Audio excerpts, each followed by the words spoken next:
Just as the crowd waited in eager anticipation for the auction to begin, a sudden flash of light burst across the stage, instantly drawing the attention of every guest. Conversations fell silent as all eyes turned toward the source, and from the backstage, Alec emerged, flanked by two female mages at his side. He wore a regal-looking robe, deep brown with black trim, bearing the Gordon's clan emblem boldly emblazoned on his back and a smaller crest over his left chest, though he'd clearly attempted to comb his hair back neatly, but a few stubborn strands still jutted out at the edges, adding an almost roguish charm to his appearance. Beside him stood two stunning female mages, dressed in elegant yet provocative outfits Alec had personally arranged for the event. Their short skirts and stylish tops left little to the imagination, instantly catching the attention of several lustful onlookers.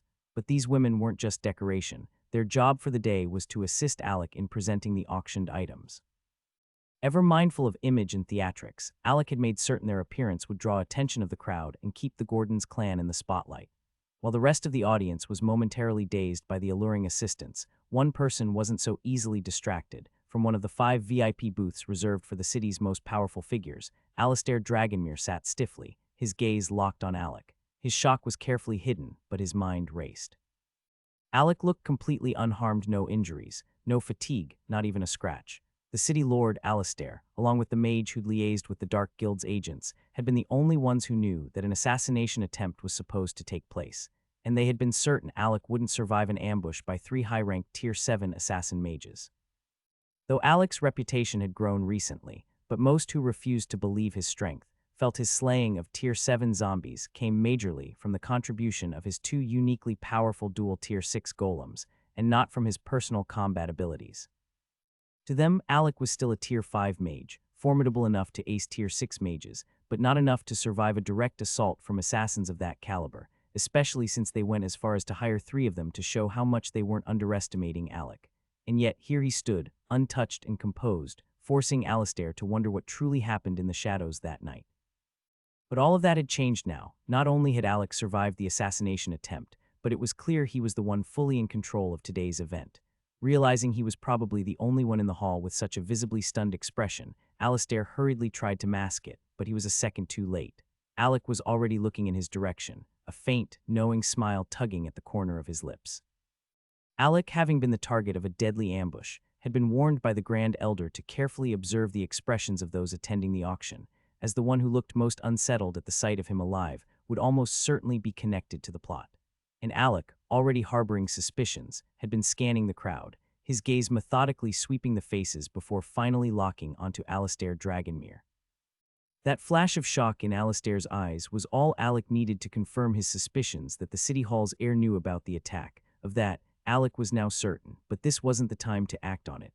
For now, he had a role to play, a gathering to command, and a stage to hold. First of all, Alec began, his voice clear and commanding, echoing through the auction hall. I want to extend a warm welcome to all the esteemed mages, merchants, emissaries, and clan representatives who have traveled from far and wide to attend today's Gordon's clan auction. The room settled as heads turned to give him their full attention. But before we proceed with the main event, Alec continued, his tone calm but carrying an undeniable authority. There are a few important rules and pieces of information I must announce to ensure this auction proceeds in perfect order and absolute peace. As Alec spoke, Alistair quietly sent forth his mental energy, sending a cautious strand toward the stage in an attempt to probe. But the moment it neared, it struck an invisible mental barrier and was repelled with surprising force. A layer of protection had been erected around the stage, shielding those upon it from any spiritual or mental probing. Alistair's frown deepened. Alistair had been trying to gauge whether Alec's cultivation had advanced, but his attempt was swiftly thwarted by the mental barrier that Alec had carefully arranged as part of the auction's defenses.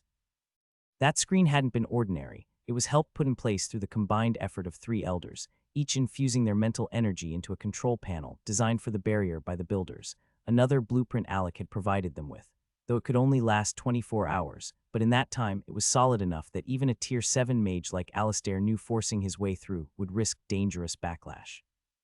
On stage, Alec caught the faint flash of a red light at the left edge of the platform, hidden from the audience. The warning socket had been installed facing inward, precisely for this reason, to alert Alec without drawing attention. He didn't need to guess what it meant. A mental probe had been attempted, and the barrier had done its job. This was exactly why Alec had insisted on erecting the barrier in the first place. The main reason wasn't even to protect himself, but to prevent the assembled mages from probing and evaluating the goods ahead of time. He intended for them to see the items only when he chose to reveal them, and even then, no one would be able to assess their energy signatures or details about them, except the little ones he gave out, and as for the ones he has hidden, the buyer would understand them when he or she takes possession. Alec was meticulous about this, knowing full well how dangerous it could be if too much information about the auctioned artifacts leaked out. If, for example, a spirit armor's unique attributes were sensed and memorized by high-rank mages in the hall, that knowledge could later be used against the eventual buyer in battle. Details meant to give someone an edge could easily become a vulnerability in the wrong hands. Worse still, if rogue cultivators or foreign agents decided a particular item was worth stealing after learning its properties, it would only lead to needless bloodshed and chaos. By keeping everything under tight control and shielding the items from spiritual detection, Alec wasn't just protecting the Gordon's interests, he was safeguarding his clients as well. And in a place like Estonia City, that kind of foresight was rare and invaluable. All these thoughts are precisely why Alec had gone to such lengths to have that mental barrier installed. What he hadn't fully considered, however, was that the shield's coverage would also extend to anyone standing on the stage, preventing their cultivation realms from being probed as well. Since no auction items had been brought out yet, he knew that there was only one reason for the warning light to trigger: someone had attempted to probe his mage realm directly. Though Alec already had his suspicions about who was responsible for the probing, but he chose to act as if he hadn't noticed anything at all. Seeing how eager you all are to discover what we've prepared for you today, I won't waste any more of your time, especially as you all are respectable figures, so allow me to first explain the one and only rule of the Gordon's auction house. Alec began, his voice calm but firm.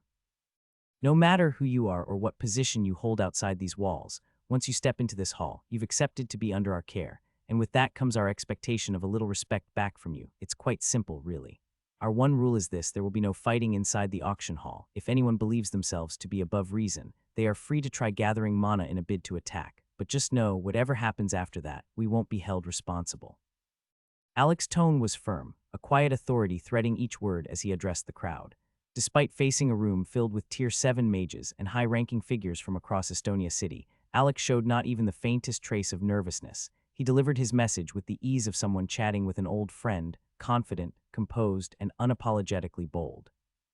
As he repeated the sole rule of the Gordon's auction house, Alec made no attempt to hide the fact that his gaze lingered longest on the representatives from the city hall, especially Alistair, who headed them. It was obvious to everyone in the room that Alec's words were more than just a general warning, they were a pointed reminder. Now that we've gotten familiar with the only rule that matters here, Alec continued smoothly, it's time we talk about the form of currency, and I'll enlighten you on what I've hinted at earlier. His words sparked renewed interest, as several guests leaned forward, more eager to hear about this more. Alec had made it known earlier, right after the Blood Moon War, that all types of corpses would be accepted as a medium of exchange in their auctions. That announcement was the reason many mages had quickly withdrawn their kills on that very day. Though some still struggled to understand what the Gordons stood to gain from such an unconventional transaction, as it seemed like a waste to them to take even zombie corpses that held almost no value, but the memory of the brief but intense confrontation between the Gordons and the city lord lingered in their minds. Many assumed this corpse-based currency might just be a deliberate move to spite the city lord, but in truth, most didn't care about the politics behind it, as long as they stood to gain something from it. I want to assure you all that every item auctioned today will be paid for using the corpses of demonic beasts, second-dimensional races, or humans, as long as they cultivated while they were alive, and their realm matches the value of the item in question. Alec continued now, just to clarify, 10 Tier 1 corpses equal 1 Tier 2 corpse, and so on. If anyone wishes to increase the bidding price, only corpses of the same realm as the one being asked will be accepted, with a minimum of 2 additional corpses. We won't accept low-tier corpses to make up the difference in payment, however. You are free to bid with higher-tier corpses to secure or pay your claim. I hope that sank in and everyone fully understands the method behind our exchange rates, Alec said, pacing slowly with both hands clasped behind his back. Many guests nodded in response, signaling their understanding and approval of the rules. Then, since we're all on the same page, Alec said with a slight smile, I advise you all to relax, sip a drink if you wish, as I present to you our first unveiling of the day. With a smooth motion, he extended his right hand to the side, prompting one of the female mages to step backstage in preparation. By the time the female mage returned to the stage, she wasn't alone. She was rolling out a table, its contents concealed beneath a dark cloth. Upon reaching the central stone platform designed to showcase items, the second female mage joined her to help position the covered object precisely atop the display. Once the product was set, the second female mage turned and began pushing the tray back toward the backstage, leaving Alec and the first mage standing before the audience. "My fellow mages," Alec began, his voice calm but resonant, "I present to you a spirit equipment armor infused with shadow element attributes. It resonates flawlessly with dark element attacks. While it may only be a tier 5 spirit armor and not part of a complete set, I believe we all understand the rarity and value of acquiring any equipment attuned to the shadow element." The moment Alec began detailing the armor's tier and properties, the entire room hushed, curious eyes locked onto the covered item, and mouths hung open in awe, especially those belonging to the Dark Bliss clan. From one of the 5 VIP booths above, the Dark Bliss patriarch and his clansmen trembled with excitement. They believed, without question, that this armor was crafted with their clan in mind. Several of them attempted to probe its essence using their mental energy, but like Alistair before them, their efforts were immediately repelled. They weren't alone in this attempt, as many other high-ranking mages had attempted the same, only to find their mental strands denied entry. The protective screen, which had consumed the combined mental strength of 3 Tier 7 elders for 24 hours, had been designed to also last for the next full 24 hours, so it remained firm, unshaken, unwavering, and utterly impenetrable by the mental strength of the Tier 7 mages present. Even if a Tier 8 mage were present, it would take them at least an hour and 30 minutes to break through the barrier, but by then, the auction would already be over. Only a Tier 9 mage could destroy it instantly. Clearly, Alec had thought everything through when designing the auction hall's defenses. After his brief introduction, Alec walked over to the armor, now positioned upright, and pulled off the cover, unveiling its form to the entire crowd. The moment it was revealed, the intricate craftsmanship and the glowing runes etched into its surface were enough to make many instantly fall in love with the armor. "No matter what happens, Father, we must get that armor," Clarissa said. She was one of the few who accompanied the Dark Bliss patriarch and was dressed elegantly in a flowing black gown. "Of course, there's no one in Estonia City more suited for this armor than our clan. Anyone else without a powerful shadow element mage would be wasting their bid. My only concern is the rogues, lone cultivators, and those foreign clans who might try to snatch it," replied the Dark Bliss patriarch, who is casually dressed in his clan's robes. While those interested in the armor were prepared and waiting for Alec to declare the starting bid, the others, who had no intention of bidding, couldn't help letting their imaginations run wild. As they felt if the opening item was already of mid-tier caliber, what else could possibly be in store? Many silently prayed that something matching their desires would appear next so they could make use of the corpses they had brought in their space rings. As murmurs of speculation filled the hall, Alec stood calmly, a knowing smile on his face as he observed their expressions. This was all part of his plan, starting strong with a high-tier item to set the tone. Even if the next few items didn't match the first in quality, the excitement would remain, as the crowd had already been made to believe that treasures awaited them, and that momentum alone would keep their spirits high as they eagerly awaited what's next. This was the power of first impressions, and Alec knew how to wield it well, but beyond the theatrics, he genuinely believed they were lucky. As all this had only been possible due to the help of the system, Alec had transformed many spirit equipment fragments that he had laying around that were of other elements than earth into finished products, excluding elements he had no interest in strengthening, like fire. He deliberately avoided enhancing clans, such as the Reza, who dabbled in puppetry and were enemies of the Gordons or any other fire-based sects. With the ancient Blaze clan, being like a progenitor to all fire clans and having branches and eyes there, it gave Alec zero intention of contributing to their growth, especially when he feels they might be used as an attack on his clan like the Friddall clan had been used. Now, the starting bid is 10 Tier 5 corpses of any race. "As long as you have 10, the bidding may begin," Alec finally announced. The hall fell silent. Many of the clans were stunned, not because the price was high, but because it was shockingly low, far beneath the market value, but Alec didn't care. The more corpses he collected, the more fragments, pills, and resources he could extract to fuel the rise of the Gordons clan. 15 Tier 5 demonic beast corpses, a voice called out, cutting through the murmurs before most could even wrap their heads around the bidding. Heads turned sharply in the direction of the voice, only to find that the bid had come from a lone mage seated at a round table, unaccompanied and completely at ease. The room was stunned. Everyone had assumed the Dark Bliss clan would claim the armor uncontested. Most local clans had already decided not to compete, as they either feared incurring the Dark Bliss clan's wrath or simply lacked a mage with the shadow element to make proper use of the item to the fullest potential it holds. But this lone bidder had disrupted those expectations in an instant. Who is that mage? So someone dares to step on the toes of the Dark Bliss clan. Foolish. He must be from outside Estonia City. That would explain his ignorance. Whispers and judgment spread like wildfire as everyone realized the bidder was a lone cultivator, an outsider, unfamiliar with the local balance of power in Estonia City. 15 Tier 5 bonus bid accepted. Do I hear a higher offer? Alex's voice rang out again, calm and professional. It was a subtle reminder that this was not a battle of realms or reputation, but of wealth measured in corpses. The number one rule still stood: no fighting within the auction hall, but they could fight by showing their wealth in corpses.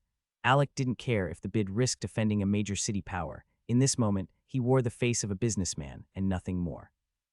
18 Tier 5 bodies came another bid, this time from the Dark Bliss patriarch himself, who had finally recovered from the shock of being challenged. Now the atmosphere shifted. The crowd had abandoned their earlier thoughts of the armor being underpriced. If the corpses being offered weren't zombies but other races, then its value clearly exceeded their expectations. But then there was a mage in the crowd who claimed otherwise, as he told them to consider the costs of acquiring other necessary resources, precious rare metals when trying to craft such an armor, the services of a forging mage also with a reliable smithy, and the time it would take to commission and receive a custom order without wasting too much effort or materials. And also be able to get a strong shadow armor, and then many stopped trying to equate the price of the corpse to the material as they just enjoy the bidding battle. This was an auction, and while no one could read the armor's specifics, its gleam alone made it clear that it was no ordinary piece. The craftsmanship was pristine, and its aura exuded top-tier quality. That was exactly why Clarissa had fallen in love with it the moment she laid eyes on it. The Dark Bliss patriarch glanced toward the lone mage seated at a standard 4-seat round table, hoping his gaze alone might pressure the man into backing down, but the mage didn't even look his way, ignoring the silent demand entirely.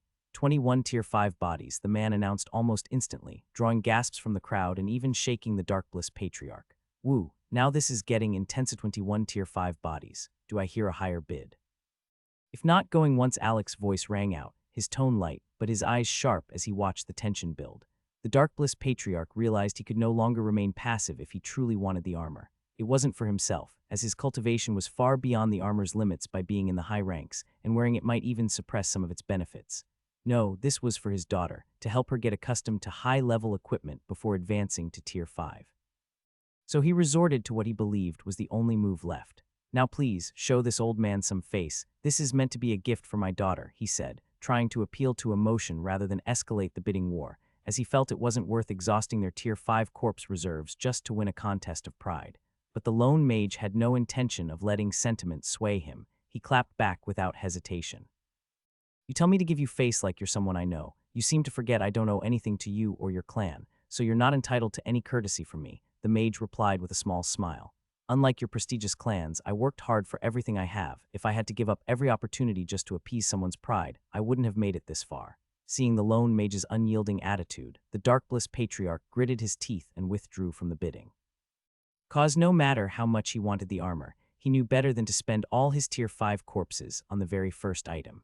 He believed more valuable goods would follow, and he didn't want to regret wasting his resources early in a bidding war with a stranger whose background was still unknown. Though it stung to let the armor go, he clung to the hope that something even better would appear, and that he wouldn't end up regretting this decision, and so, without another word, he dropped out, refusing to reply to the dark-clad mage. 21 Tier 5 bodies going twice, 21 Tier 5 bodies going thrice and sold to the man in black, Alec declared, concluding the first auction sale, as a loud bell rang out across the hall, struck by a Gordon's mage stationed at the corner in their uniform, signaling the successful sale. The crowd, still abuzz from the heated exchange between the Dark Bliss patriarch and the lone mage, now they turned their attention to the stage once more, eager to see what would be unveiled next, and hoping the next item would be something worth spending their corpses on. The second female mage who had moved backstage earlier now rolled out another table, this time 2 tables interlocked together to prevent them from separating. One of the tables was empty, while the other was covered in a dark cloth, immediately making many in the crowd realize that was the second item of the day hidden beneath it. As the female mages reached the center, she and the first lady who had remained on stage with Alec began transferring the newly purchased armor, won by the black-clothed man, onto the empty table. Once they were done, they placed the new item on the new empty stone pillar. Afterward, the First Lady rolled the armor off stage while the crowd waited eagerly for the unveiling of the second item. "Well, in this situation, I'll go straight to the point and not keep you all in suspense," Alex said as he started walking toward the stone pillar. However, despite his words, there were many in the crowd who didn't believe him, because as he was observing some people in the crowd, some sharp-eyed observers had already started to study Alex's behavior also and noticed just how much he enjoyed being in control. They realized that the way he had been keeping the crowd under his influence was by carefully orchestrating suspense and even fueling the competitive spirit, especially a while earlier in the bidding war between the black-robed man and the dark-bliss patriarch. "This boy is far craftier than I thought," Bailey Lance muttered from his seat. Like the City Hall representatives and the Darkbliss clan, he too had been given one of the 5 VIP booths positioned above the auction floor, watching everything unfold from upstairs. "Father, do you understand the meaning behind the Darkbliss clan's actions? I expected them to fight harder for that armor, but that old man gave up without much struggle. That's not something many of us expected, especially since I believe they still had enough corpses to keep bidding if they wanted to," the Lanced patriarch said quickly, noticing his father was about to start praising Alec again.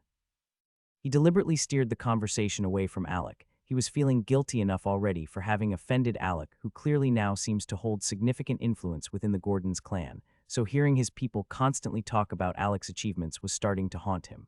"What do you know?" Bailey Lance said, shaking his head. "This is just the start of the auction. It's clear even the Darkbliss patriarch doesn't want to overspend before the final item is revealed. Or have you forgotten how much effort the Gordons put into making sure all the clans with infected mages showed up today? There is definitely something special." The Lanced patriarch looked at his father in surprise, as if he was only now starting to catch on. "I think most of the clans here have underestimated the value of what the Gordons have prepared as their final item," Bailey continued. "They didn't bring many high-quality corpses, mostly just zombie ones because they have no value. But after seeing what was up for grabs in the first round, I'm sure they've all changed their perception. Now they'll be far more cautious with their bids, not wanting to exhaust their resources before the final item is revealed." As Bailey concluded, those around him nodded in understanding. Meanwhile, in the 5th VIP booth sat the Gordons' elders, the patriarch, and even Taryn. Though Alec had given him more than enough reason to return to the academy, however, Taryn had found a strange sense of peace here, which made him decide to stay a few extra days, and he ended up learning about the Gordons' auction, and quickly made up an excuse to remain just to witness it firsthand. Even now, Alec didn't know what to do about his master, who spent most of his days drinking wine with the 3rd elder, so he simply let him be. But today, Taryn hadn't touched a single sip. Instead, he was focused, vividly watching how Alec controlled the crowd. After witnessing the first armor being auctioned away, Taryn realized he now had even more information to report to Old Man Alderic, enough to make the old man want to tighten their relationship with the Gordons and find a way to start securing spirit armor for their side, just like the pills. If before it was only speculation that the Gordons had an unregistered master forger, now Taryn was convinced it was no mere rumor. He felt someone within the Gordons clan clearly had the skill to craft such high-level spirit equipment. What baffled him now was how corpses alone could be enough to cover the cost of these creations. It wasn't that the corpses lacked the original value, but Taryn knew firsthand that forging spirit armor required more rare metals, precious ores, and other expensive materials. Likewise, in alchemy, creating pills needed more than beast parts. It required herbs that matched specific pill recipes, so he couldn't quite understand why the Gordons only asked for corpses and not magic crystals as well.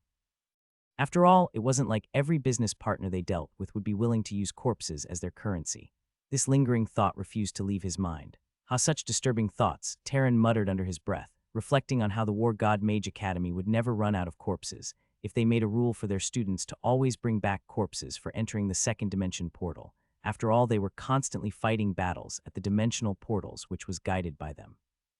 Now he was worried that if corpses became a compulsory resource to bring back to the academy, it might raise a lot of eyebrows, especially since it was becoming clear that, if they wanted to continue doing business with the Gordons, they would need a steady influx of bodies to pay with.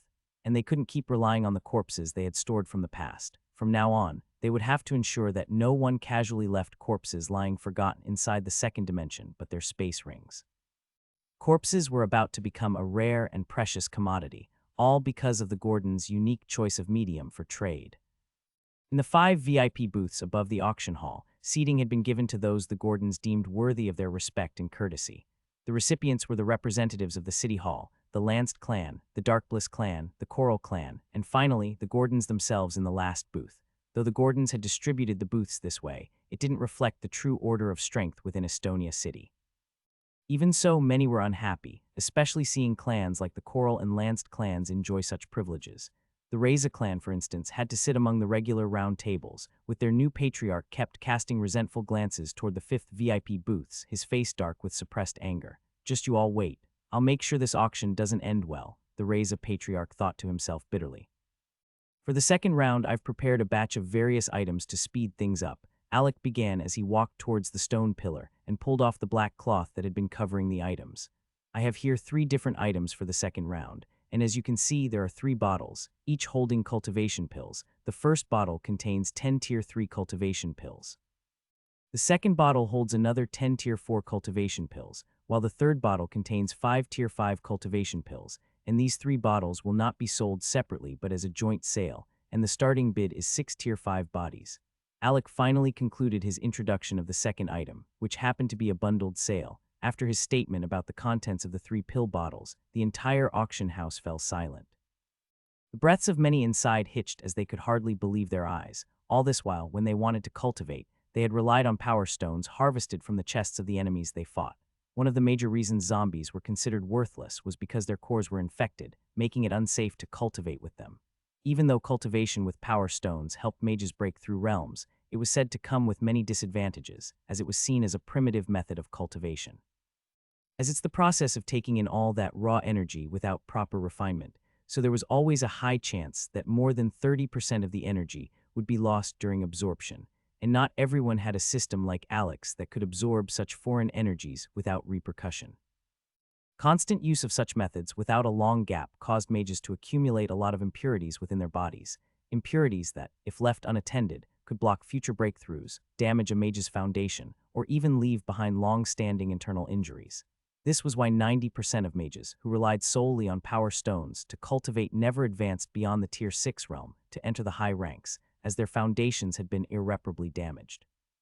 The remaining 10% were either so talented that the impurities couldn't hold them back, or they were extremely careful and meticulous while cultivating, detoxifying part of the impurities before they could get out of hand. But even though many knew the risks, the power stones had been the basic mode of cultivation for so long that most in mid- and low-tier clans didn't really care. They simply hoped to get rid of enough impurities to push through to the next stage. Yet right before their eyes were cultivation pills, the refined and processed versions of power stones, transformed through alchemy into a finished product. There were many advantages to using cultivation pills compared to power stones directly, as not only did the pills capture all the essence of the power stones, but they also helped cleanse the body, acting like impurity cleaners. For mages who had been cultivating solely with power stones, this set of pills was the best thing that could have happened to them. Cause even if they managed to get their hands on just one, it would be enough to initiate a form of cleansing. Though not all impurities would be removed instantly, however, the amount that would be cleared would be more than enough to open part of their tight or blocked mana veins. The moment that happened, they would feel a surge in their cultivation, as the flow of mana through their bodies would increase, widening the narrowed passages and making breakthroughs seem possible again after so long. Yes, these pills could cause great change, holding the full potency of power stones without wasting any percentage of its potency, as they were of the highest quality, so instead of those energies getting lost, the energies would be stored as residue in the body, gradually being refined into the body after the mage had fully assimilated the first part he absorbed. Yes, that pill was the one the mages from Estonia City and the surrounding mid-tier cities were staring at right now, hardly able to believe their eyes. Many of the mages, especially those within the realm of the presented pills, were already imagining the progress they could make if they could get all 10 of them, but just as the thought surfaced, it was quickly crushed when they heard the opening bid. 1 Tier 6 body, a voice called out, this time from one of the booths, shocking the audience. They were even more stunned when they realized the bid had come from the third booth, where the Lanced clan was seated. No one had expected the Lanced clan to raise the bar so high. Calling out 1 Tier 6 body was equivalent to offering 10 Tier 5 bodies, according to the exchange rate Alec had laid out earlier. Everyone wondered where a small family like the Lance clan found the courage to stake so much so early, especially when so many still had their eyes locked onto the current items. In fact, many of the independent mages, who had previously planned to bid, immediately abandoned the idea. Though Alec had set a reasonable starting price, he had been sly with his intentions. He was fully aware of the chaos these pills would cause in a city like Estonia the moment they were revealed. And sure enough, just one bid had been enough to eliminate 95 of the competition, as most mages present simply lacked the resources to contend with the clans. Even among the younger generation sitting with their clans, secretly rooting for their elders to bid and win the batch, there was a heavy sense of reality. None of them would individually get all 10 pills even if their clan won. Such a rare treasure would undoubtedly be reserved for only the brightest talents of the clan, giving each of them a piece, as this was a resource they saw as a source to strengthen the entire clan's future. "Oh, old man Bailey, I see you've finally decided to show your hand," the Darkbliss Patriarch said as he looked toward the third booth. 2 Tier 6 bodies, the Darkbliss Patriarch bid immediately, drawing gasps and shock from everyone in the room. The Darkbliss Patriarch had just proved he was even crazier than Bailey by increasing the price by an additional Tier 6 body, which was equivalent to at least another 10 bodies if they were counting in Tier 5 terms, and now the pill's value had reached the equivalent of 20 Tier 5 bodies, which is the original realm Alec had placed the bid. As the two men stared toward each other's booth, trying to anticipate each other's next move and act as cautiously as possible, Alec stood with his hands behind his back, neither announcing nor acknowledging their bids. Everyone was so pumped about his heated bidding battle that the both booths were probably the only ones being stared at. The crowd found the bidding battle far more interesting than expected, many realizing they even enjoyed watching such power plays. "Yes, fight. Bid and spend all your corpses here. In the end, I'll still be the biggest winner, no matter how much you believe I'm taking a loss," Alec thought as he watched them close to breaking down. Though he kept a nonchalant face, deep down he was almost jumping for joy seeing how much the pills were already infecting the crowd. Even those who had claimed they were only here for sightseeing had started checking if they had enough corpses to bid with. The only one who seemed undisturbed by Alec's web was Alistair. And this wasn't because he was feeling proud or unimpressed by the pills, but because his father had incinerated the zombie corpses they had in their custody, leaving them with no corpses to use in the bidding. Now, his father's attempt to prevent the Gordons from gaining more corpses had completely backfired, as other clans and rogue mages had prepared better and were ready to just offer them to the Gordons in return for their items. Meanwhile, they, as the City Hall representatives, were missing out on the very items that could have strengthened some of their loyal mages in the City Hall forces. "Old man, we both know that your clan's strength is above mine, which clearly means my clan needs this more than yours," the Lance Patriarch said with a snicker. 2 Tier 6 bodies and 5 Tier 5 bodies to add on, Bailey lanced bid, choosing to make a move instead of exchanging words with the Darkbliss Patriarch like his son had. 3 Tier 6 bodies. Another bid came, but this time it was from the regular seating area. At a round table sat a man with an incredibly muscular frame, surrounded by members of his clan. These were mages from the Aegisborn clan, and Orion Aegisborn sat close to the man who made the bid. As it turned out, he was the patriarch of the Aegisborn clan. Although they had not been given a booth, since the Gordons had no prior relations with them before, but they were still given a place of honor. Out of all the new clans that had moved into Estonia City, they were the only ones Alec had sent an envoy to personally, delivering a letter of invitation. Alec had seen firsthand how Orion, one of the clan's elders, had conducted himself on that Blue Moon battle. After asking around, he learned they were not troublemakers, but a family that preferred to keep to themselves, out of respect, and impressed by their aggressive initiative during the Blood Moon War. Alec had extended an invitation, as any clan willing to take such risks was not made up of cowards, and he wanted them closer to the Gordons. Seeing the Aegisborn join the bidding, Alec felt they too had grown tired of the old powers in the city acting, as if they alone were wealthy in corpses. With the Aegisborn joining the fray, the auction almost turned into a free-for-all, with many clans desperate to get their hands on the pills at any cost.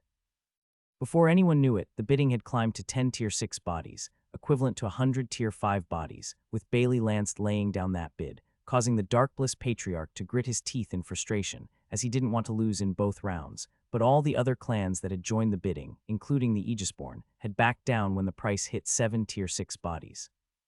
The Darkbliss Patriarch had only stayed longer to save face, but even he hadn't brought that many Tier 6 corpses. Instead, he had prepared Tier 7 bodies, as those were the realm of opponents he usually fought. The Tier 6 bodies he had brought were corpses the clan had long kept in reserve, but he hadn't expected things to spiral so far out of control that the few he had would cause him to lose 2 rounds in a row. "Just use one of the Tier 7 bodies to add to the bidding," Clarissa suggested, but the Darkbliss Patriarch immediately shook his head. "If there's one thing I've learned from the Gordon's auction rules, it's that higher realm bodies are far more valuable than lower ones. You can see it clearly. the Gordons themselves made it clear that they would accept higher realm corpses to cover a bid, but they won't even consider lower-ranked ones to make up the price. After the Dark Bliss Patriarch spoke, the elders and companions around him realized he had likely decided to give up on this round too. As much as they felt unwilling, there wasn't much they could do, especially since the Lanced clan showed no signs of backing down. Many were still wondering where the Lance found such confidence, but it was quite simple. Out of all the clans in Estonia City, the Lance were the only ones who had a true alliance with the Gordons. And with what Alec had done to help Bailey survive a few more days with the zombie infection, Bailey had decided there was no better move than to trust the Gordons' judgment completely. While others had hesitated to bring out the reserves of corpses they had painstakingly accumulated over the years, the Lanced clan didn't hold back, because from what the Gordons had announced, this auction was designed to increase the strength of those who fought in the Blood Moon War, and Bailey had taken it seriously. He had brought almost all the corpse reserves the Lanced had been saving for as long as he could remember. He did this because he believed that even if the Gordons kept helping keep him alive, eventually they would run out of healing pills, as it was an item known to be incredibly rare. And when that time came and his death approached, Bailey wanted to be sure he had done everything possible to strengthen his clan, and at this moment, seeing the result, he was genuinely pleased with his decision. After the second round was won by the Lanced clan, the previously bustling crowd fell silent again, waiting for the next big reveal. But Alec had already rolled out 2 rounds which were dominated by his own items, successfully building the excitement he had aimed for. Now the crowd of mages was far too hooked to leave or get pissed if he brought out lesser items. At this point, Alec decided it was time to bring out the other items that didn't belong to him, like the low-rank spirit armors crafted by the Gordons' forgers who were still learning the art. Although Alec didn't want the Gordons' mages using these armors themselves, it didn't mean he thought they were useless, which was why he decided to auction them off on behalf of the mages who created them, so they could at least get some joy seeing how sorted out their creation was. The way Alec structured it, they would collect magic crystals for these products, with the profits shared between the mages who forged them and the Gordons' clan for providing the required materials. But these weren't the only things Alec planned to show off in what he called the magic crystal rounds. When he announced the auction, many lone mages had reached out to the Gordons, asking to have their items included, and Alec made an agreement with all of them, which is the Gordons' clan taking a 15% cut from whatever was sold. Most of the lone mages agreed, leading to the start of the magic crystals stage, where Alec opened the bidding for all the submitted items one by one in a rush. It was an eye-opening scene for the Gordons, showing them a new side of doing business. Normally, these items wouldn't have been worth much, but Alec handled it skillfully, asking for magic crystals, openly naming some of the owners to add some flair while keeping others anonymous, since some mages preferred to stay unknown to avoid raising questions about their treasures or attracting unnecessary attention, and the crowd didn't seem to mind. For many of the mages who hadn't been able to compete with the top clans of the Estonia City for the top-tier goods, since few of them could easily slay Tier 5 or Tier 6 lifeforms, this stage gave them a chance to show off their wealth when these more accessible goods opened up. And like that, almost 30 items were auctioned off in what Alec called the third round, each item going for way above market price. Alec's smooth tongue and crowd control had drawn them in so much that many were now just showing off to the clans that had participated earlier. At the moment the third round finished, the Dark Bliss Patriarch was losing his mind, thinking all the good items had been swept up in the first and second rounds. He was starting to feel deep regret until Alec spoke. Okay, now the magic crystals round is over, back to the main items of the day, which only corpses are accepted for. As Alec's words echoed through the hall, many who had been waiting and regretting not bidding earlier sighed in relief. Even they could hardly believe they were feeling relieved about needing to use corpses to bid again. But from what they could tell, the goods that required corpses for bidding seemed to be of the highest quality as they had come from Alec's system, but the crowd of mages didn't know this, they just felt this was the Gordons' exclusive goods.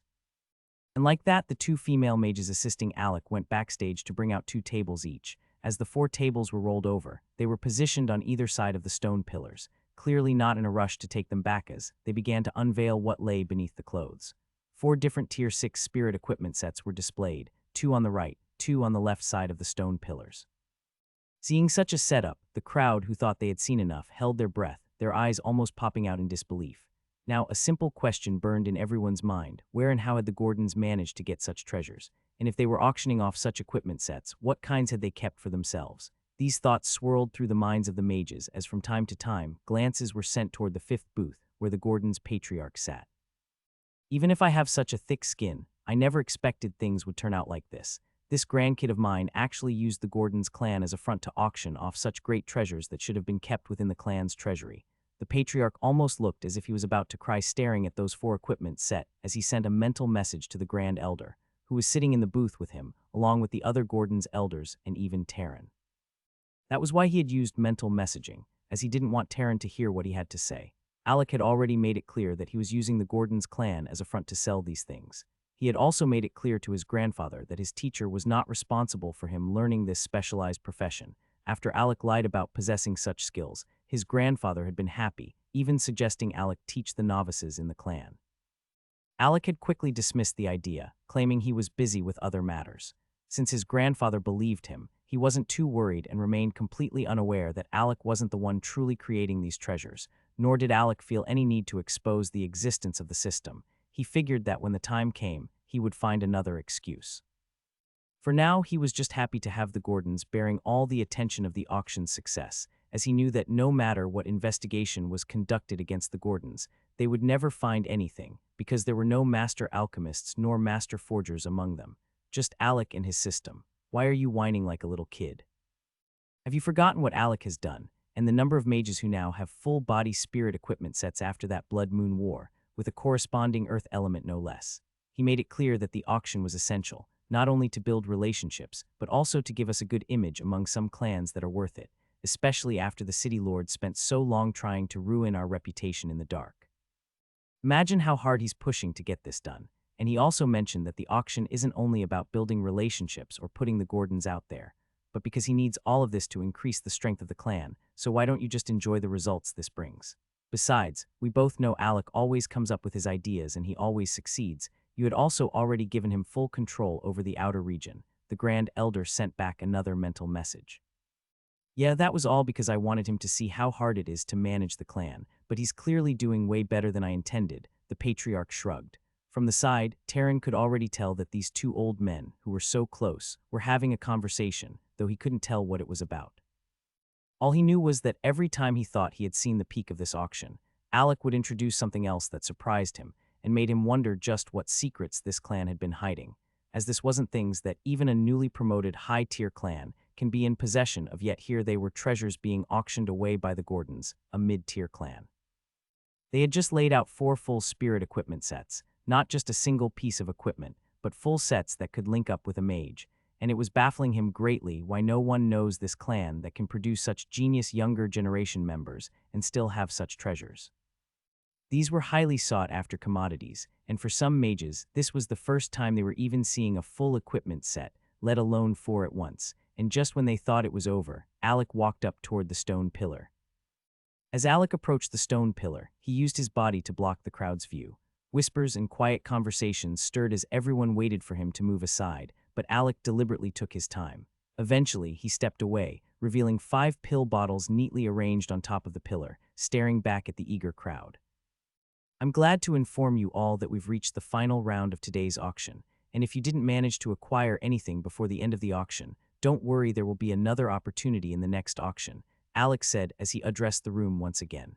I won't bore you with talk about what's to come. Instead, let me introduce the final items of the night. With that, Alec walked over to the spirit equipment set placed at the far right. The armor gleamed white with golden edges, seemingly lacking elemental affinity, but radiating a heavy flow of savage chi. Alec ran his left hand along the smooth surface of the armor, which included a helmet, chest piece, boots, and a massive 2-handed axe that seemed to clearly demand great strength from its future wielder. As he traced his hand along the set, several mages in the crowd let out gasps, shivering at the thought of possessing such a powerful artifact. Their fantasies were no longer on the beautiful women standing at the side, but on the spirit equipment sets displayed before them. This spirit equipment set before you is called the Ivory Juggernaut set, Alec announced. And before you ask about the name, let me explain it's forged from the bones and body of a demonic beast known as the Ivory Elephant as the primary resources, hence its name. Gasps rippled through the crowd once again. The Ivory Elephant was a creature found only in the beast regions of the Central Kingdom, and its materials were renowned for their rarity and power. There was no way anyone could get their hands on an ivory elephant in the Northern Kingdom. It was practically impossible. Hearing that this equipment set had been forged from such a rare beast made the crowd even more frenzied, while the more composed individuals began to question how the Gordons had acquired such a creature. Questions like, were they connected to the Central Kingdom? The more people tried to understand the Gordons, the more they felt like they were peeling back layers, only to find even more mysteries beneath. And the answer to that mystery was Alec had hunted this beast in the Beast Forest second level, which housed thousands of demonic beasts and other mutation beasts even the residents of Northern Kingdom have never laid eyes on.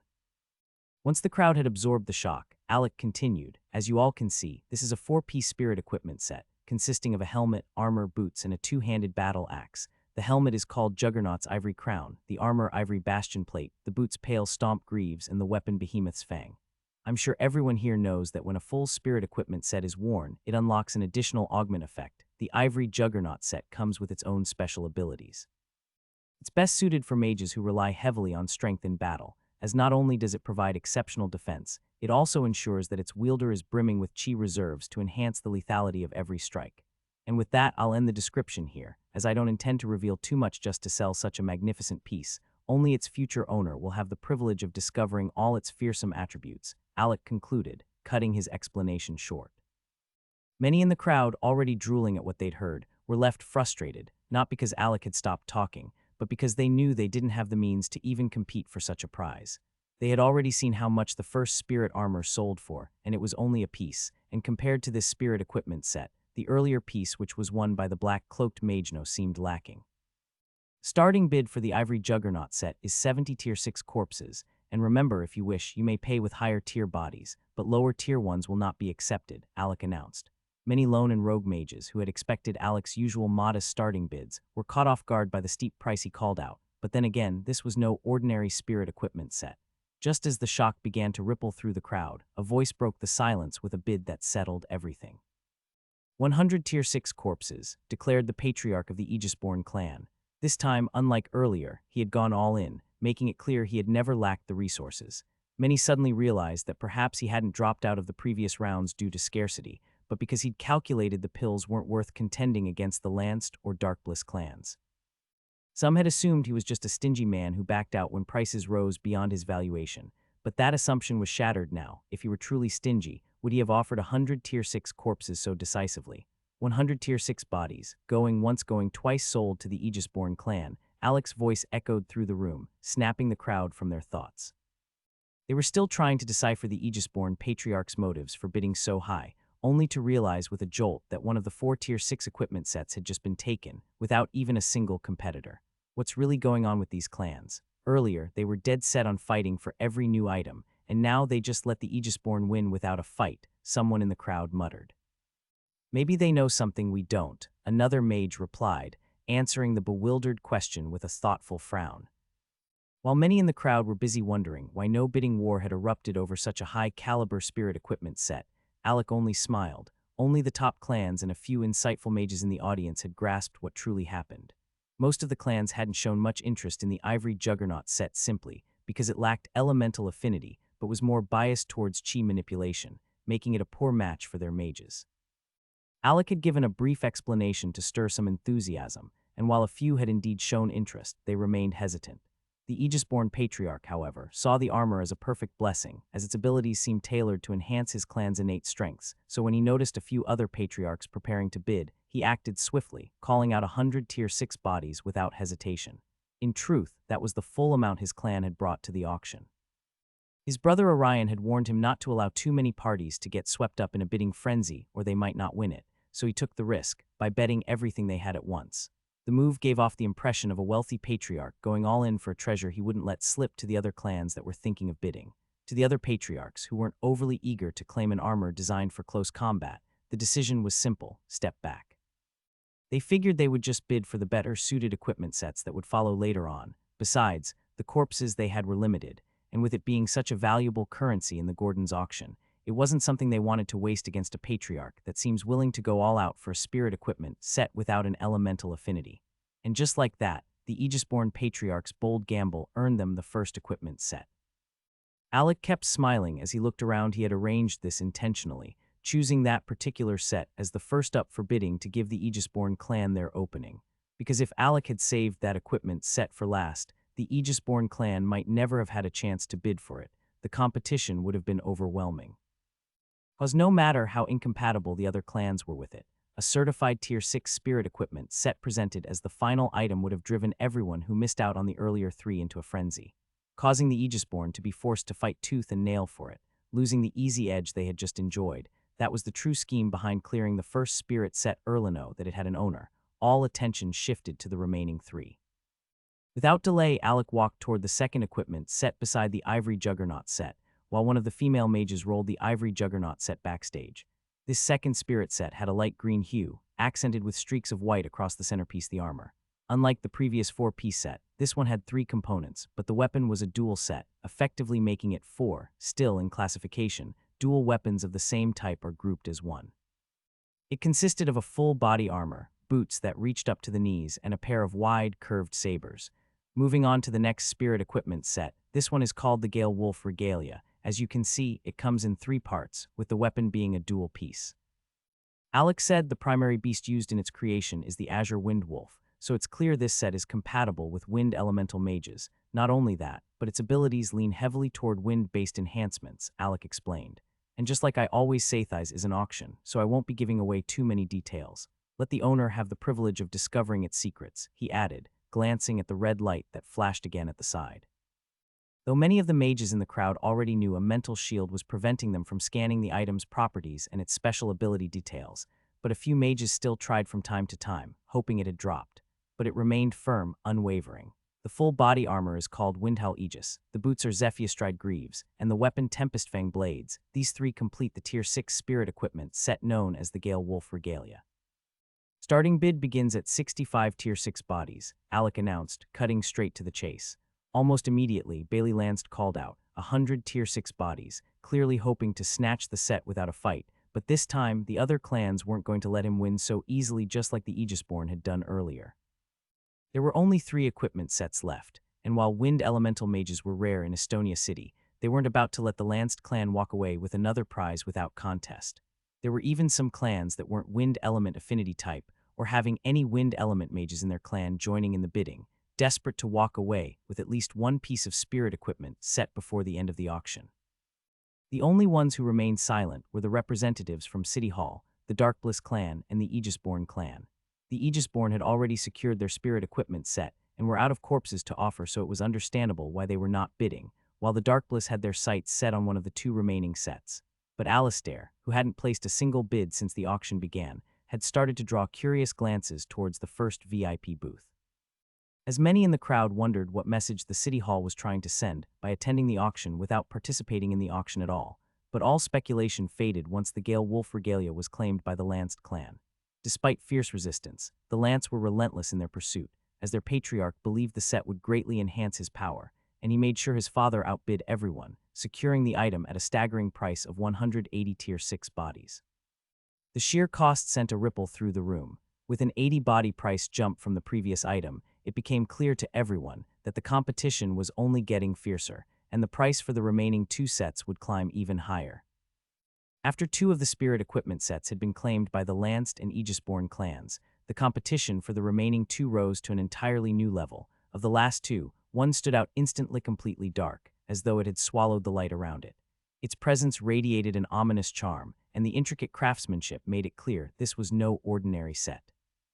It was a 4-piece spirit equipment set, a full body armor that extended to cover the hands like gloves, boots that reached the knees and merged seamlessly with the armor, a long, shadowy cape affixed to the back, and a broad sword as the final piece. This set was known as the Umbral Dread Regalia, and the bidding for it surged rapidly, led by the Darkbliss clan, who had long been waiting for something that matched their shadow affinity. The price escalated until it reached 230 Tier 6 bodies, at which point no one dared to bid higher. With that, the Darkbliss clan finally secured a prize of their own, as the patriarch was forced to bid that high to keep others away.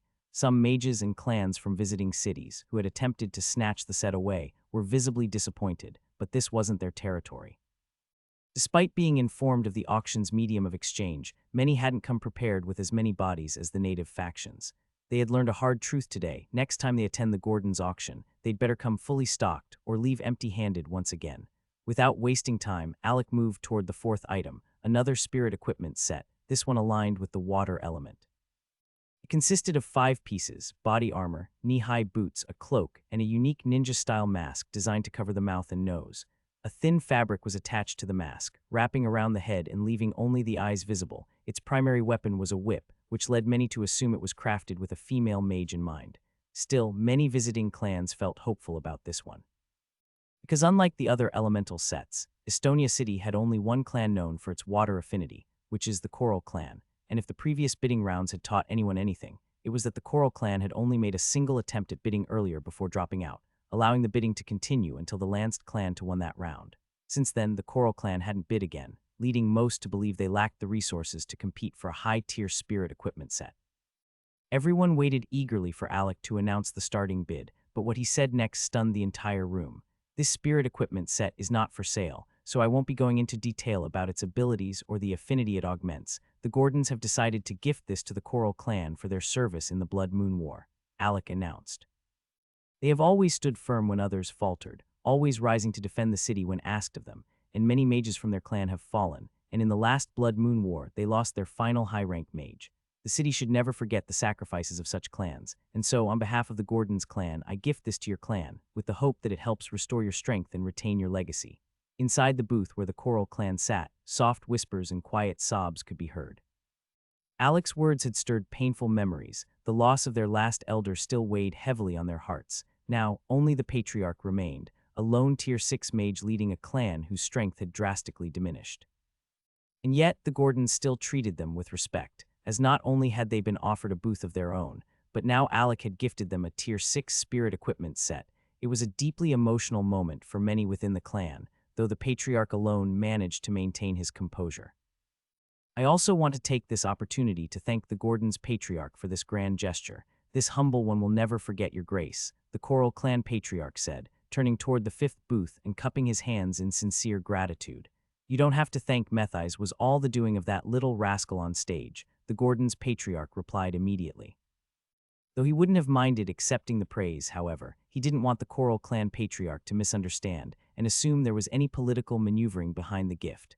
Hearing those words, the Coral clan Patriarch turned toward Alec and offered a slight bow, which Alec returned with a nervous chuckle. He hadn't expected the gesture to garner so much attention. His intention had simply been to give the Gordons clan a favorable image, one that would get people talking about how they were doing things the city hall never considered, especially for clans that had loyally defended the city. In truth, this entire auction was beginning to show the mages that bidding at the Gordons auction offered far greater value than exchanging corpses with the city hall for paltry merit points, points that took far too long to accumulate and barely afforded them anything of meaningful rank to help protect or strengthen their clans. Just one auction had been enough to make the mages of Estonia City reconsider ever returning to the merit system. What had started as a test quickly became a revelation. After witnessing firsthand what the Gordons auction had to offer, they were more determined than ever to abandon the old ways. Now, for the final round of the auction, I have 5 pill bottles of different realm here, and I want you all to know their effect. They cure zombie infection before it fully turns a human into one, Alec announced, finally dropping the bomb he had been holding back. The auction hall, which had been buzzing with conversation moments ago, fell into utter silence. They had already been stunned multiple times during the event and believed nothing else could surprise but once again, Alec left them speechless. How is that possible? We all know that the pill capable of curing the zombie virus can only be obtained from the royal palace itself. Only the royal alchemist possesses the knowledge to create it, and even then, it's said to be incredibly difficult to produce. That's one of the reasons we rarely see it at all, someone from the crowd exclaimed, sparking a wave of discussion among the mages, most still uncertain whether to believe Alec Gordon's words. This time, Alistair couldn't keep his composure. His mind was spinning as he tried to recall if there was any other way to contact the royal alchemists from the capital city without a direct referral from the city hall, but he came up with nothing. That left only 2 possibilities. Either the Gordons were involved in black market dealings with a royal alchemist in the capital, or they had a direct connection that allowed them to acquire rare items from there. Neither scenario sat well with him, as if it was the black market, it meant someone powerful was behind it, someone even the authorities would hesitate to confront. Reporting such an operation might trigger an investigation, but the one who reported it could suffer serious consequences from the owner of the black market ring. Worse still, if the person running the market had enough influence, they could just set it up again later after the heat cleared. But if the Gordons truly had a connection to the capital, it was far more dangerous, as that would imply backing from someone important, someone who would not sit quietly if anything happened to the Gordons. Not once did Alistair consider the possibility that the Gordons themselves might have produced or independently acquired the pills. He continued underestimating them, convinced that the auction was a front for a much larger group or wealthier mage, as he simply couldn't accept that all these powerful items genuinely belonged to the Gordons. Because to accept that would be to admit that the Gordons clan now held more wealth and resources than even the City Hall, an institution backed by the capital city, and supported at least partially by the Dragonmere clan. Seeing so many people skeptical about the cure for the zombie virus didn't anger Alec at all. In fact, it pleased him. They were trying to question his words seriously, which meant he now had the perfect opportunity to stage a performance. From what I'm hearing, it's clear that none of you believe the Gordons clan has managed to acquire a pill capable of fully curing zombie infection, Alec said to the crowd, an amused smile tugging at his lips. In that case, I'll demonstrate it here and now, and I won't be picking a low-ranking mage either. I'll be choosing a Tier 7 mage to help me prove the potency of this pill. With that, all eyes turned to the two remaining Tier 7 mages in the auction hall, who were still infected after the Coral clan elder died on that blood moon day. They could feel a chill run down their spines. One of them was about to be chosen to determine whether the pill truly worked or not. It was an enormous chance, so much so that they were nearly tempted to beg Alec to pick them. They had nothing to lose. If the pill worked, they'd be cured and would no longer face the looming threat of execution before turning. If it didn't, they hoped at the very least it might buy them more time than the current healing pills ever did. Mages who had lived for so long often claimed to be at peace with death when it came, but when it finally approached, they found themselves desperate to hold on to life. And now, with Alec standing before them, holding what could be their salvation, their breath hitched with hope. If the Grand Elder of the Lanced clan would kindly join me on stage, I've decided that he will be the one to test the potency of the undead purge pill for us all. Alec announced at last. The second Tier 7 mage slammed his fist into his chair, shattering it instantly as he shot to his feet, eyes blazing red with anger. He pointed a trembling finger toward Alec on the stage. Why are you acting biased, kid? It's obvious you're only picking Bailey because your clan and his are allies, the mage shouted. Alec turned to him with a cold sneer. Biased. I could have been, and no one would have stopped me. If I truly wanted to be biased, I would have sent healing pills only to my allies, but I remember clearly, my clan sent an envoy to your clan as well. And that's the only reason you're even standing here alive today. And yet instead of gratitude, all I hear is your ungrateful whining. Before you run your mouth again, reflect on why you're still alive. Because of me, as I saved you from the jaws of zombies that day, the same person you're accusing of being biased. If you have nothing better to say, sit down and let me continue. Alec's words hit like a hammer, and the mage, visibly humiliated, had no comeback. He hurriedly moved around the room, desperately begging others to lend him corpses, unwilling to return home to get corpse, as that would mean he would miss out on the next round of the auction, which was the undead pill round. But at such a critical moment, no one was willing to lend even a single body. The mage in question just also happened to be one of the few mages that were able to escape the attack on the Gordons clan's outer region on that day. After he got affected, he had made his allegiance clear to the city lord that he would attend the auction solely to disrupt it, not to purchase anything. It was a move meant to secure the city lord's favor and ensure protection for his clan after he was long gone to the afterworld. But now, with a chance to obtain a pill that could save his life and give him more time to lead his clan, the weight of his mistake crushed him. Out of arrogance, he had arrived empty-handed, certain that an auction in a mid-tier city like this would offer nothing of value. Now, as the realization hit him, he was filled with deep regret, but his eyes changed as a gleam flashed past them. Bang! A sharp sonic blast erupted, sending shockwaves rippling in all directions as the mage Alec had just scolded launched himself toward the stage. His right hand was outstretched, aiming for the 5 pill bottles placed atop the stone pillar. The move had been so sudden and explosive that those nearby couldn't react in time. The newly appointed patriarch of the Reza clan stood abruptly, ready to attack along with the high-rank mage, as this was such a rare chance for disruption. But then he noticed something strange. The Gordons hadn't moved. Not the side guards Alec had positioned around, nor the 2 female mages beside Alec at the top of the stage. Even Alec himself just stared blankly, making the race of patriarchs suspicious.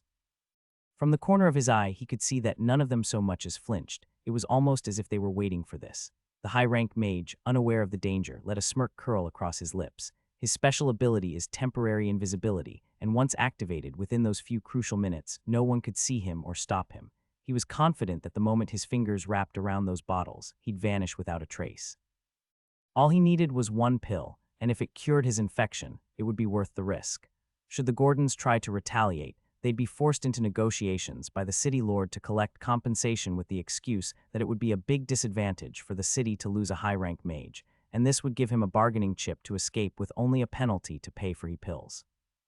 He had thought of all the ins and outs, even the moves the city lord is meant to take, but before his hastily formed plan could succeed, the atmosphere shifted, the air thickened, mana saturating the surroundings as the illusionary forms of demonic beasts began to materialize, 10 in total, glowing in a different hue, each radiating deadly intent. Ahen, the mage gasped, staring upward in horror as the manifestations closed in on him. This was the talisman defense mechanism Alec had set in place. The random spell cards he had strategically deployed into the building had finally activated, triggered by a surge of mana that didn't belong to Gordon's clansmen.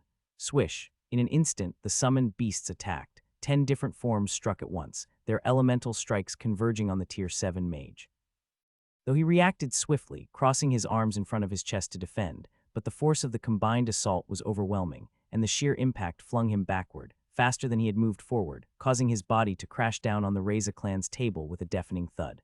The Reza clan patriarch, who had just risen to command an attack, froze in place, visibly shaken as he saw the mage coughing up blood, utterly defeated before him.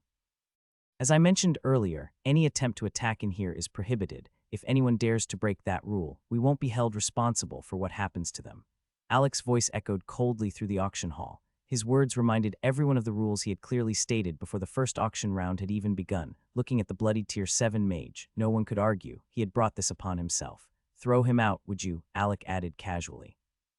2 Tier 5 guards finally moved, dragging the barely conscious mage away. From that moment on, he was blacklisted from ever participating in any Gordon's auction again, assuming he even lived to see the next one.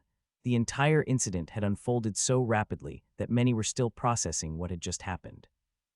Having spent so long inside the auction house, consumed by the thrill of bidding, they had almost forgotten the strange feeling they'd sensed upon arriving, that heavy pressure in the air, the undeniable aura of countless talismans layered across the premises.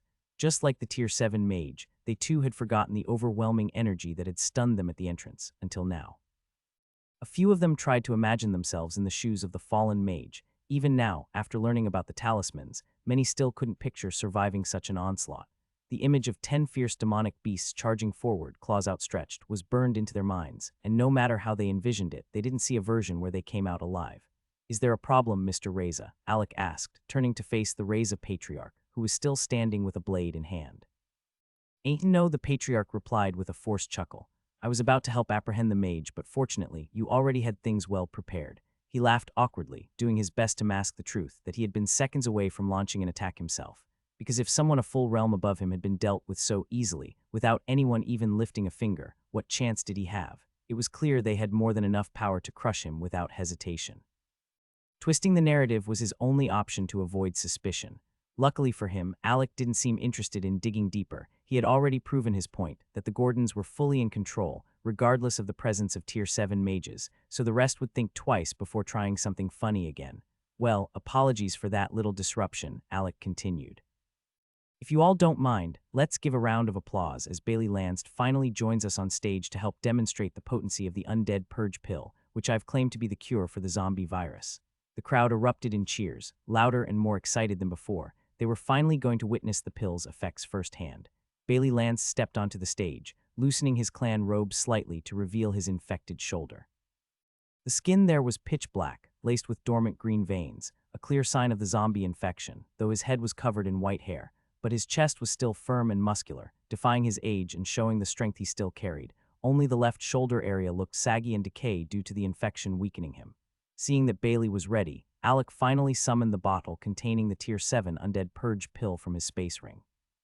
Since he had only refined one Tier 7 zombie at the moment, he possessed just 5 of those pills, and for Alec they were far too valuable to be auctioned off, so he had reserved them strictly for personal use or for the future needs of his clan.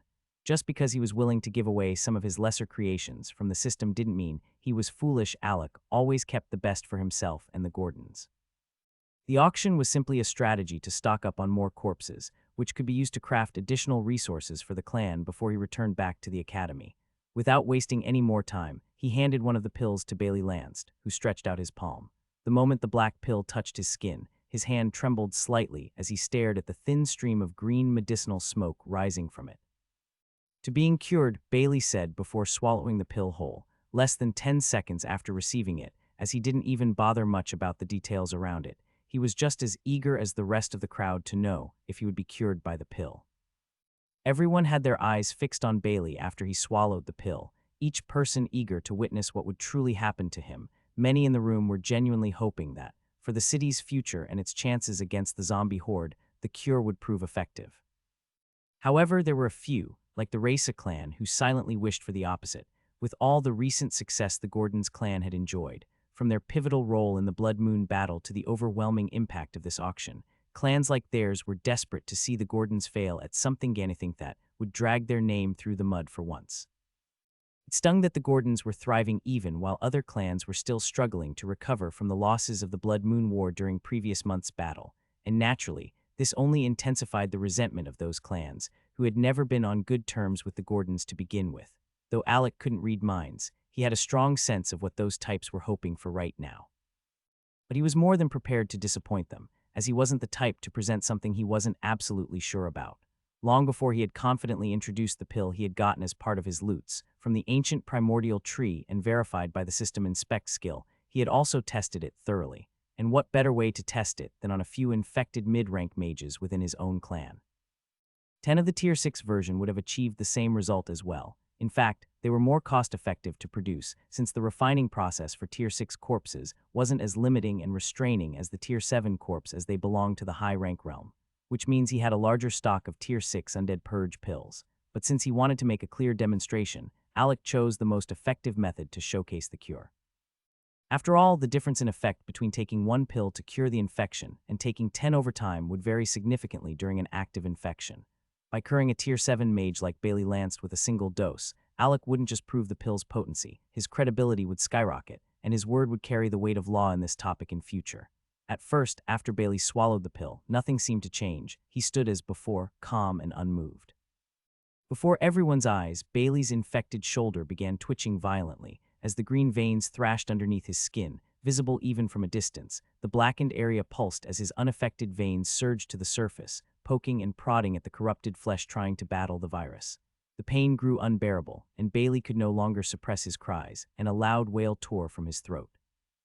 Yet they could all see the infection receding, the black spot slowly shrinking, leaving that part slightly black, and the frantic green veins were also losing strength, which was slowing their resistance and movement. As the infection weakened, the pill's effect kept Bailey conscious, holding him back from slipping into unconsciousness. After 15 long minutes, the virus finally succumbed. As the green veins stilled, fading into the darkness of the rest of that shoulder, and the blackened skin dulled, no longer infected, but still dark from the virus still underneath the skin.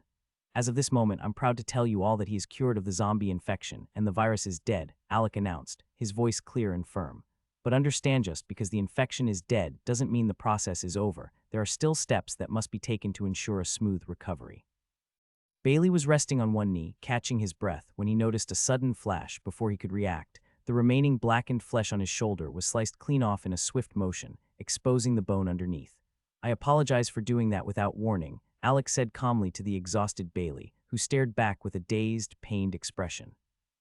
The agony from the undead purge pill's battle with the zombie virus had already left him drained, and now even a wound that would have barely stung before now felt like torture.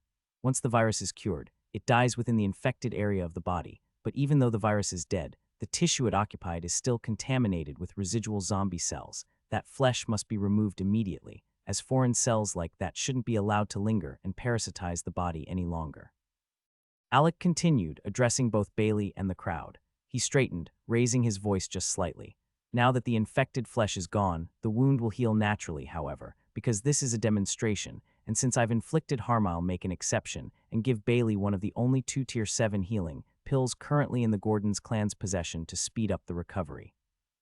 Alec had mentioned the Gordons only had 2 Tier 7 healing pills, just so he could direct the crowd's attention away from the fact he was about to give something so precious away. The crowd, already holding their breath in awe, sat stunned. It felt as if their brains couldn't keep up with what they'd just witnessed. Many had prayed the pill would work, but watching it succeed with their own eyes was something else entirely, something cinematic and almost surreal. Zombie virus had stolen countless lives, claimed brilliant mages and torn apart families, and now not only had a cure been revealed, it was about to be auctioned, and it wasn't even the royal clan behind it, it was the Gordons, a mid-tier clan. Everything felt so unreal to the crowd, even though it was unfolding right before their eyes. And now, to top it off, they were hearing Alec casually mention giving away a Tier 7 healing pill to speed up the recovery process. Many could barely believe it. Some were already wishing they could teleport onto the stage and beg Alec not to waste such a rare item, as it was better to let the injury heal naturally and preserve the pill in an unbreakable glass case for others to marvel at. A few, in fact, found themselves wishing they had been the ones infected by the zombie virus, just for the chance to experience what a Tier 7 healing pill felt like. Strangely enough, one of those people was none other than the patriarch of the Gordons clan himself, which showed just how coveted the pill really was. But everything was happening so fast, the crowd watched in awe as a golden-colored pill appeared in Alec's hand, and he extended it toward Bailey Lanced. It was obvious to many that Alec had just pulled it from his space ring, prompting a few to glance toward the 5th VIP booth. Their eyes locked onto the Gordons' patriarch, though no one said a word, but George could clearly read the unspoken message behind their stares. How could you leave such a priceless treasure in the hands of your grandson? Look, he's about to hand it to that smelly old man. What they didn't realize, however, was that even George himself had never seen such a pill of that realm before, just like them all. It was also his first time laying eyes on a Tier 7 healing pill, and the jealousy brewing inside him could have made him explode. He had this itch to rush down and snatch the pill from Alec's hand and lock it away forever in the Gordons' clan treasury, so it would never see the light of day again. But he had to maintain appearances, so he forced on his signature smile while crying internally. When Garrick glanced at him, he could only shake his head. "How long are you going to make my hand ache?" Alec asked in a joking manner as many in the crowd chuckled. He had said this because he was still holding the pill out as Bailey, who looked stunned as he kept staring at the pill. The pill gave off an indescribable aura. Bailey could swear he saw a green dragon engraved on its surface, and when he focused, it looked like the dragon's body was swimming around the pill in a gentle river current. Even its scent filled the auction hall, as low-rank mages felt their long-held aches and fatigue from training melt away. There were faint effects on some mid-rank mages as well, but the high rankers could actually see golden streams drifting in the air, flowing toward the weaker mages and attempting to heal them. But unlike the Tier 7 mages, though, he only saw a thin line of golden thread extending from the pill and connecting to others around the room. The healing effects it gave off to the low-rank mages just by being in proximity to it made it obvious that it was a genuine high-rank pill, the first of its kind ever seen in Estonia City. "Are you sure you want me taking such a pill?" Bailey asked, his voice trembling as he struggled to believe what was being offered to him. "Come on, old fogey, just take the damn pill already. I went through so much trouble to make sure you got cured in the flashiest way possible." "The least you can do is enjoy the limelight," Alec's voice echoed directly in his mind, growing tired of Bailey's hesitation. Bailey's eyes widened as he realized what had just happened, a telepathic message. Alec had spoken to him mentally. That meant his mental strength was already high enough to bridge minds. He didn't even mind being scolded. Instead, he grinned like a fool. This confirmed to him that Alec would definitely reach the high ranks very soon than later in future, and now more than ever, he wanted to tie the boy to his clan one way or another. Many mages who thought of themselves talented had found themselves stuck at Tier 6, unable to bridge the gap to the high-rank realm, just because they were unable to cultivate their mental strength or even properly materialize their mana. But Alec, a newly advanced Tier 6 mage, was already using mental abilities most couldn't dream of until peak Tier 6 realm. Without another word, Bailey took the pill and swallowed it, as gasps of disappointment echoed through the room, not because they didn't want him healed, but because the pill was now gone, consumed. Still, no one dared speak as they watched in awe. New flesh began to regenerate where the blackened, infected shoulder had been. Mangled flesh, tissue, and blood seemed to weave themselves together, as if they were being guided by some invisible hand stitching it all in place. Slowly but surely, the wound was healed, fresh and whole, as if there had never been an infection at all. As if that wasn't enough, the residual energy from the pill began surging through the rest of Bailey's body, healing old, hidden injuries. Then came the unexpected. A powerful gust of wind element gathered around him. Those with knowledge of mage cultivation could hardly believe their eyes. The Grand Elder of the Lanced clan had just experienced 2 minor breakthroughs, instantly reaching the peak of the Tier 7 mage realm. Bailey burst into joyful laughter as he moved toward Alec and pulled him into a tight hug. His strength was returning, but this time it felt far greater than ever before. The healing pills previously given to him by the Gordon's envoy had helped him clear part of his blocked mana passage, and he had felt hope that, with enough effort, he might rise to the next minor realm in cultivation. But the Tier 7 healing pill Alec gave him surpassed all expectations. that he even felt 15 Tier 6 healing pills combined couldn't match the effect of that single high-rank pill. All his mana veins were now cleared, every hidden injury gone, and his foundation was as solid as a mountain, which made all his earlier effort in cultivation for years that had been blocked due to his mana veins push him towards two minor stages of breakthrough. He felt like a teenager again, who was starting at the beginning of his cultivation journey with no barriers in sight. He was sure the Lanced clan was on the cusp of a new era, not just because of his renewed strength that made him join the list of strongest mages in the city, but with his son's strength as well, as with that spirit equipment set they won earlier, it was bound to make him invisible too among Tier 6 mages. Bailey had that much confidence in the Gordon's goods, as they have proven to all be high quality. Now finally free from the threat of death, Bailey felt invigorated, striding back to the Lanced clan's VIP booth with a youthful swagger and laughter on his lips. On his way back, countless clan members stopped to congratulate him. Many more seized the opportunity to grow closer to the Lance clan, not just because of their clear connection with the Gordons, but because their power had visibly risen to a whole new level.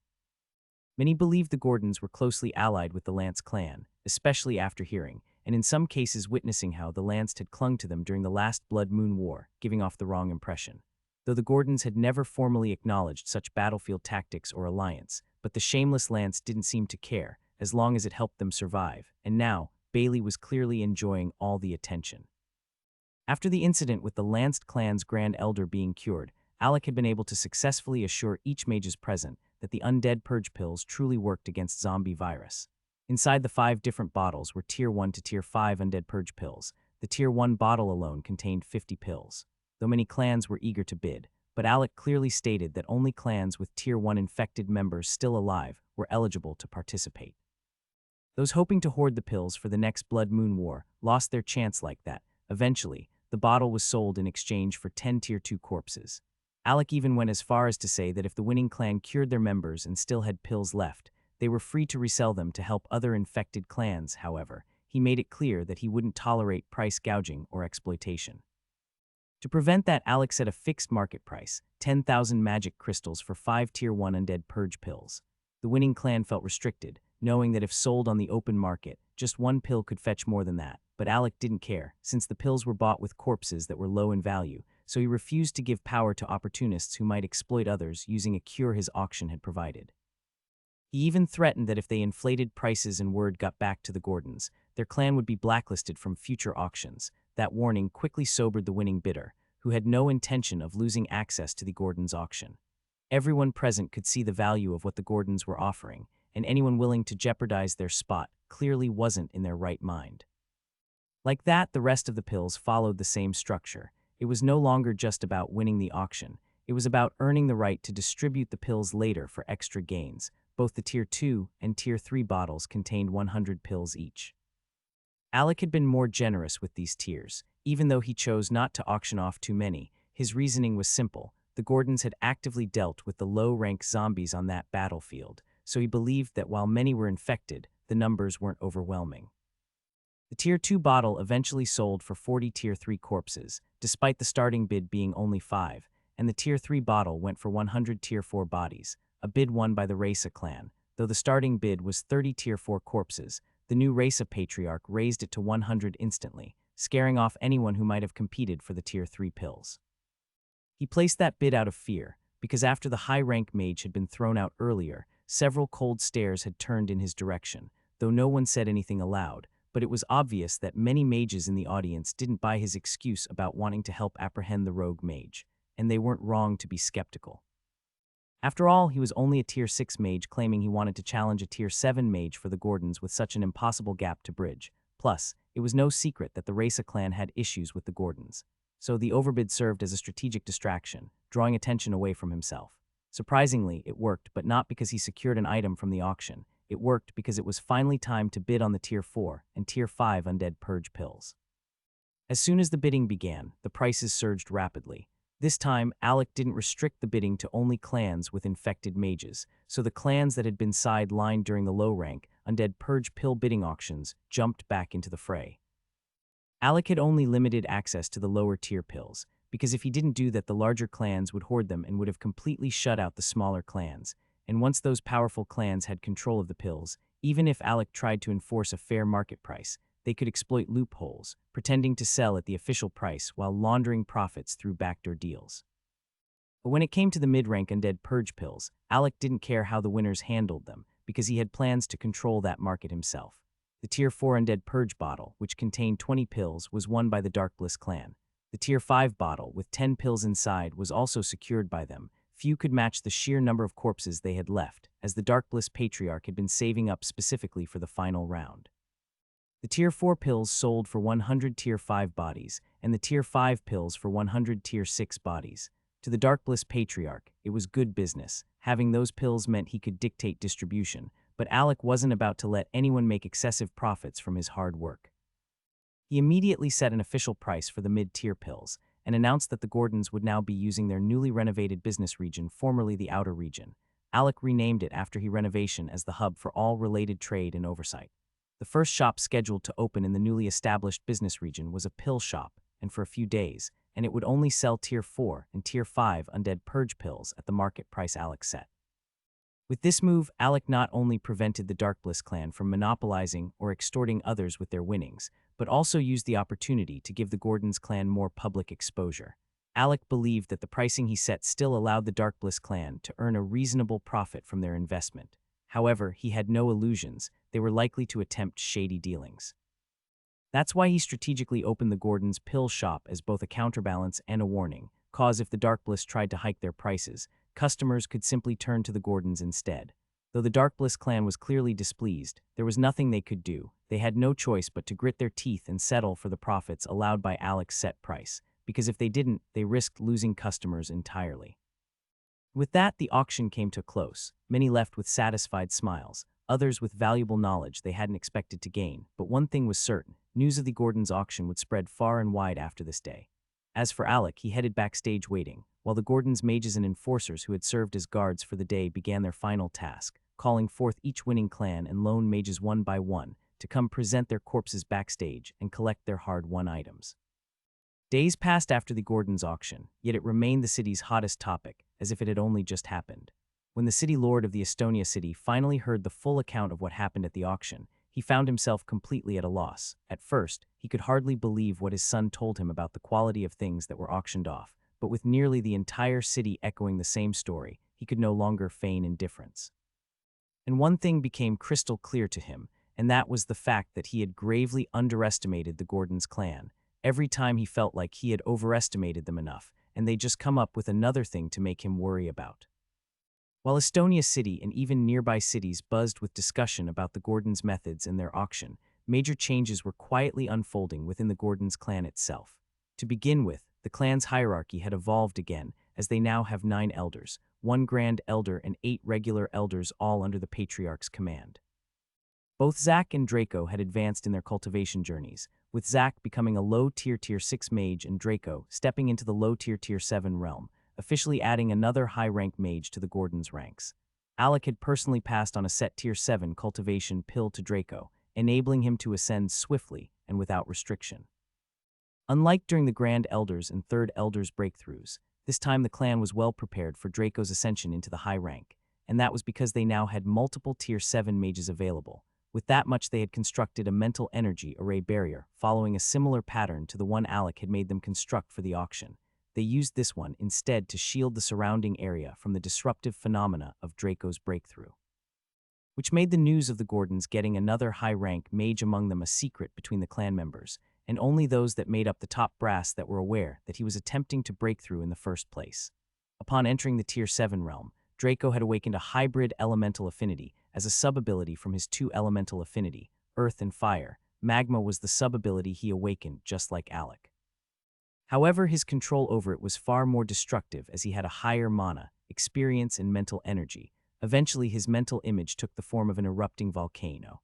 So far, Alec has only encountered 3 distinct mental images among the elders of the Gordons' clan: the Grand Elder Beauty Ugly Sirens, the Third Elder's Golden Battle God figure, and now Draco's fearsome volcano.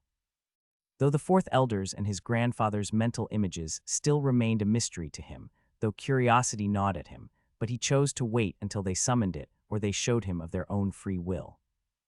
Alec had learned that a mental image was the manifestation of a Tier 7 mage's power, but at the early stage, it was difficult to control, so most avoided summoning it altogether, because no matter how powerful it made them, an injury to the mental image was an injury to the soul, and no one wanted to risk a wound that could cripple their future progress. Even Taryn Dunce had returned to the academy days ago, after realizing that Alec had gone into another round of secluded cultivation, though the others had already emerged, and visited Alec daily, hoping to catch him when he came out, but so far, no sign. Even the patriarch had entered seclusion after witnessing Bailey ascend into the peak of the Tier 7 mage realm. The sight had nearly driven him mad with envy, prompting him to demand some Tier 7 cultivation pills from Alec before letting Bailey go from the auction house on that day. And just like that, Alec lost the last of his Tier 7 cultivation pills. In the following days, the Gordon's pill shop temporarily closed, having sold out its entire stock. Alec had only intended for it to operate briefly anyway, not as a permanent fixture for now. Its purpose had been to offset the Darkbliss clan's attempt to exploit their monopoly on the Tier 4 and Tier 5 undead purge pills after winning them at the auction.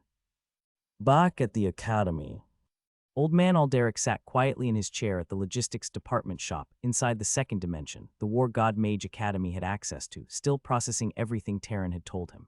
So you believe this clan is hiding even more secrets, and that it would be in our best interest to draw closer to them? Old Man Alderic asked, his tone measured. Taryn nodded without hesitation. Well, even if you weren't put to use out there, you've brought back something valuable.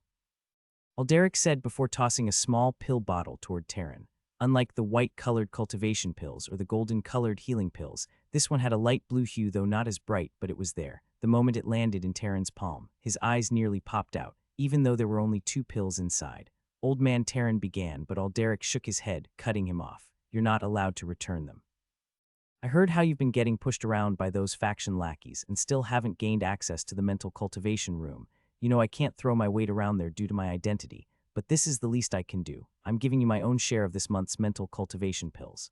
Hopefully it'll help you heal the cracks in your mental image and soul faster, he added. Taryn nodded. I promise I'll repay you someday. I don't know how, but this act of goodwill won't be forgotten.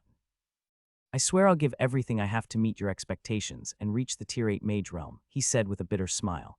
Just take it easy. There's no need for all that, Alderic replied with a small wave of his hand, trying to ease the weight of Taryn's vow. He wanted the boy to know he didn't need to carry such a burden for a simple gesture. But Taryn was never one to take things lightly. The more he was told to relax, the more fired up he became. In this lifetime, I, Taryn Dunce, have vowed to chase the pinnacle of cultivation, so what if there are risks? I'll either overcome this hurdle and continue this journey or die trying, he said back to Old Man Alderic as he walked out the door of the logistics department shop. Taryn's headstrong attitude was well known. After all, he was just like his master. Still, Alderic's somber mood didn't last long. His eyes sparkled like stars as he raised the space ring that housed all Alec had sent back to him. Slowly, he pressed his cheek against the cold metal, giggling with a joy he couldn't hide.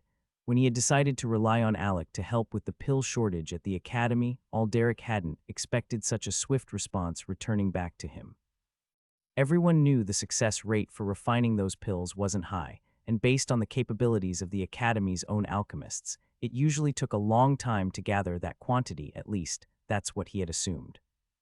But Alec not only delivered the promised 300 Tier 6 cultivation pills at such a fast speed, but he also provided an additional 100 Tier 5 cultivation pills, along with healing pills in both the Tier 5 and Tier 6 range, and he called them a gift he chipped in. Never in Alderic's wildest expectations had he imagined receiving healing pills in exchange for the corpses he had handed over to Alec. Now, after hearing about the Gordon's auction, where even treasures that would make the mages of War God Mage Academy envious were traded for corpses, he knew it was time to seriously consider implementing the idea Taryn suggested. And the plan was that every mage who entered the second dimension would now be required to pay a gate fee of at least 1 corpse equivalent to their realm when they were coming back from their expenditure, and for every extra more corpses they brought back, the more student credits they would earn in return. Old Man Alderic had entered full business mode, as was planning on how he would exchange student credits for the surplus corpses the students brought back, which would then be used to conduct trade with the Gordons through Alec. To further benefit the academy, he intended to raise the exchange rate for magic crystals to student credits or any other currency. No matter how much students protested, the allure of high-quality pills would override their complaints. That way, the logistics department would profit without doing much more than acting as a middleman from both sides. Since Alec was providing more pills than expected, Alderic realized the logistics department would not only profit from selling the surplus, but also from the adjusted exchange rates. And with many of the Academy's powerhouses in the Academy now, he knew it wouldn't be long before they sold out again. That only solidified his resolve to form a long-term partnership with the Gordons, unaware that the true mastermind behind it, all the pills manufacturing, was Alec himself.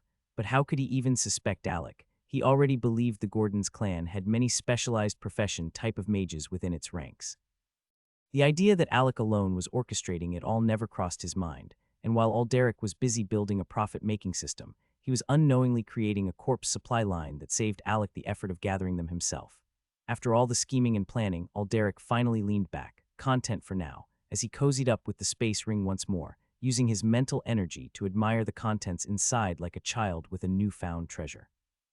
At the edge of the logistics shop, two of his assistants exchanged stunned looks, silently wondering how many more times their boss would shock them like this with his facial expression. "What are you looking at?" Old man Alderic muttered as he caught them peeking at him. He then proceeded to wave his hand as the ground trembled, then opened beneath the two shopkeepers, swallowing them whole. "No, spare us," they screamed, but it was too late. A moment later, they were outside the shop, buried in the earth up to their necks, with the harsh double suns of the second dimension beating down on their exposed heads. Passing mages shivered at the sight, as they all realized that old man Alderic had executed his favorite punishment once again. Days went by, and it was finally time for the first-year students of the War God Mage Academy to return from their holidays. This time, 2 Tier 4 mages were the ones who stood at the academy gates, tasked with verifying the status of returning first-year students. But unlike the start of the year, when few seniors actually cared about the new students, now there was genuine excitement. Everyone was eager to catch a glimpse of the first-year War God Mage team, the same team that had gone all the way to the capital and defeated every top academy's first-year team and put the name of the War God Mage Academy out there again. Though they weren't crowned champions, but everyone knew who the true victors were. And the buzz wasn't just about their past victory in the capital. It was because all 11 members of that team had now been promoted to second-year status, and more impressively, they'd all earned places in the Earth ranking of the War God Mage Academy. The Academy itself followed 3 primary rankings, aligned with the 3 major cultivation tiers seen most often in the Academy apart from the military ranks, which all the students of the War God Mage Academy obeyed. These were the Human ranking, the Earth ranking, and the Heaven ranking. The Human ranking consisted of Tier 1 to Tier 3 mages, determining who was the top low-rank cultivator in the Academy. Back when Alec was first admitted to the War God Mage Academy and was in the low-rank realm, he spent most of his time either in class or at his master's peak. He hadn't paid any attention to rankings. Unbeknownst to him, Alec never even realized that he ranked low, though there were still others below him, including some of the Gordons clan members who followed him. But no one ever challenged him to a human ranking duel. Most avoided crossing paths with him entirely. Even the number 1 mage in the human ranking feared Alec and was quietly thankful that Alec showed no interest in such rankings. The Earth and Heaven rankings, on the other hand, outlined the power structure among mid-rank and high-rank mages in the Academy, respectively. The real reason why so many were now eager to see Alec and his team was that the long-stagnant Earth ranking had finally been updated, and all 11 top spots were now occupied by Alec and the mages that was part of the team, with Alec himself sitting at the number 1 spot. Many senior students who had just returned were itching to challenge them, especially those who had only heard stories of Alec's feats without really seeing them firsthand. Some seniors were just waiting to use their status to force duels, but even after waiting around, neither Alec nor any of the Gordons clan members accompanying him appeared. The 2 who were cited just happened to be Pale Zero and Kate Colossus. There were 4 seniors in total, and 3 burst out laughing as they stood from the stones they'd been resting on and started slowly walking into the middle of the road, watching as Pale and Kate presented their student badges to the mages stationed at the gate. The mages scanned the badges with their verification devices, which let out a confirming ding, proving that Pale and Kate were indeed official students of the War God Mage Academy. But something left many onlookers perplexed. Pale's student identity badge, which he was prominently displaying on his chest, was no longer that of a commander. In fact, it wasn't even the badge of a captain. Instead, it was the insignia of a major, gleaming in burgundy as he wore it with casual ease. The strongest of the 4 mages who had stepped forward to block their path was only a peak Tier 5 mage, and he began to frown as his eyes caught the color of Pale's badge. What the hell? According to the info you got to me, this guy was supposed to be one of the weakest. Why is he having the colors of a major then? He muttered towards the 4th who was dragging his legs behind. There's no way he's already in the Tier 6 realm. The gap between mid-rank realms isn't that easy to cross. He must have been granted a ton of merit points by the Academy as a reward, just like how it was claimed Alec got a captain's rank before even stepping into the Tier 5 realm. One of them reasoned. They kept their eyes fixed on Pale and Kate, who had just finished the identification process and were now strolling past the stunned crowd into the academy. He might actually be a Tier 6 mage, the last one who was questioned earlier and was responsible for getting the information suddenly said. That statement made the others whip their heads around toward him, their expressions darkening. It was clear none of them liked the sound of that possibility. Just hear me out. From what I've gathered, he's Pale Zero, now one of the newly chosen of the Zero clan. So it makes sense that he's reached the Tier 6 mage realm. The mage began, pausing briefly as his friends shot him annoyed looks. Still, he could tell they saw some logic in what he was saying. Even if he's a Tier 6 mage, it's obvious that he lacks real combat experience. He's probably just one of those ancient clan mages stuffed with pills to push their realm higher. All Big Brother needs to do is defeat him before he consolidates his realm. Think of the fame you'll gain from it. The fourth quickly wrapped up his reasoning, throwing in a few flattering words to stroke the ego of the strongest among them. Yeah, now that you put it that way, that makes sense. Let me go teach these juniors a lesson. They should know to greet their seniors when they see them, the leader replied, puffing up with pride after the timid fourth member's praise. With a foolish sense of superiority, he made up his mind to force Pale to greet him publicly as an excuse to fight, hoping to boost his image.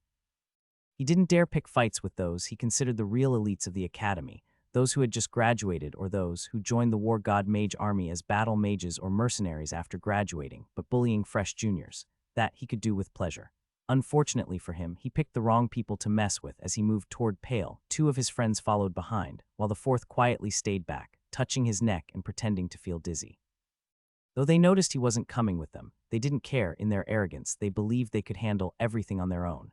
As the three older students abruptly intercepted Pale and Kate, both looked at them with confusion etched across their faces. In fact, anyone who knew them before would instantly notice the changes they had undergone. Pale and Kate not only appeared more mature, but their overall temperament had evolved drastically. If you don't mind me asking, to what do we owe this honor? Pale inquired calmly, his hands still behind his back. He wore a regal dark blue robe adorned with the Zero Clan emblem across the back. His silver-white hair was no longer tied in its usual ponytail, and now flowed freely, giving him an air of reserved elegance. The moment he spoke, a group of returning first-year girls nearby squealed with excitement, clearly swooning over his refined new look. The second year leading the trio grew visibly irritated at the girls' reactions. Your name is Pale Zero, right? Even if you've been promoted early to the second year, that doesn't mean you should ignore your seniors or fail to show respect to those you met in the second-year class, he snapped. On behalf of the other second-year seniors, I'm here to teach you a lesson. Let's duel. As the peak Tier 5 mage finished his declaration, Pale quickly deduced that this was likely one of the second years who rarely stayed at the academy and spent most of their time adventuring, because he didn't recognize him at all. Still, Pale couldn't quite connect the dots between the mage's accusation and his challenge. It was clear to him that the senior was twisting the narrative to justify a pointless fight. He was clearly trying to create an excuse to attack, but Pale couldn't understand the end goal. He hadn't offended anyone in a long time, so it puzzled him why someone would confront him for a duel the very moment he stepped back onto academy grounds. Then he began to pick up on the whispers around him, and it was obvious he wasn't the only one hearing them. They've finally found one of the mages from the first-year team. Looks like Pale's getting into a fight early on. That mage's lucky he'll claim the 5th position on the Earth ranking just like that. Well, it was bound to happen. There's no way we, as seniors, should let a bunch of pampered newcomers rule over us. If the academy thinks we're weak and handed them the top 11 slots, then they'd better deal with the consequences. Many second-year students who remained at the academy and were jealous of the prestige Alec's team had muttered their bitterness openly, mocking Pale's apparent misfortune. As Pale listened to the spiteful chatter and realized the only reason he was being targeted was because of a new rank he was given by the academy unaware, his irritation deepened, though he was unaware of his new rank before now, but he knew about the Earth ranking, because unlike Alec, he was social type of mage who cared about things like that. But he hated how the mage before him tried to twist the situation to justify picking a fight. Nothing would have pleased him more than smashing his fist into the smug senior's face and teaching him that chasing fame without foresight could lead straight into danger. But just as he was about to act, Katie's hand gently moved in front of him, stopping him. He turned toward her, eyes narrowed. "Leave them to me," Katie said with a confident smile. "It actually sounds fun. Besides, they're definitely no match for you. They've clearly overestimated themselves." With that, she stepped forward. "If you want to fight Pale, you'll have to go through me first," Katie declared, pointing her index finger back toward Pale to make her stance clear. But the peak Tier 5 mage facing her only snorted, tilting his head with a mocking grin. He could see Pale, who was now behind Katie. "I see you've sent your bitch to take the beating. How does it feel, hiding behind a woman?" He didn't even get to finish as a blue flash burst before him. Katie seems to have flickered and teleported right in front of him. Before he could even process what happened, a punch was already rocketing toward his stomach. He raised his arms to block the blow, but the moment their fists collided, a loud crunch echoed. His forearm cracked instantly, with bone jutting out near the elbow, though his block slowed the punch slightly, but it wasn't still enough. Katie's fist still drove into his gut, launching him backward. His body flew nearly 50 meters before crashing into a statue with a resounding thud. "Ouch," Pale muttered behind Katie, wincing in mock sympathy before breaking into laughter at the sight of the mage sliding down the statue, groaning. "You know," Pale called out, voice laced with amusement, "you really should have kept your mouth shut and just fought. But no, you had to spew filth, and worst of all, you picked the one insult she hates the most. Now do you understand how it feels to hide behind a woman? Blissful, isn't it?" Pale mocked the mage, who had staggered back to his feet with blood trickling from the corner of his mouth. He turned to glance at Katie, but her face was mostly obscured now, her long hair cascading down like a veil. Still, even with her features hidden, she radiated an overwhelming presence. Like Pale, she wore the robe of her clan, though it was tailored for a male. Somehow, she still made it look effortlessly regal. At that moment, an immense surge of chi erupted from her body, unleashing shockwaves that made the two nearby mages shiver uncontrollably. "You're all dead," Katie said, lifting her head just enough to reveal part of her face. Her wide pupils gleamed from behind the curtain of hair, sharp and menacing. In that instant, to the mages staring at her, it no longer felt like they were facing a fellow student, but a demon cloaked in human form. What happened next was a blur to the spectators, as all they saw was a flash, which they believed to be Katie twisting mid-air as she unleashed a flurry of strikes on the two mages who stood frozen in place. Bang! Two loud impacts echoed as the mages who had sensed danger at the last moment tried to defend themselves. But there was one small problem. Just because they could read where her moves would go due to the blur, it didn't mean they had the strength to withstand them. Like their leader before them, both had their arms shattered. As the blur paused for a heartbeat as Katie's hands materialized in front of them, the two mages tried to turn their heads while still in shock as they just wanted to see her, but they were too slow. Time itself seemed to slow for everyone watching as her hands gripped both mages by the neck, and before they could react, she hoisted them effortlessly and slammed them down in a brutal double choke slam, dropping to one knee with the force of the move. Crack. The ground beneath her split further from the impact, as both mages lay unconscious, with foam bubbling from their mouths. "You bitch," their leader snarled, his fury boiling over as he watched his comrades fall so quickly. This time, though, he had learned his lesson as he summoned his sword before advancing, even though pain shot through his arms with every movement he made since his injuries had yet to be treated, but he didn't dare back down now. He needed to land a single blow, anything, just to save face, because he knew if he failed here, even those who had planned to attack like he just did would mock him and use his defeat as a benchmark for their own caution. He couldn't stomach such disgrace. Returning to the academy was supposed to be their moment of rise in prestige due to their high cultivation realm, a chance to reclaim honor as the academy bests. But that spotlight had already been stolen by Alec and his group. That's why some were so desperate to defeat them, to prove that the academy had made a mistake ranking a bunch of newcomers above them. Swing. He closed the distance between himself and Katie, slashing his sword, but she casually sidestepped every attack with minimal movement, making him look like a complete fool with how effortlessly she handled his attacks. Growing frustrated, he finally twisted his blade and aimed the hilt toward her face in a desperate attempt to catch her off guard with a swift jab, but Katie ducked beneath the strike and slipped into his close range. His eyes widened in panic when this happened, because he knew it was already too late to pull his sword back for a defensive action. Bang. He had forgotten they were both fighting, and he definitely wasn't the only one calculating. Katie's right palm shot upward, landing a brutal slap beneath his jaw like an open palm uppercut, dislocating it instantly. Before he could recover, she gripped the back of his head and slammed it straight into her rising left knee. And everything went white in the mage's vision as he collapsed, completely unconscious, with his body crumpling with multiple bones out of place, far worse off than his two comrades who had only suffered broken arms. "Is there anyone else who still wants to come at us?" Katie asked, arms spread wide. The crowd instinctively began shaking their heads in fear. "Good, now what's my rank again?" she asked, genuinely curious, especially since Pale had been ranked 4th. That would be the 11th position," the 4th mage stammered, raising his index finger defensively to show he meant no harm. "Just 11th, and this guy got 4th. Whoever made that ranking must have used outdated data, Katie grumbled, shooting Pale an accusing glare. Why are you looking at me? It's not like I knew any of this until recently, Pale replied with a shrug. Aware of what exactly? A booming voice interrupted from behind, though the speaker wasn't close. However, his voice carried such power that it rippled through the air, silencing everyone in an instant.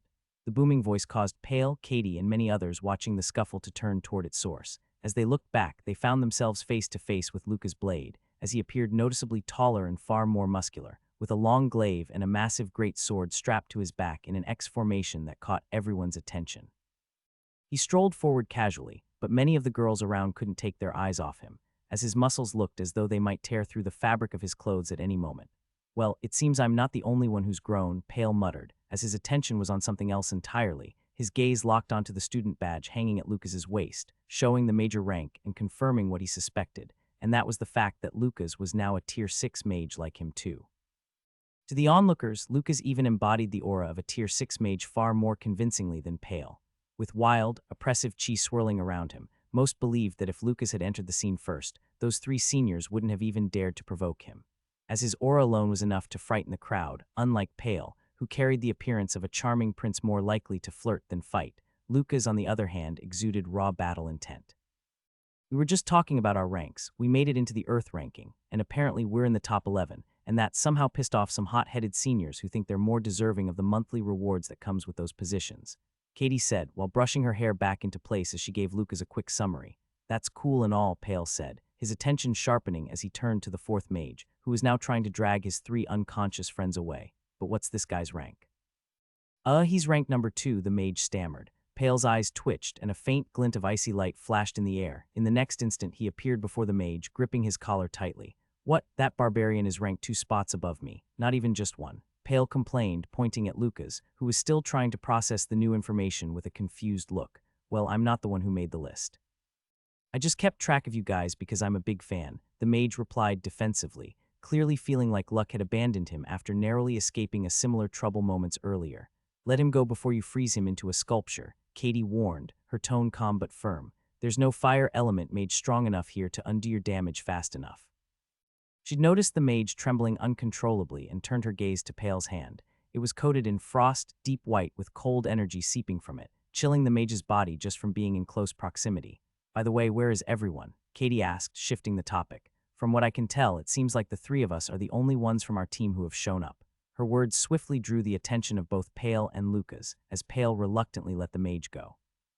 Apart from those 3, Beatrice Marionette was the only other member of their team who had returned to the academy that day.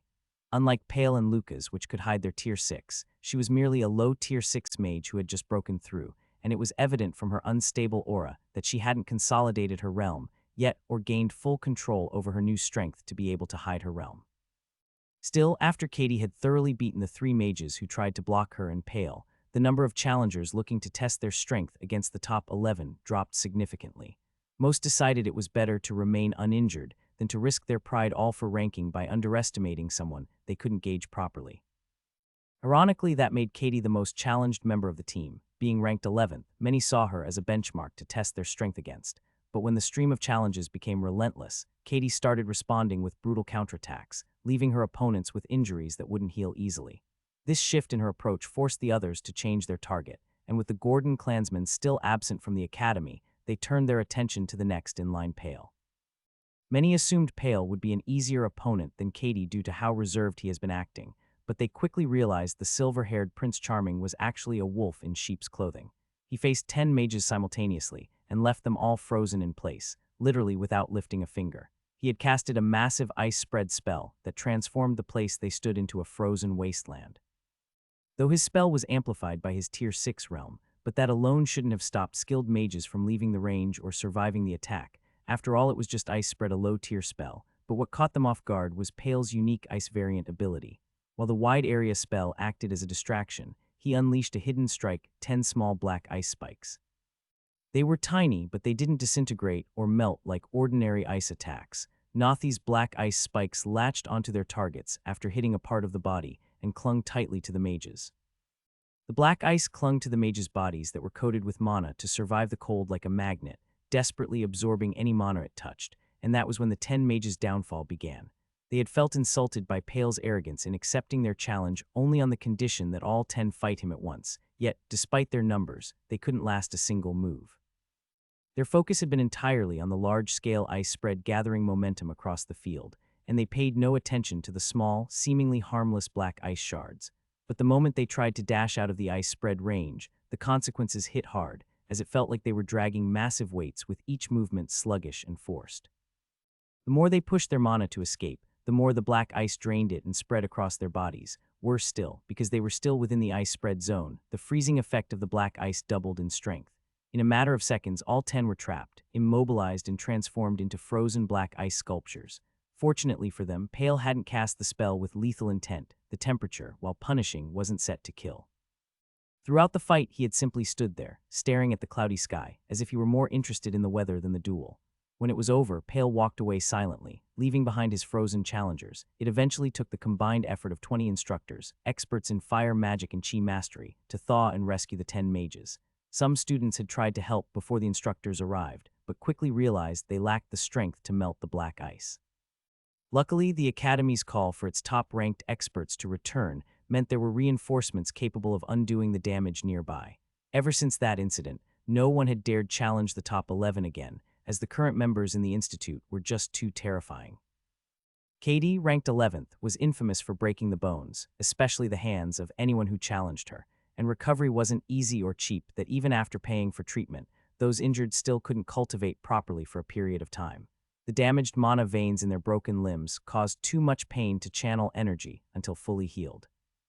Many called her a sadist, as Katie's attacks didn't just damage the body externally, they shattered internal structures as well, and it felt as if no defense could stand against her, and worse, everyone suspected she wasn't even using her full strength.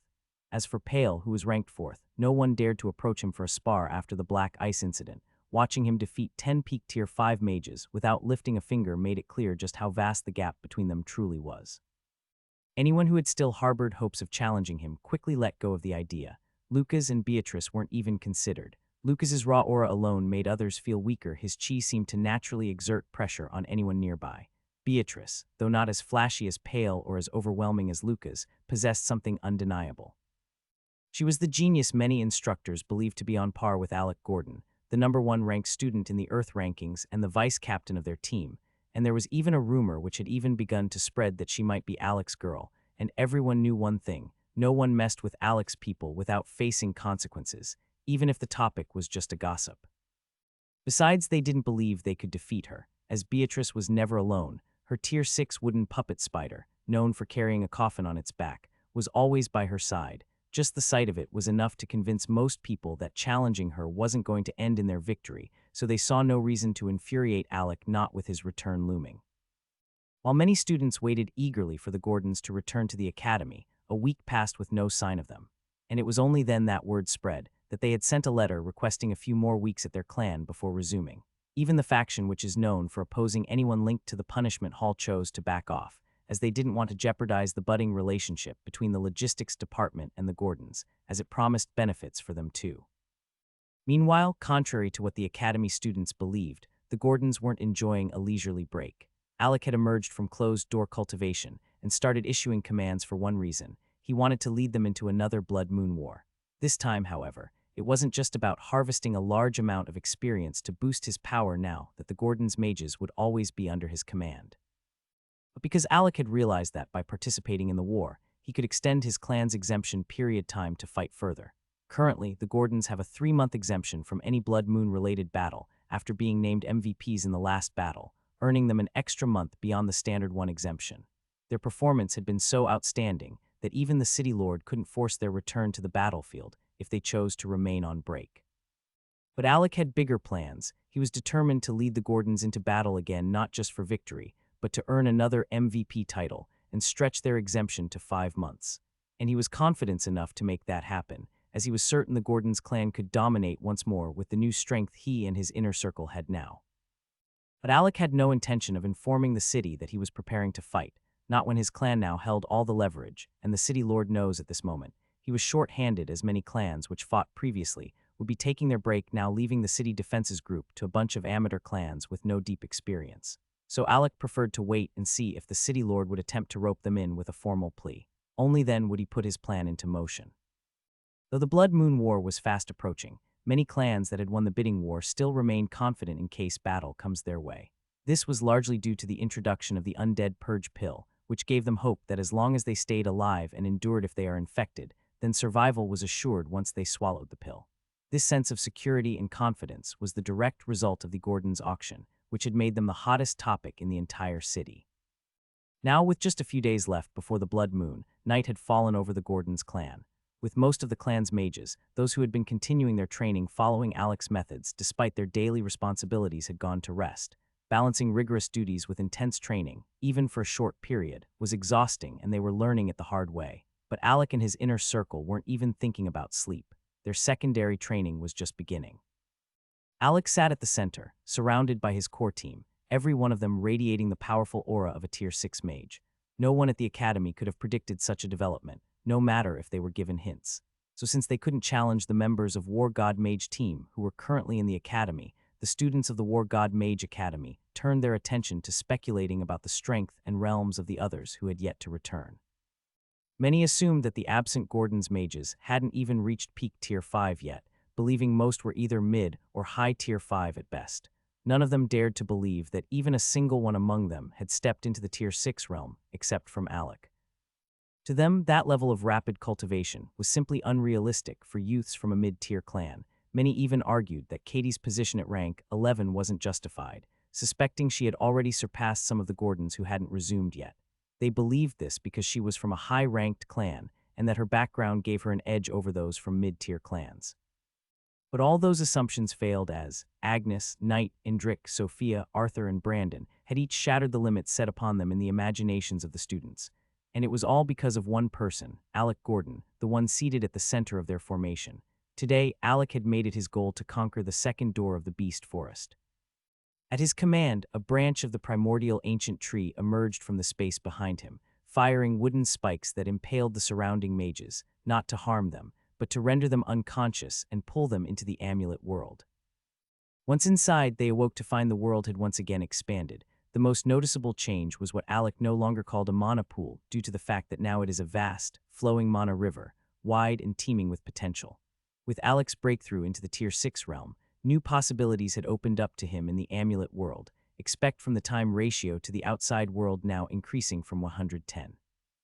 Among them was the realization that he could rear fish and other aquatic creatures in this space. To experiment, Alec halted his usual indoor cultivation and sent someone out to catch ordinary, unranked fish. Despite their mundane nature, Alec didn't care. He simply turned to the system's spirit and asked if there was any way to transplant them into the amulet world. And his request was swiftly granted by the system, as he could send the fishes into the amulet world in exchange for a few system points. Alec didn't hesitate as he was eager to see the results. By nightfall, when he entered the amulet world, he was astonished to find that the once ordinary fishes had grown tremendously in size after spending time in the Mana River. They now radiated a faint aura. The following day, upon re-entering the amulet world, Alec noticed the fishes were emitting mana-like energy, placing them firmly in the Tier 1 realm. Just like that, he had unknowingly created his first set of spirit beasts. Excited by the development, Alec tried summoning 2 of the enhanced fishes with his thoughts after leaving the amulet world. This time there was no cost, and he cooked them. The rich aroma that drifted from his house was what caught the attention of his team, who immediately realized he was no longer in indoor training, and without hesitation, they came to camp with him. After eating the fish, they found out that not only was it incredibly delicious, but also strangely addictive. Even Alec received a system notification awarding him a small amount of experience points, though negligible, but that was enough to spark an idea. Despite not being a great cook himself, the quality of the fish elevated the meal to something exceptional. Sensing an opportunity, he called for a meeting. With his father away, he requested the clan elders to help him gather skilled Gordon ladies interested in managing a restaurant in the business district when he returned to the academy. And so, the Gordon restaurant was born, with spirit fish as its signature dish. Alec discovered that the longer the fish stayed in the amulet world, the higher its cultivation realm became, the limit being Tier 5 due to the pool's level, and with it, the benefits to anyone who consumed it. Higher tier fish weren't just more nutritious, they were also more flavorful and significantly larger. Alec even began adjusting prices based on the fish's tier. The business region, formerly known as the outer region, became flooded with customers eager to taste the magical dish and experience its effects after Alec bribed some of his clan's enforcers to go out and spread rumors about the Gordons' restaurant. Though the rumors were true, he just wanted their awareness level to increase without giving out free trials. With numerous testimonies spreading like wildfire, Alec began brainstorming ways to introduce more aquatic lifeforms to diversify the restaurant's menu. Everyone summoned their gear and ensured they were in peak condition after they appeared in the black space of the amulet world. Alec had warned them that this time he was going in, his battle would mostly take place in the core of the second level of the Beast Forest, as he believed he finally had the strength to conquer it, so they should watch out and not get swept up into it if they weren't confident enough. "Let's go," Alec said, stepping forward toward the second door of the Beast Forest, with his team following closely behind. This time, the portal before the door didn't shimmer with a single hue. Instead, it pulsed with a swirling, rainbow-like radiance. This was because Alec had wished for everyone to be separated and teleported into different locations. It wasn't that he didn't believe in strength in numbers. He did, but if anyone encountered another person inside the second level of the Beast Forest and chose to work together, that would be their own decision. He just didn't want to make it easy for them.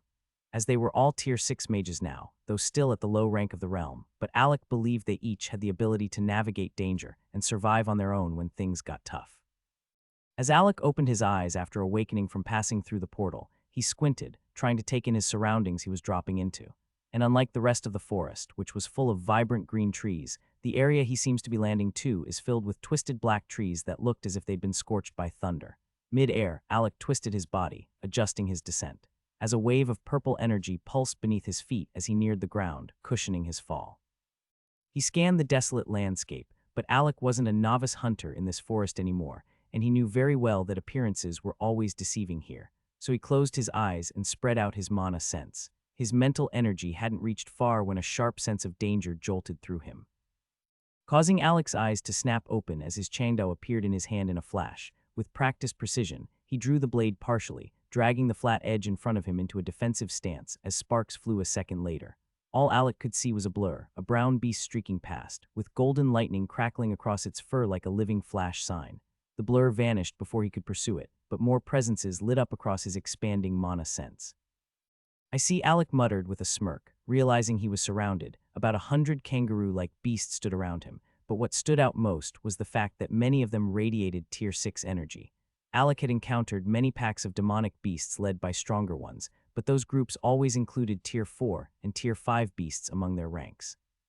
But this one, however, was entirely composed of Tier 6 demonic beasts, the strongest being a high Tier 6, and that alone piqued Alec's curiosity. He didn't believe they simply moved together without a leader. Such order suggested hierarchy, and he was eager to see what type of unique demonic beast that commanded them. What amused Alec even more was that each of these kangaroo-like beasts appeared to have at least 2, if not 3, elemental affinities. Alec had spent a significant amount of time in the second level of the Beast Forest, though he wouldn't claim to have seen it all, but for an entire group to have dual affinities as a minimum, that was unheard of. It confirmed for Alec that this kangaroo faction held some kind of secret, something that allowed them to grow stronger at an abnormal rate. Then he noticed movement on a distant stone outcrop. A kangaroo stood there, upright like a human. Unlike the others, this one wasn't hunched or bound by its kind's usual physiology. It had seemingly broken past its racial limits, now appearing like a proper humanoid beast, with golden lightning-like symbols streaked across its brown fur, and a shimmering, crown-like formation of water floated above its head as it looked down on Alec with disdain. Its right leg shifted forward, assuming the posture of a ruler standing atop a mountain. Alec could practically read the malice in its gaze, and he didn't like it, but something else caught his eye. A long scar ran down its left eye. "Oh, I see, you're the one my golems reported, the one causing trouble deep in the Beast Forest. If I remember right, I spared you a long time ago when you were much weaker. Seems you mistook my goodwill for weakness and now tried to assassinate me. So tell me, are you ready to die?" Alec said with a small smirk, letting his Changdao slide back into its scabbard. "Look around, Yahoo, does it really seem is about to die?" The kangaroo replied, hands clasped behind its back as it stared down at Alec. The fact that it could speak shocked Alec, but he kept a straight face, as he wasn't about to show a surprised expression in front of so many kangaroos just because one had formed coherent speech. "When I first saw them, I was wondering what secret was behind their rapid advancement," Alec said calmly. "But now, seeing you, I can piece it together. You've been devouring the hearts of other beasts before they're absorbed back into the earth, haven't you? That's the reason you and your group of buddies here have gotten stronger," Alec questioned. The kangaroo's expression shifted sharply, though it said nothing, but its silence told Alec everything he needed to know. Kill him, his heart will be perfect to push me into the high rank and help me ascend to an even greater realm, the kangaroo commanded, pointing at Alec. At once, the surrounding kangaroos began hopping, their fists radiating with all sorts of elemental power. Well, when I came here ready to spark an all-out war, I never expected kangaroos to be the enemy, but who cares, you'll do just fine, Alec said, a grin tugging at his lips. Let me show you why underestimating your enemy can be fatal. Come out. With a surge of mana being sent into his space pouch, Alec summoned his main golems. One by one, they appeared around him, each emanating a terrifying aura. Though Alec had only 8 golems, the oppressive force they exuded made them feel more threatening than the hundreds of enemies before them. Watch closely. This is how you give a real command, Alec said, locking eyes with the kangaroo above. Kill them all. The words had barely left his mouth when the golems surged forward, summoning their own minions as they charged, as a major battle had just begun. After Alec summoned his golems, he didn't bother moving. He remained still, arms crossed, eyes locked on the kangaroo with the scar over its left eye. From the expression on the kangaroo's face, it was clear things weren't going as it had expected. Alec's golems were dominating the battlefield, though only the 8 main golems were tier 6, but with their minions by their sides it significantly amplified their power. The synergy between them allowed the main golems to exceed their realm's limits, overwhelming the kangaroo opponents with brutal efficiency. The kangaroo leader finally snapped, no longer willing to watch his subordinates be slaughtered. Just as he prepared to leap into the fray, he realized someone was also moving to block his path. Alec had been watching him closely and had tracked his line of sight in case of any sudden movement, so the moment the kangaroo flashed forward, with lightning crackling across its body, Alec reacted, propelling himself into the air with a surge of mana and chi wrapped around his body and legs to enhance his speed. The kangaroo had been targeting Butcher, its eyes locked on him from the beginning, as Butcher seems to be doing the most damage, the look of concern now replaced by aggression. Alec's movement wasn't fast enough to stop him outright, as his elemental affinities weren't built for high-speed travel, forcing him to rely on raw power to close the distance. He calculated it would take another split second to reach them.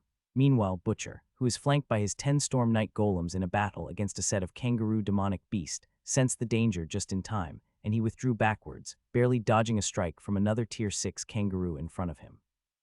Then in a swift motion, he split his double-handed axe into 2 one-handed versions, though smaller, but the new weapons allowed for greater agility, as he shifted one arm behind him, positioning the axe defensively as he prepared for the attack he had sensed. Bang.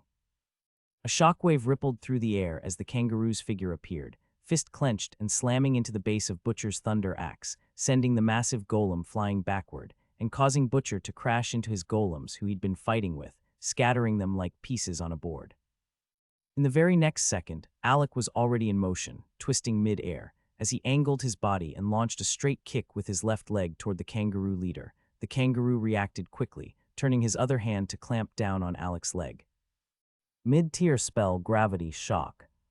Boom, but Alec had other plans for him as a purple, sonic-like ring exploded beneath Alec's foot, striking the kangaroo leader and launching him upward, but instead of tumbling helplessly, the kangaroo twisted his body mid-air, somersaulted, and landed safely at a distance. He looked up, only to see Alec smiling down at him. "You're one slippery cockroach, hard to kill," Alec said, cracking his knuckles as he released his left-hand grip on the changda on his waist. The motion was slow, deliberate, as Alec's stance shifted as he prepared for a hand-to-hand fight. The kangaroo narrowed his eyes, his pride stung to him, it felt like mockery. Fist fighting was the natural domain of kangaroos, and Alec choosing to not draw his weapon seemed like a challenge, a statement that he could win even without it. "You're going to regret that," the kangaroo growled before vanishing from sight. He reappeared in front of Alec, fist rocketing forward. Alec calmly deflected the blow with a light slap of his right hand, then countered with a sharp thrust of his left like a spear. The kangaroo raised his other hand to block, but the moment contact was made, the scent of something burning filled the air.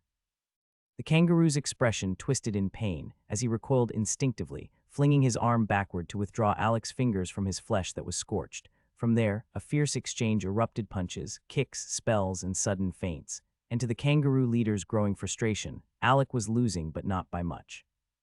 He was being beaten, and that was what made it all the more unsettling for the kangaroo leader as his punches landed hard, each one packing serious force, but no matter how bruised or battered he made Alec.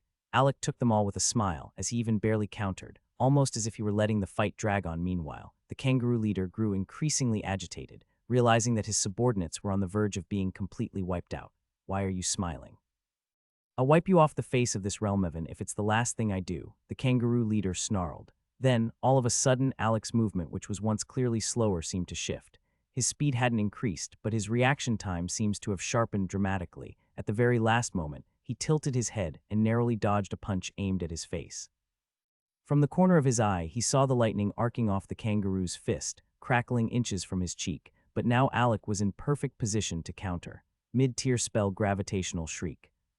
Following his dodge, Alec responded with a simple palm strike while closing his ears with mana. His attack effort looked harmless, almost casual, but the instant it connected with the kangaroo's chest, a deafening sonic boom erupted.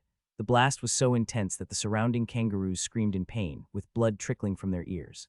Their leader, the direct target of the strike, wasn't so lucky. He was sent flying, crashing into the ground with a violent thud.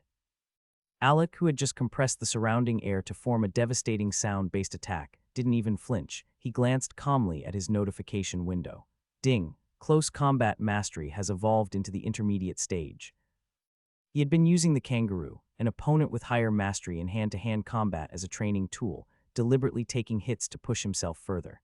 He could have ended the fight earlier with ease by drawing his blade, but Alec had decided it was time to master close combat for himself, and not just rely on his golem's mastery when he needed to use his fists. He chose to do it this way because with his newly gained magma control, there was no better method to unleash its destructive potential than by using his own body as the conduit. As the bearer of the power, he wouldn't be harmed by it. However, the moment he channeled it through a weapon not specifically designed to withstand magma control, the consequences were obvious. The intense energy would begin corroding the weapon's durability until it eventually shattered. Though his bloody Chandao was a divine weapon capable of restoring its durability by absorbing blood, and he could have activated the second seal to compensate, but Alec was too eager to see this idea through on his own terms. Just as Alec was still looking at his system screen, the kangaroo leader had already risen. It let out a roar toward the sky as its body surged with wind, lightning, and water elements. The cries that followed were laced with anguish. Every one of its minions had been slaughtered, and it howled in grief, a cry meant to announce its location to the other overlords of nearby regions. It knew it owed them blood debts for their subordinates it had killed, so its kind could devour their hearts to progress and assimilate with other affinity, though they didn't have time to learn how to use those affinity yet, before they met with the unlucky star Alec and his golems. Now, those debts would draw other overlords to this spot soon, and that was exactly what it wanted. It no longer believed it could stand against Alec's golems, so it intended to drag Alec down with him in a final stand. Despite everything, the kangaroo still clung to the belief that he could take Alec in a one-on-one fight. He convinced himself that his earlier failures were due to carelessness, not weakness, but when Alec looked at him, he saw only a demonic beast driven mad by grief and the loss of its kin. Titan stepped forward, stretching his right arm to form a massive mace, ready to strike. But Alec reached out and shook his head, signaling that the kangaroo was his to deal with. It was the least he could do. For the sake of honor, he wouldn't belittle the beast by letting a golem finish it off. He had to defeat it thoroughly, to crush any illusion that it hadn't been a fair fight. All right, time's up. Let's do this, Alec said, tapping his shoulders as the upper part of the infernal mantle set vanished, revealing glowing, totem-like red tattoos etched across his torso. They pulsed with energy and shaped like mythical beasts. But that wasn't the most terrifying part. While he still wore the lower set of the armor and his gloves remained, Alec had taken a fighting stance, as steam was rising from his flexed muscles, while his hands radiated a deep yellow glow overlaid with a red hue. There were no flashy moves, but the aura around him had shifted. He now exuded a raw, dangerous intensity that made the kangaroo leader realize just how serious Alec was. And the kangaroo leader responded with a stance of its own, its muscles bulging and swelling until it stood nearly a foot taller. Both combatants stared each other down, locked in a battle of wits until... Bang! With a deafening boom, they vanished from their spots. In the next second, the sky was filled with golden arcs clashed with crimson bursts as their fists met in a flurry of raw power. But this time, the kangaroo leader was clearly losing ground as Alec effortlessly deflected its strikes. As though he had more than two eyes, in truth, he was using his heightened mental senses to anticipate each move, exploiting the kangaroo's clouded judgment. Its fury had dulled its instincts, leading to mistake after mistake. Alec capitalized on every flaw, each punch he threw landing heavier than the last, as though repaying the damage he'd received earlier. Within minutes, the outcome was clear. The kangaroo could no longer keep up. Its body was riddled with bleeding wounds and punctures. The magma-infused blows had torn through its flesh, and the intense heat only worsened the damage. Each strike seemed to increase its pain sensitivity, and no matter how hard it tried, it couldn't stop the bleeding or heal itself with his water magic. The magma left behind wounds too deep and volatile to recover from that fast, especially during battle. The kangaroo leader collapsed, with his body soaked in blood, while Alec stood tall over him. Though Alec bore a few scorches and shallow cuts, his expression remained calm. Then, with a faint crackling sound, a thin shell broke apart and fell from his body, revealing pristine skin beneath completely unharmed. All along, Alec had been absorbing the damage with a combination of his activated stone skin spell and the infernal mantle tattoos, which dramatically boosted his defense. I see, the kangaroo murmured bitterly, finally accepting his defeat. Alec really crushed his confidence. Alec's mastery of stone skin had reached the peak of the mid-tier, and the only thing holding it back from advancing to high-tier rank was Alec's current level of comprehension and cultivation realm. Even so, whenever Alec cast it, it was nearly impossible to tell that stone skin wasn't actually his real skin. At the mid-rank stage, the spell had gained 2 extra attributes beyond mere defense. It could blend seamlessly with the body like a chameleon's special ability, and it could absorb a significant amount of damage before cracking. Once broken, however, it required several minutes before it could be casted again. Unfortunately for the kangaroo, he hadn't been strong enough to push the stone skin past its limit. "You fought well," Alec said as he conjured a spear of magma, its rugged, glowing surface radiating intense heat, and with one swift motion he plunged it into the kangaroo leader, ending his life instantly. As the beast's body went still, its spirit energy vanished into the air. Level up 3. Just like that, Alec gained 3 levels from the kill, an unexpected surprise, considering he hadn't anticipated leveling up anytime soon, but a rank up was always welcome. Before he could revel in the moment, a thunderous roar echoed from all 4 directions. Alec looked up and saw 4 immense figures descending from the sky. So this kangaroo had the nerve to offend all 4 regional overlords. "Guess that saves me time. I was planning to take them down anyway," Alec thought, smirking. "You dare slay the one marked by a great beast? Prepare to die, human," roared one of the overlords. Alec found the statement amusing. These 4 rulers of the north, south, east, and west had clearly marked the kangaroo as a threat, as it had reached a level that disrupted the balance of power they had so carefully maintained, where no one was allowed to grow stronger than them by reaching the peak of the Tier 6 realm itself. Alec had done them a favor by eliminating it, yet here they were, fabricating excuses to kill him as they feared he was a more dangerous threat than the kangaroo. The Golden Lion King who had spoken was joined by the Shadow Wolf Alpha Lord, the Winged Falcon Queen, and the Ice Serpentine Lord system identified name. Together, they were the 4 great overlords of the wild regions in the 2nd level Beast Forest, and now, they had unanimously declared Alec Gordon's their enemy.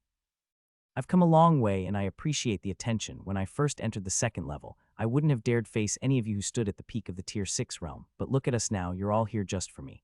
For the record, I've been planning to kill you lot anyway. You're all just too damn annoying," Alec said, his voice calm but laced with menace. At his words, all his main golems dismissed their minions, except the Hive Queen. "What are your orders, master?" Butcher asked, resting his massive axe on his shoulder. "The same as always," Alec replied, unsheathing his chando. "Their blood will dye the ground. Kill them all."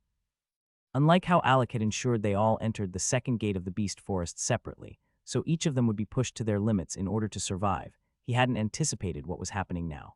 He himself was forced to face survival first, as he was facing the 4 current overlord beasts in the 2nd level of the Beast Forest, and from his time hunting there, Alec had learned that these 4 overlords acted as gatekeepers, making sure no other beasts surpassed them in strength. They maintained their dominance until they reached Tier 7, at which point they would ascend to the higher realm, as the 2nd level would reject their existence beyond that threshold. In fact, Alec had seen the ascension of 2 previous overlord beasts. But now, these 4 self-proclaimed rulers of the 2nd division were clashing directly with him, sending out a beacon-like surge of energy that pulsed through the entire dimension, that even his clansmen and new companions knew that it was crystal clear where he was. As they began converging toward the epicenter of the clash, certain that was where they'd find him, and just like that, they were slowly reconnecting, driven by a single purpose, to reach Alec in time and help him. "Oni and Sword Saint, you're with me. The rest of you, if you can't kill your opponents, just hold them off until reinforcements arrive. Pair up, 2 by 2.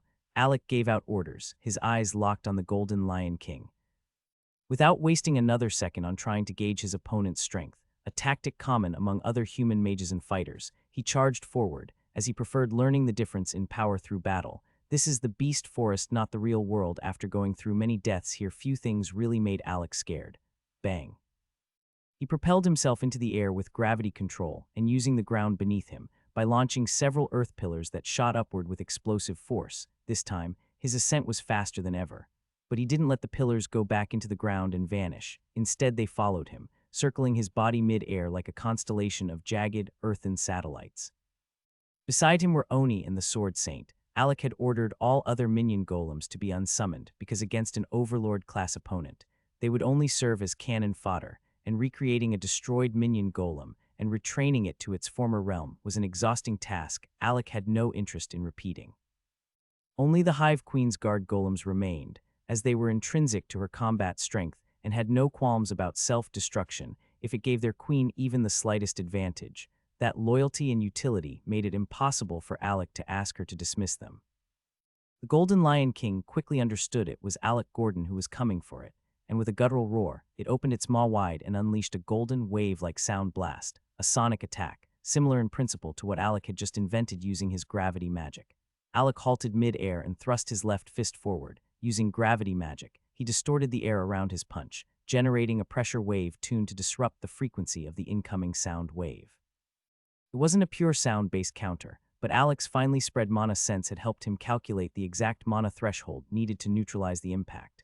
As the golden roar faded and Alec prepared to launch his earth pillars to impale the Lion King, he suddenly realized his target had vanished. "Fuck," he muttered. A golden blur tore past him in the blink of an eye, and that was when Alec understood the Golden Lion King wasn't just able to use Sonic Beast. It was also a speedster too. Bang! Before Alec could react, a crushing blow slammed into the back of his head, sending him hurtling into the ground. He blacked out for a few seconds before shaking himself back to awareness and climbing out of the crater, only to see that Sword Saint and Oni had already began engaging the Golden Lion King. Unlike earlier, the beast hadn't entered its speedster state again, though it was still alarmingly fast, but each time the golems intercepted a swipe of its claw or palm, they were violently flung backward.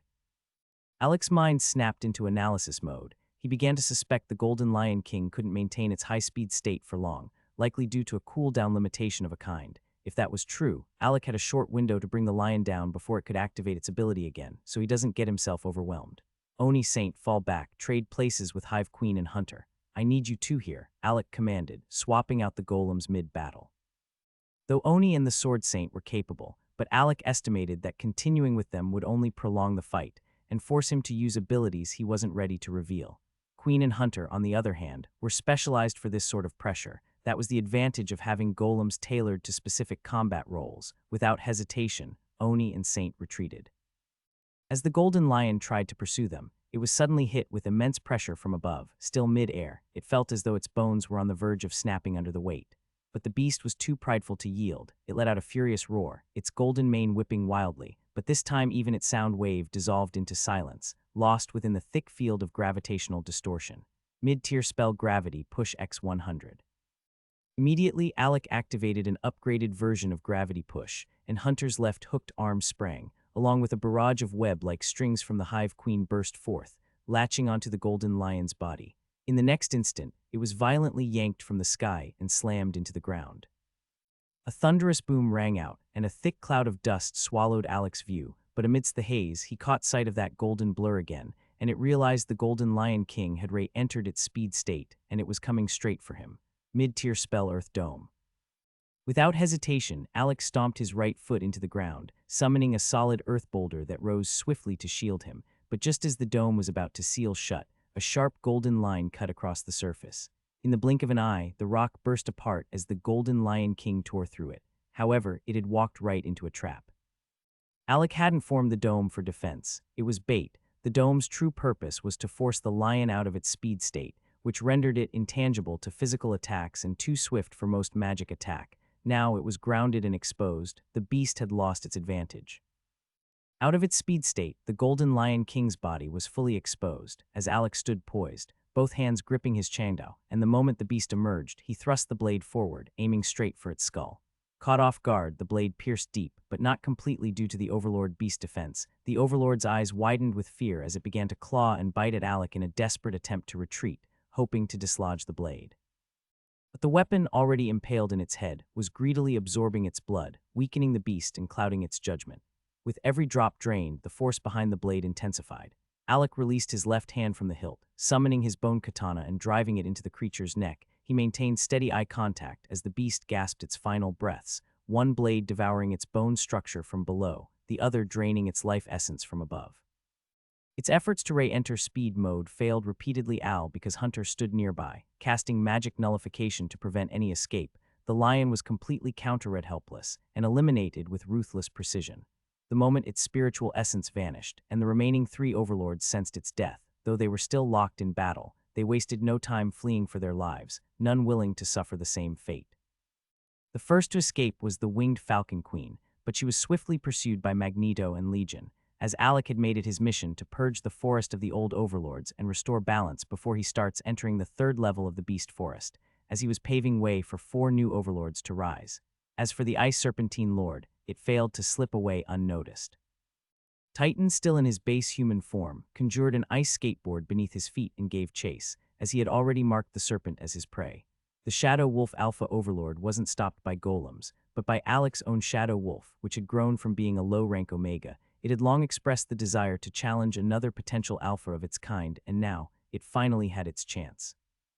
Now in the beta rank and firmly within the Tier 6 realm, Alec's Shadow Wolf had grown more powerful than any Shadow Wolf of the same realm due to the system's help, though the strongest wolf in a pack is traditionally called an alpha, but the true alpha rank and its evolutionary benefits starts at the Tier 7 realm, where they awaken alpha rank skills and spells. The current Overlord Wolf was merely a potential alpha and aspirant, and there's an old saying, 2 alphas cannot coexist.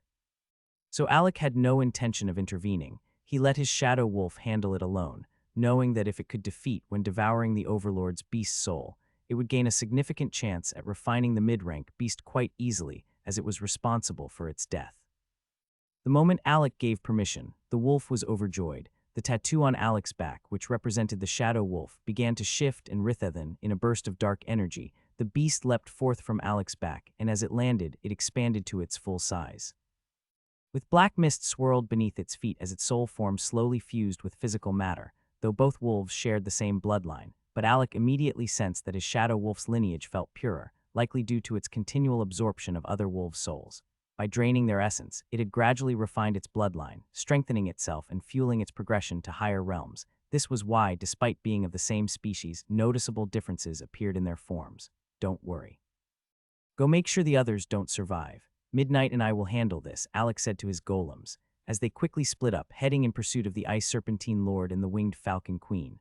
Once alone, Alec took a moment to compare the 2 wolves, though they stood at equal height. His Shadow Wolf's fur was much darker, sleek, pitch black, almost as if a swirling black hole was embedded in its hide, constantly drawing in the surrounding light.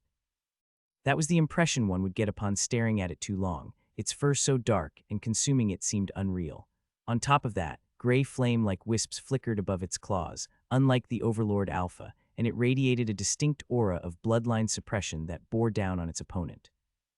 Realizing it had no way to escape, the Overlord Shadow Wolf lunged at Alec's Shadow Wolf, and the clash began as they darted across the terrain, black lines swirling in their wake, dark bombs erupting at intervals. But as the battle progressed, the Overlord Wolf began to understand a painful truth. The creature before it not only had stronger defense but outclassed it in nearly every skill. It had always believed itself the pinnacle of its race, having easily dispatched any other Shadow Wolf which had challenged it for its position as the Overlord, but now it was the one being overwhelmed, and every cunning tactic it attempted failed. Nothing could give it an edge. And as it got desperate, it detonated a dark bomb against the ground to blind Alec's soul Shadow Wolf, then attempted a surprise attack from behind. But when its claws dug into the Shadow Wolf's form, it didn't feel flesh. It hadn't felt the satisfying resistance of flesh, only the eerie sensation of its claws passing through nothing. Moments later, dark lances materialized around the soul Shadow Wolf it had attacked and pierced through its body, which began to fade as it was attacked, revealing it to be a shadow doppelganger, deployed during the dark bomb's cover to mislead the soul Shadow Wolf. This wasn't even the real attack, as the Overlord's true body emerged from the front, swiping at the wolf's neck with fierce precision. But just as it launched the strike, a chilling presence appeared behind it. It never even got the chance to turn. As the real soul Shadow Wolf materialized silently and unleashed a dark chi-infused slash that cleaved cleanly through the Overlord's neck, ending the battle in an instant. Even in death, it struggled to believe how easily it had been fooled. All this time, it had assumed Alec's summoned wolf lacked intelligence, thinking it was nothing more than a created being with no deep beast instincts. It had used the smokescreen to toy with what it thought was a lesser foe, only to realize too late it had been outplayed at every step. It had used the smokescreen to play around, sending a shadow doppelganger with about 50% of its power to launch a surprise attack from behind, expecting the sole shadow wolf to be distracted. That way, its real body could deliver the critical and final strike unnoticed. But it never suspected it was being lured into a trap. Overestimating its cleverness, the sole shadow wolf had cast its own shadow clone spell and hidden within the very smoke the Overlord created, waiting patiently for the real body to appear before delivering the true killing blow. Ironically, the very spell the Overlord cast had paved the way for its death. The sole shadow wolf had clearly been learning from humans, and the Overlord's simplistic trickery was no match for its growing cunning. Once the battle ended, the dark mist around the sole shadow wolf swirled back into Alec's back, reforming into the wolf tattoo. Midnight has leveled up. And not just Midnight, Alec began receiving notifications from all his golems, confirming that the other two Overlord beasts had also been eliminated. That was when Alec heard scuffling behind him and turned. "We've come to help, Alec," someone shouted loudly. Recognizing the voices, Alec eased his stance slightly. But when Arthur and the others reached the clearing and saw the battlefield littered with the remains of fallen beasts still slowly being absorbed by the reshaping forest, they realized they might not have been needed after all. And that was how Alec finally defeated all 4 Overlord demonic beasts in the second level of the Beast Forest. His golem used the rest of his time in the Beast Forest hunting as many beasts as they could manage while he sat on a rock, watching his system and receiving notifications of kills and level ups. After that night, all he looked forward to was the upcoming Blood Moon battle, because after clearing the second level, Alec didn't want to rush himself into entering the third level. He still felt he was far from being ready to see what was there or challenge the Tier 7 demonic beasts there. Instead, from that day onwards, every time he entered the amulet space, he would send his golems to handle things in the second level while he stayed in the dark space of the amulet world, overseeing the refining of corpses. He also used the surplus of corpses to upgrade what needed upgrading, like the Mana River, which had now reached level 6, making it possible for the aquatic lifeforms inside to reach Tier 6 spirit beast level. He had also been carefully separating his earnings, saving some for his family to help level up the Gordon's clan before he returned to the academy. Although the Gordon's strength had increased, however, Alec wasn't satisfied yet. He wanted them to reach a level where they could crush the City Hall forces and anyone who might stand with them when the time came. Luckily, the last Blood Moon War had provided them with plenty of benefits, as the Gordon's clan now boasted 20 Tier 6 mages, with the addition of his inner circle mages, Zack, and the few mages who had broken through after their contribution from the last battle. Within the city, the Gordon's clan was the only one with such strength, though it was still a well-kept secret. As a reward for Zack becoming the 8th elder of the Gordon's clan, Alec had personally requested to help him forge an equipment set, as long as Zack provided the body of a demonic beast to be used as the main material. This development excited Zack, who had never managed to acquire a proper spirit armor, as the clan lacked forgers capable of crafting Tier 5 equipment in the past. But now Alec was promising him a full Tier 6 equipment set. Without wasting time, Zack dropped several demonic beast bodies he had been storing in his space ring, all of which shared one trait: bone control or manipulation, evident from their armor like skeletal structures. He had been holding on to these materials for a long time, hoping that someday he would have enough funds to pay for the crafting of his spirit armor that is perfectly tailored to him. Though he had only just learned of Alec's forging prowess, however, everything he'd heard made it clear that Alec had reached the realm of masters, and that's why he didn't hesitate to hand over everything he had worked so hard to collect for so long. However, all the beast bodies Zack provided were Tier 5, not quite enough for Alec's plans, so Alec sent his golems into the beast forest that night to hunt down higher-ranked bone-type demonic beasts. In doing so, he replaced all of Zack's offerings with Tier 6 bodies. This was made possible by a new feature of the amulet, which Alec unlocked upon reaching the Tier 6 mage realm. Now he could take objects in and out of the amulet space without paying a fee, provided there was no breath of life, but if the beings were alive, a fee was required to bring them in. Just like how he had to pay a fee for the fishes he had previously transported into the Mana River, Alec had considered sending his inner circle in the same way, but not knowing the full risks, he chose not to test it. After all, he wasn't sure whether someone who died inside with his body would be lost forever or returned safely, like when it was their consciousness that was dragged in. In the end, he decided the risk wasn't worth it. Instead, he planned to continue the use of ancient primordial tree branches to transfer their consciousness into the amulet space, as that method had already been tested and confirmed, so if they died inside, they'd simply return and there was no payment required for that one too. After gathering all the necessary materials, Alec finally crafted the spirit equipment set. Since it was a specialized forge and not a random crafting attempt, he paid a significant amount of system points, as the astral figure of a great dwarf forgemaster was summoned, and with its aid the new Tier 6 spirit equipment set was formed. It was named the Marrowbound set, consisting of the Marrowbound Aegis Plate chest armor, Marrowbound Grasp gauntlets, Marrowbound Strider's boots, and Marrowfang katana. When Zack linked with Alec's gift and summoned the set, he looked like a death knight fully clad in an ivory white bone armor. The equipment granted him numerous abilities and significantly enhanced his power, thereby boosting the overall strength of the Gordon's clan, which was exactly what Alec had intended. That chapter closed, but just as Alec was preparing his state of mind to finally enter the third level of the Beast Forest, the City Lord paid a visit to the Gordon's clan, just as Alec had predicted days earlier. But this time, the City Lord had requested to meet with both the clan patriarch and the Grand Elder. His visit this time seemed more like a plea than an official call, as he had opposed them a lot during the last battle, even though they had turned up purely for the sake of the city. Now he was planning on pleading for their aid once more, and offering to extend their exemption period an extra month, with many other clans opting out of the next battle to enjoy their exemption. The City Lord was under immense pressure, because most of the remaining clans scheduled to fight were newcomers to the city, lacking the experience needed to face a full-scale zombie horde.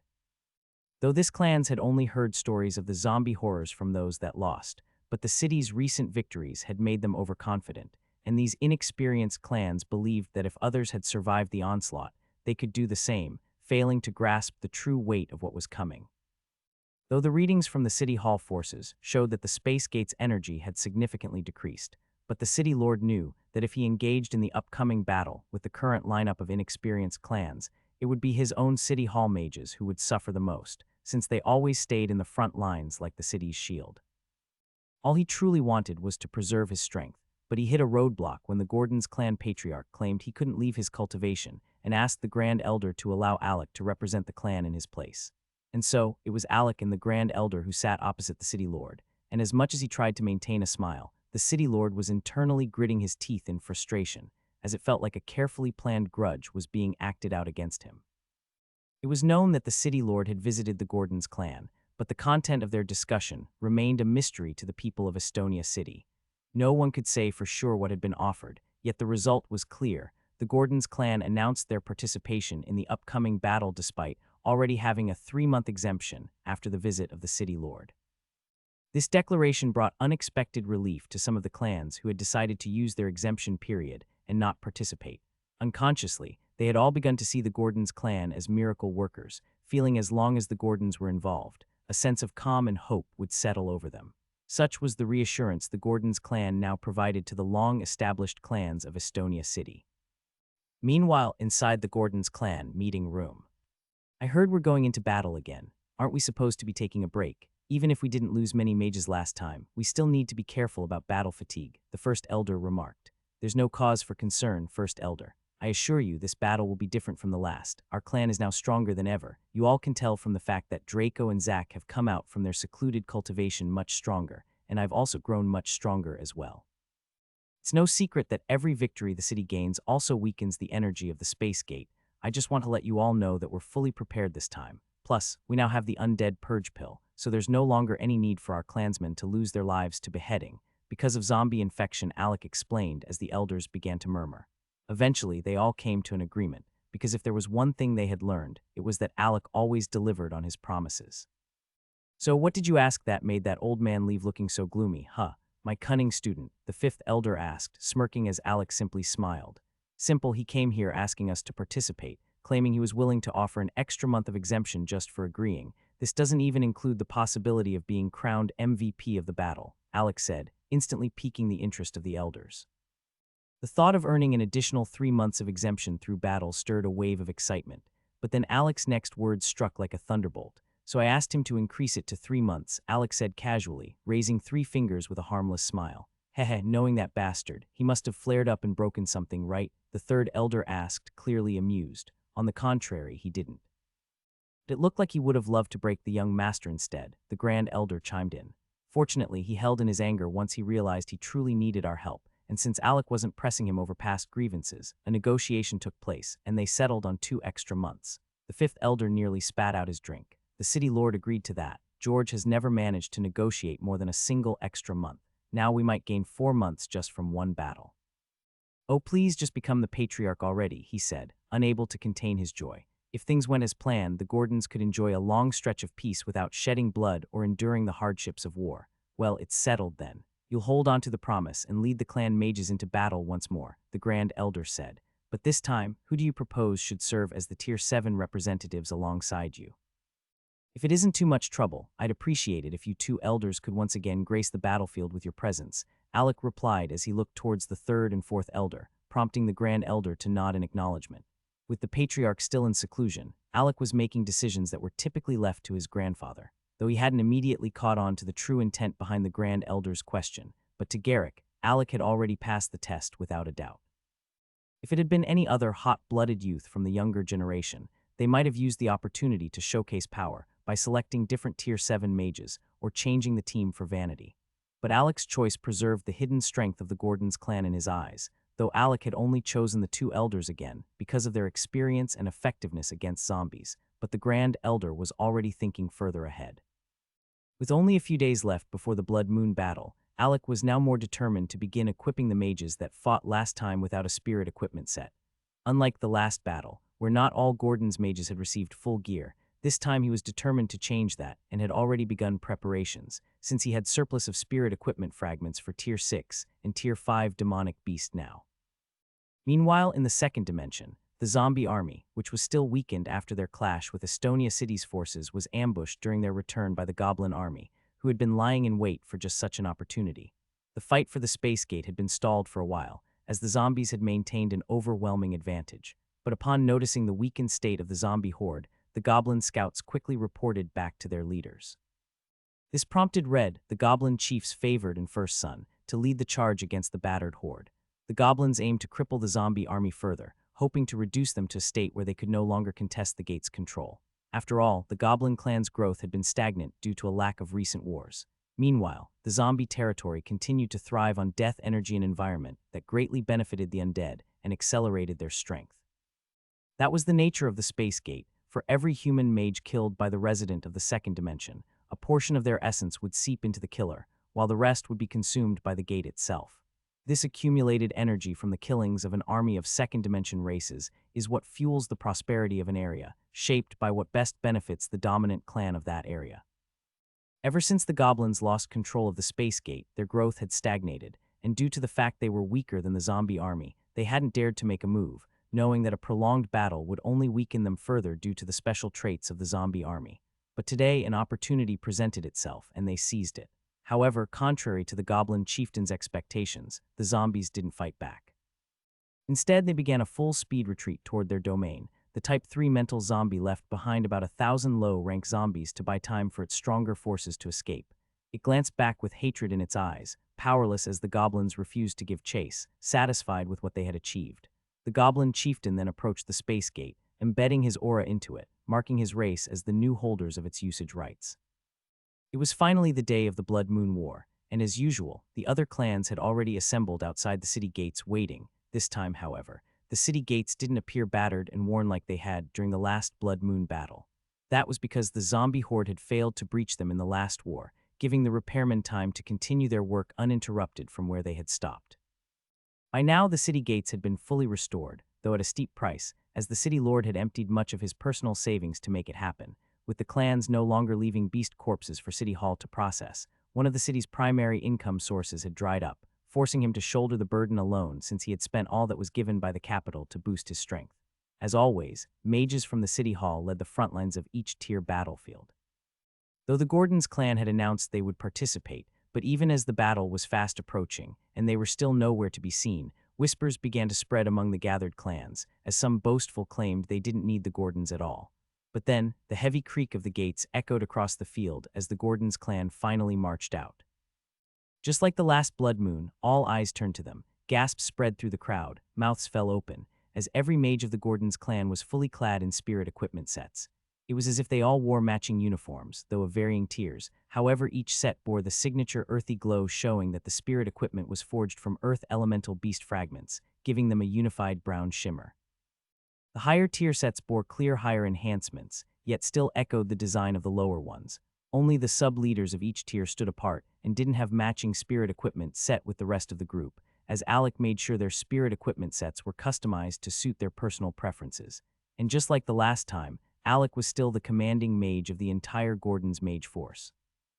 While Alec had split command duties, he entrusted Zack with leading the other 9 Tier 6 mages the Gordons had registered. Although Alec initially didn't want Zack to fight, however Zack insisted, as he claimed he wasn't some Tier 7 mage the clan needed to keep hidden and was eager to test the capabilities of his new spirit equipment set. Unfortunately, Zack couldn't find a worthy opponent at his level in the clan. Sparring with the elders was out of the question, as most were either too lazy or avoided him altogether, calling it a hassle. Only Draco, the patriarch and the third elder might have entertained his request. Draco had recently entered the Tier 7 realm, but the Grand Elder had taken him underground to begin training in mental energy accumulation, as it was an essential step at higher ranks, where mental strength was just as important as mana gathering. The patriarch, still deep in seclusion, would have eagerly helped his student spar had he been available. As for the third elder, nicknamed the Golden Battle God Mage, Zack outright avoided him, as he was too intimidated by his ferocity in battle. Alec too claimed to be busy, as he was starting to learn the elder's excuse tactics. Among the 9 who would fight alongside Zack on the Tier 6 battlefield were Arthur, Indrik, Sophia, Brandon, Knight, and Agnes, which are all from Alec's inner circle, while the remaining 3 were former Tier 5 mages who had broken through to Tier 6 after the last battle. Alec was essentially bringing the same squad, with a few additions. After passing the city gates, the Gordons marched toward the right side of the battlefield and took position. Most observers didn't react with surprise, as that position had already gained a reputation. Many remembered how the heard about the Gordons using it to turn the tide against the zombies during the last Blood Moon battle. This time, however, the third and fourth elders didn't rush into the sky to meet the other high-ranking mages. Instead, they remained with the Gordons' mages, still in discussion with Alec Gordon. Only 10 high-ranked mages had shown up for this battle, as the latest readings from the space gate showed a drop in energy, which means the zombies won't be able to unleash as much high-rank zombies as they did last time. That alone was a relief to the city lord, since many of the high-ranked mages who fought previously had no interest in fighting again, as they were using their exemption period to rest. With the Gordons' 2 elders joining the ranks, the number of high-rank mages increased by 2, slightly boosting hopes for survival. A few minutes later, the moment everyone had been waiting for finally arrived. The moon hanging overhead shifted color, gradually turning a deep, ominous red. As the blood moon emerged in full, the space gate began to open. Violent spatial friction crackled through the air as the clans watched, ready for the expected wave of zombies. But the moment the first invaders emerged, it became painfully clear that this battle wouldn't be against the undead branch. Standing before them were creatures, all between 3 and 4 feet tall. Confusion rippled through the new clans, many of whom began asking each other if anyone recognized the race now stepping through the gate. While the clans hesitated, the city guards acted first. Unlike the clans, the guards had clashed with goblins, so they had information about them, and immediately they recognized their new foes. In fact, some were even relieved, as they wouldn't be forced to face the reanimated corpses of their former allies this time. The goblins appeared in a variety of classes, goblin warriors and goblin scouts among the low rank. He had fought goblins in the past, and their reckless charges had made them easy targets for strategic spell bombardments. But now, seeing their formation and composure, Alec realized this would be a very different kind of fight. He could only hope that, in the few months since their last clash, the goblin army hadn't fully mastered their class system. But just when he thought he'd seen enough, mid-rank goblins and hobgoblins began to emerge from the gate.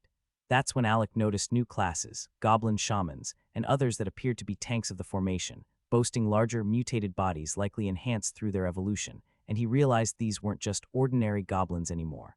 As their numbers swelled to the point that the area around the gate could no longer contain them, the low-ranked goblins began to surge forward, causing Alec to exhale a quiet breath of relief, because despite their armor and upgraded weapons like short swords and daggers replacing their usual wooden clubs, their instincts hadn't changed. They still charged in a reckless wave, relying on overwhelming numbers to gain the upper hand. The goblin army had always been made of opportunists, brave only when the odds were in their favor, quick to flee when things turned against them. Attack! Shouted the tier leaders of the city guards the moment the goblins broke into a full charge.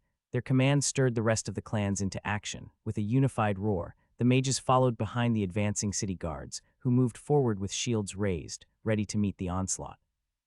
The battle between the humans and the goblins erupted as expected, with the city guards leading the charge and clashing head-on with their low-ranked goblin counterparts. At first, the goblins were at a significant disadvantage due to the sturdy shield formation of the city guards, but as more goblins pressed forward, they began to break formation and veer off to the sides. From those flanks, they rushed toward the other mage clans positioned behind the city guards. The sudden shift forced the mages from the various clans to hastily cast their spells, sending waves of bombardments forward in an attempt to thin out the advancing goblins. Initially, the tactic worked, but as the battlefield filled with corpses, the goblins simply used the fallen as stepping stones, charging over their own dead without hesitation. In some instances, groups of 2 or 3 goblins even carried corpses in front of them like makeshift shields, determined to close the distance. This level of coordination and tactical intelligence was shocking for a race often dismissed as mindless savages with long ears and green skin, but before anyone could dwell on the surprise, their attention was pulled toward the approaching mid-rank goblins who were about to enter the fray. These mid-rank units consisted of goblin shield-bearers, goblin warriors, goblin shamans, and goblin archers as they moved with discipline, unlike the reckless low ranks. They advanced in clear formation, with the shield-bearers in front, maintaining a steady pace that conserved their stamina, and the warriors right behind them, the archers forming the third line and the shamans following at the rear. It was a far cry from the chaos of the low ranks. These goblins were better equipped, better trained, and better organized. That was when the high-rank human mages floating above and the Gordons, who had yet to join the battle, shifted their gaze toward the low-rank battlefield, as their expressions growing grim. All of this unfolded because the low-rank goblins had finally closed the distance with the clan mages. It took time, but they made it, and once they were close enough, they discarded the makeshift shields made from corpses. Though many bore burns and injuries from the earlier magical bombardments, however, they paid it no mind. The humans were now within reach, and the goblins were eager to unleash their fury. Drawing short swords, daggers, and hidden weapons, they let out a collective screech and lunged forward. The clan enforcers quickly stepped to the front, shielding their mages who were still focused on casting the next wave of AoE spells. They held the line, but they weren't invincible, as it was not every mage from the clans that was equipped with a shield or know how to use one well enough. They certainly wasn't prepared to face a race like the goblins. So when one mage slipped up and fell, the goblins surged through the breach, and the massacre began. They struck with wild ferocity, overwhelming the defenders, and they turned the battle from once a long-range confrontation into a brutal melee. With their superior numbers and sharpened skills, the goblins swarmed individual mages, never fighting one-on-one but in packs, overpowering their targets with sheer force. Initially, they had marched with a mobile shield formation, but when the goblins bypassed their flanks, they were forced to adopt a rectangular shield formation to protect their edges. Though effective in holding the goblins at bay, this formation came at a cost. That was because the stamina of the guards was depleting rapidly, and they now had fewer reinforcements available to rotate in with those that were tired as they were holding up the defense on all 4 sides. They were locked into a desperate effort. Still, they had no other choice. This was their only chance at survival. While all this unfolded, Alec watched from the right side with a smirk on his face. "Don't you think it's time to move your army? If this continues, all the city's low-rank forces will be wiped out. Don't tell me you believe you alone are enough to handle them," said Sir Marcus, the city commander deployed from the city hall, as he flew toward the right flank where the Gordons were stationed. He would have preferred to speak with the Gordons' elders so they should talk to Alec themselves, but since they still hadn't joined the Tier 7 Mage gathering, he had no choice but to come confront Alec himself, something he wasn't eager to do, given the fragile relationship between the city hall and the Gordons. But the moment Alec heard an official from the city hall attempting to issue him a command, his expression shifted. He looked up at Marcus with a cold glare. "You have no right to tell me when to move the mages of my clan. They act only on my command, and I'm not sending them to their deaths. We'll move when I say it's time, and one more thing, don't you ever speak to me from above like that, with that air of superiority." "I hate it," Alec said, his eyes flashing grid flame in the right and black flame in the left. "How dare you, brat," Marcus started, but froze as he felt 2 distinct auras envelop him from Alec's flanks. That's when he remembered Alec wasn't alone. 2 high-rank mages stood by his side, and the memory of Alec's overwhelming power in the last battle returned to him, as he quickly realized that the Gordons who had shown up today weren't ones to provoke. It was becoming more and more obvious that the strongest force in Estonia City during the Blood Moon battles wasn't the City Hall's mages. Despite having standard issue gear and larger numbers, and also experience of fighting in every Blood Moon war, they still couldn't compare to the Gordons' clan mages. They had learned that lesson well during the last battle, because while the City Hall mages were outfitted with basic equipment, the Gordons' mages fought with spirit equipment sets that granted powerful set bonuses, tailored perfectly to their primary elemental affinity, which was Earth. And even though the City Hall had the advantage in numbers, the Gordons made up for it with flawless coordination, moving in sync as if reading each other's thoughts. Their spellcasting was precise, their coverage of one another seamless, far surpassing the teamwork the City Hall mages could muster. Moreover, when it came to experience, the Gordons weren't lacking in the slightest. In fact, if there was one thing observers had come to recognize, it was how efficiently the Gordons ended battles with minimal effort and minimal casualties. Marcus didn't need a soothsayer to warn him of the risks if he pushed any further, because if there was one thing he had learned about Alec Gordons, it was that Alec was unpredictable and acted entirely on his own terms. So with a forced snicker, Marcus slowly backed away, returning to where the Tier 7 mages were gathered. To others, it might have looked like he was simply avoiding unnecessary infighting during the Blood Moon battle, but the truth was obvious. He didn't dare provoke the Gordons. They were the only clan the City Lord had personally visited to secure their participation proof enough of their status, and Marcus wasn't about to risk their wrath while they were still acting nice. "Don't you think it's really time to move the mages of the clan?" the fourth elder eventually asked Alec the moment Marcus left. He was genuinely concerned that the city's forces might be wiped out if things continued this way, but Alec simply shook his head. "Definitely not. It's not time yet. I'm still observing their formation, trying to learn more about them so I can craft the perfect tactics when we finally engage them in battle. I'm sure you can also tell that this set of goblins is much stronger than the ones we used to face, but they're still not an impossible army to defeat," Alec added, eyes still fixed on the battle unfolding below. After hearing Alec's reasoning, the fourth elder didn't press further, and the third elder hadn't cared to begin with. Alec had already promised he'd get the chance to fight to his heart's content, and that was enough for him. As more time passed, the high-rank human mages started to realize that the Gordons' high ranks might really not be joining them in the air. High above the air near the space gate, the high-rank goblins and hobgoblins levitated in formation, facing the human mages across the sky. They were led by Red, who is clad in what appeared to be full spirit armor, and his massive red battle axe was strapped across his back. 19 other high-rank goblins and hobgoblin flanked him. Though Red acted as leader, everyone knew he held that position only because of his half-brother, the hobgoblin Goten, who had returned recently after marrying into the Wind Goblin clan, a group huge land of goblins that ruled over the smaller goblin settlements in that region of the second dimension. It was a long story. That same hobgoblin had led the goblin army against Estonia City in the past. Among his forces was a young wind goblin he had once saved, and in return the wind goblin decided to fight for him in that battle. Unfortunately, that young goblin had died in battle, killed by Alec in his first Blood Moon battle. So when the Wind Goblin clan came to retrieve their kin and learned of his death, they demanded Goten in return. Due to their father having far too many children, he had no qualms about sending one of his sons away in hopes of quelling the anger of the Wind Goblin clan. Unfortunately, that plan fell apart when the hobgoblin's son fled the clan, believing he was about to be killed. What happened after that was murky, but somehow he returned, this time having earned the favor of the very Wind Goblin clan that had once captured him after he fled. Now at the peak of the seventh realm, he had enough power to replace their father as leader of the small goblin settlement. Yet, instead of seizing control, he chose to strengthen the settlement, negotiating a deal where the settlement would act as his proxy for resource collection, as they were required to give him a 50 share of everything harvested after every victory.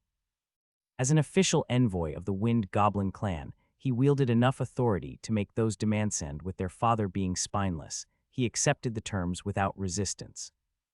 Red was initially unhappy about the arrangement, but since their settlement was often bullied by the neighboring zombie domain, and his half-brother began supplying food, weapons that they lacked now, and even high-ranked goblin instructors to train their forces and teach the importance of class mastery, Red couldn't deny the results. The settlement was becoming significantly stronger as Goten didn't let them deteriorate. Following his brother's advice, they held back until the perfect moment to strike the zombies.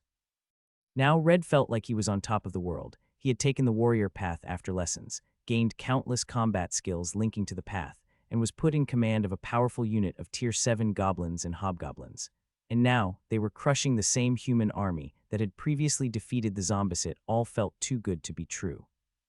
If this is the best they have to offer, then my brother, Goten Hubris, won't have to wait much longer to start collecting the returns on all his investments in us, Red said smugly, arms crossed, watching the battle unfold with an arrogant smile. You need to rein in your excitement. Remember what my master said, there's still that one clan we need to worry about. As long as they haven't been taken out of the equation, Master asked that we proceed with caution, Fizzle, who once served as a Tier 6 goblin retainer under Goten, reminded. but Red simply snorted in response. Fizzle and Grisno, both Tier 7 goblins, had previously served under Goten before being reassigned when he flee. As two of his most loyal retainers, Goten ensured they were well taken care of upon his return, and both had now reached the mid-Tier 7 realm. Just so you know, every time we've lost a battle, it was because of that clan, but it seems they're not among the gathered forces this time. Grizz said, scanning the human mages, his words trailed off as his gaze locked onto the far right flank where the Gordons clan stood unmoving. That emblem, it's them. They're here, Grizz exclaimed, pointing them out. At once, Red, Fizzle, and the rest of the high-rank goblins and hobgoblins turned their attention toward the Gordons. What's all the fidgeting for? They're just a bunch of mages, at most maybe 1,500 strong. Send a group of low and mid-ranks to force them into battle, Red ordered casually. No should preserve our forces, they don't seem likely to attack and it's best not to provoke them. Fizzle cautioned. Who's the leader here? Don't forget your place, Red snapped, his rage flaring. Seeing that, both Fizzle and Grizz fell silent, suppressing their concerns. Meanwhile, one of the high-rank hobgoblin shamans quietly sent out a message to a unit below, instructing a portion of the goblins to move toward the Gordons mages stationed atop the hill. This was how they'd been discreetly issuing commands to the lower ranks all along. As a group of low and mid-rank goblins skillfully separated from the main force and began advancing toward the right side, Red couldn't help but grin widely, eagerly anticipating the chaos his subordinates were about to unleash. But while all this was happening, someone from the Gordons side had already turned toward the direction of the high-ranked goblins and spoke to Alec. Those two goblins, they may have changed and grown stronger, but I remember them clearly. They were responsible for the death of a female mage from the Coral clan in the past. She clearly had some history with Draco, the third elder said, no longer at ease as he looked at Alec. Tell me, boy, how much longer are we going to wait? Can't you just unleash your chaos now? I swear, I only want the heads of those two. They escaped last time, let me make sure this is their end, the third elder urged. Soon, old third. Look, they have already noticed us, which means the first phase of my plan will have to begin regardless, Alec replied calmly. The moment the separated goblin army began heading toward the Gordons mages, who stood atop a makeshift earth hill they'd conjured through elemental manipulation, Marcus felt a surge of satisfaction, as even if Alec had intended to avoid the battle, he'd be forced to intervene now.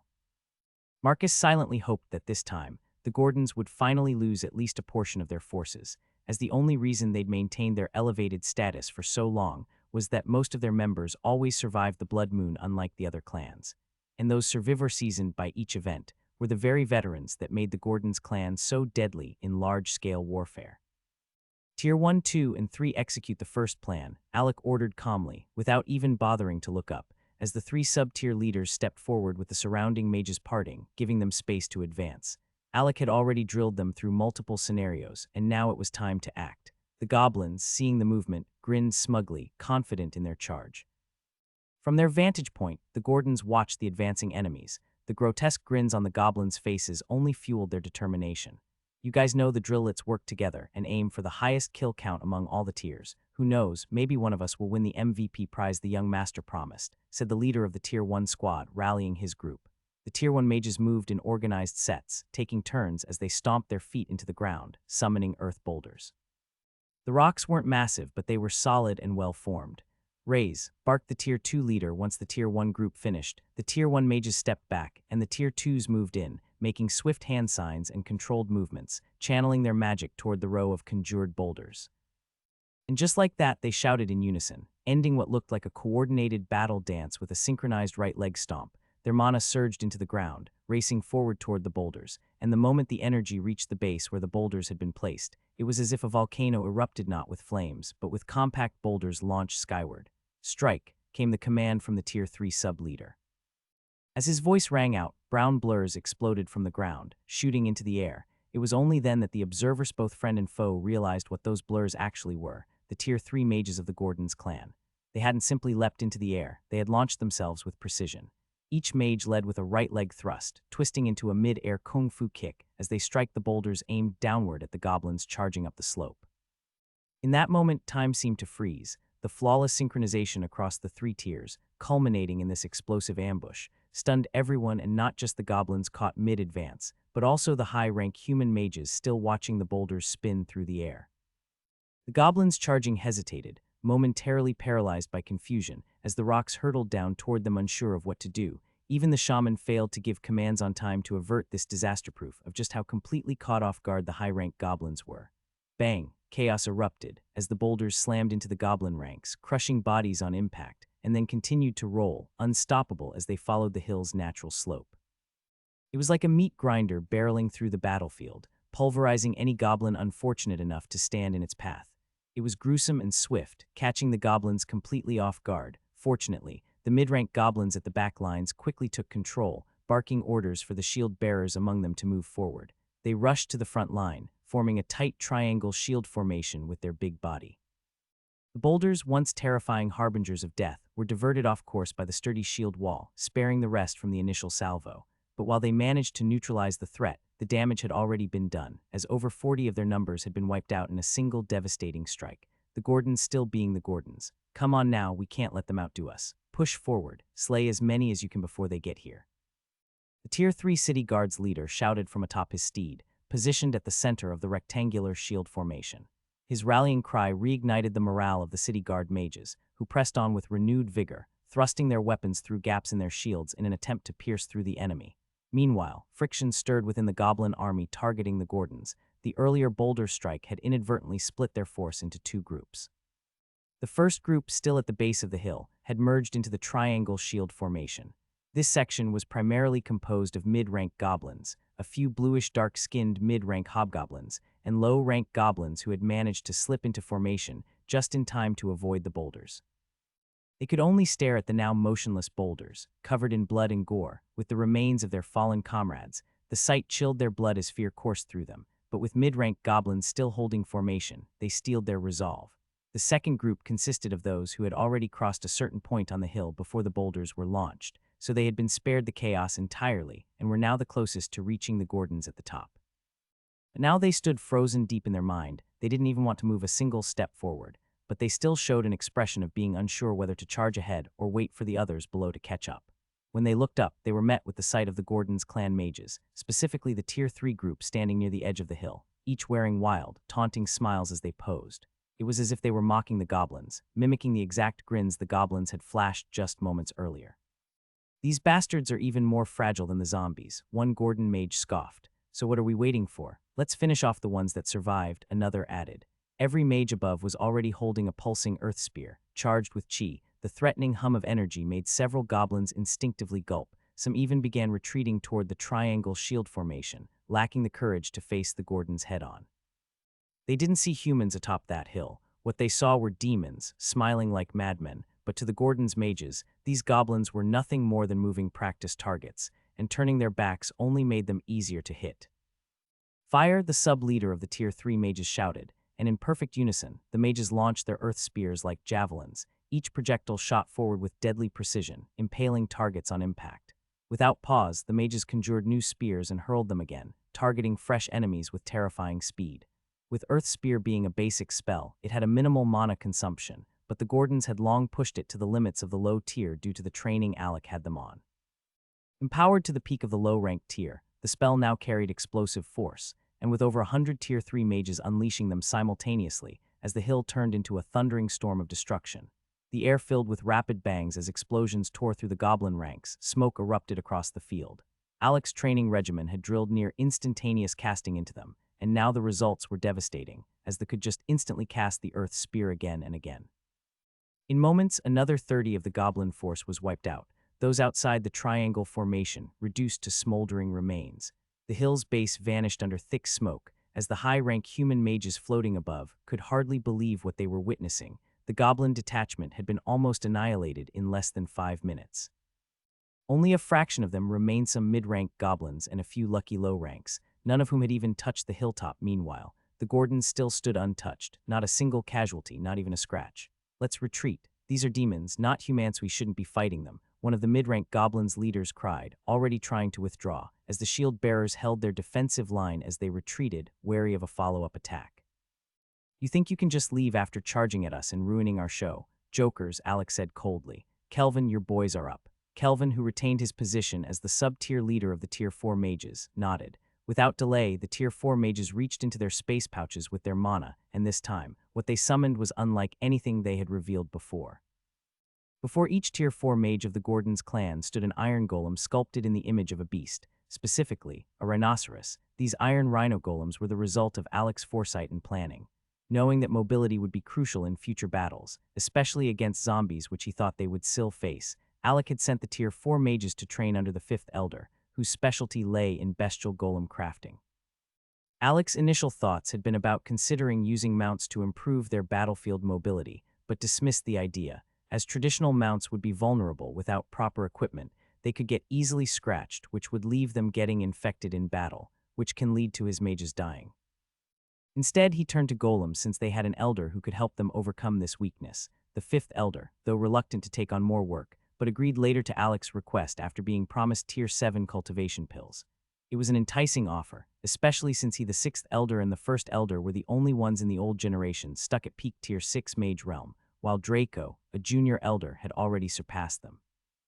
That was how the mid-rank mages of the Gordon's clan learned the art of crafting bestial golems. The results weren't perfect, as some golems were sleeker than others, but the sheer number and imposing form of the iron rhinos made up for any imperfections. With long front horns, robust metallic bodies, and mages already mounted atop them, the sight alone was enough to strike fear. It was clear the Gordons were about to begin their hunt, and the remaining goblins were the prey. While everything was going smoothly for the Gordons, things weren't looking as good for the mid-rank human forces. The low ranks were still holding the line, but the pressure was mounting. Though the city guards were still surrounded, however, the Tier 3 leader proved exceptional at rallying his mages, pushing each of them to give 120. He also managed the front lines smartly, rotating out exhausted mages to maintain their defense. It was a draining formation, and it was clear they couldn't hold out forever, but he was determined to keep it going as long as possible and not just give up. The clan mages, however, were faring worse. Despite their efforts, they were an easier target, and the goblins had focused their assault on them. Several low-rank mages from various clans had already been wiped out, leaving the survivors struggling just to hold the line as they had all joined to fight together, no longer claiming space among themselves. This was the brutal reality of the Blood Moon warlives were lost in an instant of mistake. Watching it all unfold, the high-rank human mages in the air began to realize how stark the difference in experience was, and their eyes turned to the Gordons for a solution. That's when they noticed the Tier 4 mages of the Gordons clan, lined up like a cavalry unit ready to descend. All attention shifted to them, everyone waiting to see how they would deal with the mid-tier goblins who had managed to survive this long. "Let's ride, Gordons," Kelvin commanded, kicking the sides of his iron rhino golem as it lurched forward with a heavy stomp, and the rest of the Tier 4 mages followed, galloping down the slope. The thunderous pounding of iron hooves echoed across the battlefield. Under the blood-red moonlight, their spirit armors gleamed as they gripped the grooves of their golems with their left hands, their right hands holding long-reaching weapons, ready to deliver death. Most of them wielded spears, lances, or tridents. Alec had made sure to ask each mage what suited them best. He didn't want them charging into a cavalry-style battle, relying solely on the basic earth spear spell. Even if they still chose to use it, he insisted they be equipped with proper weapons that matched their style. So he helped them develop secondary weapons tailored to their preferences. Just watching their descent felt like witnessing a tidal wave, unstoppable, wild, and deadly. The shield-bearer goblins bristled with weapons, ready to draw blood, but the Gordons' Tier 4 mages showed no fear. They charged ahead, the ground trembling beneath the pounding of iron rhino golems. Dirt and grass were flung into the air with each stride as the mages began to roar, their war cries echoing across the battlefield. Then came the impact that had held everyone's breath in suspense. The rhino golems crashed into the goblin shield formation. Despite the shield-bearer goblins thrusting their weapons forward, they were helpless against constructs of metal rather than flesh. The weapons barely scratched the surface of the high-tier alloy body of the rhinos Alec had acquired through his system points, materials no common goblin weapon could damage. The sheer weight of the metallic rhinos versus the meager shields of the goblins decided the outcome in an instant. Bodies were crushed underfoot, some golems veered to attack from the flanks, guided by the skilled hands of Gordon's mages, while others barreled straight into the heart of the formation, their horns driving a brutal wedge into the ranks. Screams filled the air, shields shattered, goblin bodies flew, and though the formation held for a brief heartbeat, just long enough to reflect the discipline of the shield-bearers, it still wasn't enough to stop what came next. The pressure from the hill-born fury cracked the formation open, gaps formed, the line bent. And the Gordons surged through like a tide breaching a broken dam, driving their weapons into the necks of the much shorter goblins in sight. With the height and momentum advantage, the mages cut through them with ease. This time the goblins didn't just retreat, they broke. The retreat became a chaotic rout, each goblin fleeing for himself, scrambling to escape the reach of riders who felt too monstrous, too relentless to be human. The clash didn't last long before the Tier 4 mages quickly made short work of their foes. It didn't matter if the goblin they faced was even in the Tier 5 realm. If it got caught by them, all that awaited it was to be impaled by a flurry of long-range weapons.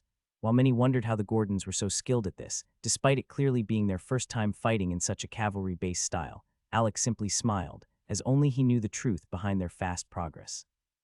The main secret behind their prowess lay in their training, and more importantly, the influence of Alex's system. All the mages under him had received the basic equestrianism skill after training with their golem mounts. The lowest among them had already reached level 3 in the skill, and it didn't just improve their riding, it enhanced everything tied to mounted combat: balance, speed, coordination, reaction time, and syncing with their golem mounts. All this had only been possible because of the influence of the system. The high-ranked goblins levitating in the air near the space gate finally recognized the threat the Gordons posed. Some of the high-rank hobgoblins and goblins began to show signs of frustration, especially those not originally from the settlement. Many had only joined because of contracts with Goten. When Red gave the order to target the Gordons, they hadn't raised any concern, neither were they bothered, even when Fizzle and Grizz issued warnings, all because they believed the goblins held a clear advantage. But now that Red's plan had failed spectacularly, resentment grew, as none of them wanted to follow an unworthy leader, and someone had to take the fall for the loss of thousands of goblins in mere minutes. So Red had become the most convenient scapegoat after all. It was his decision that drew the Gordons' deadly attention. "Alec," Zack called out, his tone betraying the boredom growing within him. The Gordons had always been a clan known for diving headfirst into battle, either to slay or be slain. But ever since Alec took over, things had changed. He rarely sent everyone out at once, instead deploying them only when he saw fit, claiming it was for the best. Sure, everyone still got their share of combat, but the delay of watching their fellow clan members charge in, kill, and show off only made the rest more restless, as they got intoxicated by the thrill and eager for their own call-up. "Tier 5 mages take the lead," Alec ordered. "You and the Tier 4 group won't be stopping here. You're heading straight to the mid-rank battlefield. It's time we put an end to the goblins' rampage." The newly appointed sub-leader of the Tier 5 mages raised his hand to his helmet, dragging down a segment as a layer of metal slid into place, forming a sleek ninja-style mask that left only his eyes exposed. The other eager Tier 5 mages followed suit, quickly lowering their visors before summoning their metal golems. Unlike the Tier 4 beast-style rhinos, their golem mounts were shaped like horse select, fast and combat-ready. They rode down to join the Tier 4 mages already assembled below the hill, awaiting their next orders after such a thrilling clash. The Tier 6 are free to act as they see fit, just stick together and don't let anyone die. "If they do, I'll hold you responsible," Alex said, turning to Zack. Zack, thrilled to finally be released into the fight, shivered at Alex's warning but nodded in understanding. As most of the Tier 6 mages were part of Alex's inner circle, which belonged to the younger generation, and are seen as critical assets to the future of the Gordons clan by all the other elders. If any of them died under Zack's watch now that he had just been promoted to elder, it wouldn't just be Alec who held a grudge. He was sure that the entire clan might turn against him. After agreeing, Zack and the rest of the Tier 6 mages of the Gordons clan summoned their spirit equipment sets. Their mana signatures flared violently into the air as they shot off toward the battlefield where the Tier 6 human mages were clashing with their goblin counterparts. The Gordons were no longer passive observers. It was now an all-out engagement from them. The Tier 5 mages led the charge toward the mid-rank battlefield, with their golem mounts faster and more agile, cleaving through any enemies in their path, while the Tier 4 mages followed close behind, a relentless tide of steel and magic. What made the Gordons' low-rank mages truly terrifying, however, was the seamless way all three low tiers of mages coordinated their assault. It was as though they weren't from different realms at all. Their unity, awareness, and synchronization turned them into a single, deadly organism on the battlefield. With the battle-hardened and well-equipped Gordons, who had been aching for action unleashed, the momentum shifted decisively in favor of the human mages, as the city guards now took an attack approach with the reduced pressure on them. The Gordons cut down goblins with smiles on their faces, while keeping track of their kills as though competing in a deadly game. While the bloodbath unfolded, three groups silently watched from different vantage points: the high-rank human mages levitating near the city gates, the high-rank goblins and hobgoblins floating near the space gates, and the duo Gordons elders who stood with Alec at the center of it all. Now only Alec, the fourth elder, and the third elder remained atop the hill on the battlefield's right flank. "Is it finally time?" the third elder asked as Alec remained crouched, eyes fixed on the unfolding battle below. "And they're doing just fine," Alec said calmly, "which means it's time for us to get to work. I hope you're ready. You're really serious about this. You're going to attack the high-rank goblins even when the battle's still at a standstill." "That'll force the high-rank engagement to start early," the fourth elder said, as he knew that Alec's move would inevitably drag the other human mages into action whether they liked it or not. Exactly my intention, Alec replied with a calm smile. I want to end this battle as quickly as possible before we start taking real casualties, and the fastest way to do that is by slaying enough high-ranked goblins to send them running. Don't worry, these ones aren't zombies, they can still feel fear. Just trust me. As he spoke, Alec let the upper part of his kimono fall to his waist, revealing his battle-worn torso, as he gripped the still-sheathed blood changdao in his left hand, while the bone katana at his waist rested in a shortened form, resembling a wakizashi in its new length. Alec now stood tall, with his sculpted abs fully exposed, and the lifelike bloodline tattoo across his back pulsing faintly under the blood-red moonlight. Both the fourth and third elders found themselves silently staring at it for a long moment. They knew Alec's plan was reckless, maybe even insane, but they couldn't deny the logic behind his words. What truly worried the fourth elder was that Alec's move would force the other high-rank human mages into the battle fray prematurely, and if any of them fell, the blame would undoubtedly be thrown at the Gordons for dragging them into it. You worry too much, brother, the third elder said casually. Sometimes you just need to do what feels right and deal with the consequences later. If this brat's plan actually works, the battle ends quickly, and we save lives in the long run. With that, he summoned his golden golem, which appeared in front of him gripping a gleaming naginata in its right hand. Almost immediately, the golem began to break apart, with its pieces levitating toward the elder and encasing him in segments of golden armor. In moments, the old man in a simple clan robe transformed into a warlord, his hair tied back in a sharp ponytail, golden light radiating from his frame, as he was the one now gripping the weapon. Alec glanced over his shoulder, slightly impressed. Using his system's inspect skill, he confirmed that the third elder's golem still hadn't reached Tier 7. He had planned to help push it to the next level now that he had entered the Tier 6 realm, but the sheer cost of the evolution step model and the required resources that the system required him to pay reminded him that despite his growing wealth in system points, he wasn't quite as rich as he thought when it comes to matters concerning high ranks. With the third elder clearly ready to move out with Alec, the fourth elder knew he couldn't stay behind. Sighing, he summoned a sleek spear from his space ring and gave a resigned nod. Since you're both so ready, let's set off. Bang! A loud explosion drew nearly everyone's attention as Alec moved first, launching himself into the air at high speed as a purple energy ring burst beneath his feet. But he wasn't alone. The fourth and third elders shot up beside him, one on each side. The sudden aerial charge by the Gordon's mages was flashy enough to stun the other human forces until they realized where they were headed. That made some of them nearly choke on air. What the fuck is happening? Where are you guys going? Marcus cursed as he realized where their trajectory was headed, straight toward the high-ranked goblin's location. Alec lifted his left hand up a little, while placing his right just inches from the hilt of his changdao. With a calm and confident smile crossed his face as he closed the distance. Even the high-ranked goblin mages were confused as they were questioning why were only 3 human mages charging at them. Red, however, was beyond furious. He didn't care if the Gordon's clan was said to be bold and dangerous. To him, this was pure insult. He'd already extended his mental probe to assess their realms and confirmed what he needed, and that was the fact that only the 2 elders flanking Alec were Tier 7, while Alec himself was still in the early stage of Tier 6. So he was wondering where the brat in the middle was getting the confidence to charge straight at them like this. Stop! Marcus shouted as he realized they were about to attack, but it was already too late. Both elders had already launched piercing chi attacks ahead of them. And Alec, he hadn't even drawn his weapon. Instead, with a swipe of his right hand, he hurled forward 3 glowing Tier 6 spell cards. Even before they reached their target, they began to spark, lighting up the sky with intense brilliance. Red narrowed his eyes as he saw attacks coming from all 3 angles. He snorted, stepped forward, and took his stance ready to intercept Alec's strike, which was heading from the center himself, leaving the other 2 to the high-ranked goblins behind him. His hand was soon engulfed in a savage-looking chi as he pushed forward, but then something completely unexpected happened. Explode, Alec said calmly, raising his index and middle fingers on his right hand in a gesture reminiscent of a shinobi casting ninjutsu. At that same moment, the third elder moved in front of him, thrusting out his left hand to conjure a massive earthen sphere that quickly enveloped them all. The goblins were still clueless about what was happening until a deafening explosion tore through the sky above them, causing small spatial cracks to ripple outward from the epicenter.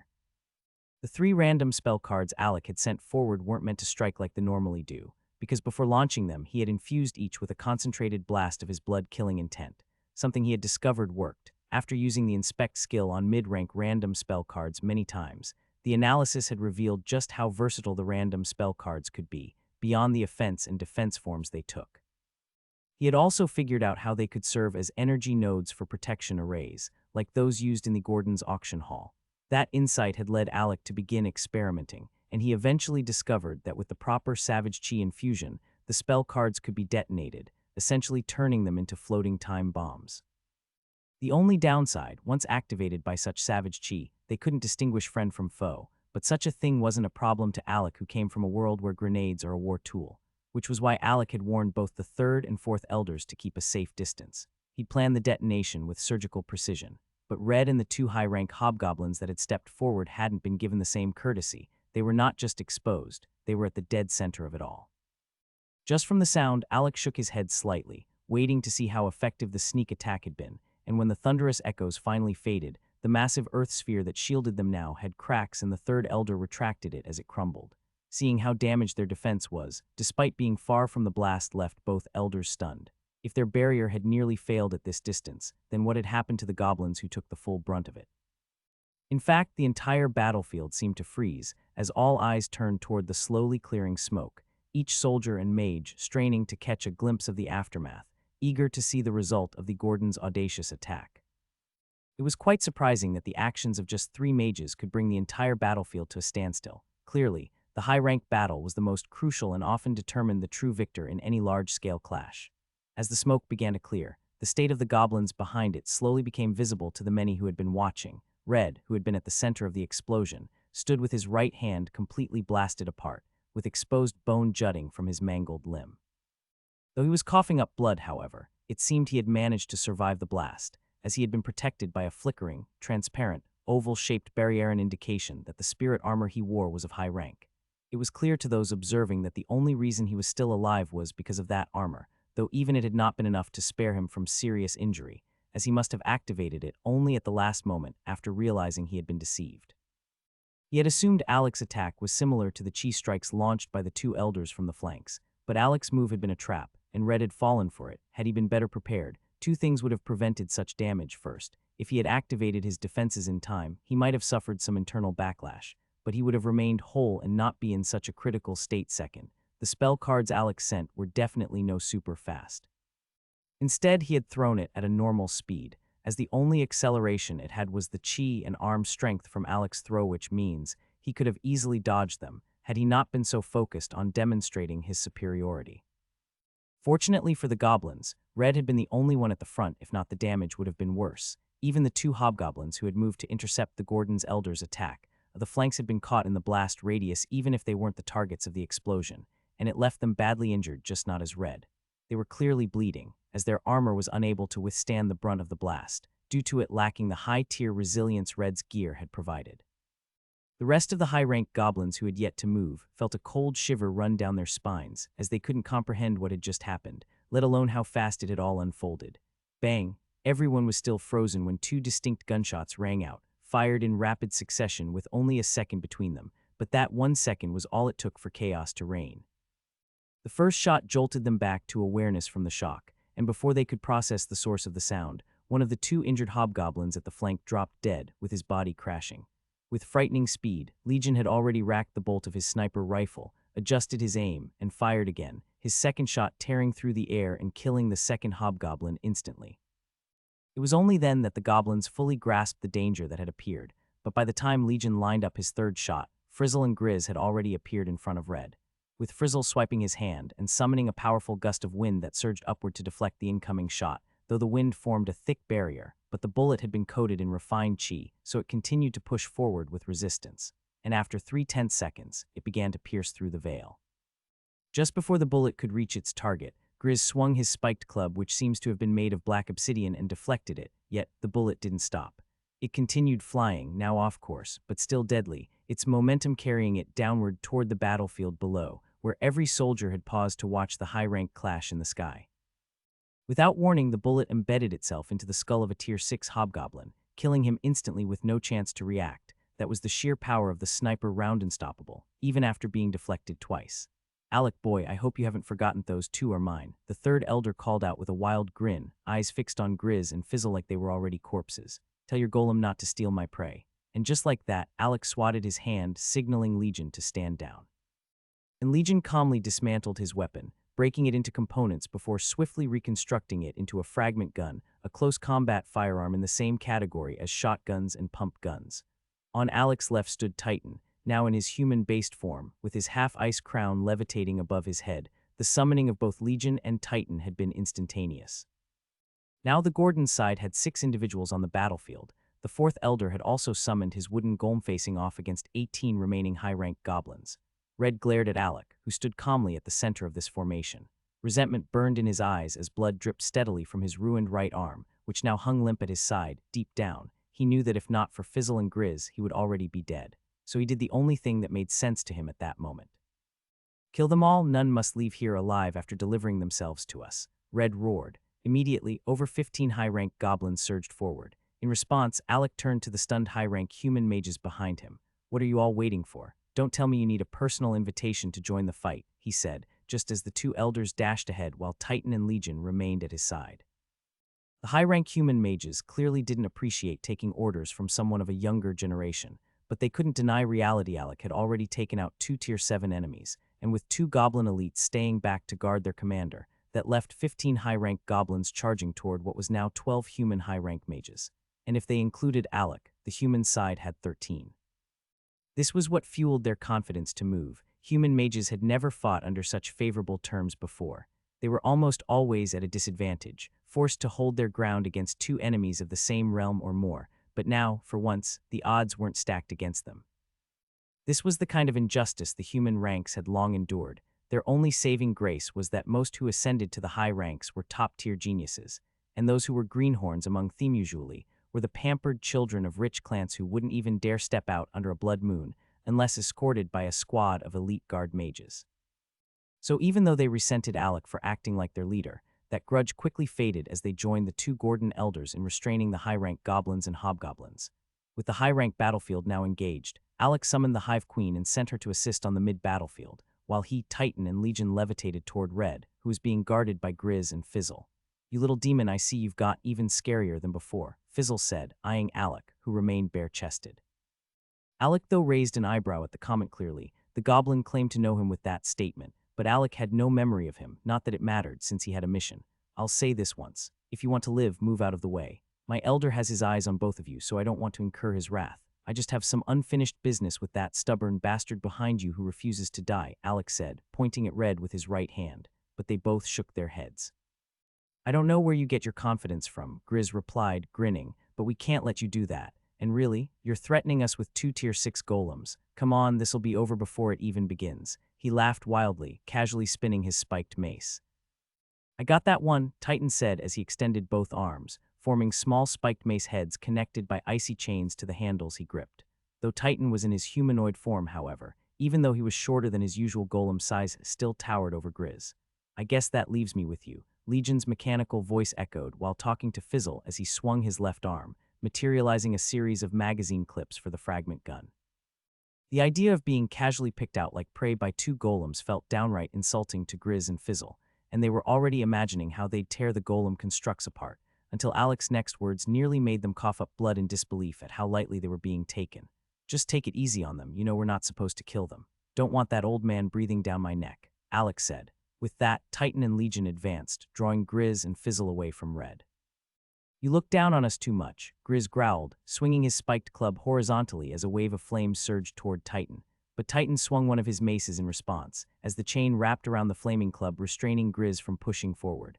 "Ice burst," Titan commanded. The mace exploded into ice particles which got stuck on the weapon after the explosion, and suddenly Grizz's weapon felt significantly heavier. Still, he didn't back down. He lashed out with a kick, but Titan met it with a raised elbow, forcing Grizz to pull back with a grunt of pain. But it wasn't over, as Titan followed up with a clean swing from his second chain mace, striking Grizz's face just as he reeled. Ice burst. This time, the mace exploded against the right side of Grizz's face, encasing it in frost that clung tightly to his skin, blocking his vision there and leaving him disoriented. "You sucker, you better pray I don't catch you, or you'll wish you were dead." Grizz snarled, barely able to control his rage as he felt mocked by Titan standing calmly before him. But Titan only shrugged and replied coldly, "You loser, you better hope I'm not given the order to kill, because if I were, your brains would be splattered in less than 5 moves." Because his mission was to restrain Grizz and not kill him, Titan was forced to fight non-lethally, and it was clearly wearing on him. Ever since Alec had created him, Titan's fighting style had focused on ending battles quick-lethal, cold, and devastatingly efficient. Trying to hold back now felt unnatural, and it irritated him deeply. While Titan struggled with restraint, Legion seemed to be handling things with ease, keeping Fizzle completely in check. With his jetpack and booster-equipped boots, his aerial maneuverability was unmatched, as he weaved through the air, launching precise volleys of bullets to suppress Fizzle's movements. Initially, Fizzle had underestimated Legion, thinking his strange weapon looked more like a toy than a threat, but he paid for that mistake, as Legion raised his fragment gun and opened fire when they were close to clashing. Fizzle responded by conjuring another wind veil with a swipe of his left hand, but this time, not only was the veil torn apart in under a second, it had nearly cost him his left hand, as Legion emptied his entire magazine on Fizzle, with bullets shredding through the air with relentless force. Now the deafening echoes of the fragment gun had become a waking nightmare for Fizzle. Instead of countering the bullets, he was forced to flee after his leg hand got riddled with bullets, but Legion gave him no reprieve, was always just a step behind. Targeting non-lethal areas while inflicting maximum pain, Legion moved with mechanical precision. And once his ammo ran out, he would retreat, spinning the fragment gun with his index finger through the trigger guard. The spin was swift-almost fluid during that brief motion. His other hand would be working on reloading the next magazine. Alec didn't know how he does it, but that was how efficient he was, and once reloaded, he returned immediately to tormenting Fizzle. With both golems holding their own, Alec finally got a clear path toward Red, who was trying his best to appear composed and unbothered despite his injuries. "Don't think I'll go down that easily," Red said, attempting to distract Alec, but even Alec wasn't interested in taking his eyes off him. As in a fluid motion, he drew his blade, reversed the grip, and drove the blood Changdao backward, piercing through the gaps of his left armpit with both hands clenched tightly around the Changdao hilt. Pachai. A painful groan rang out as another Tier 7 goblin who had attempted to sneak up behind Alec while he was busy with Red got attacked instead. All this had happened without Alec even turning around. He had struck the Tier 7 goblin while still having his back facing the goblin. Mid-tier spell Inferno. Alec muttered, twisting the blade that had pierced straight through the goblin's heart, as flames burst forth from the hilt, racing along the blade before setting the goblin's heart ablaze from the inside. The goblin shrieked, overwhelmed by the searing pain and internal destruction, before finally collapsing lifelessly to the ground. Alec calmly drew his blade out, then skillfully swung it once to clear the blood before using his left hand to position the Changdao's scabbard, which was just beneath his bone wakizashi. He slowly drew the blade of the Changdao along the mouth of the scabbard, starting from the hilt and sliding it toward the tip, as if wiping off bad blood, despite the fact that his flames had already cleansed every trace.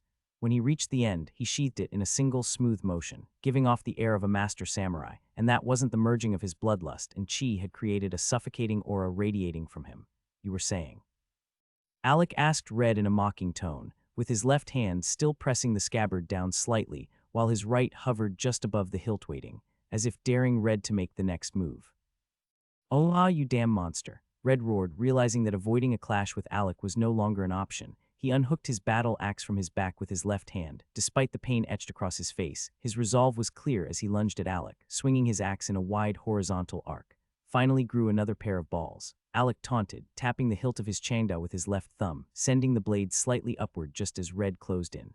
Mid-tier spell Eyed. Time seemed to slow around Alec as he vanished into a blur, passing Red in an instant. Just moments before, he'd been standing squarely in front of him, yet now he stood behind him, back to back, and his left hand still holding the sheathed blade down as if he'd never drawn it at all. To the stunned onlookers, it was as if a Tier 6 mage had just broken the natural order, surpassing a Tier 7 being in both speed and technique. They couldn't even track his movement. Only the eerie stillness in Alec's composed posture hinted that something had happened. Then they looked at Red. He stood exactly as before, frozen mid-stance, but 3 heartbeats later, a collective gasp rippled across the field as his body split cleanly in two, from the top of his skull to his crotch, his halves falling apart like butchered meat. The leader of the goblin army was dead, and the morale of the low-ranked goblins crumbled on the spot. Though the mid-ranks tried to stand their ground, Alec could already sense it. Their fear was beginning to show. All he had to do now was push it further. As Alec turned, he noticed his golems already flanking him. Shifting his gaze from them, he saw the third elder hovering nearby, holding the severed heads of both Grizz and Fizzle by their hair, dragging them through the air. The elder's naginata had morphed into a glaive shape, with a much broader blade. Its sheer width alone fed Alec's imagination, making it easy to see how the elder had so effortlessly cut down his opponent's head. What truly caught him off guard, however, was the sight of Zack clashing with a Tier 7 goblin alongside the fourth elder. Alec couldn't help but shake his head. He'd clearly asked the wrong person to lead the Tier 6 mages. Zack didn't want leadership. He wanted to test his full strength, and Alec couldn't entirely blame him for leaving his role to Brandon. Looking down at the mid-rank battlefield, Alec took in the shifting tide. "Kid, you've done it." "Looks you're already starting to retreat," the third elder said, resting the heavy golden glaive on his shoulder, while his left hand still gripped the heads of Grizz and Fizzle, their faces frozen in shock. "Yeah," Alec muttered softly. The ease of victory felt anticlimactic. He couldn't decide how to feel, had never imagined a battle could end so easily. "Take the win. You've probably grown too strong for a Blood Moon battle in a mid-tier city to pose any real threat. Look on the bright side, you helped preserve the lives of many mages today. Not a single high-rank mage died," the elder said. Alec glanced at him, brows furrowing. "This man, do you have the ability to read minds?" Alec said as he took a step back with a comical expression, earning a deep chuckle from the elder. "That's because your thoughts align so easily with your Gramps. You're that easy to read when your face lights up like his. And when I say align, I mean with the sane patriarch, not the cold one," the elder added, his words carrying a deeper, weightier meaning. And just like that, Estonia City recorded its fastest Blood Moon victory, because afterwards Alec ordered Titan and Legion to assist in the mid-rank battle, and with their arrival and the summoning of their minions, the battlefield quickly descended into a more gruesome bloodbath. While Titan and Legion's forces didn't dominate as effectively as the Hive Queen's guards, their presence further tipped the scales in the humans' favor, and there was no debate that this round's MVPs were undeniably the Gordons again, as everyone had witnessed firsthand how their intervention had brought the battle to such a swift conclusion. Without waiting for the City Lord's closing speech, the Gordons began collecting the corpses of enemies they claimed as their kills. When they were done, Alec appeared to store the bodies in his space ring, but in reality, he sent them into the amulet world. Since the corpses were dead, there was no system point fee, and his space ring was nearing capacity anyway. Since the amulet world was their final destination regardless, Alec just simply skipped a step though from the outside. It looked like it was his space ring he was putting it all in, which caused those watching to have the illusion that his space ring had a very large capacity, leaving many observers quietly puzzled and intrigued about how the Gordons had gotten such for their young master or their newly acquired wealth. With the end of the Blood Moon battle and the extension of the war exemption granted to his clan, Alec finally felt secure enough to leave for the academy. Upon hearing of his departure, even his grandfather emerged from closed-door cultivation, claiming his path to Tier 8 was still distant. The old man shamelessly even asked Alec for some Tier 7 cultivation pills if he had any to spare, promising to repay the debt with his full effort. Unfortunately, Alec couldn't help him as he had still not hunted in the third level of the Beast Forest yet, but something his grandfather said lingered in his thoughts. Regardless, that was in the past now, as the entire clan had gathered to see Alec and his team off as they returned to the academy. Even Endrick and Sophia seemed to have grown fond of the clan. It had been a pleasant holiday, but it was finally time to return to the academy. The only setback was the sharp increase in the fee required to use the City Hall's teleportation circle, so high that Alec couldn't help but suspect the City Lord was using the opportunity to take a jab at him. Royal Palace. In the throne room of the Central Kingdom, King Alexander stood tall as a cloaked middle-aged man addressed him. The man's face was hidden, as his presence was shrouded in secrecy. "Send this message to the other 4 kingdoms. They are to prepare the participants who will represent their kingdoms, as agreed. Everyone will compete for their chance to enter the top 100, the man said in a calm but commanding tone. "Sir Envoy, you need not worry. Your message will be delivered promptly. We all understand how the competition is structured," King Alexander replied. "We've been waiting for this day for a long time. No one would forget something as crucial as the rules." The cloaked man gave a slight nod. "Then I shall return in 10 days. A group of mages will arrive to assist the Northern Kingdom with the necessary preparations. There's something I wanted to ask, Sir Envoy," Alexander added. "Is it possible to shift the hosting rights to my kingdom? I don't believe the Northern Kingdom is capable of upholding your organization's standards. Are you questioning our authority?" The man snapped, his tone sharp. "The hosting of the Origin World Tournament has always followed the same regulations. Each kingdom hosts once every 5 cycles. Why are you seeking to host again when your turn came 40 years ago?" "My apologies, that was out of line," Alexander said quickly, bowing his head in apology. With a snort, the envoy raised his hand as a gust of wind swirled violently around him, and within seconds, the typhoon-like whirlwind dissipated and he was gone without a trace. Despite the envoy's disrespectful tone, Alexander, who is publicly known as the king of the most powerful kingdom on the continent, let it slide. After all, the mage's background carried a weight far beyond that of any throne.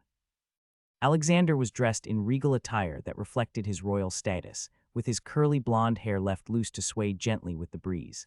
I failed to persuade him well. I suppose we'll just have to seize most of the spots the hard way, he muttered, then sent a mental message to the leader of his royal guard, instructing him to fetch the mages that took care of the messaging birds.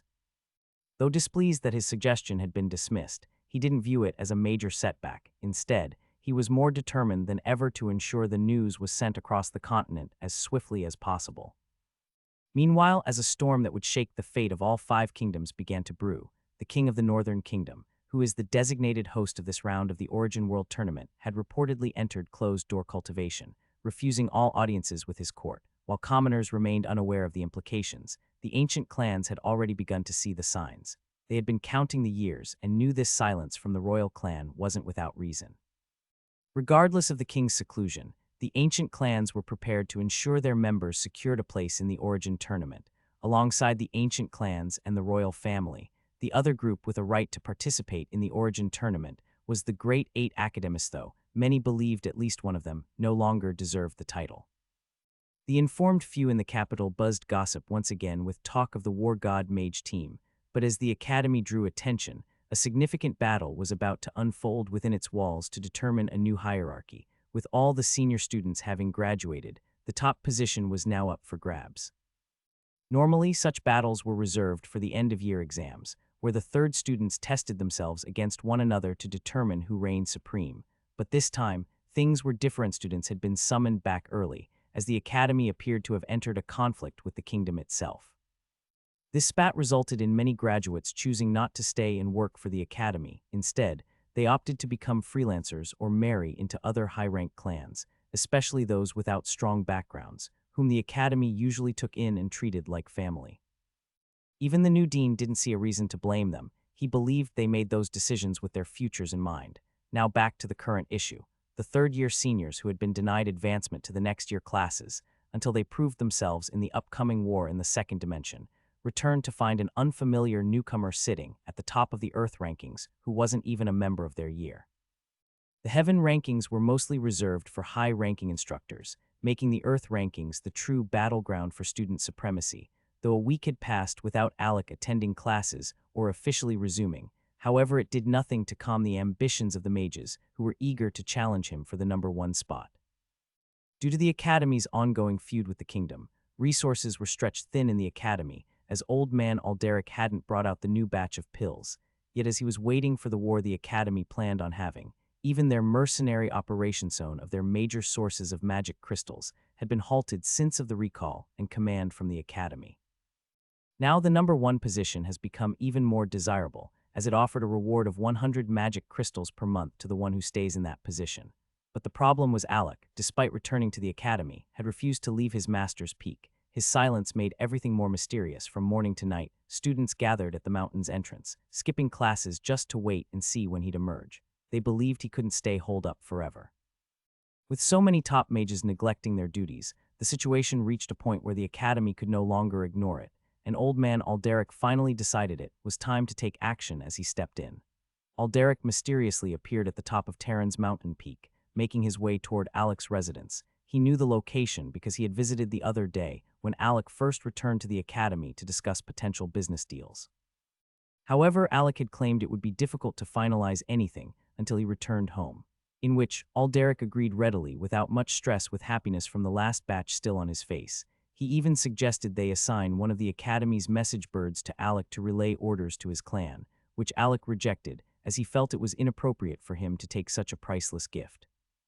Eventually, seeing how persistent the dean who had come with old man Alderic was, Alec stopped resisting, though he still managed to keep it hidden that he was the one truly in control of the pill supply. That was how old man Alderic, the logistics department's heavyweight, came to know where a second-year student like Alec resided. Just before knocking on the door, however, Alderic sensed a presence behind him. Turning around, he saw Night. It was quite an achievement, in Alderic's eyes, for someone to sneak up on him so stealthily, but that didn't mean he appreciated the boldness. In the next second, the ground beneath Night opened up and swallowed him, leaving only his neck exposed above the surface. A burst of laughter drew Alderic's attention as he turned to see Terran approaching with the rest of his disciples. Alec naturally was among them, wearing a deep frown. To what do I owe this honor, old man Alderic? Terran began, but he hadn't even finished his sentence when Alderic casually waved his hand, burying Terran beside Knight, with only his head visible as well. Old man, spare me some face. How could you still do this to me in the presence of my disciples? Terran protested, wearing an expression of wounded pride, but Alderic simply ignored him, levitating toward Alec with a smile. I've come to see you again. I need your help with a little problem, Alderic said, causing Alec to flinch, raising his elbow in surprise at how suddenly the man had appeared. Alec was already a Tier 6 mage, with an agility stat over 300, which means he was fast enough to match the speed of many Tier 7 mages, and the agility stats didn't just boost his speed, but it also enhanced his reaction time and attack speed too, and that was why he could fight against the Tier 7 goblin on equal footing, and even look like he surpassed him in speed. Yet, despite all that, he couldn't even sense how the old man had closed the distance between them. So what can I do for you? If it's about another transaction, I'm afraid my hands are tied right now, Alex said, letting his arms drop as they started to ache from being held up too long. He assumed Alderic was here to press another deal, but the old man simply shook his head, fixing Alec with a measured stare. Terran, who had just managed to pull himself out of the ground, glanced at the dean and sighed at how quickly he had taken an interest in his new chief disciple, now that the previous one had graduated. Alec became the chief disciple of the Terran Peak. Silly, that's not why I'm here, Alderic said. There are a few senior students who aren't convinced you deserve your current ranking. I want you to deal with that so they can stop loitering at the base of your master's peak and actually return to class. Alex sighed and began removing his kimono down to his waist, revealing his torso to the dean's astral body. Even if I wanted to, I really can't be bothered to unlock my weight restraints just to satisfy the egos of a few old-timers. If possible, you can just take me off the number 1 spatites, not like I care about being in the spotlight anyway, Alex said with a shrug, showing the weight devices strung on his body. But the old man only stroked his beard, lost in deep thought. Unfortunately, I can't just remove you like that.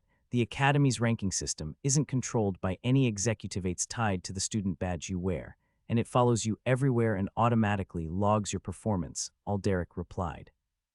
And let me tell you something, if I were to compare your points with those of the second-ranked student in the Earth ranking switch, is Lucas, you'd be shocked, because just based on hidden point accumulation that isn't shown alone, you're ahead of him by a staggering factor of 100. With such points gap, only multiple defeats would allow other mages others take out of your points, and in return you fall in position.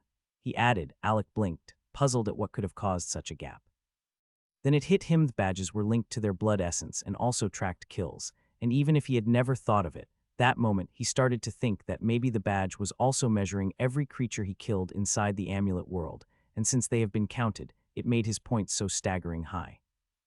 The more he thought about it, the clearer it became, because from what old man Alderic just explained to him, it meant that even if all the other mid-rank students combined their points, it still wouldn't be enough to surpass him. And with his hunting activities about to increase as he had set his sight for the 3rd level of the Beast Forest, it only means he would continue getting more points, which in turn would fast-track him to reach the Colonel rank while still being a Tier 6 mage. He had once feared that his slaying of the Tier 7 agility-type zombie would push him over the edge into Colonel rank. But thankfully, while it was relatively easy to rise through the mid-rank military levels by killing the opponent of that level or breaking through to that level, the high-rank military positions at the War God Mage Academy were much more tightly regulated. That brought Alec a sense of relief, as he didn't want to explain why he was already on par with many instructors in rank, as that would lead to an early graduation, which would only cut short his plans, and he still had unfinished business within the academy. But even then, old man Alderic wasn't satisfied with his excuses. He stepped closer to Alec and examined the black steel weights locked around his wrists and muscles. He then proceeds to crouch in order to inspect Alec's legs as well, puzzled by the level of intensity the boy was putting himself through. While Alderic knew Terran practiced under such pressure, considering even his entire castle was wrapped in gravity arrays like one massive training capsule. However, these weight devices were something entirely different. They weren't just heavy, they radiated a level of suppression he hadn't encountered before. I don't care how you do it, just make sure you deal with them, Alderic said, standing upright. Break as many bones as you need, just don't kill anyone. With that, he tapped the ground lightly with his right foot as the earth beneath him split open and swallowed him whole. I can't believe a told man Alderic can use the earth escape spell just like the Patriarch. Do you think the Patriarch could be as strong as him? Kelvin asked as the group began speculating, their eyes shining with excitement after seeing someone else use the same spell that their Patriarch was revered for back at the Estonia city. Even Terran didn't own anything that could aid a mage above Tier 6 in such a direct way, and as Alec's physical strength continued to surpass the Tier 6 realm, the training weights from his master had long since become ineffective. In fact, that was why Terran relied on gravity chambers for his own training. These weights, however, were different far beyond anything his master could provide. These weight devices had been obtained from the system store. They were part of Alec's new daily training routine, and every time he took them off, a penalty was applied, one so severe he didn't dare risk it. The weights had effectively suppressed his power, pulling him back to the level of a Tier 5 mage while keeping his body under immense pressure. If Alec were to fight under those conditions, his body wouldn't be able to keep up with his thoughts, let alone react quickly enough to dodge incoming strikes. Still, he couldn't outright ignore Old Man Alderic's command. But then he recalled the old man's exact words. He didn't care how it was done, as long as the students stopped loitering around the base of his master's peak and returned to their daily routines. Not that Alec enjoyed their presence anyway, they were a nuisance, but dealing with them felt like a hassle, especially now, as ever since he equipped the new weight set, he'd found himself becoming unusually lazy. Yet just as he was turning over potential solutions in his mind, he came face to face with Brandon and Arthur, his two capable clansmen, and a slow, unsettling grin spread across his face. "You really need to tone down the excitement. That smile's giving me chills," Arthur muttered, visibly disturbed, with Brandon just nodded silently in agreement. Below Terran's peak, a group of Tier 6 mages waited. These were the ones who still believed they had a chance at victory. Although they had watched the battles pale and Katie had been in and realized that such powerful individuals were not to be taken lightly, however, they hadn't seen Alec fight yet and were unaware of his true strength. They assumed Alec was clearly weaker than them, and the fact that he hadn't even shown the courage to face them yet only inflated their confidence. They even started to spread rumors about how they would easily break him into pieces. They were convinced that Alec wasn't as strong as Lucas, Pale, or even Beatrice. From what they'd heard, back when Alec was the leader of the team, it seemed the group hadn't made such progress they were showing now, which meant that the current strength of the group had to be a result of their own progress after they returned home. All this while they also realized it seems Lucas, Pale, and Beatrice were uninterested in the first position. They didn't know if it was because of sentimental reasons, or because this new powerhouses of the academy are just busy with something else. The only thing they were sure of was fact that it was left for them to fight and see who would claim the top spot. Then they felt a shift in the air, and all eyes turned upward toward the figures descending from the peak. It was the first time since the Gordons returned back to the academy that someone was coming down. "Those two don't look like the image of Alec Gordons that's been circulating around the academy," one mage remarked. "Look closer. Even if neither of them is Alec, don't you feel like they're incredibly familiar?" another mage observed. "Yeah, I remember now. They were part of the team that went to the capital. Arthur and Brandon Gordons, Alec's family. One's ranked 6th and the other 7th. Another mage chipped in, and it dawned on everyone where they'd seen these two before. "All this time we've been waiting for their boss to show up, but he never came. Now that we've finally laid eyes on two of his people, there's no way we're letting them go," one of the Tier 6 mages said, waving a fan in an exaggerated attempt to appear refined. "They'll pay for their leader's arrogance. Taking down the 6th and 7th rank isn't a bad start. Maybe that'll be enough to provoke Alec into coming down to avenge his beaten subordinates." He raised his voice to rally the others, and soon enough, a chorus of empty bravado followed, as more mages began jeering and glaring at Arthur and Brandon. Strangely, neither of the two looked even slightly concerned. In fact, Brandon looked downright bored, arms folded and gaze disinterested, while Arthur kept a sly smile on his face. Then, without warning, he leapt forward, no spell, no chant, just raw motion. As a blur streaked through the air, and in the next second the ground shattered in front of the fan-wielding mage as Arthur landed directly before him. "Seems like you're the ringleader." "Let's fight," Arthur said flatly, not bothering to banter with the mage before him even if he was good at that. He was more concerned about how the mage was throwing around Alec's name. The fan-wielding mage froze. Talking had always been his specialty, not fighting. His shock showed, though he quickly masked it with a mock expression of rage, hoping to save face. Truthfully, he had never intended to fight. He'd planned to provoke a response, then retreat and analyze the Gordons' strength from the sidelines when they fought with the mob of mages. That's how it usually went. In the fools first, learn from their failures, and avoid being the one crushed. But now, faced with Arthur's cold eyes and clear intent, his plan was crumbling fast. Just as the mage opened his mouth to speak, a blur shot toward his face. Then came the sharp, blinding pain. Before he could process what was happening, darkness swallowed him as he lost consciousness. The crowd of mages around them stood frozen in shock. A moment ago, Arthur had only just landed. In the next breath, he'd casually asked for a fight and without warning had delivered a single blow, swift, clean, and brutally effective. However, what left them truly stunned wasn't the speed of the strike that much they could at least try to explain, but the fact that the mage on the receiving end, a solid mid-tier tier 6 mage, had been knocked out cold by a single punch is what made them puzzled, and that was because Arthur, on the other hand, still had a public record of being a low-tier tier 5 mage. He is a low tier 6 now, by the way. What did you do? You knocked him out without even breaking any bones. Alec told us to make sure to break at least 5. Brandon said flatly as he arrived. Those listening froze. Had they heard that right? Despite the calm tone and conversational volume, the words traveled with clarity through the air, and they were all mid-rank mages with solid mana circulation control, and while the comment hadn't been shouted, their enhanced senses picked it up perfectly. But it took them a second to process it and the meaning behind Brandon's words, but once they did, eyes widened in disbelief. Was Alec actually more ruthless than the rumors suggested? Wait, are you blaming me? Arthur replied with a shrug. It's not like I even used chi or mana. I just punched him with my full strength. I figured he could at least take a hit. How was I supposed to know he'd pass out so easily? As if the situation hadn't spiraled enough, the two of them kept talking like it was just another chore, and that was the final straw. One by one, the mages began to slowly edge back, realizing that whatever game they thought they were playing, Arthur and Brandon were in an entirely different league. These weren't students, they were walking disasters. They couldn't help but feel their blood run cold as they listened to the two speak casually, as if the crowd of mages wasn't even there. How dare you act so arrogant? Come on, let's take them down together. They sneak attacked one of us, they deserve to be punished, shouted another mage, trying to rally the others. He carried the same smug air as the first one Arthur had just dropped, clearly attempting to stir the group into action. By now, it was obvious to everyone that Arthur's speed and strength were far beyond what they could handle in a one-on-one battle, but ganging up on him didn't sit right either, no matter how they tried to justify it. It felt like crossing a line they might not return from. But now, with one of the so-called smart ones giving them a justifiable excuse to attack, the crowd jumped at it without hesitation. After all, none of them had the courage to face Arthur or Brandon alone. The only way they dared make a move was as a group, as none wanted to be a lesson for the others.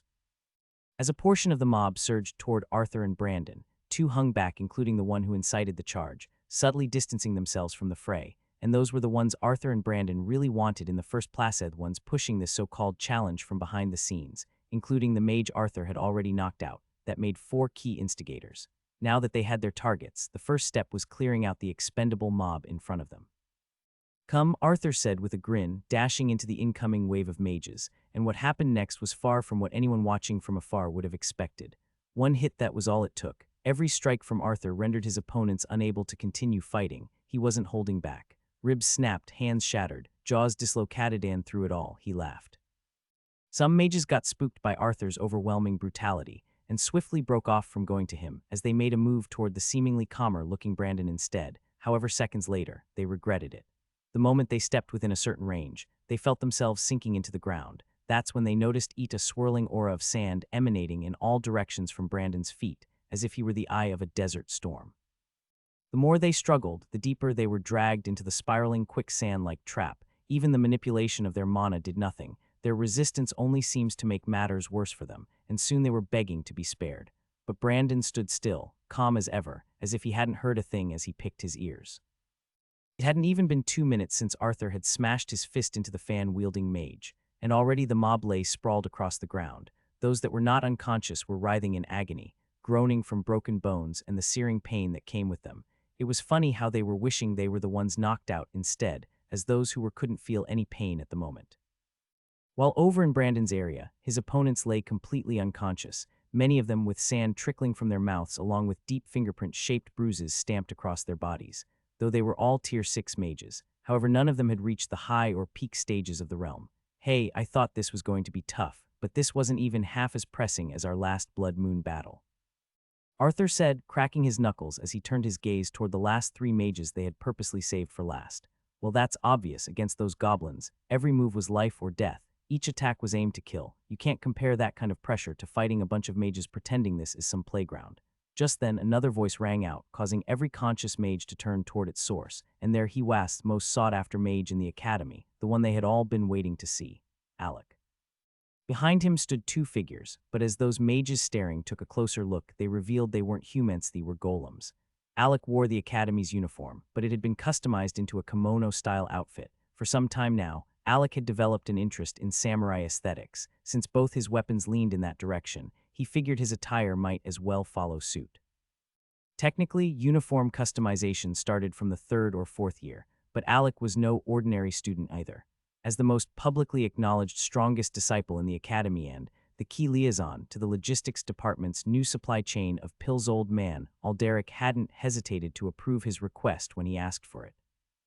As the remaining conscious mages laid eyes on Alec, he seemed no different from an ordinary human, but the two golems standing beside him had his scent while still radiating a powerful and dangerous aura, making it obvious that they were his summons. And if he could control golems of such strength, it was only logical to assume he was even more formidable himself. In their minds, they began to paint a picture of Alec as someone powerful enough to suppress his own aura completely, while in reality, it was the weight devices he wore that were forcibly restraining his realm to a lower level.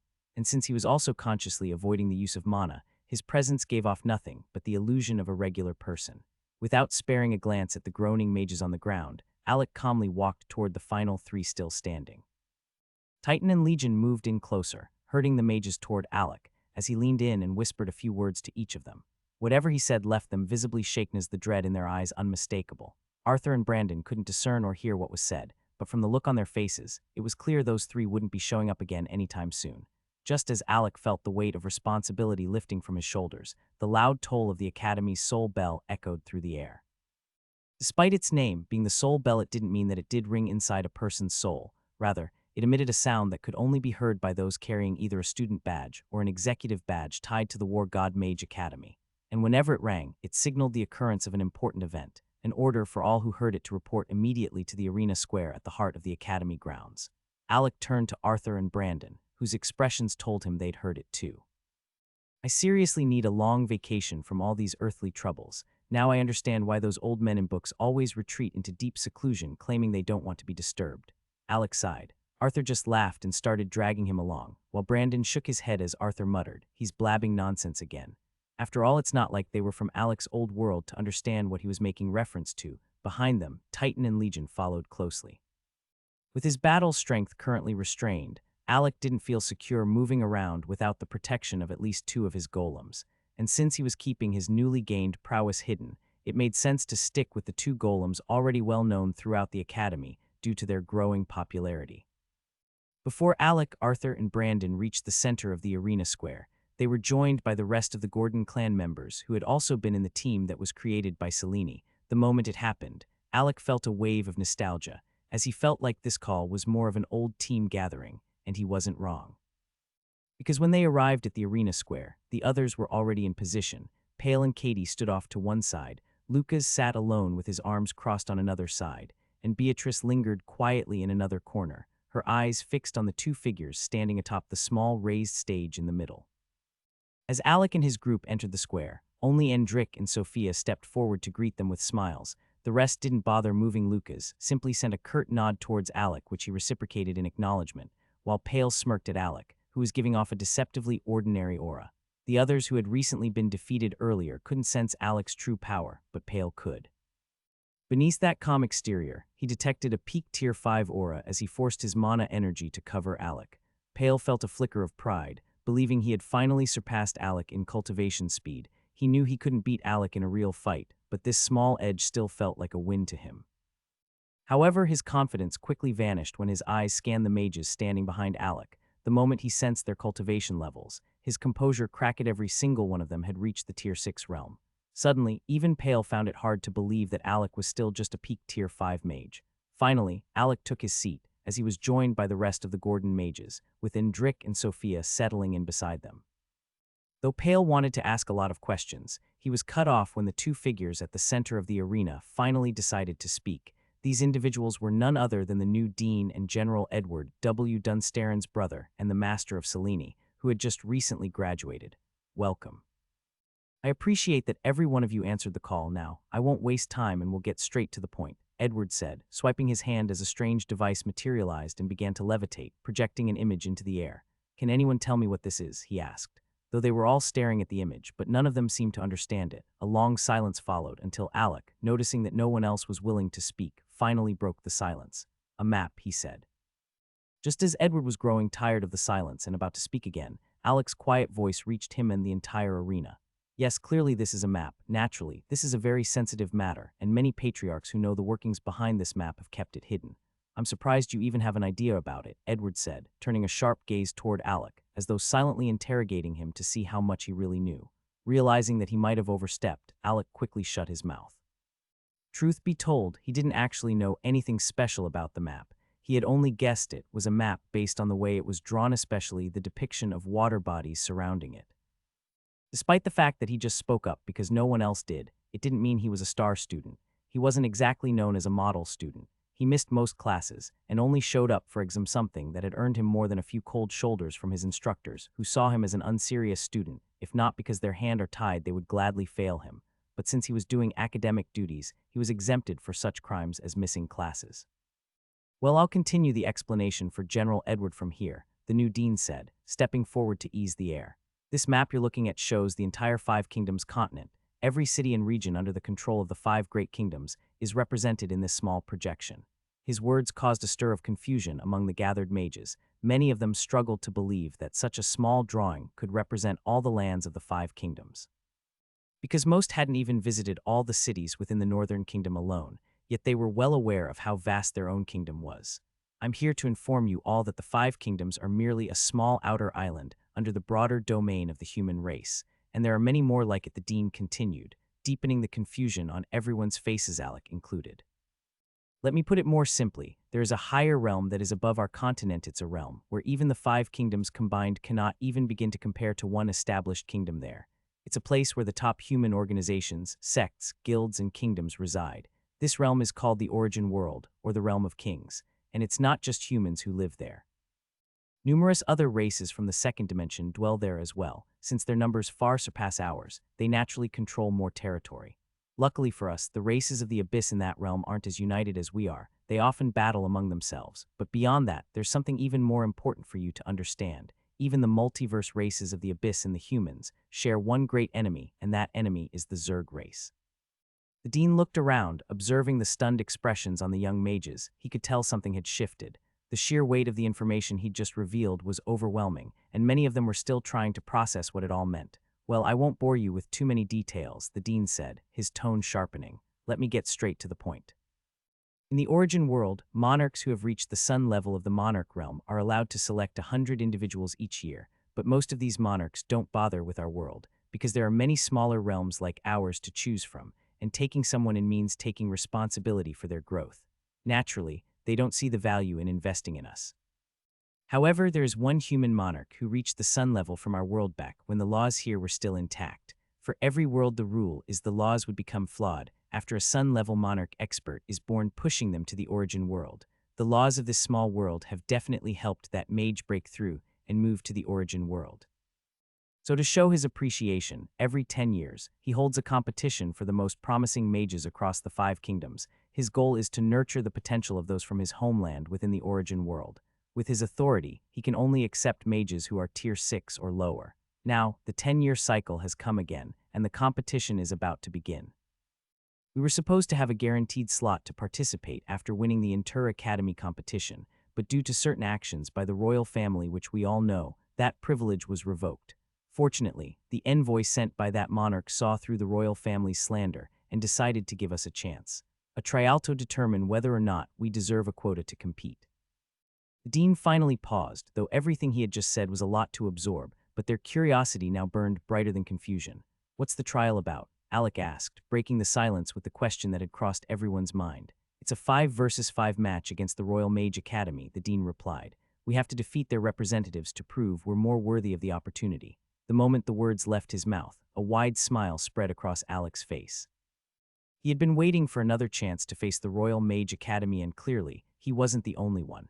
As everyone present was chuckling, genuinely pleased with the trial that had been announced, unlike the last time they faced the Royal Academy's team, they had all grown significantly. Now, they were more than ready to take back what had been stolen from Theme and settle the score. So when exactly do we get the chance to beat up those snobby mages from the Capitalihiminers? I mean, when exactly do we get to contest against the Royal Mage Academy team? Pale asked with a grin, while cracking his knuckles as a sharp pop echoed from his joints. If everything goes as planned, we'll be fighting them in the next 9 days, the dean replied. A message bird arrived from the Central Kingdom, informing us that a group of envoys will be arriving in the Northern Kingdom to make preparations for the tournament. But before that, they're especially focused on addressing why we were excluded from the 8 great academies chosen to participate. Some of the mages sucked their teeth in frustration. It felt too far away, the clash they had been waiting for. Just then, the dean whispered something to General Edward before flying off. The dean had something urgent to handle, so I'll be closing this meeting on his behalf, Edward said. As much as I appreciate your confidence, I suggest you all get your attitudes in check if you think this fight against the Royal Mage Academy will be a walk in the park just because you've gotten stronger than last time you faced them. Seriously, how could you all be so naive? Do you think you're the only ones who have been training hard, striving to break through to the next level? You think they've been sulking in defeat this whole time and not training? He shook his head. Better get rid of that fantasy, because I can assure you they've grown stronger too. Even if they hadn't before, I'm certain the royal family and their academy are pouring every resource into boosting their team's strength for this rematch. Naturally, it's the Royal Mage Academy's responsibility to ensure that the team facing you won't be weak. After all, they wouldn't want to lose their spot in the Origin World Tournament, Edward said. As for why I mentioned the royal clan, it's simple. If you win, not only will the royal clan lose face and credibility after what they did, but they'll also suffer a major blow. As you all know, the Royal Mage Academy is their creation, so anything good that happens there reflects positively on them, and they also stand to gain from it. A loss would be a public embarrassment. General Edward made sure to clarify everything so they would understand why they couldn't afford to slack off. Well, that's all. I've given you the best advice I can. What's left is for you to take it seriously. When the time comes, you'll all be summoned again, he said, dismissing the gathering. As Alec made his way toward Beatrice, Arthur and Brandon followed close behind, already making teasing noises as Agnes snorted and muttered, "Boys." Just before Alec could reach Beatrice, Edward spoke again, this time directly to him. I don't know what you've got going on, but out of everyone here, it's clear you're the one putting the most pressure on yourself beyond your limits. If you really want to push that far, there's a better way to do it, one that might get you the results you're looking for very fast with a chance to awaken an acute sense. It's been a while, you should learn to smile more. I believe it would make you look 100 times more beautiful, he added with a light sigh. How do you feel about losing your tongue, Captain? Beatrice replied coldly, not even sparing a smile as she met Alec's gaze. She could clearly sense that her realm was higher than his, yet something about him unsettled her. A hidden sense of danger lingered beneath his calm aura, like an instinct warning her that if they ever faced each other in a life-and-death battle, she'd be the one to fall. The thought irritated her especially because it was her own intuition screaming it. She had thought she would have at least reached him after all those advanced puppetry training from her clan elders, but he was still far from her reach. Hey, no need to get violent. Just saying hi, Alec replied, waving with a playful smile. Even Lucas and Pale noticed the change in Alec's demeanor. It was far more casual than the previous year when he carried himself like a dependable leader, the type they could pile their problems on and trust to fix everything. By the way, Pale chimed in, cracking his neck. If this is supposed to be a school thing, why are only 11 of us here? I mean, there are other Tier 6 mages on campus, some have even hit mid-Tier 6. Wouldn't it make more sense to bring in the strongest available? It was a question no one had thought to ask until now, and the realization struck them the rest of them hadn't felt any pressure or competition for the task assigned to them. Well, Edward answered, even if some students have a higher realm than you, the student badge ranked you 11 as the cream of the crop. You should already know by now that we don't control the rankings. This isn't about past teams or favoritism. You're all here because you're the top 11 on the Earth ranking board. And it just works out well for us that you're all former teammates, as we don't have to waste time with the usual process of building team chemistry.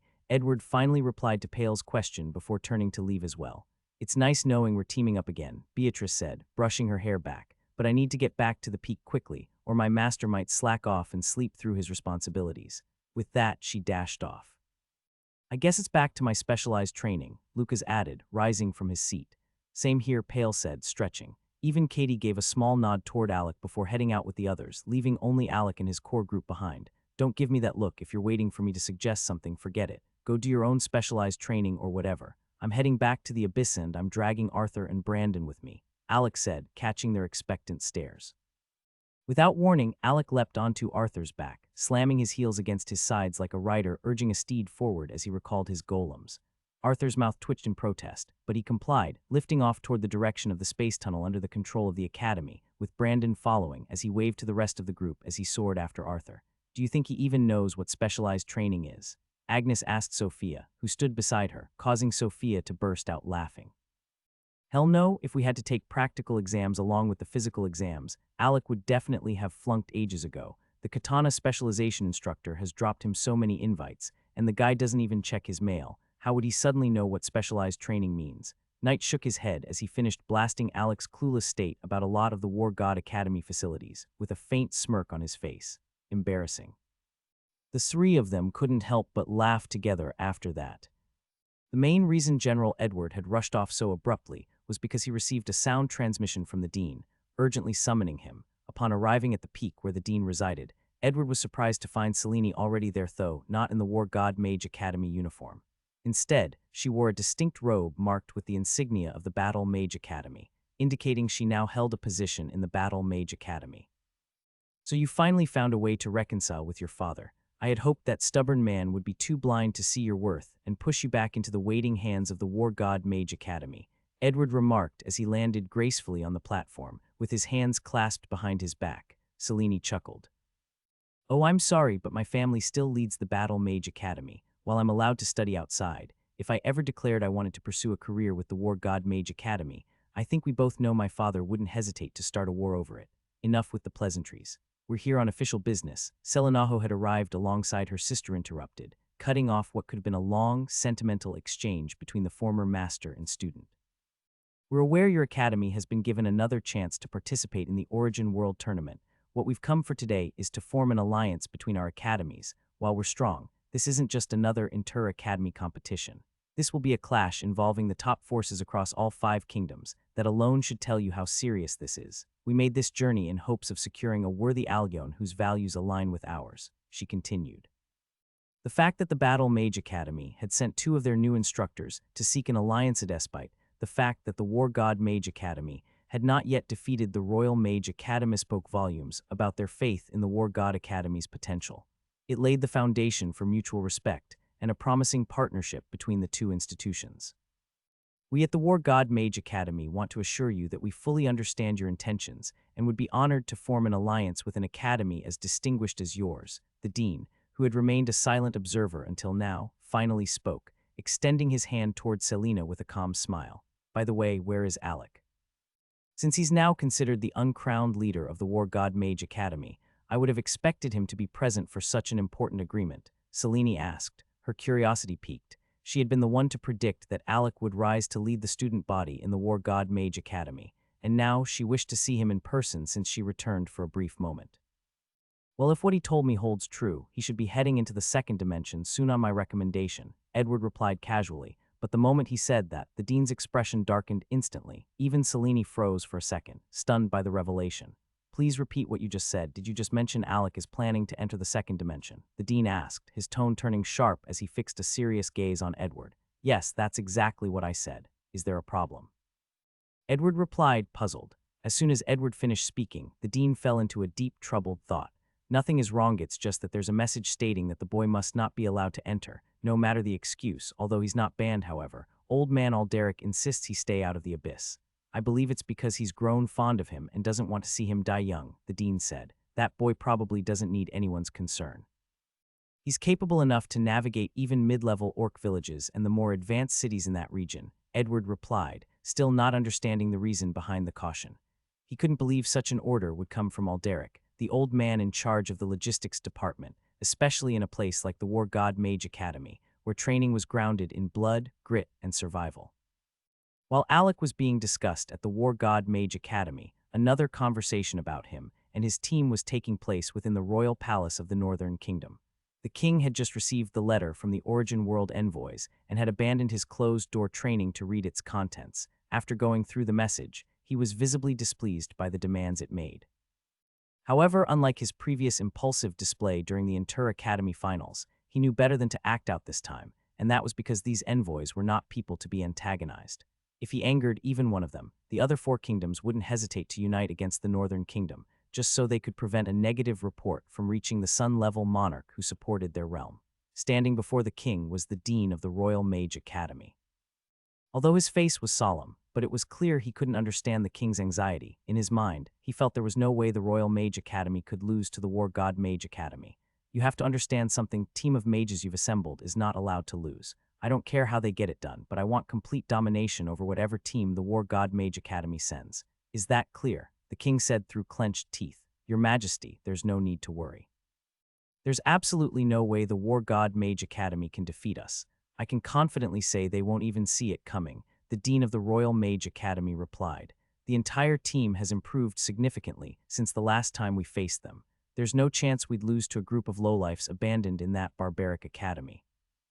Even if their captain, the one who dragged them to the finals last time, reads it again, he'll be brutally humbled by Liam Tudor, your relative, who's on the verge of a breakthrough into the high ranks. So don't worry, we've got this completely covered, the dean added, his tone full of certainty as he backed his claim with facts, finally easing the king's tension. The king knew that if the War God Mage Academy won and his Royal Mage Academy was kicked out, it wouldn't just be a blow to his pride, it would ignite the voices of his people. Citizens, who had been long silenced by fear, would gain the courage to speak openly of how he manipulated the system to favor the academy under the royal family's control, and this time, he wouldn't be able to silence the rumors. And that would cost him dearly, because despite the fact that his father tolerates his failures, if those failures tarnished the dignity of the royal family and cast doubt on the kingdom itself, then the king knew he'd be in serious trouble with his own father. Inside the second dimension, nestled within the territory dominated by orc tribes, an old visitor returned. The moment Alec stepped through the portal, he spread his arms wide, inhaled deeply, and shouted at the skies with great joy.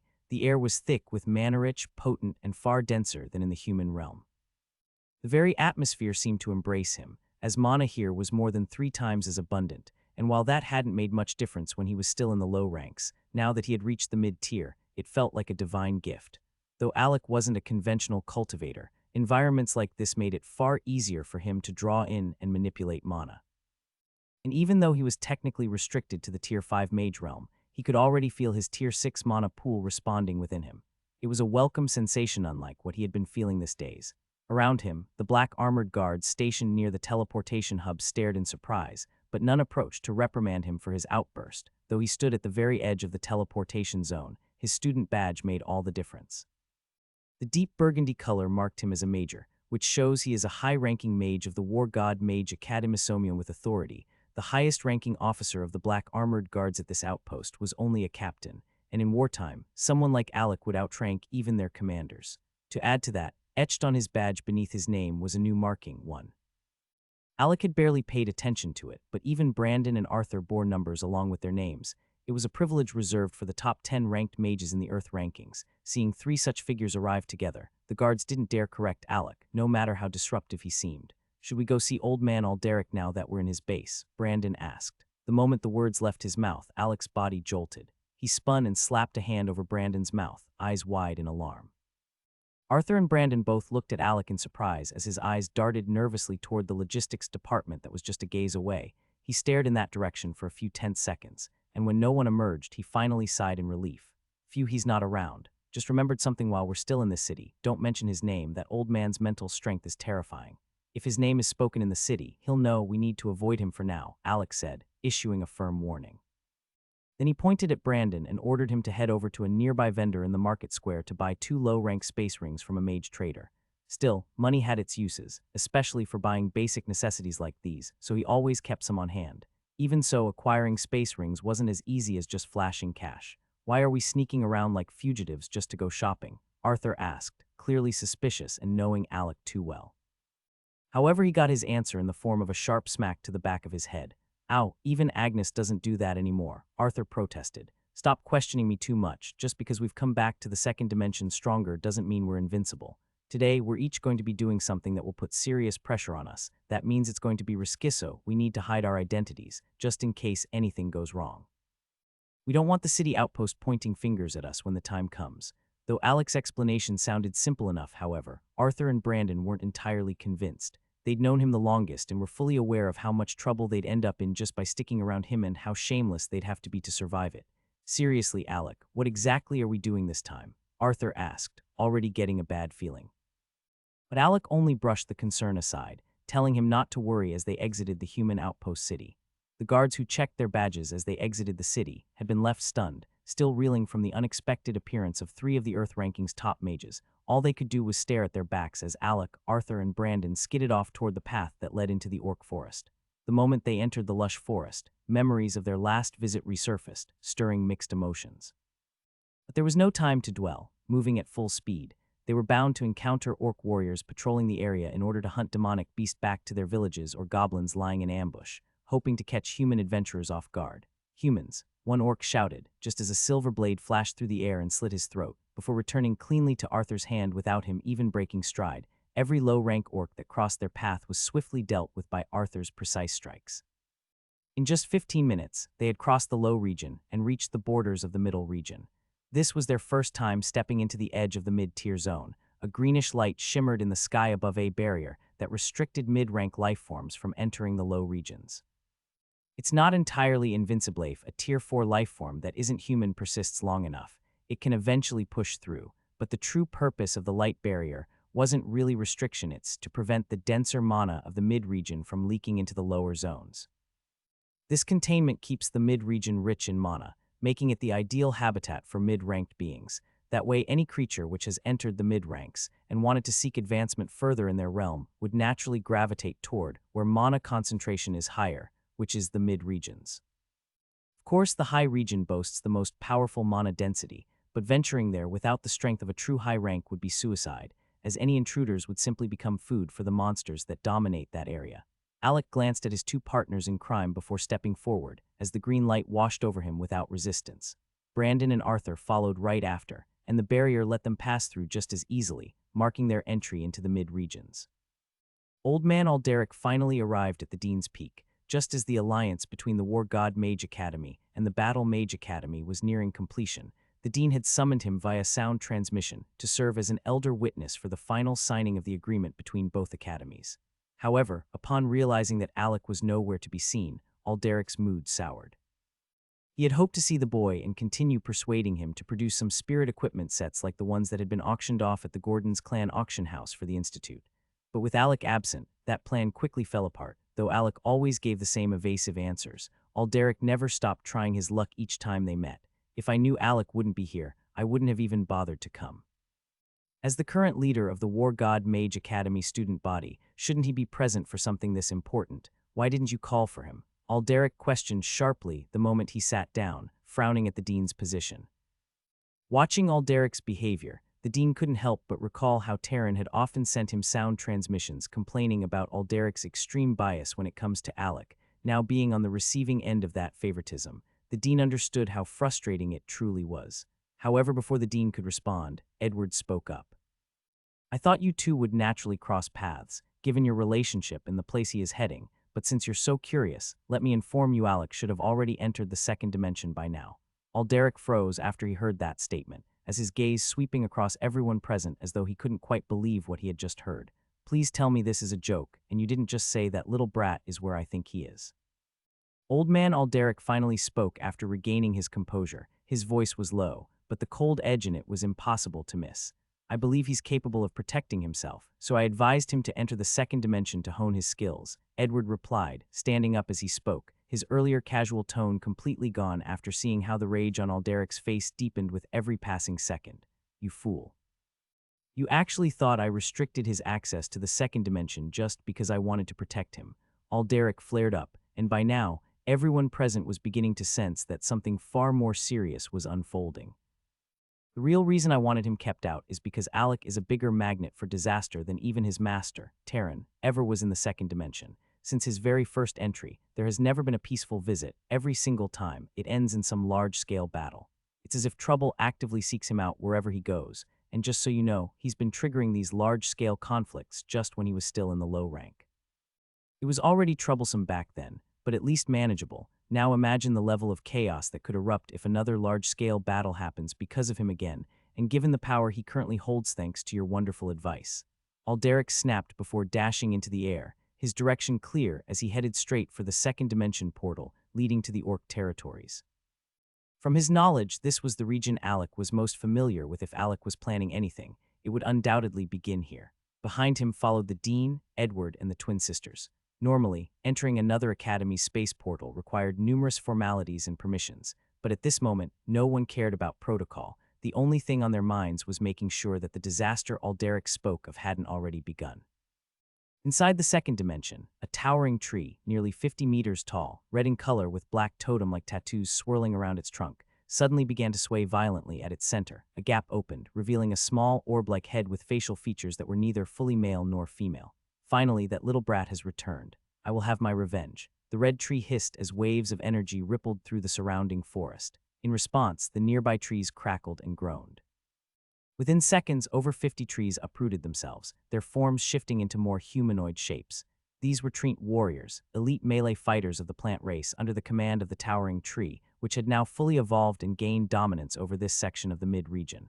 Among the transformed Treants, 10 radiated the powerful aura of Tier 6, while the remaining were at Tier 5. This was not the same root that Alec had fought in the past. Not only had it fully recovered its lost strength, but it had grown significantly stronger over time. Its roots now spread deep throughout the region, extending its mental detection far and wide, and just moments ago, it sensed Alec's aura faint and distant, but unmistakable for an evolved entity that had harbored a grudge against Alec for so long, recognizing that presence was as easy as breathing. Go get him. The red tree commanded as its entire army of Treants surged forward, breaching deeper into the orc regions. Though the red tree knew the orcs would retaliate for this blatant intrusion, but it didn't care. As far as it was concerned, if it could kill Alec and obtain whatever secrets his corpse might yield, then offending the nearby orc village was a small price to pay for satisfying its long-held rage. Elsewhere in the mid-region, a lone human figure stood before a massive snow-furred lion. Behind him stood several other mages clad in black priestly robes. A golden mask concealed the man's face, but had Terran been present, he would have immediately recognized him as Cardinal Damien, one of the cardinals of the evil sect. Though the evil sect preferred to work from the shadows, spreading fear and horror among humans, Damien remained the most notorious and publicly known cardinal, largely due to his infamous clash with Terran over the birth of the Minotaur Prince. Back then, the war god Mage Academy had appealed to the royal palace, requesting that the royal family dispatch their expert trackers to hunt down Damien, as they classified him as dangerous. But the palace dismissed their concerns, attributing the failure to capture Damien to the Academy's own incompetence, accusing them of exaggerating the situation to cover their failure. Disheartened by the palace's indifference, the war god Mage Academy eventually dropped the matter, but that didn't mean Damien had forgiven them. On the contrary, if anything, their inaction only gave him more reasons to keep hunting for an opportunity to strike back.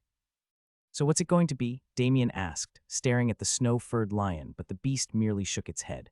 "No," the lion replied casually, closing its eyes again with lazy indifference, clearly uninterested in whatever offer Damien had brought.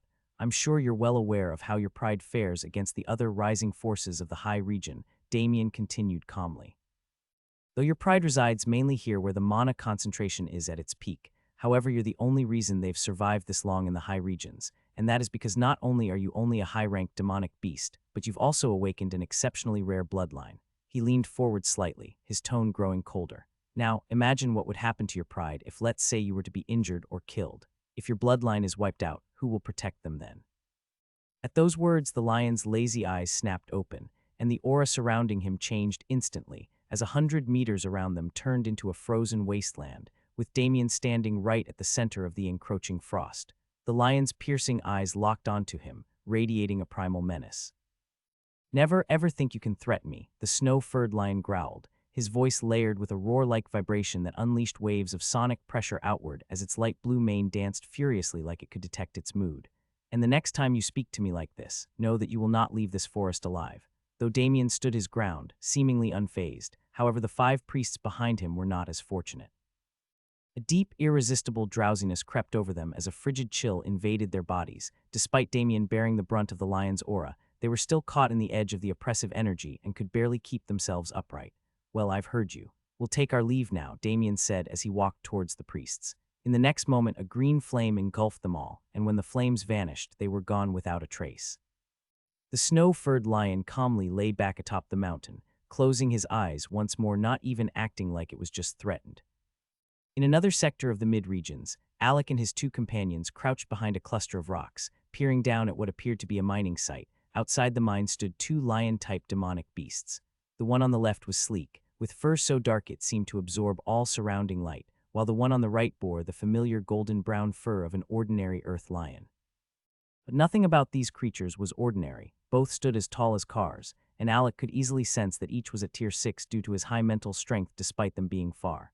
and he knew for such high-ranking beasts to be guarding this place, it was clear they had stumbled onto something valuable. The only question that kept troubling him now was how many more powerful beasts might be lurking inside. "We definitely hit a jackpot here, guys," Alex said, turning to face his friends. But the moment Brandon and Arthur saw the glint in his eyes, an uneasy feeling settled over them. "From the moment I stepped out of the city gates with you, I had a gut feeling I'd regret not interrogating you more. And look at us now, my decision not to badger you is biting me right in the ass," Arthur complained, shooting Alec a wide-eyed glare after hearing his assessment that those two demonic lions were both in the Tier 6 realm. Beside him, Brandon simply nodded in agreement, sharing Arthur's growing apprehension. "You fucker, stop nodding like in a game of lizard and say something for once. You can't expect me to be the only one talking to Alec," Arthur snapped, slapping Brandon's arm. "Look at us, we are just low Tier 6 mages, and here's Alec, who's been restricted to Tier 5. And as if that's not enough of a disadvantage, he's even forbidden from summoning his golems to put pressure on himself. But why do we have to share in the pressure? This madman dragged us to a mine guarded by Tier 6 beasts. If the guards are Tier 6, what the hell do you think the boss inside is ranked?" "You don't have to act like that," Alec replied calmly. "It's not like we're going to charge in head-on like idiots. We're just sneaking in to steal a portion of whatever they're protecting. I don't want to fight a Tier 6 lion either, not in my current situation. I'm tired of running around the second dimension like I have nothing better to do," though his reasoning sounded fair, but it still didn't ease their worries.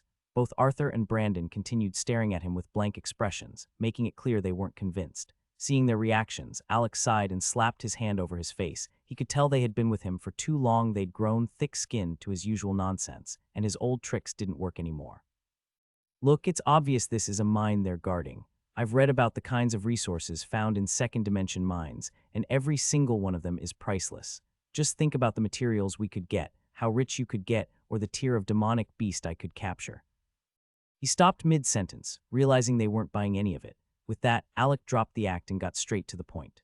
"Okay, you fuckers, I believe whatever is in there must be either a power stone mine like the one we fought over the last time we were here, but definitely on a much higher level, because if demonic beasts of this level are working together to guard it, that means two thinks it's not some low-ranked deposit like that one, and they've definitely got a boss that's even stronger." Alec paused before finishing. "So we'll report this to the Academy, earn some good points, and get famous while at it. Good plan. Now let's hurry back to the outpost and give them the location of this treasure we've so kindly discovered," Arthur said sarcastically. However, Alec laughed nervously, as his face gave him away Arthur had guessed right. Just because Alec was willing to let the Academy have a shot at it didn't mean he wasn't still planning to steal a portion before it fell under Academy control. Besides, there was no guarantee the Academy would even secure it. The mine was too deep into mid-region territory, where human jurisdiction barely held. If the Academy tried to claim it, their best option would be to extract the veins quickly, because prolonged mining would not only draw attention from the current beast occupant's boss, but might also trigger another large-scale conflict, as other races and beast overlord factions might move to prevent humans from securing such a valuable resource when they see how the humans were moving. "Come on, just say it already." "It's obvious you're not planning to leave this place," Brandon finally spoke up, tired of the pretense. "Simple," Alec grinned. "We're robbing the mine clean and leaving the veins for the Academy. We all know that the Academy cannot mine it due to the location and the vigilance that is on every big movement of theirs by the second-dimensional races and demonic beast lords, but we can prepare for Operation Heist." As Alec let out a sadistic laugh, Arthur immediately regretted ever following him, knowing full well that once Alec started something like this, there was no way to back out. Approximately 30 minutes after that little discussion, Alec and his team were now deep underground, surrounded by sand as they used their earth element to dig further down. Arthur kept snorting every few minutes, unable to believe how a mighty Tier 6 mage like himself had been reduced to a glorified laborer. When Alec had first mentioned stealing, this was definitely not what he had imagined in mind that he would be doing. Alec had come up with the plan. They would take turns using earth manipulation to burrow underground, aiming to break into the mine from below and steal right under the nose of the lion pride that controlled it. And it also happens to be the first time that they were using earth manipulation in such a way, and it was far more stressful and exhausting than they had expected. They had to carefully maintain the tunnel's shape while forcing the digging forward, and as the sand was pushed back, the other two would take turns clearing it to keep the path open behind them. They rotated every 10 minutes, and it was Alec's turn again, though they didn't realize it. However, Alec had noticed with his inspect skill how this insane heist was unexpectedly improving all of their control over the earth element. None of them had ever continuously manipulated their element under such pressure for this long, and that was why even this ridiculous venture was sharpening their skills. Just one thing, though, Arthur grumbled. The part about us crawling underground like rats is to be deleted if we ever have to explain how we found this mine. I'm not letting my rep take a hit because I had to act like a damn rodent to get some treasure. Alex simply nodded and gestured for him to stay quiet as he placed his hand on the sandy surface ahead, closing his eyes to sense what lay beyond, though it looked like Alec had simply touched the sand. However, to anyone trained in the use of mental power properly, they would easily recognize that he was actually spreading his mental sense through the blocked sand, carefully scanning to see if they had dug deep enough to reach the center of the mine. When he opened his eyes, a wide grin spread across his face. "How much closer?" Brandon asked. "We're already here," Alec replied, his excitement evident. "I can feel a very strong mana fluctuation just above us. If we dig just a little further from here, we'll break right into the mine." He pointed upwards as he spoke. Without wasting any more time, Alec positioned his right hand above him as a swirling purple energy gathered. Now that he was certain they were close, he abandoned the earth manipulation technique and instead cast a mid-tier gravity spell black hole. Mind you, it's also a dark spell, though not as powerful as it would be if it was casted by a dark elemental mage. However, the spell was still more than capable of drilling through the sand above without letting any of it collapse onto them, as the swirling void devoured the displaced earth. The spell was indeed overpowered for this task, but it came with a steep cost. The mana consumption was extreme, quickly draining Alec's energy and making him dizzy. While short bursts were manageable, anything lasting over a minute would leave him dangerously fatigued, his eyes growing heavy as the strain wore on him. Meanwhile, trouble had arrived above ground. Cardinal Damien of the evil sect hovered in the air above the mine, with 5 priests clad in black robes trimmed with white standing behind him. "Turn this place into ruins and bring me the holy pool," Damien ordered coldly, staring down at the mining site.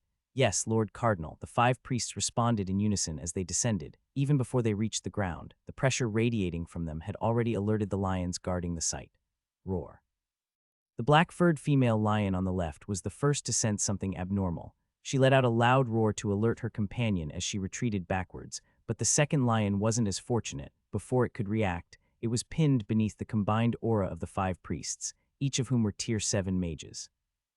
Their presence exuded a vile, corrupted energy, as their mana light was visibly tainted with a black hue, a sharp contrast to the pure light blue hue of most mages. As they landed, the ground beneath them cracked under their pressure, crushing the brown-furred lion into a bloodied pulp, as its bloody scent quickly filling the air. Roar. In response, multiple deafening roars echoed from deep within the mine as larger, more muscular lions emerged. These new arrivals were male, so their thick manes gleaming under the dim light, all 7 carried the heavy aura of Tier 7 beasts. The lead lion narrowed its eyes at the 5 priests, its expression sneering, but just as it prepared to attack, its gaze shifted, following the black-furred lion's eyes. That's when its pupils locked onto Damien, who hovered calmly above with his hands behind his back. The lion's composure faltered slightly as a chill ran through it. "I know you," the lion said cautiously. "You once requested an audience with our king. Why has your sect now chosen to attack a mine under his rule? You know full well whose territory this belongs to. Rhymeclaw, the overlord of frozen death." The male lion emphasized his leader's name, hoping it would deter Damien. It was a desperate move, knowing full well that they stood no chance if a fight broke out. Without a Tier 8 among them, they would be slaughtered in moments if Damien made a move. The lead lion clung to the only hope he had, invoking the authority of their king. But the reaction he hoped for never came, and instead, the situation began to turn in a direction he hadn't anticipated. And so what? That greedy bastard is just a lucky beast who stumbled upon a divine plant and managed to break into the Tier 9 realm, Damien sneered. "I even approached him respectfully, offering a peaceful exchange for the holy pool in this location, but your arrogant king acted high and mighty, rejecting my offer outright. Those who refuse to bend to my will have no place in my plans. If I can't obtain it the easy way, I'll simply steal it from right under his nose, right now. He's still deep in the high regions. By the time he realizes what has happened, I'll be long gone." As Damien laid out his plan, the lion's expressions darkened, fully grasping the severity of the situation. "So just die," Damien declared coldly, swinging his hand forward as a wave of green flames surged horizontally towards them.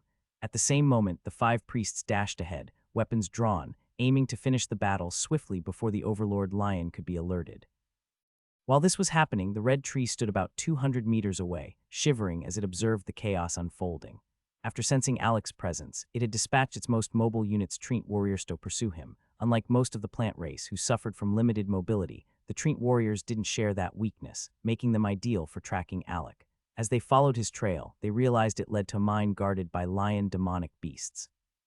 So they sent word back to their master, using a unique sound transmission, and after that, the red tree teleported over by channeling its connection with the treants to cross the distance. Upon arrival and seeing the lion demonic beasts made the red tree hesitate, even though it burned with the desire for revenge. It understood these lions were part of an overlord pride, and no matter how much it wanted to attack, it couldn't be sure its divine tree overlord would risk clashing with the snow lion overlord on its behalf.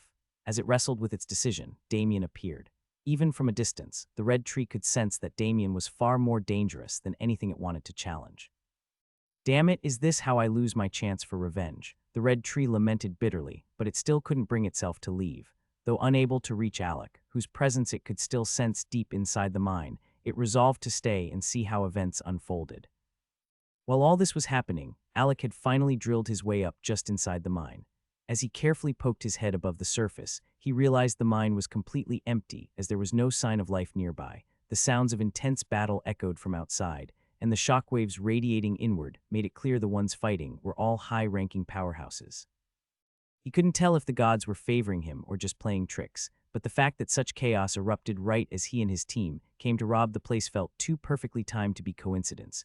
Moving cautiously, Alec emerged from the hole, careful not to let his mental sense or aura leak out. For now, none of the beings outside had noticed them. All their attention was focused on the battle ongoing. If he so much as let his presence slip, any one of those high-ranking lifeforms would immediately detect him. Alec silently thanked whoever had stirred up trouble with the lions, because if he and his team had surfaced while those Tier 7 powerhouses were still standing guard inside, stealing anything would have been impossible. He quickly whispered the warning to Arthur and Brandon still below, making sure they understood that even the slightest release of their aura could spell disaster. Once he was sure they got the message, Alec fully emerged and took a moment to scan the area they had breached into. The cavern was dim, yet softly illuminated by the natural glow of the power stones embedded in the wall stones as large as small boulders. When Arthur climbed up and laid eyes on the scene, his jaw dropped. Just the thought of turning over one such stone to the academy and receiving an immense sum of magic crystals or student credits was overwhelming, but when he turned and saw hundreds more lining the walls, his instincts nearly betrayed him as he almost shouted, "We're rich." Fortunately, Brandon had anticipated Arthur's reaction, clamping a hand over his mouth just in time. Alec shook his head at the scene, giving Arthur a look like he was some starstruck villager. Truthfully, though, even Alec himself had been momentarily stunned by the sheer scale and quality of the mine. As they quietly marveled at their fortune, their gazes finally settled on something else. At the center of the dimly lit cavern lay what appeared to be a pool, its presence drawing their full attention. "Alec, tell me you're seeing that." Arthur whispered urgently, swallowing hard as he stared at the pool glowing with an ethereal bluish hue. "Yes, I see it. That's a mana pool, not just any mana pool, but one powerful enough to aid even Tier 7 mages. I'm guessing those lions have been taking turns soaking in it, which explains why so many of them reached Tier 7, Alec whispered back, eyes fixed on the pool. Damn, and here I was thinking we hit the jackpot with those power stones, but this pool, I've been so short-sighted. Alec, you really are a treasure magnet. I swear, I'll never doubt you again, Arthur said, trying to butter him up, though Alec didn't even glance at him. But we've got a problem. The rock circle around the pool is part of its mana vein, and it runs deep underground. There's no way we can dig the entire vein out before those outside realize something's happening. Alec muttered, this is ridiculous.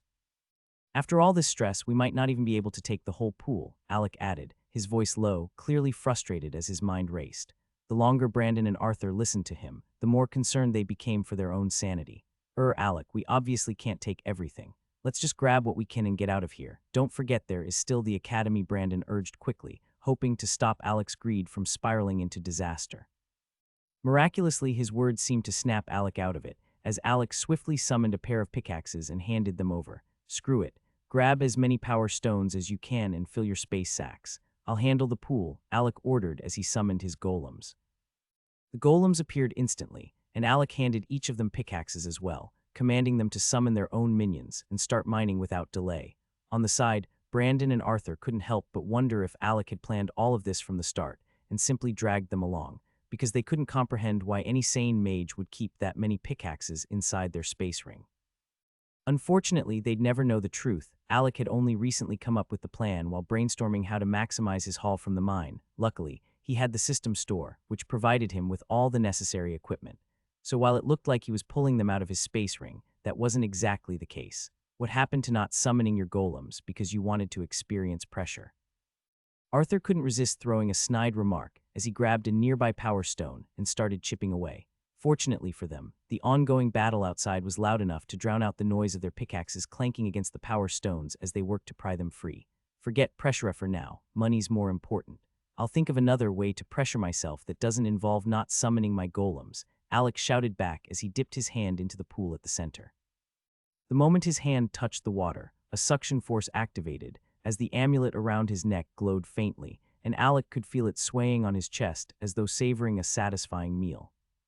The fight outside was nearing its conclusion when a deafening boom suddenly erupted from within the cave. Even Damien, still levitating in the air like a vigilant scout, couldn't maintain his composure. The explosion's sheer intensity told him instantly that something incredibly bad had happened inside the mine. Meanwhile, inside the mine, Arthur and Brandon stared at Alec in disbelief. They had been mining for over 20 minutes, and with the assistance of the golems, they had successfully extracted over 300 massive power stones. These were all high-grade stones, capable of being refined into smaller pieces for creating high-rank cultivation pills, are used as high-rank materials for alchemy, forging, or even being used directly for cultivation. However, only high-rank mages could safely utilize the raw energy inside it for cultivation, as it was far too volatile for anyone below Tier 7.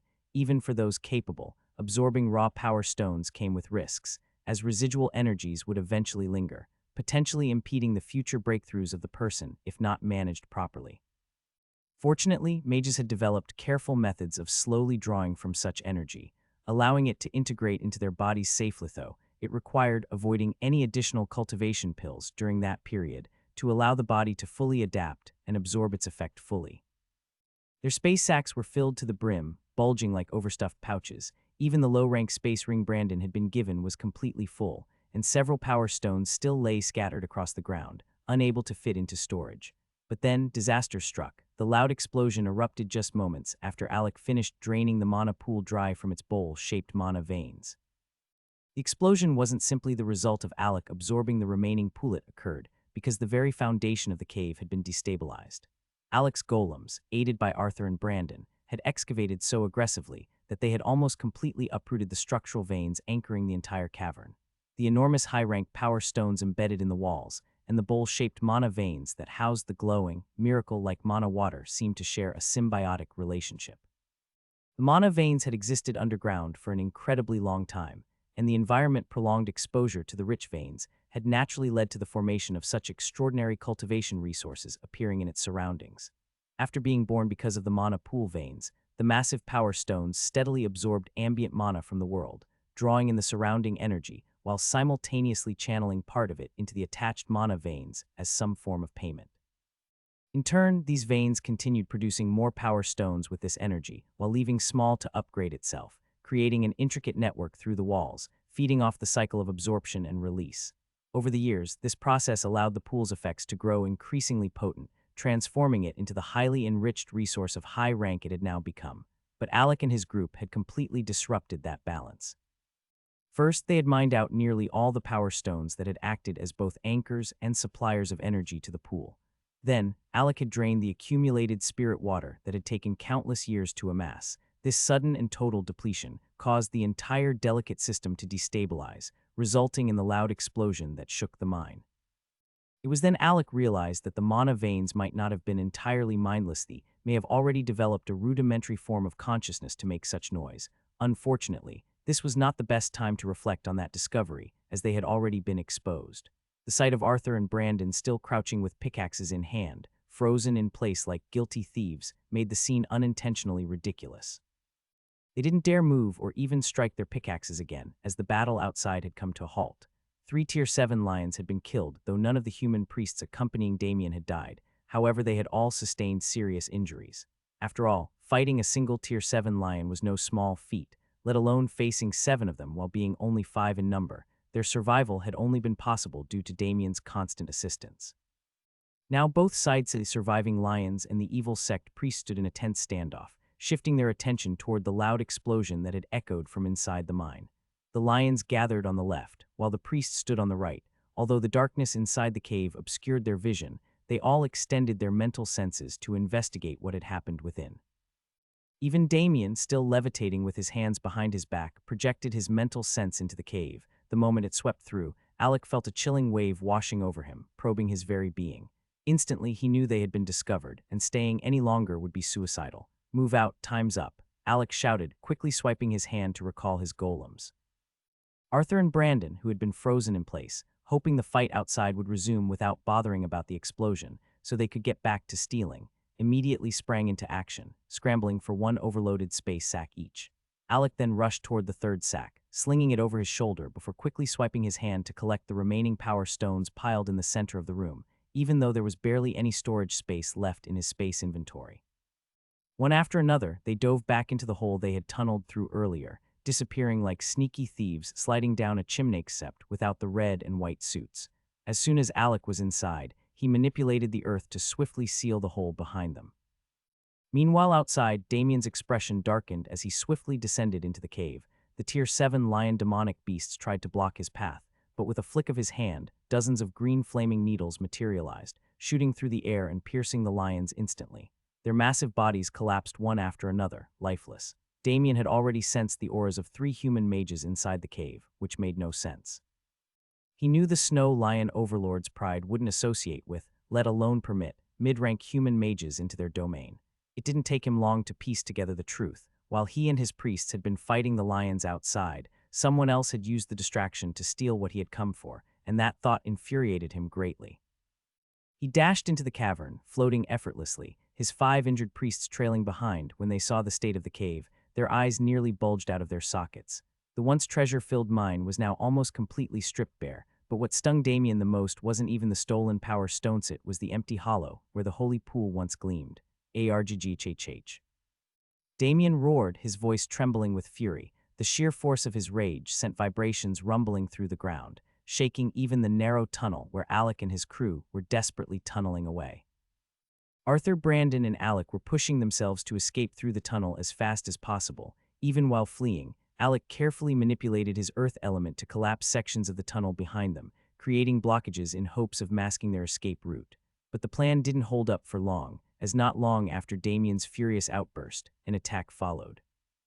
After sweeping the entire area with his mental sense, Damien initially believed the intruders had escaped using a teleportation stone, because how else could mid-rank mages sneak in under his nose without him seeing them? However, upon closer probing, his senses picked up traces of hastily disturbed earth and faint remnants of the Gordon's aura. And his fury deepened. With a single punch, he shattered the ground, revealing the hidden tunnel beneath. Now fully enraged, Damien began smashing at the earth with reckless fury, aiming to crush Alec, Arthur, and Brandon where they tunneled. His obsession with recovering the holy pool was now rivaled by his desire to make an example out of the thieves who dared to rob him of what he was about to rob. Fortunately for Alec's group, their tunnel was deep enough underground to avoid direct hits for now. Damien, still hovering above ground, and didn't even consider entering the tunnel himself. Instead, he continued relying on his destructive strikes from above. He had used his mental sense to probe the tunnel as he tried to locate them. Though powerful, his mental sense struggled to penetrate the chaotic web of collapsed tunnels Alec had carefully sealed behind them. But even with the depth of their escape route, every shockwave from Damien's strikes rattled through the ground violently. The force was so intense that all 3 of them were now suffering internal injuries, blood seeping from their mouths as they pressed on desperately. Fortunately, they managed to escape far enough and emerged right behind the spot where they had originally started digging. "You bastard. You're no treasure magnet, you are still the same trouble magnet I know. You fucker, we're going to get killed." Arthur hissed, spitting out blood as soon as they surfaced. "How the hell did we end up getting chased by a Tier 8 mage with Tier 7 minions? What happened to the good old days? Back when all we had to do was run from a Tier 4 orc chieftain, that crazy Tier 4 hyena that wanted to mate with you, and that weird crazy Tier 4 root funny looking though." Arthur was already glaring at Alec, clearly waiting for an explanation as they all leaned against the rocks, hiding from the view of the mine entrance.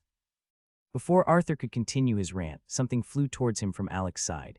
In a smooth motion, he caught it, and upon opening his palm, saw a pill. Without another word, he popped the Tier 6 healing pill into his mouth. Alec had tossed one to both Arthur and Brandon while he swallowed one himself, and in moments their expressions eased slightly as the pill worked its magic. "What are we going to do now?" "It won't be long before that man realizes we're no longer underground. If we try to run, he'll catch us quickly. If we stay, we'll still eventually be found. This is looking really grim," Brandon said, his voice low and anxious. But Alec wasn't listening. His gaze had drifted toward the bodies of the slain Tier 7 lion demonic beasts lying on the ground. His eyes practically watered with longing, as he imagined how valuable those carcasses would be if he could just get his hands on them. Fortunately, both Arthur and Brandon couldn't see his mind. If not, they would tear him another piece of ranting again. Just as Alec and Brandon were watching the cave entrance, they felt a light tap and turned to see Arthur, who had touched them to draw their attention. That's when they noticed a full group of Treant warriors quietly blocking their path of retreat. Standing at the center of the group was the red tree itself. I don't recall having issues with you, so why is the plant race known for being peaceful, trying to ruin our only chance of retreat? Arthur couldn't stop himself from asking, his voice low but frustrated, as he knew that fighting here wasn't an option. If a battle broke out, they'd easily be discovered by the young cardinal of the evil sect, and with the Treants cutting off their exit, the only available path left was straight back toward the Tier 8 Mage. It almost felt like the plant race wanted them dead as much as Damien did by blocking their retreat option. How can you forget me so easily? You just spoke about me, just no-called me a crazy Tier 4 root. Me, you fucker, you called me crazy. Are you tired of living? The red tree snapped, its voice loud and bitter. Alec, Brandon, and Arthur all froze for a moment, blinking as countless question marks filled their minds while they tried to reconcile the annoying little root they once knew with the towering red tree now standing before them. They started whispering among themselves. Damn, you grew, Brandon said, still wide-eyed. There's one thing that hasn't changed, though. You are still as damn annoying as ever, Alec muttered. Alec then straightened up and tried to negotiate because of the situation they were in. Let's make this simple. What would it take for you to let us go? Because you know very well if you expose us now, that crazy man in the golden mask might just come after you too. First, you'll hand over all those sacks behind you, the red tree answered coldly. Then I'll consider whether I want to let you live or not. Arthur's face immediately flushed with rage, even before Alec could reply. Fuck you, we're even trying to be gentlemen here and you're acting more like a thug. Where's the peaceful nature of the plant race? Arthur snapped at the red tree. And which set of people did you think taught me that? The tree said before simply snickering at their misfortune, but before it could continue, a cold and evil aura suddenly swept across them. Alec immediately recognized that sinister aurate was the same one that had scanned them back inside the cave. The red tree's expression twisted in alarm. It had used its nature aura to conceal this area after seeing Alec and his two brothers emerge. It was confident it wouldn't be discovered, which was why it was acting that relaxed. It had clearly underestimated the mental strength of the cardinal, as Damien was swift to realize an unnatural phenomenon there which led to him probing that direction for his thieves. Found you bastards, Damien's voice echoed as he stepped out of the cave, the 5 priests behind him, his cold eyes locked onto them, and despite his calm demeanor, his seething anger was impossible to miss. Alec, his team, and the red tree all froze under Damien's gaze, feeling cornered. Alec's face was grim as he struggled to decide their next move. Quietly, he summoned several random spell cards into his hand, ready to create a massive blast if necessary to buy them a slim chance of escape amidst the chaos. The red tree, on the other hand, was now regretting its greed entirely. What had started as a personal hunt for revenge had quickly shifted once it sensed the pure mana energy inside the sacks Alec and his group carried. It had aimed to rob the loot from the robbers, but now it found itself trapped alongside its targets under Damien's wrath. Suddenly, Damien, a thunderous roar, laced with primal energy, exploded through the surroundings like a sonic wave. Alec winced as his barely healed internal injuries flared up again under the immense pressure of the aura. When he looked up, he saw the target of the primal energy. It was Damien, who remained still, though the force visibly impacted him. Even so, the pressure radiating outwards was enough to reopen Alec and his team's wounds. Formation 1. Alec shouted sharply, as Arthur and Brandon's eyes instantly sharpened with a fierce glint as they prepared for what was coming next. The moment Damien heard the roar, his body tensed, as a flash of fear crossed his face before he quickly masked it with an angry scowl. Make sure those boys die the most painful death imaginable. Don't you dare return if they're not dead, or if you fail to retrieve my holy pool, Damien ordered coldly, taking to the air to face the approaching threat. Almost instantly, the snow-furred overlord lion appeared, its towering figure radiating a terrifying primal aura as its booming voice shook the surroundings. You dare steal from me, it roared. Though the explosion had happened deep within the mid-region, however, the overlord, which was all the way in the high regions, had somehow sensed it, so it was clear now that it had planted some form of detection within the cave.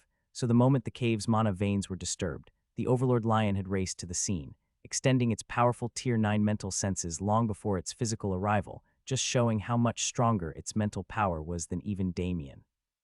But it was more focused on the mind and Damien, and had missed Alec and his group, who were hiding an energy source in their space sack. Its mental sweep had already painted a partial image of what transpired inside, The mine had been completely cleaned out, the precious power stones stripped away, and worst of all, the mana pool which required an entire year of constant nourishment from the power stones to replenish had been drained entirely. Barely able to contain its fury, the Overlord quickly locked onto Damien's presence and wrongly assumed him to be the mastermind behind the theft, given the obvious human aura lingering in the cave and the fact that Damien just asked for it. His rage was fueled by the knowledge that it would now take years to restore the mine to its former state. The only way to hasten the time is by returning the stolen power stones, so the pool's mana veins could reconnect to thee and eventually begin producing the valuable spirit water again. Though it knew that forcing Damien to surrender the stolen power stones might speed up the healing process, but the Overlord had no intention of letting him live also. Damien's actions had crossed a line, and now it wanted nothing less than his life as repayment for the heavy losses inflicted on its pride. "Give me back everything you stole from me, and I might consider sparing your life," the Snow Lion Overlord demanded. "Cut the crap, we both know how you operate. You didn't rise to power by being some benevolent Lion King, and even if I had the power stones on me, I wouldn't hand them over." Damien shot back as he glanced toward the spot where the Gordons had been moments ago. To his surprise, they were gone. His only remaining confidence lay in the Tier 7 priests he had already dispatched to chase them down. "I guess I'll just have to make you regret your decision," the Snow Lion Overlord growled as popping sounds echoed from his body, his joints cracking unnaturally as if being broken from within. Seeing this terrifying transformation, Damien didn't even consider launching an attack. Instead, he turned and bolted, desperately trying to escape. All this while, he had been attempting to activate the teleportation stone in his hand, but each time his efforts were blocked and cancelled clearly due to the overwhelming suppression from being so close to the Overlord. Moments earlier, when Alec shouted Formation 1, the red tree grew visibly tense. It knew all too well how shameless Alec and his crew could get when backed into a corner, and it was ready for whatever tricks they might pull. However, it hadn't expected Alec to simply toss what looked like a harmless card toward it. To humans, these random spell cards appeared as talismans etched with mystical ranks, but to demonic beasts and plant races like the Treants, it was nothing more than an ordinary card. The moment Alec gave the command, and his two partners in crime darted in a coordinated sprint toward a weak point they could break through, leaving Alec to take up the rear maneuver they were all too familiar with by now. Without hesitation, Alec hurled 5 Tier 6 random spell cards toward the red tree and another 5 toward the group of Tier 7 priests that had been dispatched to hunt him down. Alec didn't expect these attacks to kill either the tree or the priests, but he was betting that the injured priests would at least be temporarily affected when seeing a talisman heading towards them, therefore buying him and his team precious time to break free from the Treant warriors' encirclement. Both the red tree and the priests were momentarily stunned when they saw the cards flying toward them. The red tree sneered after quickly realizing they were just mana-infused cards, nothing more, but the priests, seeing the talismans, instinctively halted as they tried to assess the threat, though that brief pause was all Alec and his group needed. In that instant, they cut down the Treant warriors blocking their path and bolted into the forest. On the red tree's right side, numerous vines wove together to form a large hand that grabbed the flying cards, and the moment the 5 priests saw this, they also snatched one talisman each as they looked up, only to find Alec and his crew had already vanished into the woods. "Damn bastards are still playing games. Let's see how your shameless tricks get you out of this one," the red tree growled as its treants gave chase, with the red tree itself shifted into a smaller form and perched on one of its treant warrior as they pursued Alec. Ignoring the red tree's actions, the 5 priests quickly darted through the air in pursuit. Although Alec and his group had gained a head start, there was no way ordinary mid-rank mages could outrun Tier 7 opponents unless something else was at play. But what the priests didn't realize was that Alec wasn't even banking on outrunning them. From the start, he had been extremely cautious of drawing attention from that Snow Lion Overlord. Though Alec had never faced a Tier 9 being before, he fully understood just how overwhelming the lion's strength was. He had carefully led them deep into the forest, far beyond the range of the Overlord lion. Even as they closed the gap and the priests were almost upon him, Alec didn't seem the least bit concerned. His eyes remained fixed on the skies above. Finally, the moment he'd been waiting for arrived as Damien, the evil sect cardinal, had drawn the lion away. Without hesitation, Alec came to a halt, no longer retreating, but while he stopped, Arthur and Brandon didn't. In fact, they ran even faster, with the heavy sacks on their backs swaying as they followed the rule of Formation 1. No matter what happens, never look back, just run back to the human city. Alec caught the scornful glances from the 5 priests who were seconds away from reaching him. He knew they severely underestimated him, and that was exactly what he planned to exploit. Explode, Alec said calmly, raising his index and middle fingers like a shinobi, channeling the hidden mana he had stored within the random spell cards. Boom, a deafening explosion erupted, shaking the entire forest.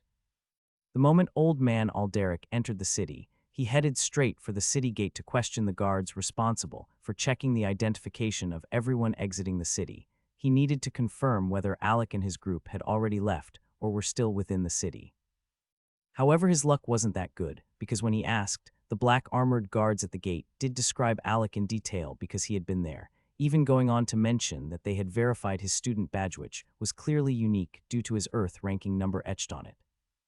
From their report, it was quite evident to Old Man Alderic that Alec and his group had left the city for quite some time now, causing Alderic's expression to darken. For both the Dean and Edward, it felt strange to be so worried over a mere Tier 6 mage entering the second dimension.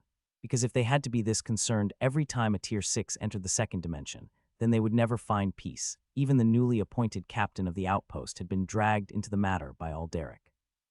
Just as Edward was preparing to speak, a black armored guard came rushing towards the captain, who was still trying to reassure Alderic. "Captain, there's been a high-tier aura reading," the guard announced urgently. "Tier." Before the captain could fully process the situation and question his junior, Alderic had already appeared beside the guard, placing a steadying hand on his shoulder as he asked for the tier of the enemy. "Tier 8, the guard answered, looking puzzled at Alderic's grave concern, especially when even the captain wasn't reacting with as much alarm. Without hesitation, Alderic became certain that Alec and his two clansmen were somehow involved in the sudden appearance of the Tier 8 aura. The second dimension might always be a chaotic battlefield, but for some time now, the mid and high ranks had been relatively quiet since there wasn't any wars in this passage area, only the lower ranks engaging in frequent skirmishes. So this sudden high-tier appearance could only mean one thing to him. The city had installed the Mana Reader primarily to detect incoming horde attacks that were coming for the city, and to monitor the movements of high-ranking powerhouses across the regions near the city, which were mostly dominated by orc tribes and cities. Though both Edward and the Dean still felt that Old Man Alderic was being overly paranoid about suspecting Alec's involvement, it was simply because they were unaware of the chaos the boy had stirred during his previous 2 visits. Alderic, however, had witnessed both incidents firsthand and was even dragged into the last war himself, so this time, he wasn't taking any chances. The fact that a Tier 8 is flexing his power or attacking doesn't necessarily mean the Gordon's boys are involved. The Dean tried to reason, attempting to calm Alderic, who was clearly on edge. "Do you even know when last we recorded the fluctuations of a Tier 8? Now let me make it easier to when we last even had readings of any high-ranked movement at all," Alderic snapped, turning toward the Dean. The Dean had no answer. He hadn't kept track of such details. Seeing this, Alderic answered his own question. "I'll tell you then, the last time was when Alec entered this dimension and enraged a root of a divine tree. Even though that root's powers were weak, its main body still remains a Tier 9 being on the verge of breaking through the Monarch realm. It might have started as a battle with a Tier 4 plant root and a Tier 4 orc chieftain, but that minor conflict due to some low-rank power stone escalated into a full assault that nearly overwhelmed us as it gave the orcs that have been waiting an excuse to attack. Fortunately, we repelled them. I'm not saying the boy shouldn't face life and death trials, but you don't understand," Alderic continued. "That brat dances on the edge of death every time he steps into this place, yet somehow he survives while leaving behind a trail of large-scale battles, and now I fear another one is about to erupt. Only God knows what mess he's going to get us into this time." At the same time, the Dean, Edward, the black armored captain, and even Selena, who had tagged along with her sister, couldn't help but wonder why the leader of the logistics department didn't seem the least bit worried about Alec and his group. Because if all this were all true and they were being chased by a Tier 8, someone should be panicking or rushing to organize a rescue, but there was none of that happening. Suddenly, loud alarms blared again as a red light flashed across the room. This time, the captain's face darkened even before the mage stationed at the device relayed the report. "A group of 3 carrying academy badges is approaching our location," the mage announced. "But there's a problem. Following closely behind them is a horde of primal signals all radiating Tier 7, and lower Orasand. Even more alarming is that the one leading that group from behind has a Tier 9 aura." At once, everyone froze. The skepticism they held earlier toward Old Man Alderic evaporated instantly. It was now obvious that the 3 approaching signatures belonged to the Gordon's brothers, while the powerful auras behind them were the enemies they had picked up along the way. Rewind back, after Alec triggered the explosion of his random spell cards, any normal person would have assumed he would seize the chance to flee, but Alec did the opposite. Immediately summoned his golems into formation. Arthur and Brandon, who had been dashing ahead, both paused and turned back, leaping onto separate tree branches to overlook the coming battle. "Alec," Brandon called out, about to object, but Alec simply shook his head. "Don't worry. I've got this sorted out," Alec replied, as the settling dust began to reveal the aftermath of the blast. Of course, Alec had hoped the explosion would have been enough to eliminate the 5 priests, and even the red tree lurking at the rear. However, he was realistic enough to understand the true nature of Tier 7 mages. The leap into high-rank realms wasn't just about power, their defenses were qualitatively stronger. So killing one outright required an overwhelming gap in strength, something Alec knew just one random spell Tier 6 card didn't possess at the moment. Each priest only had one on them.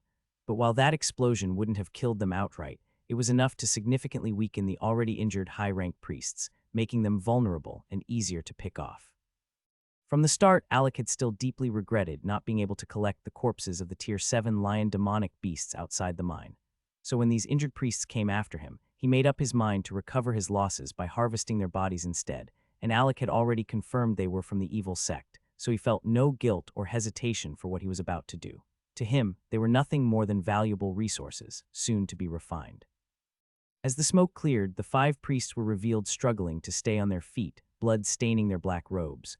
One of them was missing his entire right arm, blasted clean off. The surprise attack had punished them severely, catching them completely off guard and defenseless. But Alec wasn't concerned with their state, only saw opportunity. The moment the priests raised their eyes, they were met with the sight of 8 Tier 6 golems standing before them. Cold and unfeeling, under normal circumstances, they would have scoffed at such opponents. But now, weakened, exhausted, and gravely injured, they felt the icy grip of death closing in. Only now did they realize just how badly they had underestimated Alec, who had been patiently luring them into this trap from the very beginning. Bang. Without giving them a chance to react, 5 sharp gunshots rang out, as Legion fired clean headshots, dropping the 5 priests of the evil sect instantly with deadly precision, all executed with a single rifle before anyone could even blink. All 7 golems Alec had summoned hardly seemed necessary, as Legion alone had stolen the entire kill. Far behind, the Red Tree's Treant warrior group had lagged due to their limited mobility, and by the time the explosion occurred, they were still trying to catch up. Alec wasn't entirely sure how the Red Tree had managed to survive, despite the fact that it was holding all of the 5 cards, but one thing was certain to him: it was definitely injured. As Alec scanned the area, he noticed significantly fewer Treant warriors, leading him to believe the Red Tree had a way to transfer most of the damage done to it towards its subordinates, sacrificing them to survive the blast. Though it lived, the Red Tree wasn't in any condition to fight, despite the fact the plant race was known for their healing abilities. Its Tier 7 aura fluctuated weekly, and after witnessing how effortlessly one of Alec's golems had executed the priests, it realized just how close it had come to death.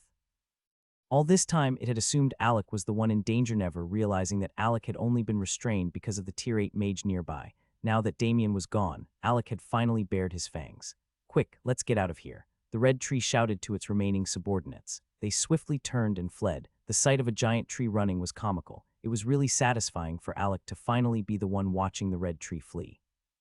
The only regret was not being able to chase it down and repay the torment it had once inflicted on him, but Alec let it go, turning his focus to recalling his golems and storing the priest's corpses in his space ring. This time, Alec Smilet had finally secured a Tier 7 corpse, even if he missed out on the lions earlier. That alone made the mission feel like a success. Seeing the grin on his face, both Arthur and Brandon exchanged awkward glances, feeling oddly unsettled by how happy he looked. Meanwhile, in the sky, Damien, who was still fleeing from the enraged snow lion overlord, suddenly sensed something. The life auras of his 5 priests had mysteriously snuffed out. Though they were called priests, it was only because they had chosen to follow him as guard priest. If they had belonged to any formal branch of the evil sect, they would have held the rank of bishops with their cultivation realm. Damien rarely showed it, but he had been deeply invested in helping them break through to higher realms, hoping they'd become more useful to him in the long run. For a young and ambitious cardinal like himself, still lacking significant influence in the evil sect, saving strong, loyal subordinates had been a blessing. And now, realizing that the very followers he had been grooming had all been wiped out, nearly made him cough blood in rage. Just as he was consumed by grief and anger over the loss of his fanatics, his danger sense flared again. He swiftly twisted around instinctively, slamming his palms together as green flames erupted to form a towering wall of fire. But before the flames could even settle, a metallic shield materialized in front of him, its surface adorned with devilish skull motifs. In the blink of an eye, a blur appeared above the defensive wall.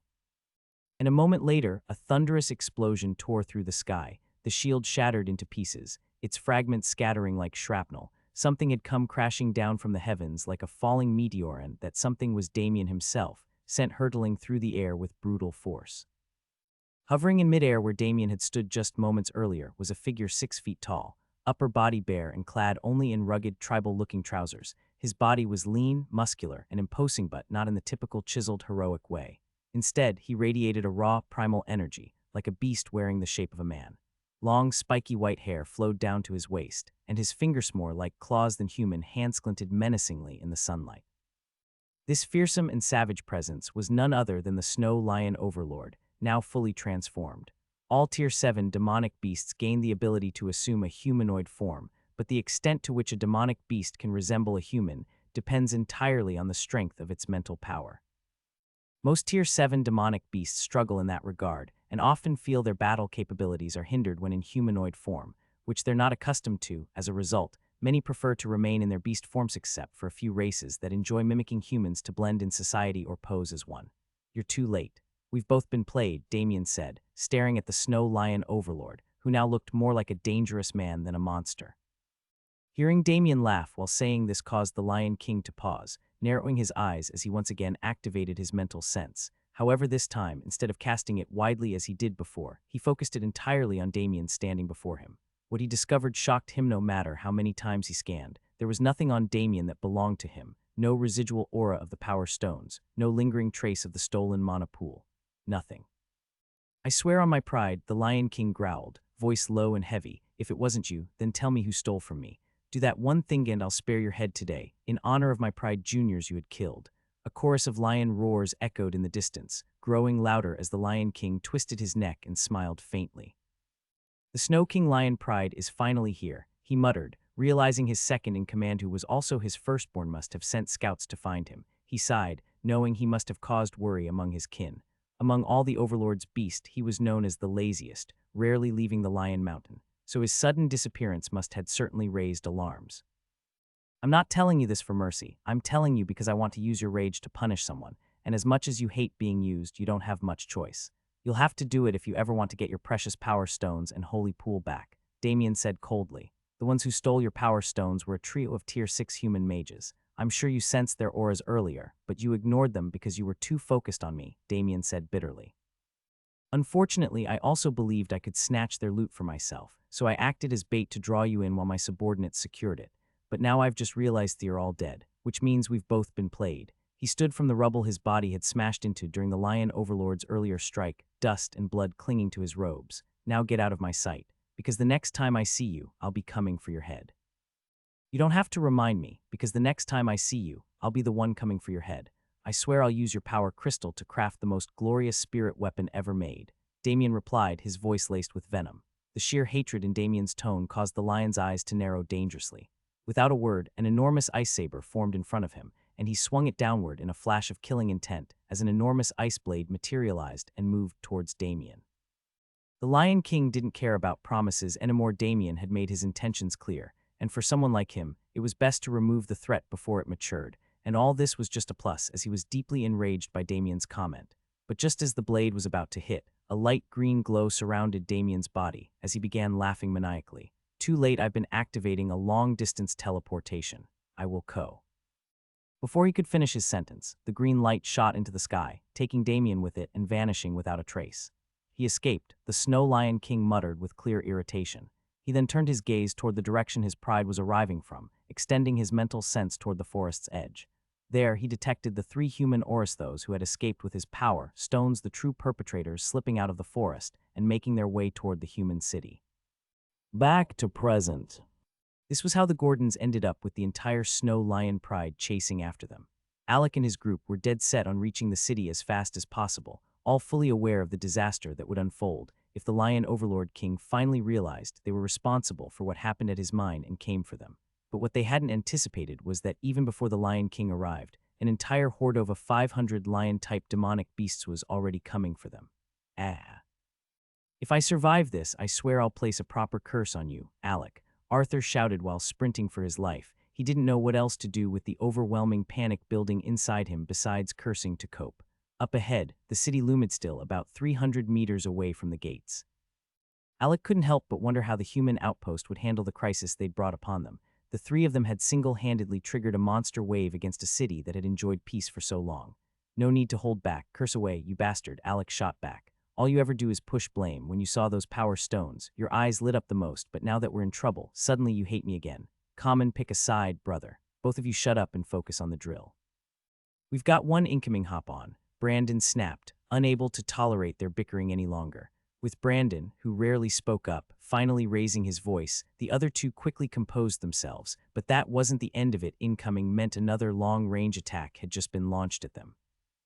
To break through the strike zone and escape the range of the Lion Pride's long-range attacks, Brandon swiped his hand behind him like he was dragging the air, summoning a massive sandstorm that rippled across the ground like a raging sea aiming to crash onto a shoreline while carrying that same momentum. If anyone else had faced that, they'd be swallowed whole by the storm. But all three were earth elemental mages, with precise control over their element. This was their domain and their only edge in this deadly pursuit. The skies lit up with a dazzling array of magical attacks. Flaming balls, lightning bolts, and even water bombs streaked across the air. Yet, to the shock of the lion-type demonic beasts, the humans they were chasing didn't retaliate. Instead, they seemed to be turning their powers on themselves. They had assumed the massive sand wave raised by Brandon was meant to crash into their front lines and slow their pursuit. However, to their confusion, Brandon had directed the wave toward himself and his companions instead. Before the demonic beasts could make sense of it, the next move stunned them even more. As the towering sand wave loomed overhead, all three brothers leapt into the air, crouching low as they formed sandboards beneath their feet-solidified earth creations, reinforced for speed and flexibility. In perfect sync, the Gordons began to surf the wave, riding its wild current with practiced mastery. Their speed more than tripled as they sliced through the raging sandstorm, weaving between each other in a breathtaking display of coordination. Behind them, their pursuers were left in the dust littorally as they struggled to navigate around or wait out the raging storm of sand. A few of the low Tier 7 lion demonic beasts dared to enter the wave, hoping to keep the chase alive, but it ended badly for them, as the enchanted sand swallowed them whole, its density and momentum too overwhelming to counter.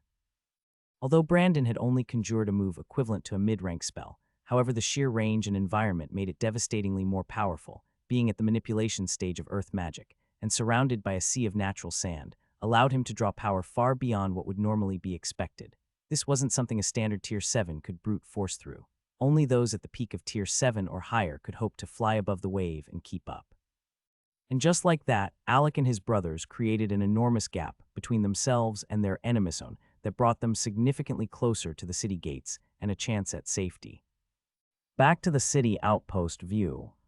The moment the alarm blared and the black-armored guard mage announced how dire the situation was, Edward and the dean immediately took to the skies, flying toward the city gates to assess things for themselves. Old Man Alderic, however, lingered for a moment to issue a few urgent commands. "Activate the city shield level 3 stage. Immediately, he ordered. The captain turned toward him, visibly shocked. "But sir." "Don't worry," Alderic cut him off. "Use all 100 of the mid-grade power stones that were recently refined and delivered. One way or another, we'll recover the cost from Alec. If he can't pay now, I'll cover it under the logistics department's name, and the department would collect the debt from him later." Without waiting for a response, Alderic turned and strode out of the monitoring room, heading toward the city gates to witness the oncoming storm for himself. Left behind, the captain grit his teeth. He couldn't bring himself to accept such a costly decision lightly. However, he understood why Alderic had done it. A Tier 9 leading a monster wave was no trivial matter, and considering there was no Tier 9 mage in the city that can restrain the demonic wave leader, it was all making more sense. Though the energy shield would last only 24 hours, but it would be enough to buy them time to survive this crisis, as no one under the Monarch realm can break through the defense system, and that is why it came at such a steep cost. Proceed with the activation of the shield array. No slacking, he shouted the orders to the other black armored guards around. The reality sank in. They were about to spend a fortune just because a student had brought a monster wave right to their doorstep. At the city gate, a shimmering energy shield slowly began to spread across the city, encasing it in a transparent protective bubble. This was the new defense system installed after the last devastating attack on the outpost, something they never imagined needing so soon due to its immense cost. Now all eyes were on the horizon. as Alec and his crew could be seen in the distance, surfing atop a massive sand wave, weaving through the chaos of incoming spells exploding around them. Despite the danger, they pressed forward. There were still other students from the War God Mage Academy who had ventured out of the city for their own adventures. But after witnessing the massive horde of lion-type demonic beasts charging toward the city, the other students quickly retreated and hid deeper within the forest regions nearby. Since they weren't the targets of the chase, most of them didn't dare attempt what the Gordons were doing, racing straight for the city. Fortunately, the overwhelming presence of so many mid-ranked and Tier 7 lion demonic beasts seemed to have scared off most of the lower-ranked creatures in the low region, making it relatively safer for those who chose to stay hidden. Fortunately for the Gordon boys, they were already close enough to the energy shield that extended just outside the outpost city gates. As they surfed toward it, they slammed into the translucent barrier. Due to the shield's imbued settings, their momentum instantly dropped, slowing them to a crawl as the bubble-like energy enveloped them. A green light swept across their bodies as if scanning them. It paused briefly upon detecting their student badges, and after confirming their identities, the shield then forcefully ejected them through to the other side, where all three landed on their feet. Arthur immediately dropped his space sack from his back, though he still clutched it tightly, exhaling a deep sigh of relief. As they were only a few steps from entering the outpost city at just then, a suffocating pressure fell upon them, locking their bodies in place. "Damn, that old man came too fast," Alec muttered, as all three felt themselves being dragged upward toward the top of the city gates. However, none of them resisted as the suction force left them feeling completely paralyzed. When they reached the top, they found themselves under the intense gaze of Old Man Alderic, General Edward, the Dean, the Battle Mage Academy twin sisters, and a crowd of black-armored mage guards, seated awkwardly after being dropped on their butt. They looked like a bunch of thieves caught red-handed. "Hee hello," Alec greeted nervously, forcing a chuckle as he waved at Alderic. 10 minutes had passed since Alec and his companions had been dragged to the gate's top. However, they stood silently at the edge, not daring to speak, while Old Man Alderic continued to glare down at the growing horde of lion-type demonic beasts that was slamming against the city's energy shield, trying desperately to breach it. Unfortunately for the beasts, their efforts were futile, but the more Alderic watched them fail, the more his anger simmered, especially as he kept recalling just how much activating that shield had cost, and he had claimed to take responsibility. He was absolutely determined to get every single coin's worth of repayment from Alec, using the Gordon's clan service after brooding for so long that Alec didn't dare speak to avoid offending him. Alderic finally addressed them. "I believe I asked you to stay away from the second dimension for a while, to let things cool off," Alderic said, pointing at Alec while ranting. "Ain," both Arthur and Brandon exclaimed, clearly hearing this for the first time. Alec had obviously left them out of the full details regarding how he'd been warned not to cause major trouble for now. Well, General Edward had said Alec started, trying to shift the blame, but Edward suddenly appeared beside him and covered his mouth. There was no way Edward Wolf Dunce would let Alec use him as an excuse. Someone had to take responsibility for the activation of the energy shield, and with Alderic still fuming, he had been overlooked. However, Edward still had no intention of being part of the sharing of the cost for the nature power stones powering the energy shield. Note, nature power stones are the ones that can be mined and hold significantly more energy than regular power stones formed within humanoid creatures, though both serve the same purpose. However, nature stones are far more valuable and can be broken down into 10 to 100 of its humanoid-formed kind based on the size. Watching Edward comically trying to stop Alec from pinning it on him, Alderic sighed and calmed down slightly. Then he asked the one question that had been on everyone's mind. "Just what exactly did you do this time to have an entire monster wave come after you this time?"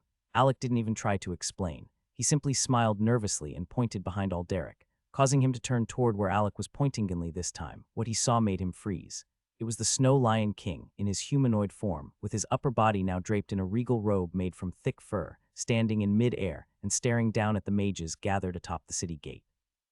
His bestial eyes scanned the crowd until they locked onto Alec and his group. He had immediately locked onto their mental aura, as his lips curled into an arrogant smile. "I will only say this answer return everything you stole from me, not a drop or speck missing," the Snow Lion King declared. "Iram, sorry to say this, but I don't recall stealing anything," Alec replied with an innocent expression. "What I took was born from heaven and earth's chi, and I was just lucky to pass by.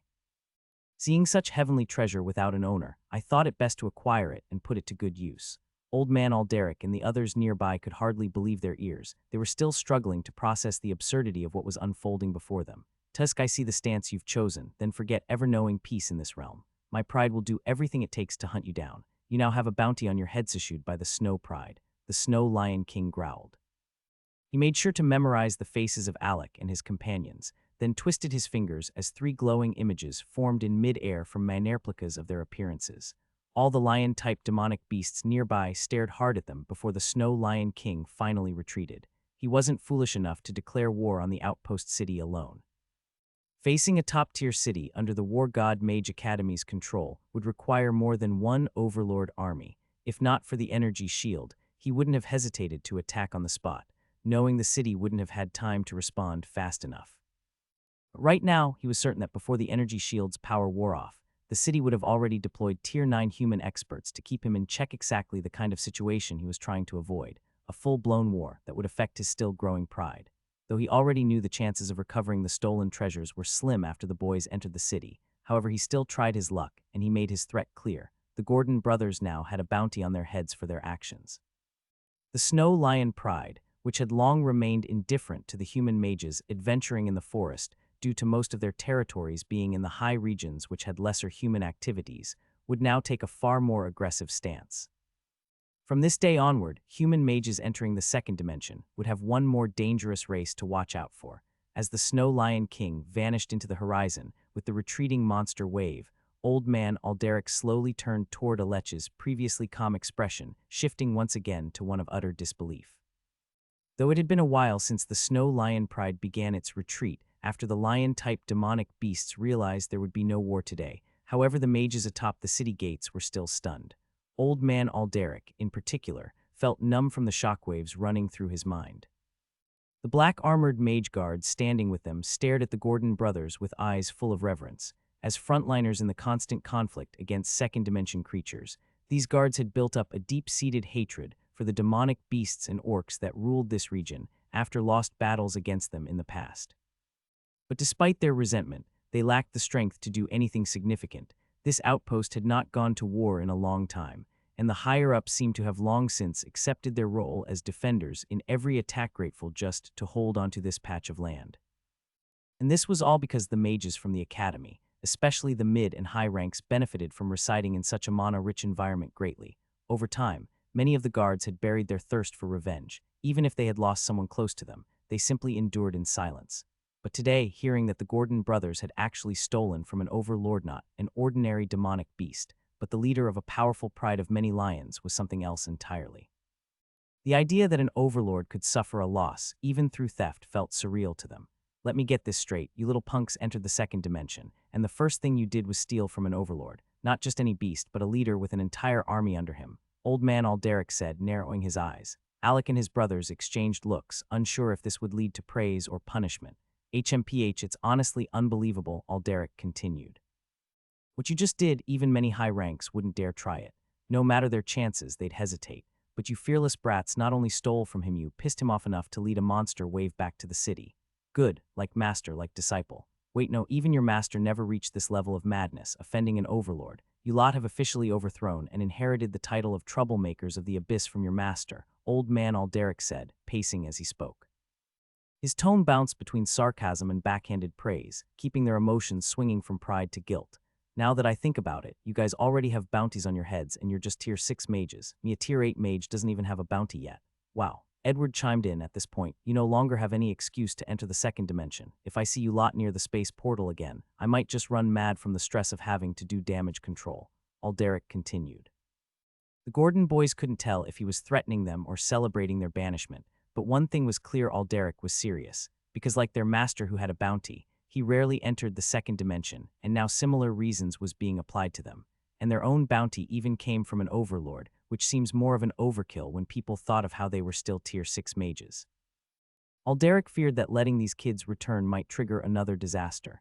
If they could summon this much trouble at tier 6, what chaos would they unleash when next they were given a chance? Now, before I forget, you lot are the reason this city lost so much today, Alderic said, his expression shifting again. We just used 100 mid-grade natural power stones to activate the shield. Just so you know, you'll be held responsible for that.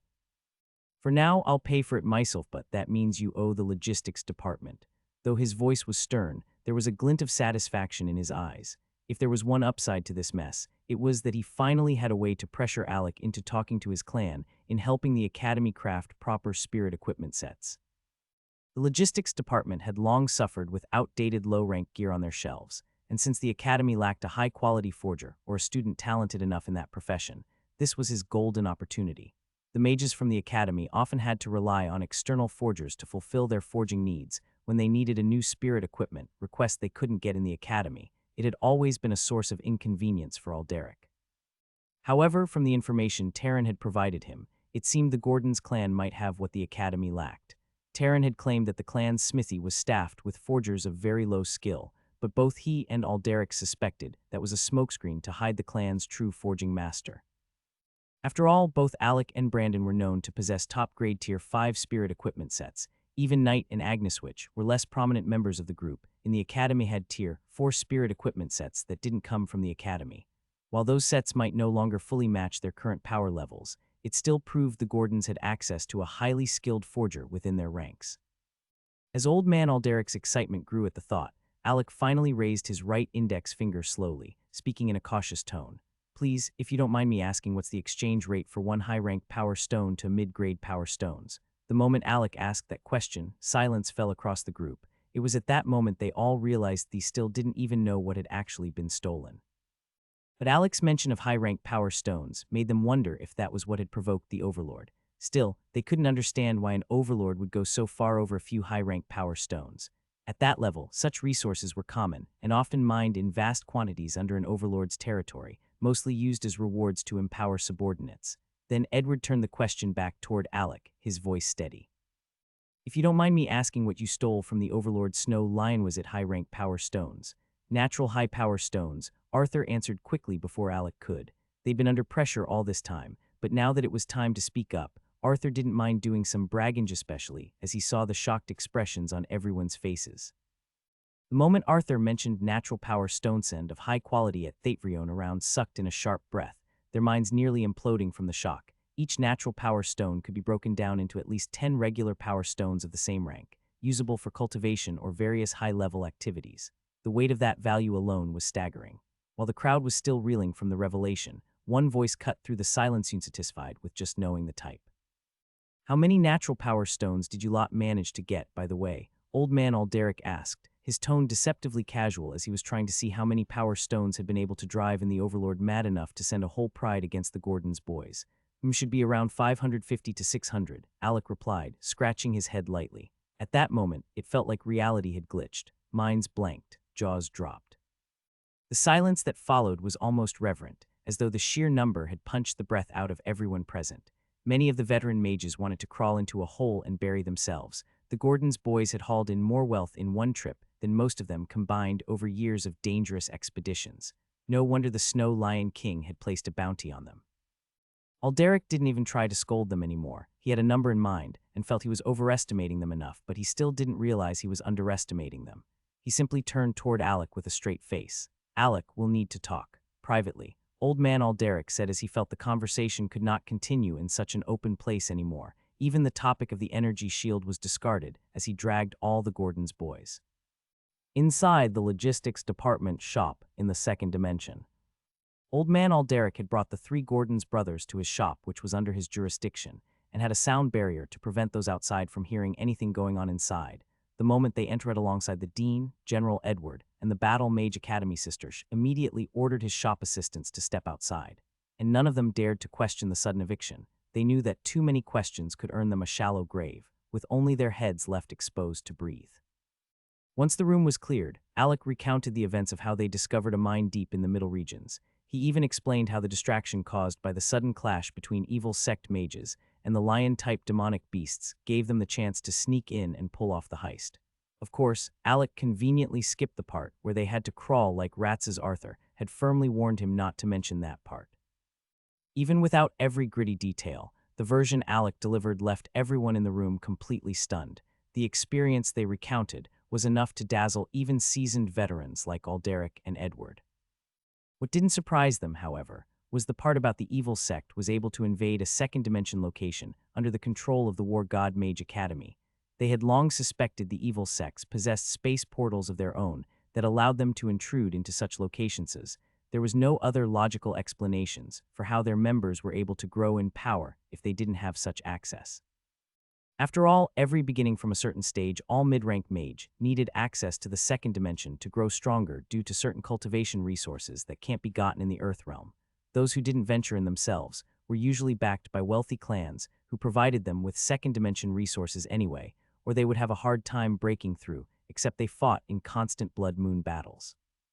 Then came the subject of the root one, which had a grudge against Alec, which has now evolved and taken the shape of a tree. When Old Man Alderic heard this, he looked more concerned about the root's growth than the evil sex appearance. Despite everything, they ultimately decided not to punish the kids. After all, adventuring wasn't prohibited. It just so happened that Alec's group had an unusual talent for attracting trouble wherever they went. Like that, Alec was forced by Old Man Alderic to part with 100 natural high-rank power stones. Though Alec knew 10 would have been more than enough to cover the city's losses, the old man proved to be even more stubborn than he was, claiming they were deposited to help the city resist the lion-beast pride in case they decided to attack in the future. There is definitely bad blood, so it's clear the city might be dragged along in this grudge. After some back and forth, their bickering ended with Alec reluctantly handing over the full 100 as compensation, but just as he thought it was over, Alderic turned to him again. Ahem, now that we've agreed on the city's compensation, I think it's time for you to pay a protection fee, the old man said with a straight face. What? Both Alec and Arthur exclaimed in disbelief. None of them had expected the old man to be this shameless. Hold up, we are students of the academy. Isn't it your duty to protect our interests? Alec retorted, leaving Alderic briefly stunned at the boy's boldness. While Alec's words were technically correct, and the academy did bear responsibility for its students, the old man quickly shifted his stance. Look at it this way, you've got a pile of natural high-rank power stones sitting in your space sack. They're no use to you now, but they could make a world of difference to other high-rank mages. Why not exchange some with the logistics department? I'll offer you a very generous price, Alderic suggested. I have no value for money, Alec replied flatly, making the old man grit his teeth. Most younger students would have jumped at the offer, but Alec, as usual, was maddeningly indifferent about such gains. Don't be so quick to turn me down, Alderic said, his tone turning persuasive. Yes, adventurers are usually allowed to keep their haul unless they choose to exchange with the academy, but this is something beyond your current needs. I'll give each of you 1,000,000 student credits and grant access to the Academy's killing Erason week for each of you. Off to the side, General Edward looked like he had just bitten his tongue. Even he, a general of the Academy, had never made that kind of sum before. As for the killing arrays, they were special training zones only accessible to high-rank Academy mages, designed to expose them to extreme elemental conditions to help push them toward the manipulation stage of their affinity. Alec, however, had no idea what the killing arrays truly were. Still, given that the old man had brought them up, he suspected they must be valuable. Instead of rushing to accept, he used sound transmission to ask Selene for details. After their brief discussion, Alec had a much clearer understanding of their benefits. He then turned toward Old Man Alderic with a sly grin, while everyone else deliberately busied themselves to avoid being dragged into the impending negotiation battle between the logistics head and the young Gordons. 1,000,000 student credits, come on, we still have around 550 of those stones. I'll only exchange 500 with the Academy if you're serious about it. The lowest I'll take is 5,000,000. How we share it, that's our business, Alec said boldly. You little thief. Old Man Alderic barked in disbelief at Alec's counteroffer. On the side, General Edward covered his ears with mana, convinced his mental state couldn't handle the sheer volume of numbers being thrown around.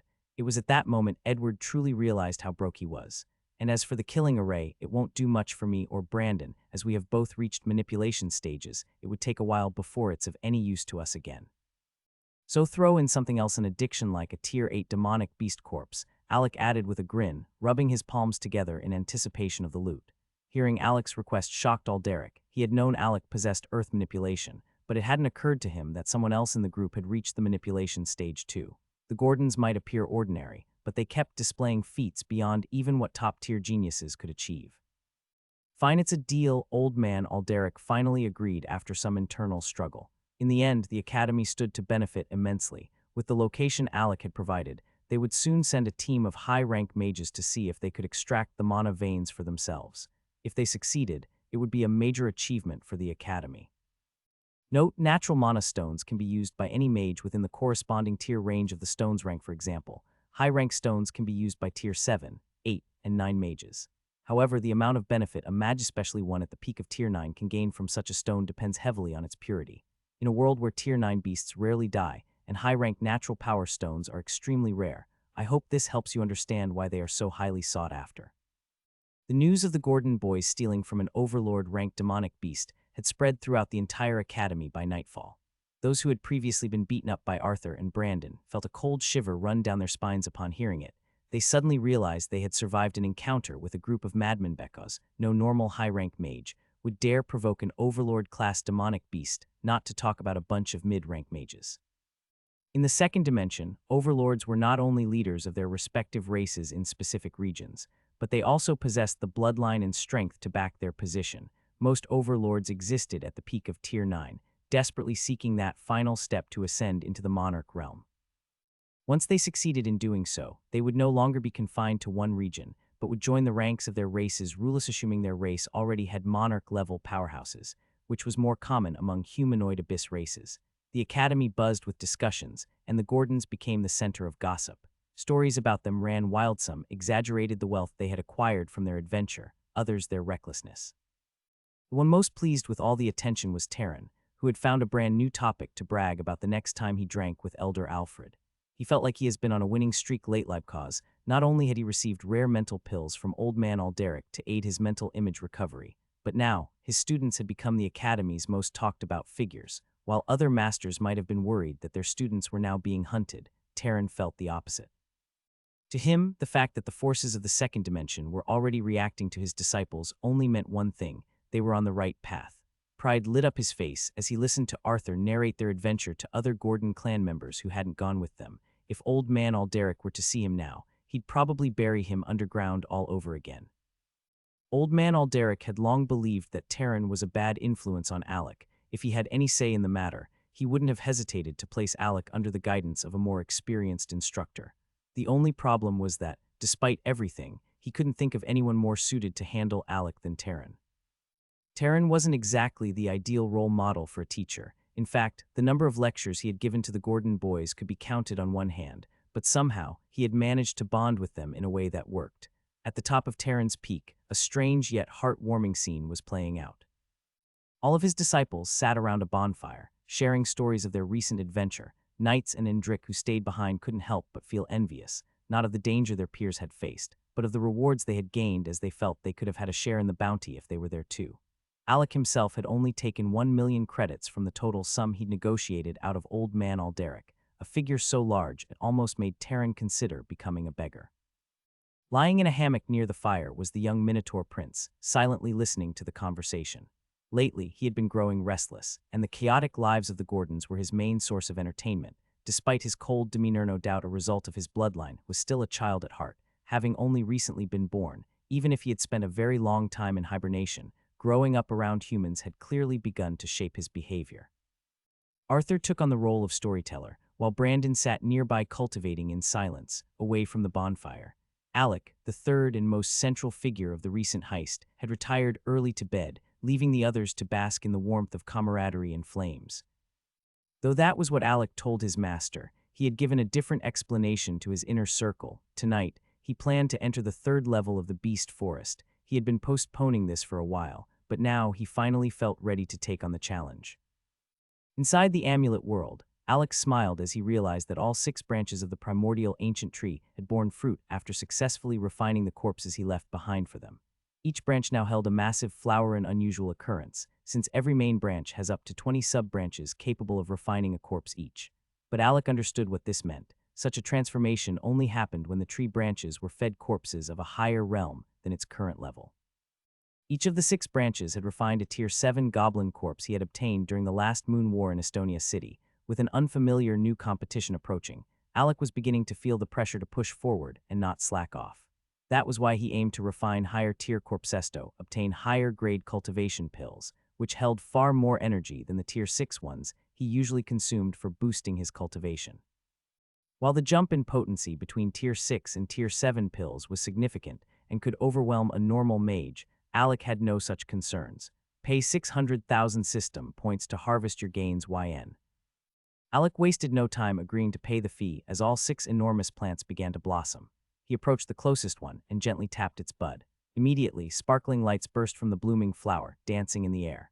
Alec raised his right hand, and a gentle suction force pulled the swirling lights toward his palm. He knew the refined loot would eventually settle before him after swirling around, but he didn't have the patience to wait, was eager to see what he would gain from the Tier 7 goblins.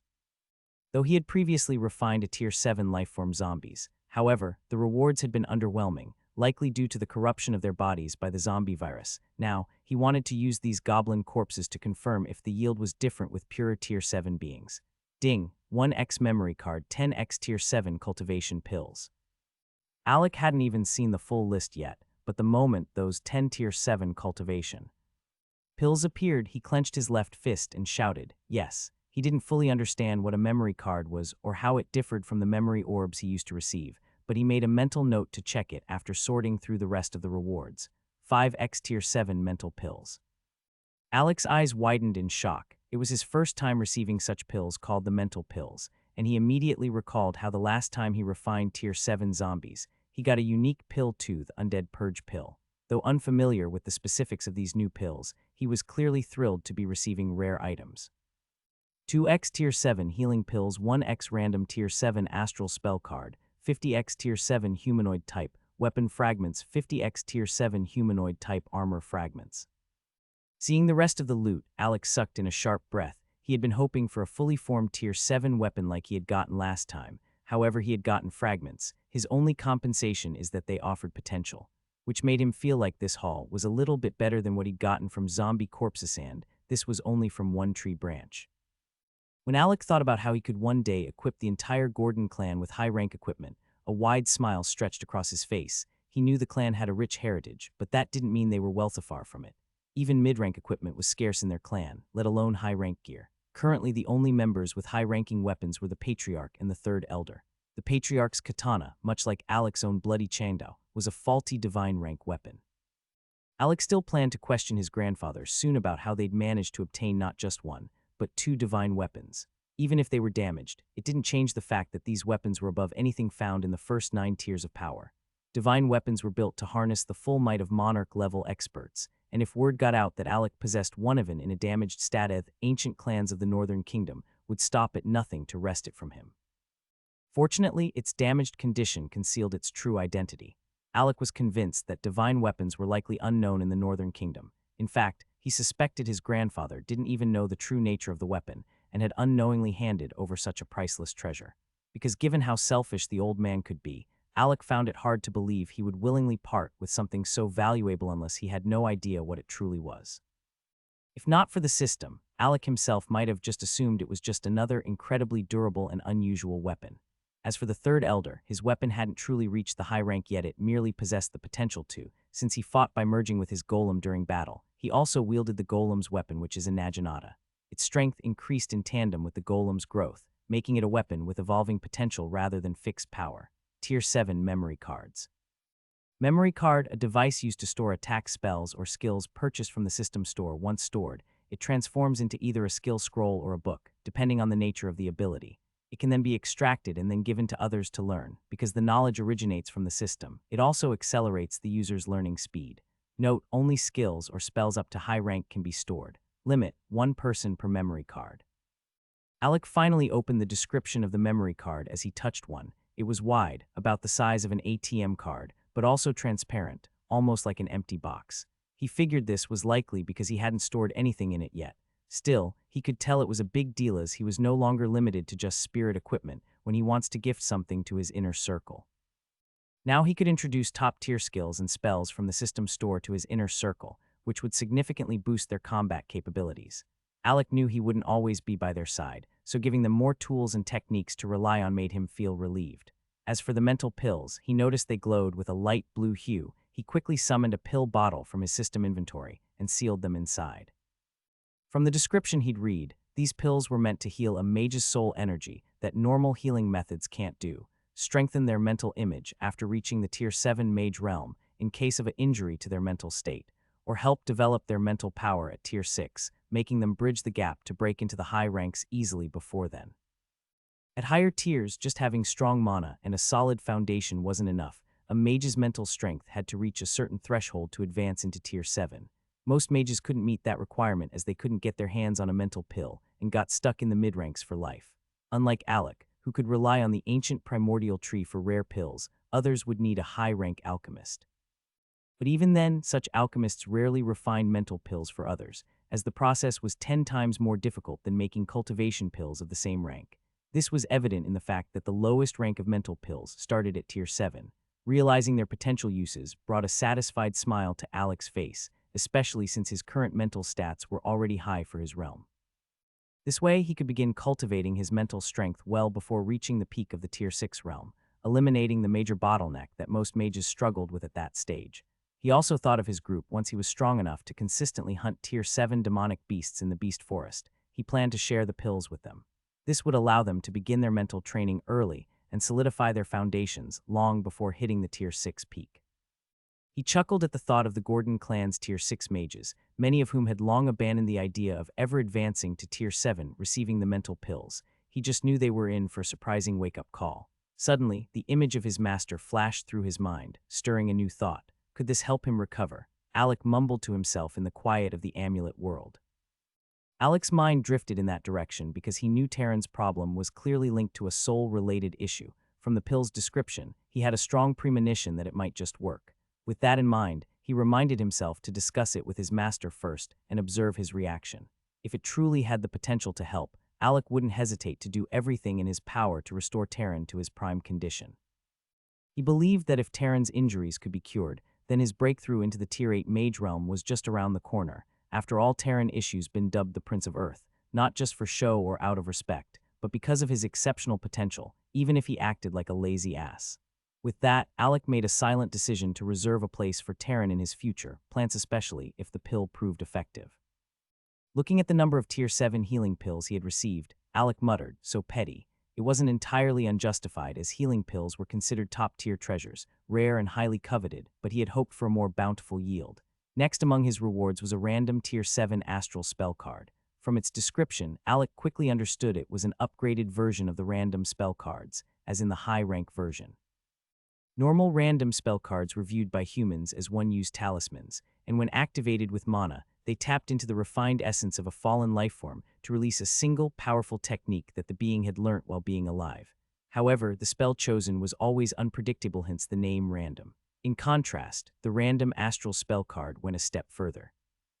It summoned the mental image of the high-rank mage whose corpse had been refined, allowing the summoned projection to follow direct orders for up to 1 minute, though it was also a one-use card. However, its potential was far greater.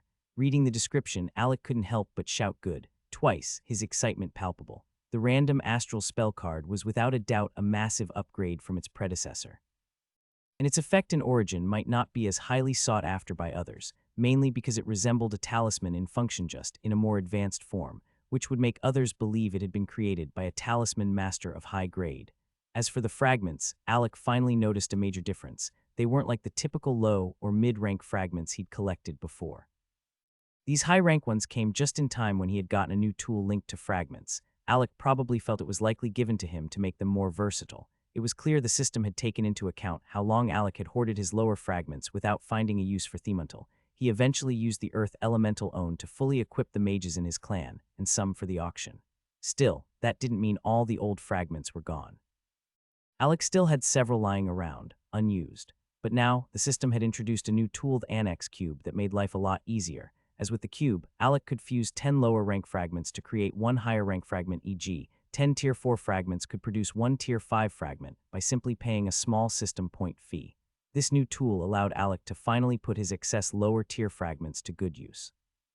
From Tier 7 upward, he could even choose whether to use the fragments to create standard equipment parts when gathered or exchange them for rare materials needed in specialized forging of spirit equipment sets. The more Alec studied the feature, the more convinced he became that the system had specifically designed it to help him conserve his rapidly draining system points, which always seemed to vanish as quickly as they were earned. However, his excitement dulled a bit when he saw the exchange rate for Tier 6 to Tier 7 fragments, a staggering 100 to 1. That was when he fully understood just how valuable high-rank fragments were, especially considering their potential to be exchanged for rare forging materials. He had initially thought about exploiting the new feature by converting a large number of Tier 7 spirit equipment fragments to purchase the rare resources required for crafting a specialized Tier 7 spirit equipment set. but the sheer amount of grinding needed to reach that level quickly reminded him of his current reality, how broke and underleveled he still was, and the pride of being a Tier 6 mage barely crossed his mind anymore. He was fully aware of what he was about to face. The Tier 7 demonic beasts in the third level of the Beast Forest were likely a whole different breed. He could only imagine how even the weakest among them might possess battle power close to that of a Tier 8 human mage. The thought alone stirred a mix of emotions in him, half nervous anticipation, half burning excitement.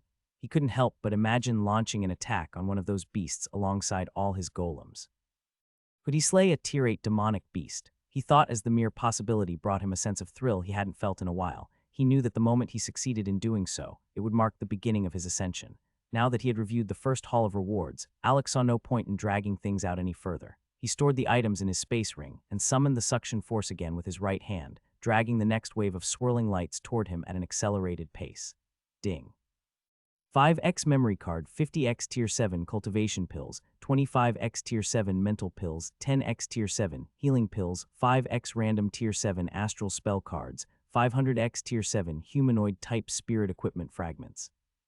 The loot was just as Alec had anticipated. It seemed Tier 7 halls followed a consistent pattern, especially when the refined corpses belonged to the same race.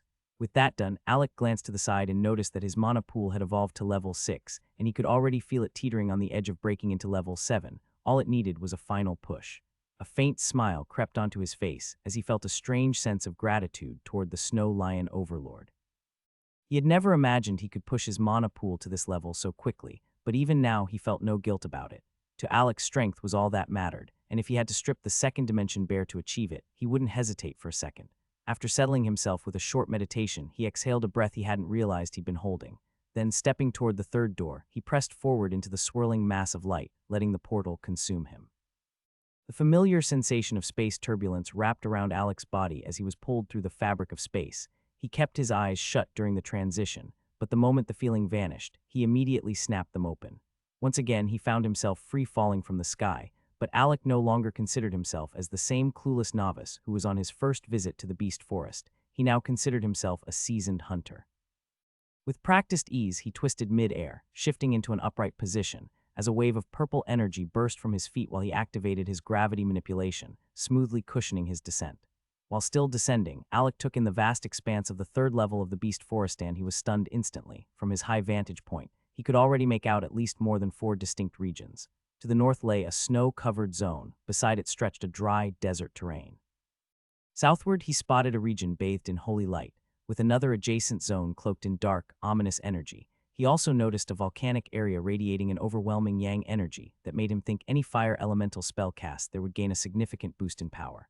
There were even more regions scattered around, but the largest by far was the central Zonia colossal forest, shrouded by massive trees so tall and thick that the ground below was completely obscured. What truly caught Alec's attention was how all these distinct regions seemed to connect back to that central forest, as though it were the heart linking them all, and it didn't feel like those regions were a natural ecosystem. They felt more like a sacred land designed to amplify elemental cultivation. Just then, Alec broke through the canopy, finally catching sight of what lay beneath. It was a wide clearing, its floor interrupted only by few bushes and thick, ancient tree roots burrowed deep into the earth. Seeing the open clearing helped calm Alec's nerves slightly as he landed on the ground of the third level for the first time. He closed his eyes and took a deep breath. Just then, a sudden tingle shot through his body, causing him to snap his eyes open only to find a Tier 6 black panther lunging at him, its sleek body already mid-air and claws bared. Alec hadn't been prepared for this. He had only shut his eyes for a second, just 1 second, and already he was under attack. His mind raced, trying to calculate the fastest counter, knowing full well his body couldn't match the beast's reaction speed, especially with his restrictive bracelet still in place. But before the panther's claws could reach his throat, a blur of motion streaked in from the side, slamming into the panther and sending both creatures crashing violently into the dirt. Alec didn't hesitate. His left hand shot toward his pouch, channeling mana in it to summon 2 golems, and then the ground in front of him lit up with shimmering blue ice runes, while a second, more basic rune with complex setting glowed briefly above his head. With a burst of energy, 2 golems appeared. Legion descended from the glowing air above, while Titan erupted from the ground. The moment they materialized, both stood close to Alec, responding instinctively to his will through their shared connection. Alec had summoned them not to engage right away, but to reinforce his defenses. He knew that, with his current strength capped by the limiter device, he stood no chance in direct combat against these beasts. For now, he was content to take on the role of a commanderone who strategized from the rear. The blur finally disentangled from the panther, as the two beasts separated with a heavy thud sounding out. Across the clearing now stood a large wolf taller and more imposing than the black panther. "This prey is ours, so get out of here before you get skewered," the black wolf growled, its sharp eyes locked onto the black panther.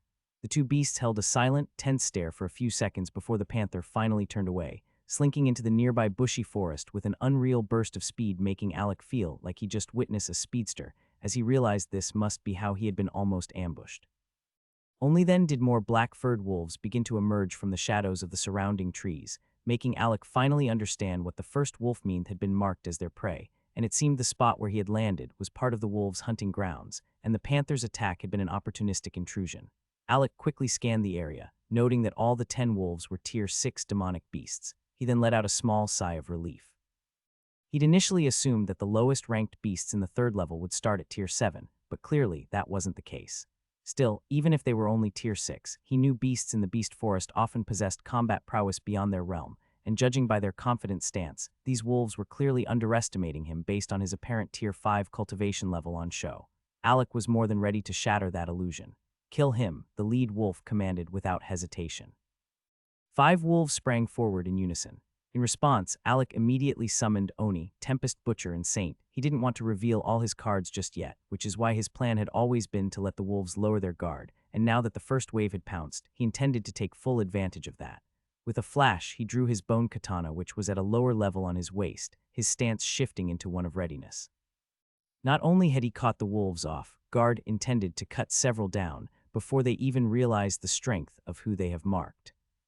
The lead wolf was visibly surprised when Alec summoned 3 more golems to his aid, but it didn't waver, because despite the unexpected turn, his group still held the number advantage, and with a flick of its tongue, it began fantasizing about how much stronger it would become after devouring the human before it. That confidence, however, began to crumble slightly the moment the 5 wolves charged into the defensive circle formed by the golems surrounding Alec. The formation held firm, but it was clear the golems were struggling to hold their own against the beasts. Just then, Alec summoned the rest of his golems into battle. As they emerged, each golem swiftly picked a target, piercing into the wolves already locked in combat with the first wave. Without wasting a second, Alec moved toward the wolf-fighting Titan, as Titan was the only one without a second golem partner. Alec attempted to drive his bone katana through the wolf's eye, but the beast quickly retreated, sensing the danger in time. However, in doing so, it made the mistake of forgetting Titan, who seized the opportunity to conjure a massive ice mace and slammed it down on the wolf's head with a heavy thud. The strike connected cleanly, leaving the wolf dazed and stumbling as it started to see double. Still, the beast proved its toughness, as it shook its head violently and managed to snap itself out of the stunned state. However then, it noticed something strange. Titan now stood alone, and Alec was gone. The wolf tried to shift its gaze to search for Alec before another attack landed, but the pressure bearing down on it made its fur stand on end. As it raised its head slowly, the beast saw Alec above it, shrouded in a fleeting veil of gray fog. "Even now, you still haven't learned to keep your eyes on your enemy," Alec muttered as he calmly placed his left hand atop the wolf's head. Mid-tier spell Infernal Blaze. Alec spoke calmly as pure dark flames erupted from his palm, latching onto the thick hide of the wolf.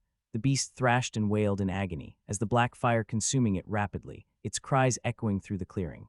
Alec's body, which had mysteriously appeared atop the wolf, vanished again like smoke in the wind moments later. That same smoke coalesced beside Titan and the rest of his gathered golems that had taken care of their own opponents.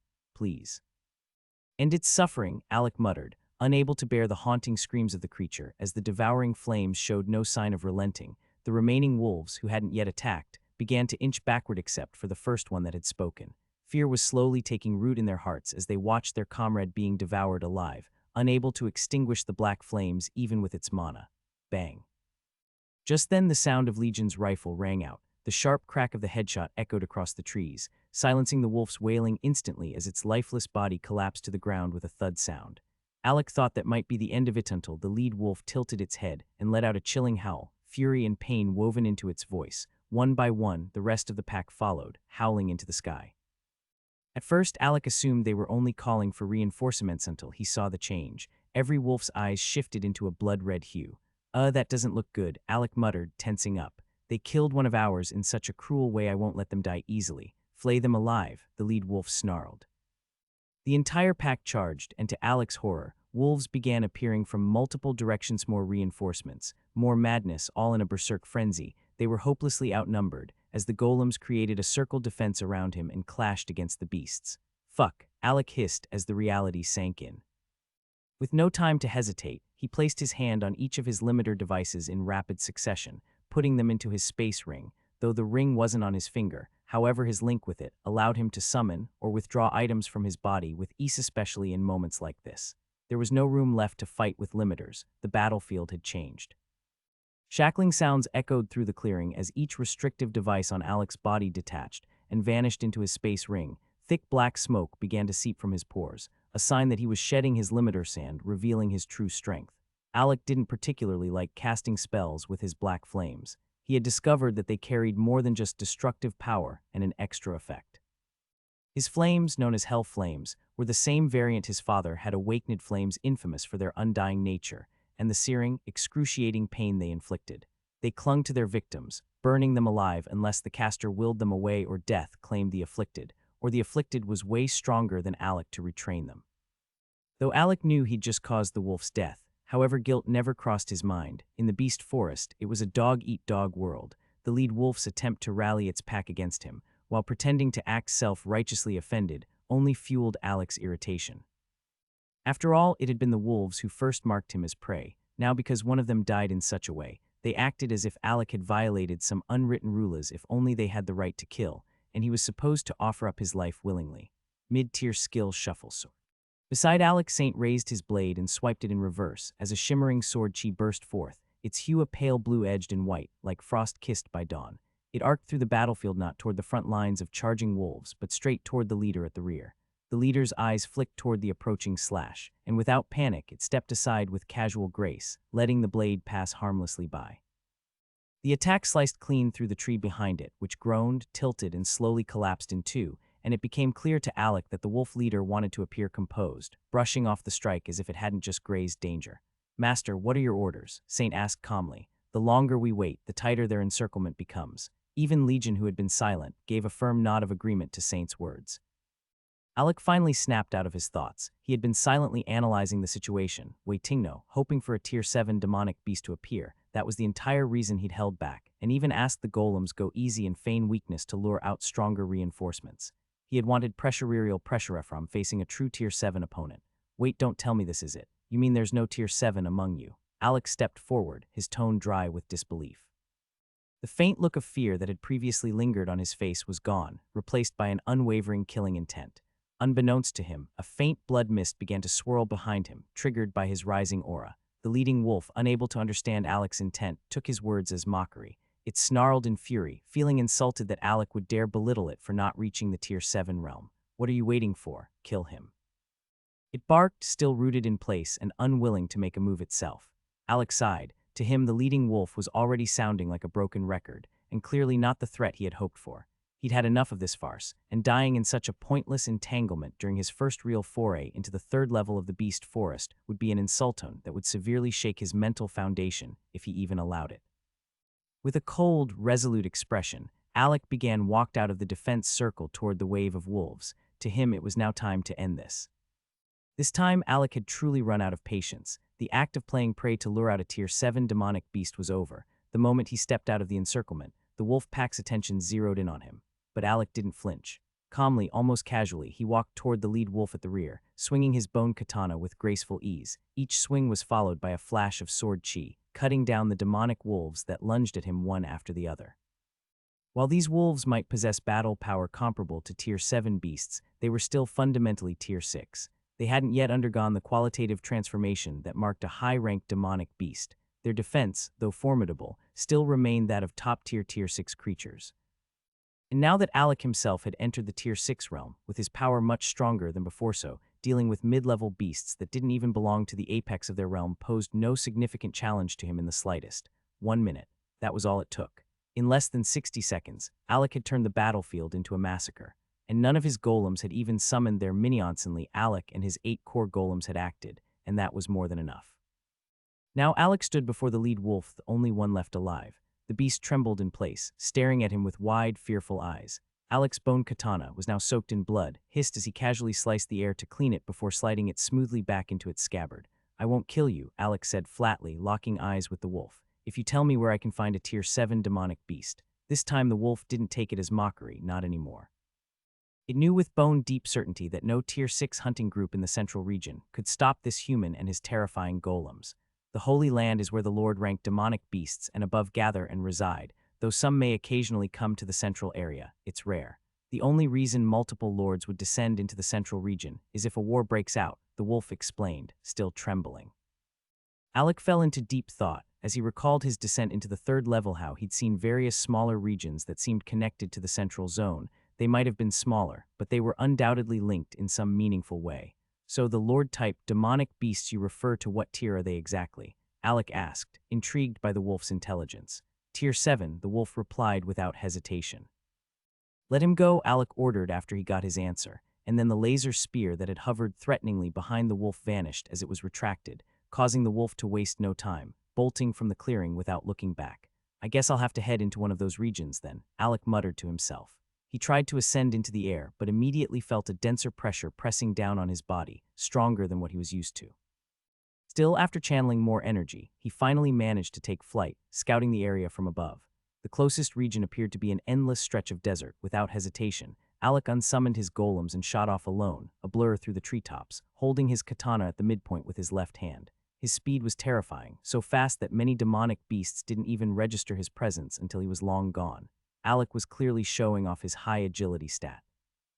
After 15 minutes of rapid movement, leaping from branch to branch, he finally arrived at a large traveling bridge that linked the central zone to one of the outer special regions, which is called Holy Lands. According to the wolf, this was where the tier 7 demonic beasts resided, the very opponents Alec was looking for. But as he stood before the bridge, eyes narrowed at the horizon, he realized something. This wasn't a desert. He had arrived at a land engulfed in fire. There appeared to be a translucent, bubble-like shield separating Alec from the other side, but what truly surprised him was how he'd ended up here at all. He knew he wasn't bad at navigation, so missing the desert region so badly made one thing clear: something else was interfering. Regardless, he was already at the entrance of one of the special regions and couldn't afford to backtrack. His original plan had been to enter the desert zone where he'd have the advantage, as Earth was his dominant element after all. Still, he didn't feel too disappointed about this fiery realm either. Summoning both Legion and Titan to stand guard, he stepped through the energy barrier. The moment his body crossed the threshold, a wave of searing heat slammed into him, like a living furnace trying to crawl into his very bones. For an instant, it felt like his body was being cooked alive. He reflexively tried to activate his mana to form a protective shield, but before he could, something unexpected happened. Something within him began pulling the fiery particles from the air directly into his core. "Oh shit," Alec gasped, dropping to one knee. He couldn't even care about the possibility of being ambushed, like what had happened in the central region. The sensation was unbearable. It felt like he was truly going to die from elemental overload. The thought of being burned alive not by an enemy, but by the elemental particles saturating the air made him unwilling. But the fatal burning never came. Though the pain remained intense, it slowly reduced to something bearable. Closing his eyes, Alec pushed his mental sense inward, focusing on his cosmic universe to figure out what was going on. That's when he saw Ithai's phantom image of a dual-colored flame heart, half black and half crimson, pulsing with the essence of his fire element. The high-quality flame particles were now swirling around it like planets caught in orbit. The heart began to devour them. What followed was a grueling, agonizing 30 minutes of internal struggle as his elemental heart forcefully absorbed and harmonized with the foreign fire energy. When he finally completed the process, Alec noticed something. He was no longer in pain. Steadying himself, he opened his eyes, only for his gaze to land on a massive red salamander staring back at him in surprise. "Oh, what a surprise, you actually survived the fiery pressure with just mid-rank cultivation." "Impressive," the salamander said. Alec, however, could barely register the talking beast's words. He wasn't even shocked anymore by the increasing number of demonic beasts in the third level who could speak. What truly unsettled him was the state of his own body. He felt weak, dangerously so. It was as if something had drained him dry. The only thing keeping him upright was the stabilizing force of his devourer bloodline. His elemental powers had all been suppressed, with only his fire element showing signs of recovery. Though the rest of his elemental energy was slowly replenishing, it was clear that it would take time. And that was because the region he had entered was saturated, with almost 90% being fire element particles.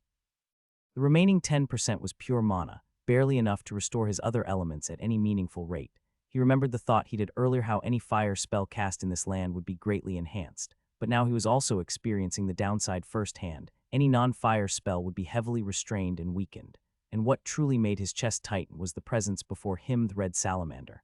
Alec could feel it clearly. It was a Tier 7 demonic beast. Second dimension.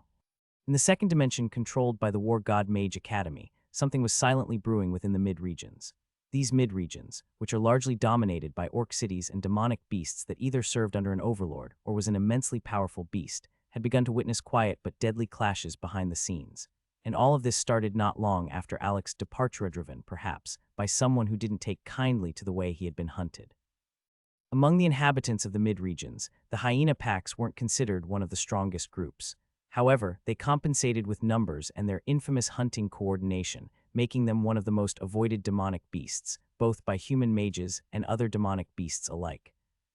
Still, despite their numbers, there were certain creatures even the hyenas dared not provoke, and top among that list were the lion-type demonic beasts. It was common knowledge that all lion-type beasts were under the dominion of the snow-furred lion overlord, giving them a powerful backing.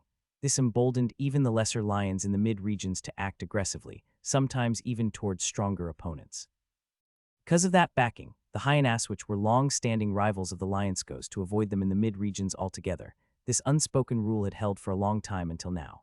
A new leader had risen within the hyena pack and she held a personal grudge. She blamed the lions for keeping her from the one she had marked as her destined mate. On the day Alec and his brothers were hunted by the lion pride under the snow lion overlord, she had watched from a hidden perch, her teeth clenched in frustration. Though Alec had survived, however, her hatred for the lions had deepened, and while she knew she stood no chance against the true high ranks of the lion race, especially not the overlord himself, had turned her attention elsewhere. Now, she worked in silence, steadily and methodically erasing every lion she could find within the mid-regions, her vengeance unfolding quietly in the shadows. A group of 5 female lions roared in defiance as a swarm of hyenas surrounded them, but their roar was only met with unsettling laughter that echoed from every corner of the gathering pack. These lionesses were the hunters of their pride, responsible for gathering spoils and taking them back to the male family heads of their mini-pride, which is all connected to the snow-furred lion overlord. Their duty was sacred, and their pride's structure was a direct extension of the overlord's rule. The lioness at the front narrowed her gaze at the hyena with a long scar running down his left eye. Her voice was steady, laced with both warning and pride. "Scar, I don't think you understand the repercussions of what you're doing. The lions will come down on your little savannah pack with fury when they find out you dared to attack us." Though she wasn't afraid to fight 1 or 2 of them alone. However, the overwhelming number surrounding them now made it a fight they couldn't win. Still, she hoped the reputation of the lions with their powerful elites would be enough to scare Scar off. After all, he was widely known as the leader of the Savannah Pack, which is the most organized hyena group in the mid-regions. However, Scar remained silent, simply stepping aside. In his place, a larger hyena with attractive presence stepped forward. She moved with calm confidence as she spoke. "Sorry to interrupt, but you've been talking to the wrong person. As for me, you can call me Scarlet, and I'm the new matriarch of all the hyenas in the mid-regions." The lionesses blinked, startled. Their eyes moved from Scar to Scarlet in disbelief. It wasn't surprising for leadership to change among beast packs, but what shocked them was how even Scar, a peak Tier 6 expert, stood respectfully to the side. Clearly, this takeover hadn't just happened. It had already settled in quietly, and this new leader was also able to subdue the old one to such an extent which spoke volumes of her methods. That realization made the lead lioness's blood run cold. The hyenas, which are infamous for their dangerous pack tactics and long list of grudges, had already crowned a new ruler. And yet, none of the major powers in the mid-regions knew. It felt like she had just stumbled onto a secret she was never meant to hear. "But why are you after us lions? You lot have avoided us for so long because we have an overlord, and as long as you don't disturb us or come for our prey, we've never bothered with whatever you do," the lead lioness said, trying to reason with Scarlet. But the hyena matriarch only laughed at a wild, high-pitched sound that echoed with madness. "Oh, my darling, that era is gone." "Now it's my era," Scarlet cooed, swaying her hips with exaggerated delight. "Honestly, your kind terrifies me, and I wouldn't want any trouble with you, but I found out my mate finally entered the forest after so long. I've missed him terribly." She spun in a circle with a dreamy expression, her tail twitching in excitement at the mention of Alec. "But when I tried to see him, your proud, furry-faced males, those ones with the ridiculous manes, were chasing him." Her gaze sharpened and the sweetness in her voice vanished. "So my reunion was ruined, and now I'm taking out my anger on you. Since I can't go after your king, I'll just hunt down every last lioness in the middle regions. That way, your lazy males will be forced to come out and hunt for themselves, then we'll chase and kill them all." The smile on her muzzle stretched wide and cruel, showing too many teeth for comfort. The Tier 6 lioness could take no more. Fury boiled within her, and with a thunderous roar, she lunged straight at Scarlet, who had been arrogantly pacing around them as she laid out her wicked plan. She twisted mid-leap, jaws wide open, aiming to sink her fangs into the back of the hyena matriarch's neck, a killing blow. If she landed it, the other lionesses might have a chance to escape in the chaos. The hyenas would panic for their leader, giving her pride a fighting chance to escape as she sent them a mental message to take the chance to do so. But just before her jaws connected, Scarlet lifted her head. That cold, calculating gaze met hers, and the lioness's instincts screamed. However, it was too late to stop. Nosh was fully committed to the strike, even as dread settled deep in her gut. However, her desperate attempt to rescue a few of her kinto, ensure news of the hyena matriarch's uprising could spread, failed miserably. The moment she got close enough, her body was locked mid-air as a thin purple light wrapped around her like a cocoon. Fear instantly replaced the rage in her eyes as she stared at the hyena before her. "A mere low Tier 6 demonic beast dares to challenge me head-on. I admire your courage," the matriarch said, tilting her head with a calm menace. "But bravado alone won't be enough to let your family escape my grasp." With that, the lioness's body, which was suspended in mid-air and helpless, was abruptly yanked down by an invisible force, crashing hard to the ground at the matriarch's feet. She struggled to move, but the pressure locking her limbs in place was absolute. The harder she fought it, the more the matriarch's eyes gleamed in quiet amusement. "Let me send you on your way now," Scarlet said coldly, raising her right paw. With a soft click, her claws extended, and with them, a current of wind twisted toward her paw, enveloping her claws in a spiraling gust that shaped them into 5 wind-forged daggers. They glinted menacingly under the dual sun in the skies. Then, with terrifying ease, she brought her claws downslicing through the lioness's head in one clean motion. The sound of impact echoed, and the remaining lionesses flinched in horror. Their strongest had fallen, and she hadn't even been able to resist the attack. Up till now, they still couldn't understand how the matriarch had immobilized their leader, but one thing was now certain: this wasn't a fair battle, it was an execution. "The rest are for you. Feast to your heart's content," Scarlet announced casually as she walked away. As soon as their leader turned her back, the hyenas cackled, wild and unrestrained. Their restrained demeanor vanished as they pounced on the remaining lionesses, though the lionesses fought back. However, their resistance was crushed under the sheer numbers. One by one, they were torn to pieces, shredded beneath claws and teeth, while the matriarch didn't bother to look back.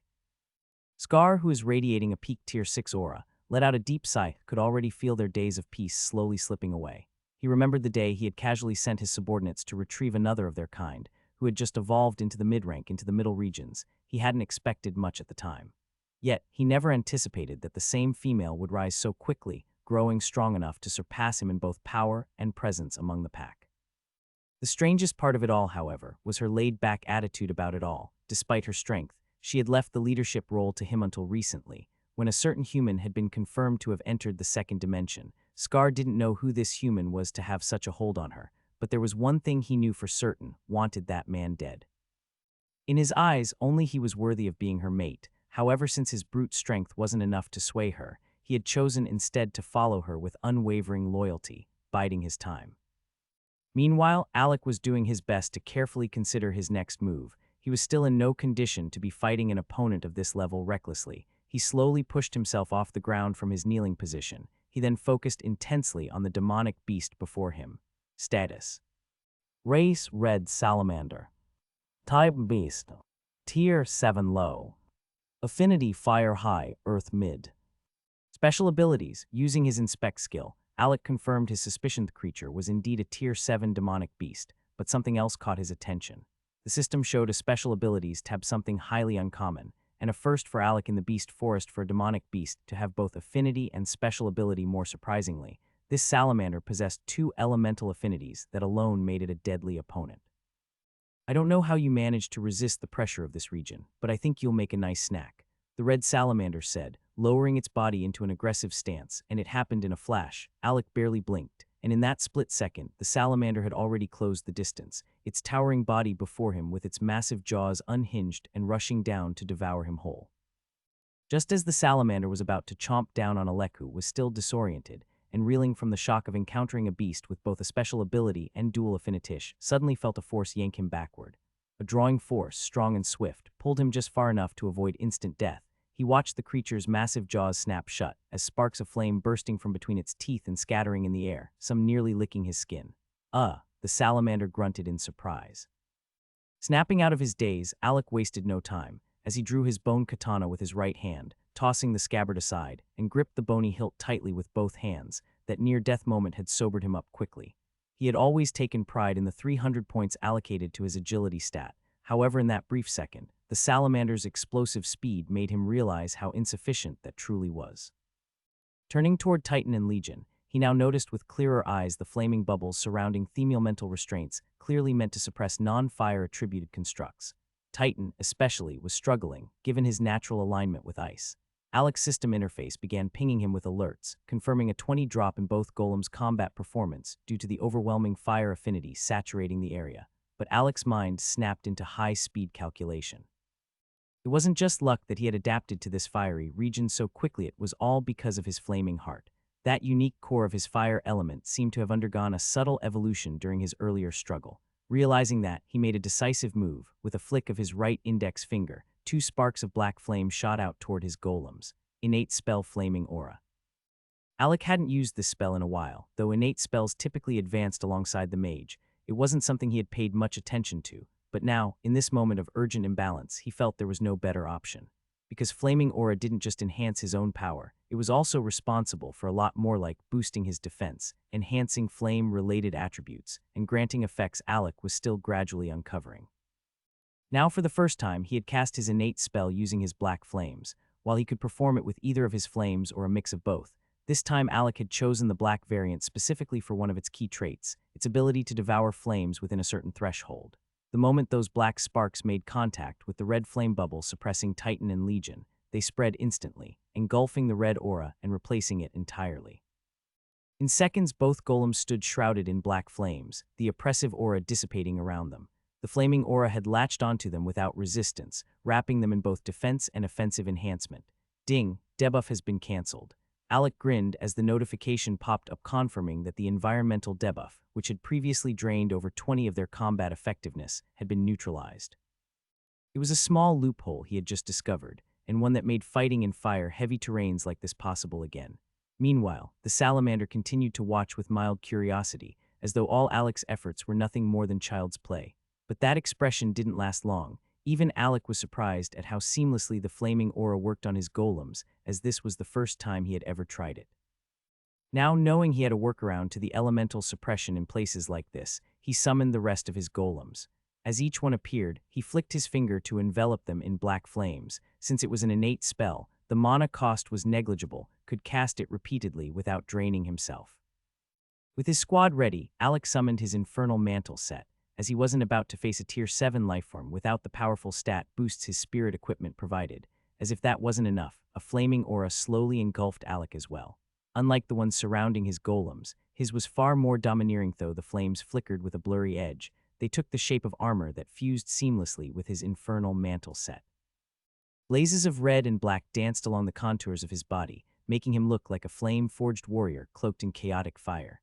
This was what truly caught the salamander off guard. It had remained indifferent when Alec had only 2 golems at his side. But now, it was facing an evolved-looking Alec, who was radiating far more power than before alongside a full squad of 8 golems, each cloaked in what looked like armor made of writhing black fire. None of them looked like an easy hunt to the red salamander. "Boys, let's hunt a tier 7 lizard," Alec said, a grin on his face. As the salamander's eyes flared in rage the moment it heard those words, and without a second thought, it launched the first attack. The salamander opened its jaws wide, unleashing a cone-shaped blaze directly toward Alec. However, Alec calmly retreated as Titan and Magneto moved to intercept the attack. Both golems acted swiftly in Titan's side. A massive wall of ice surged upward, while on Magneto's side, a thick sheet of metal shot up from the ground. Under normal circumstances, such defenses wouldn't hold up against a tier 7 demonic beast's attack. However, something was different this time. The black flames from Alec's flaming aura overlapped with the spells, giving both defenses a darkened glow. Titan's ice gleamed with a faint black hue, and Magneto's wall shimmered with the same eerie aura. Their spells had been cast in perfect sync, and with the added augmentation from the flaming aura, the power of their defenses surged beyond their usual limits, just enough to barely hold back the salamander's attack briefly. But that brief moment was enough. As the rest of the golems took advantage of the window to scatter, dodging out of the salamander's blast range. Titan and Magneto, knowing they couldn't hold the line much longer, broke formation and darted away as well. Yet that sudden dispersion gave the salamander exactly what it wanted: space to move freely and focus on the one target it had marked from the start. This time, when the red salamander moved, despite its speed still being the same, Alec was finally able to read its motion after equipping his equipment set. He raised his left arm defensively as the creature's massive tail swept toward him with alarming force. But even with his preparation, it made no difference. The blow struck with bone-crushing power, and Alec's body was hurled backward like a ragdoll, slamming hard into the barrier that separated the fiery region from the central zone. The impact echoed across the field, the force of it driving the air from his lungs. Even Alec had expected to be knocked clean into the central area from that attack, yet for some reason unknown to him, the impact hadn't flung him across the barrier. He didn't have the time or the luxury to question the mechanics of the third level of the beast forest or the physics behind what just happened, especially when a furious Tier 7 demonic beast was barreling straight toward him. Though his bones ached and his insides felt scrambled, Alec tightened his grip on his weapon. A dangerous thrill surged through him. He couldn't explain why, but something about facing an opponent he knew he couldn't kill head-on ignited a reckless excitement within him. Perhaps it was because deep down he knew he wouldn't truly die here. This was just his consciousness, dragged in through the amulet. Even if he lost, he would awaken outside, battle-worn but alive and stronger, as the real prize was the experience he could keep.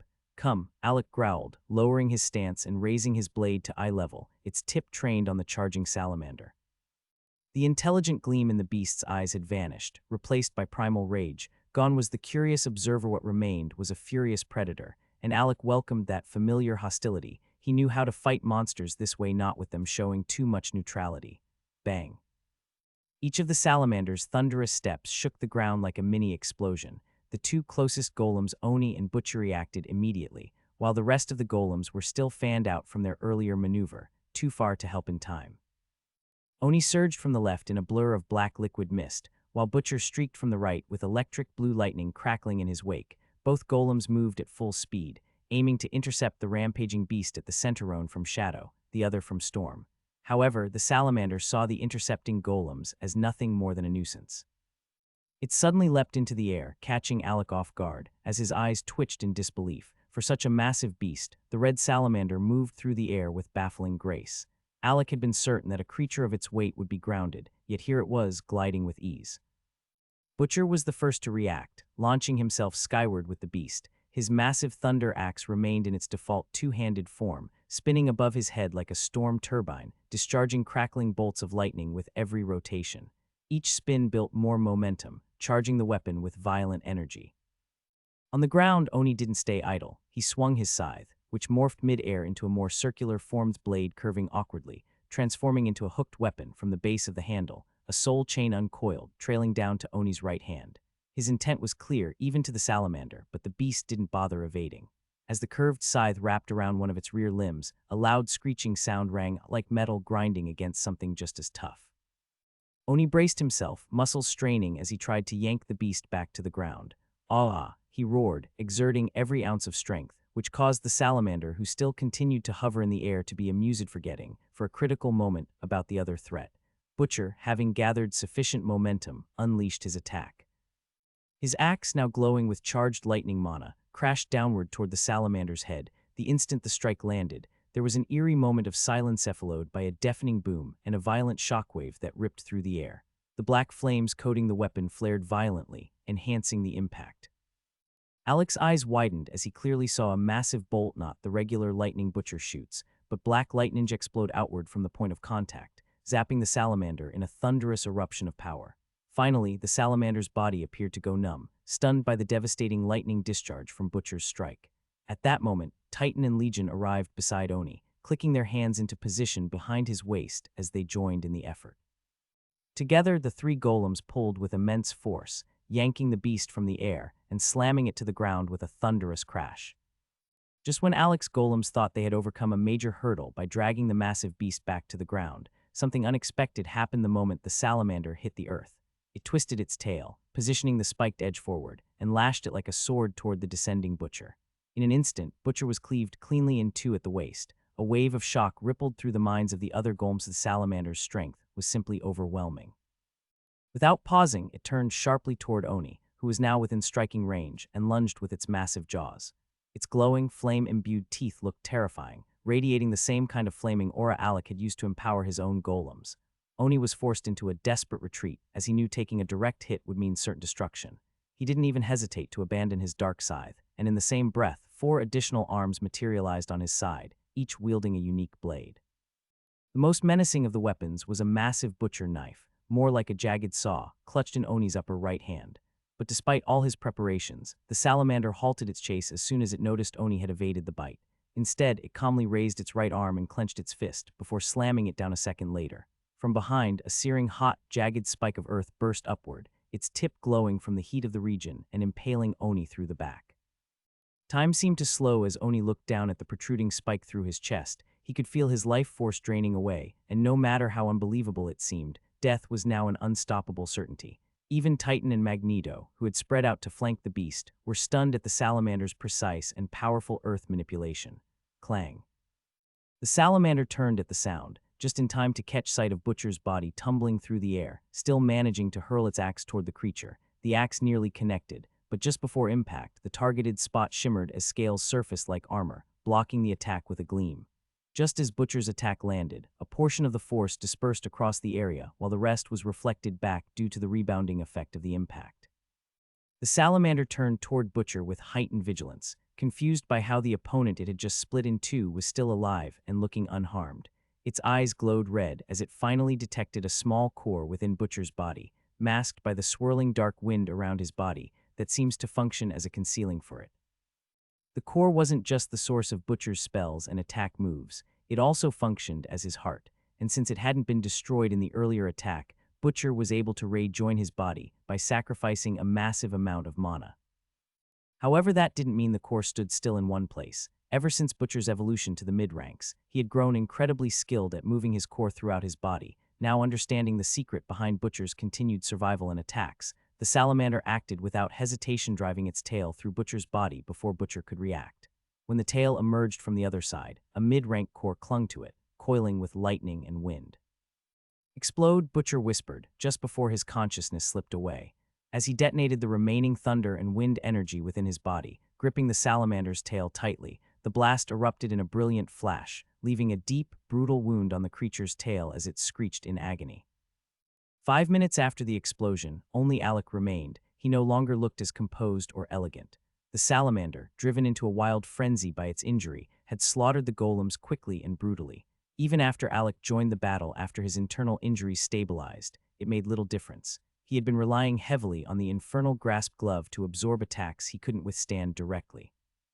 But now his right hand hung limp, drained of strength, while the small football-like orbs embedded in the glove glowed red with small cracks, signaling that 5 powerful attacks had already been absorbed.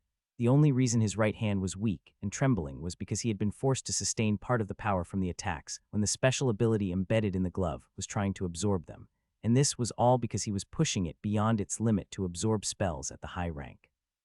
The sheer power of the attacks had far exceeded what the glove could safely contain. Alec glanced around. Some of his recently fallen golems were dissolving into particles of light. The salamander moved slowly, eyes locked on him, tongue flicking out. "I'm going to take my time eating you," it hissed. Alec somehow entered into some kind of state as he broke into a jog, staggering forward like a blur. In response, the salamander crouched lower, and the fiery spikes along its back suddenly jutted out, launching like arrows straight toward him. Alec swerved and weaved, narrowly dodging the terrifying barrage. Each spike whistled past with violent force, and every impact behind him triggered a small explosion, rumbling the battlefield. At this point, Alec no longer believed he could personally kill the salamander with his own powers, as not only did it possess absurdly high defense, but its regeneration was just as monstrous. And Alec also confirmed that mid-rank regeneration ability was its special ability, which was shown as a question mark earlier, and it had already kicked in, as the wound on its tail had closed up, blood no longer spilled from it. Though not fully healed, Alec knew it was only a matter of time before it could use it again. All he was relying on now was the 5 stored Atakshi's last card, bought at the cost of his golem's death. Finally, Alec closed the distance. Just as he entered striking range, something shifted at the edge of his vision. He didn't even hesitate and ducked low immediately, his movement fluid and fast like a footballer sliding across the pitch after scoring a goal. In the very next moment, the salamander's massive tail swept horizontally past where his head had just been, crashing into the ground and sending molten debris flying through the air. However, as Alec slid beneath the salamander's exposed belly, he drove his bone katana upward inversely, as the bone blade tore through flesh as he moved, accompanied by the pain it left behind, slicing a long, brutal line that made the creature howl in agony. But Alec wasn't done. In one fluid motion, he twisted around until he was facing the beast's rear. High-tier spell Ember Dragon, Roar. The image of a dragon, seemingly formed entirely from molten flames, erupted from the ground behind Alec. The moment it appeared, it locked onto its target, which just happened to be the rear of the salamander Alec was pointing at. The salamander froze for a full second, stunned by the dragon's roar. It wasn't fear, it was bloodline suppression. But in the next heartbeat, it realized the roar had come from a phantom construct born from Alec's spell. Still, with the attack so close and sudden, it had no time to react, as that 1 second was enough for the dragon to close the distance. The dragon slammed into it, and a massive explosion followed. Even Alec, who was caught within the blast radius, was violently thrown backward. As the smoke cleared, Alec lay motionless on the ground, coughing, completely drained. His limbs were heavy, and his vision blurred. He knew the signs too well, death was creeping in. He had faced this brink too many times not to recognize it. Yet he clung to consciousness with sheer willpower, as he wanted to confirm if the red salamander had truly been killed. But as his gaze found the creature, disappointment sank in. It was still alive, barely, critically wounded, but somehow holding on longer than Alec could. A defeated chuckle escaped Alec's lips. He hadn't expected to successfully cast a high-tier spell, and yet he had. He remembered he had heard of Pale having an ancient dagger, a relic that allowed its wielder to cast spells above their realm, provided they understood the complete runes of the spell they wanted to cast and the inner mechanics of the spell, and had the mana to fuel it. Normally, only mages at the peak of their rank attempted such a reckless feat, ones with vast mana reserves. However, Alec had decided to follow the relic principles even when he wasn't even at the peak of Tier 6, but he had another advantage: 5 stored attacks. Stored directly from attacks the red salamander had initiated itself. Using the special ability of his gloves, Alec had tried to convert the stored attacks into pure mana. To his surprise, it actually worked. In that moment, he wasn't thinking about consequences. He simply acted, converting the mana from 4 of the orbs to cast the only high-rank spell model he had managed to acquire from a skill tome he'd bought in the system store. He had always been curious to see how a high-rank spell model would differ from a mid-rank one. Strangely enough, he'd successfully learned it, but that didn't mean he could miraculously cast it. First of all, he was still only a mid-rank mage, and he hadn't undergone the qualitative transformation that high-rank mages experience that reshaped the body, spirit, and magical pathways. His mana, though abundant for his realm, wasn't refined enough to handle such a colossal drain. Even with his entire body serving as a mana reservoir, the cost was extreme. Yet in the chaos of battle, Alec had decided to gamble, using the stored energy of high-rank attacks to fuel the one spell he knew, a spell that had nearly crippled the salamander. But Alec refused to let the beast live, not after everything he had endured. He now realized that hunting Tier 7 demonic beasts in the Beast Forest was a far-fetched idea. They weren't just strong, they were monstrously overwhelming. Several factors had lined up to make this moment possible. First, he had entered a fire region, which aligned with his primary element, which helped him greatly in resisting the regional pressure and gave his fire element golems a boost. All of these elements and the strange, heightened state he'd entered during the fight had brought the salamander to its current condition. With its rear limbs and tail were gone, in fact, only half of its body remained. This was after Alec had poured the energy of 4 of the salamander's stored attacks into casting a spell even stronger than what had been thrown at him. "You bastard, how am I supposed to?" the salamander began, but stopped mid-sentence as Alec raised his right hand slightly. This time, Alec didn't bother converting the final stored attack into mana. He simply unleashed the enormous fireball he had stored, as it shot toward the salamander like a blazing comet. The moment it left his hand, Alec's neck gave out, his head slumping as his strength finally ran dry. He didn't care anymore. All he wanted was for that final strike to land, to make sure the salamander died, and that the sacrifice of his golems just to help him hunt his first Tier 7 demonic beast in the Beast Forest hadn't been in vain. As the sound of the explosion rang out, Alec closed his eyes, unable to fight off the pull of death any longer. Gasp! Alec jolted upright in bed, his body drenched in sweat. He couldn't remember the last time he had to face death so closely in the Beast Forest. Since becoming a seasoned hunter in the 2nd level of the Beast Forest, it had always been a matter of running out of time and not being killed out of the amulet world. Pain still coursed through him, though there were no visible wounds, but it felt as though every inch of his body was scorched with fire. Without hesitation, Alex summoned a small pill-bottled one containing the blue-colored pills he'd recently acquired. From what he understood, part of its work was healing soul damage. After what he'd just endured inside the amulet world, he wasn't taking chances. Prevention was better than cure. Without a second thought, Alec popped one of the pills into his mouth. The moment the pills settled in Alec's stomach, a surge of energy erupted from deep within, rising rapidly toward his head. He was still trying to process the sensation when a new system notification appeared before him, and he swiftly shifted his attention toward it. Plus 50 mental stat points. Alec's eyes widened in disbelief. For the longest time now, he had tried everything to raise his mental stat 7 slightly, but he had only seen little progress. Now, after taking the mental pill for the first time, he was experiencing more growth than he had ever achieved on his own.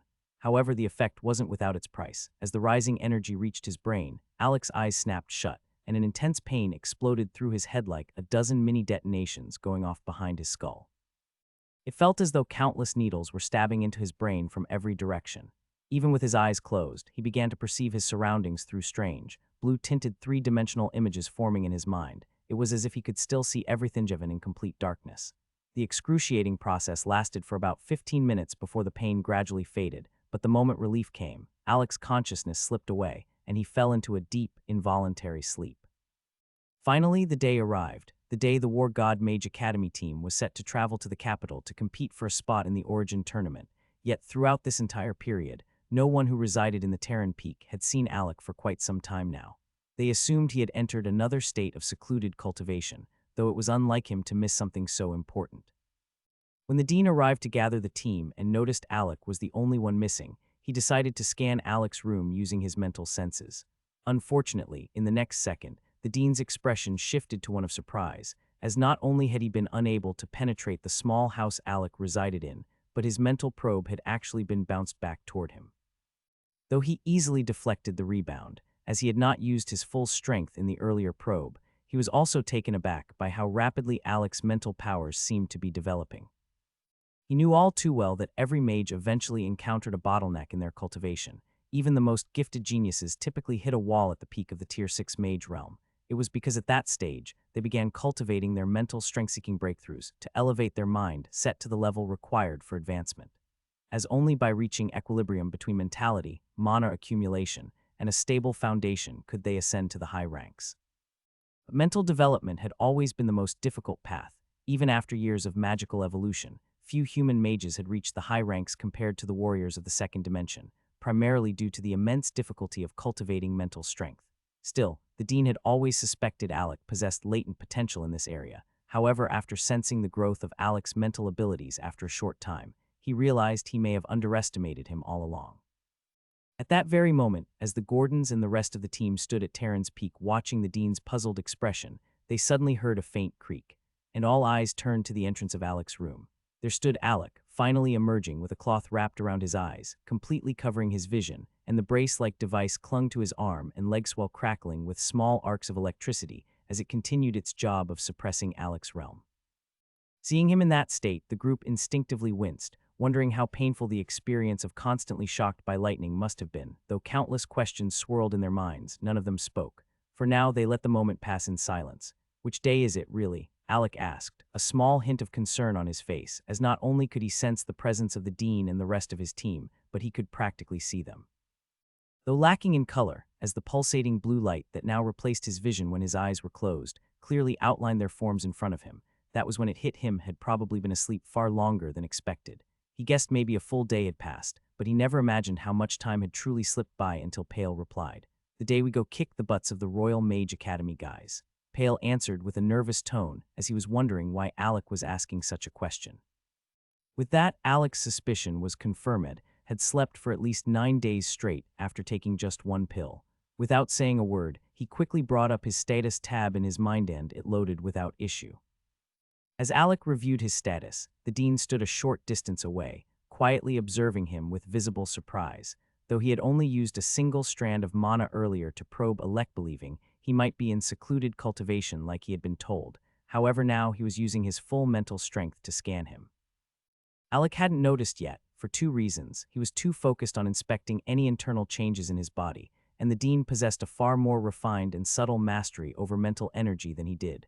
What truly shocked the dean, however, was what he saw through his mental vision. Alec's mental presence had expanded outward in every direction, covering a wide radius of nearly 80 meters, with Alec at the center.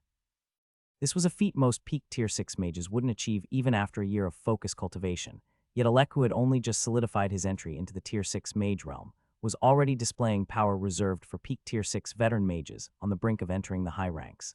The dean realized that if Alec ever reached the peak of Tier 6, he might not need the usual years of consolidation and experience before attempting to ascend into the high ranks.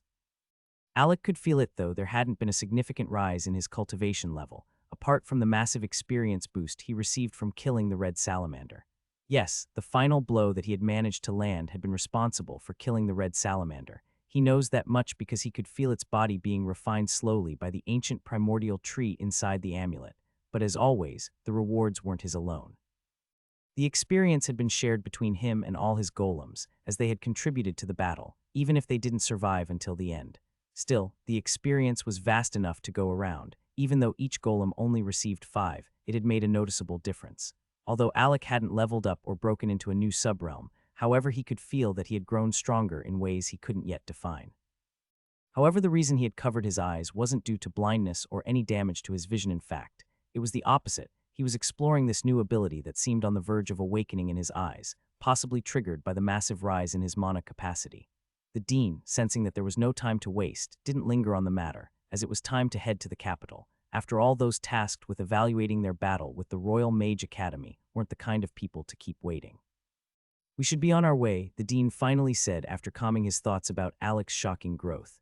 "If you don't mind, Dean, I'd like to speak with my master before we depart," Alec replied, already heading toward Terran's ancient castle, which stood at the heart of the mountain peak. The moment Alec stepped inside, he immediately noticed the absence of the usual oppressive aura that often leaked from the house's training pod system.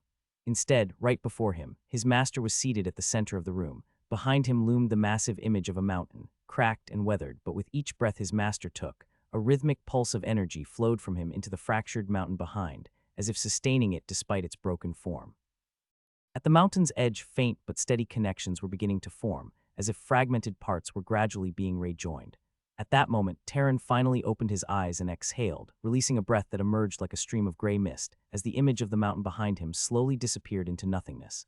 "You should be on your way by now. What brings you to visit this old master of yours?" Terran asked, gesturing to a nearby chair, silently inviting Alec to sit. "You don't have to keep calling yourself old just to sound more experienced. By this academy's standards, you're still just a young mage," Alec replied casually. Terran blinked, momentarily speechless before bursting into laughter. "All right then, what have you come for?" he asked again, this time, all traces of humor gone. The shift in his demeanor brought out the mentor Alec respected. "I assume that mountain I just saw. It was your mental image, right?" Alec asked. "Yes," Terran nodded. "Some call it a mental image, others refer to it as totem power or even an aspect image, but one thing remains true: only high-rank mages can manifest one. It's a living projection of the mage's spirit, forged from the powerful mentality they cultivated, which also received the baptism of evolution, and it grows along with its owner. And to heal such damage, what would that require?" Alec asked quietly. Terran looked at him for a moment, then shook his head. "This isn't something I want you to concern yourself about. Even with all the wealth you've accumulated through the logistics department, it wouldn't be enough to obtain the materials needed for its restoration," he said. "Would this help?" Without another word, Alec tossed a bottle toward Terran. Inside were 9 mental pills, glowing faintly. Terran caught it without staring at the bottle, his expression unreadable as Alec waited to see his reaction. The moment Terran caught the pill bottle, he didn't think much of it until he glanced down on what he had on his right hand. That was when his breath caught in his throat. For several seconds he couldn't speak, his hands trembled slightly as disbelief filled his eyes. Where did you get this?" Terran asked, voice barely above a whisper. "I don't think that's important, Master," Alec replied calmly. "And it's not the answer I'm expecting, but from your reaction and your shaking hands, I take it these pills are useful to you." Terran gave a slow nod, then carefully uncorked the small bottle, as a wave of medicinal energy burst forth, the scent of potent herbs and runic-infused aura immediately hitting his senses. As he studied the blue pills with glowing rune engravings, he realized something else. These weren't just any mental recovery pills. They were top quality.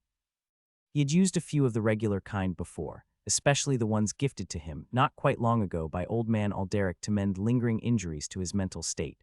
Those had aided in healing parts of his cracked mental image, the symbolic mountain behind him.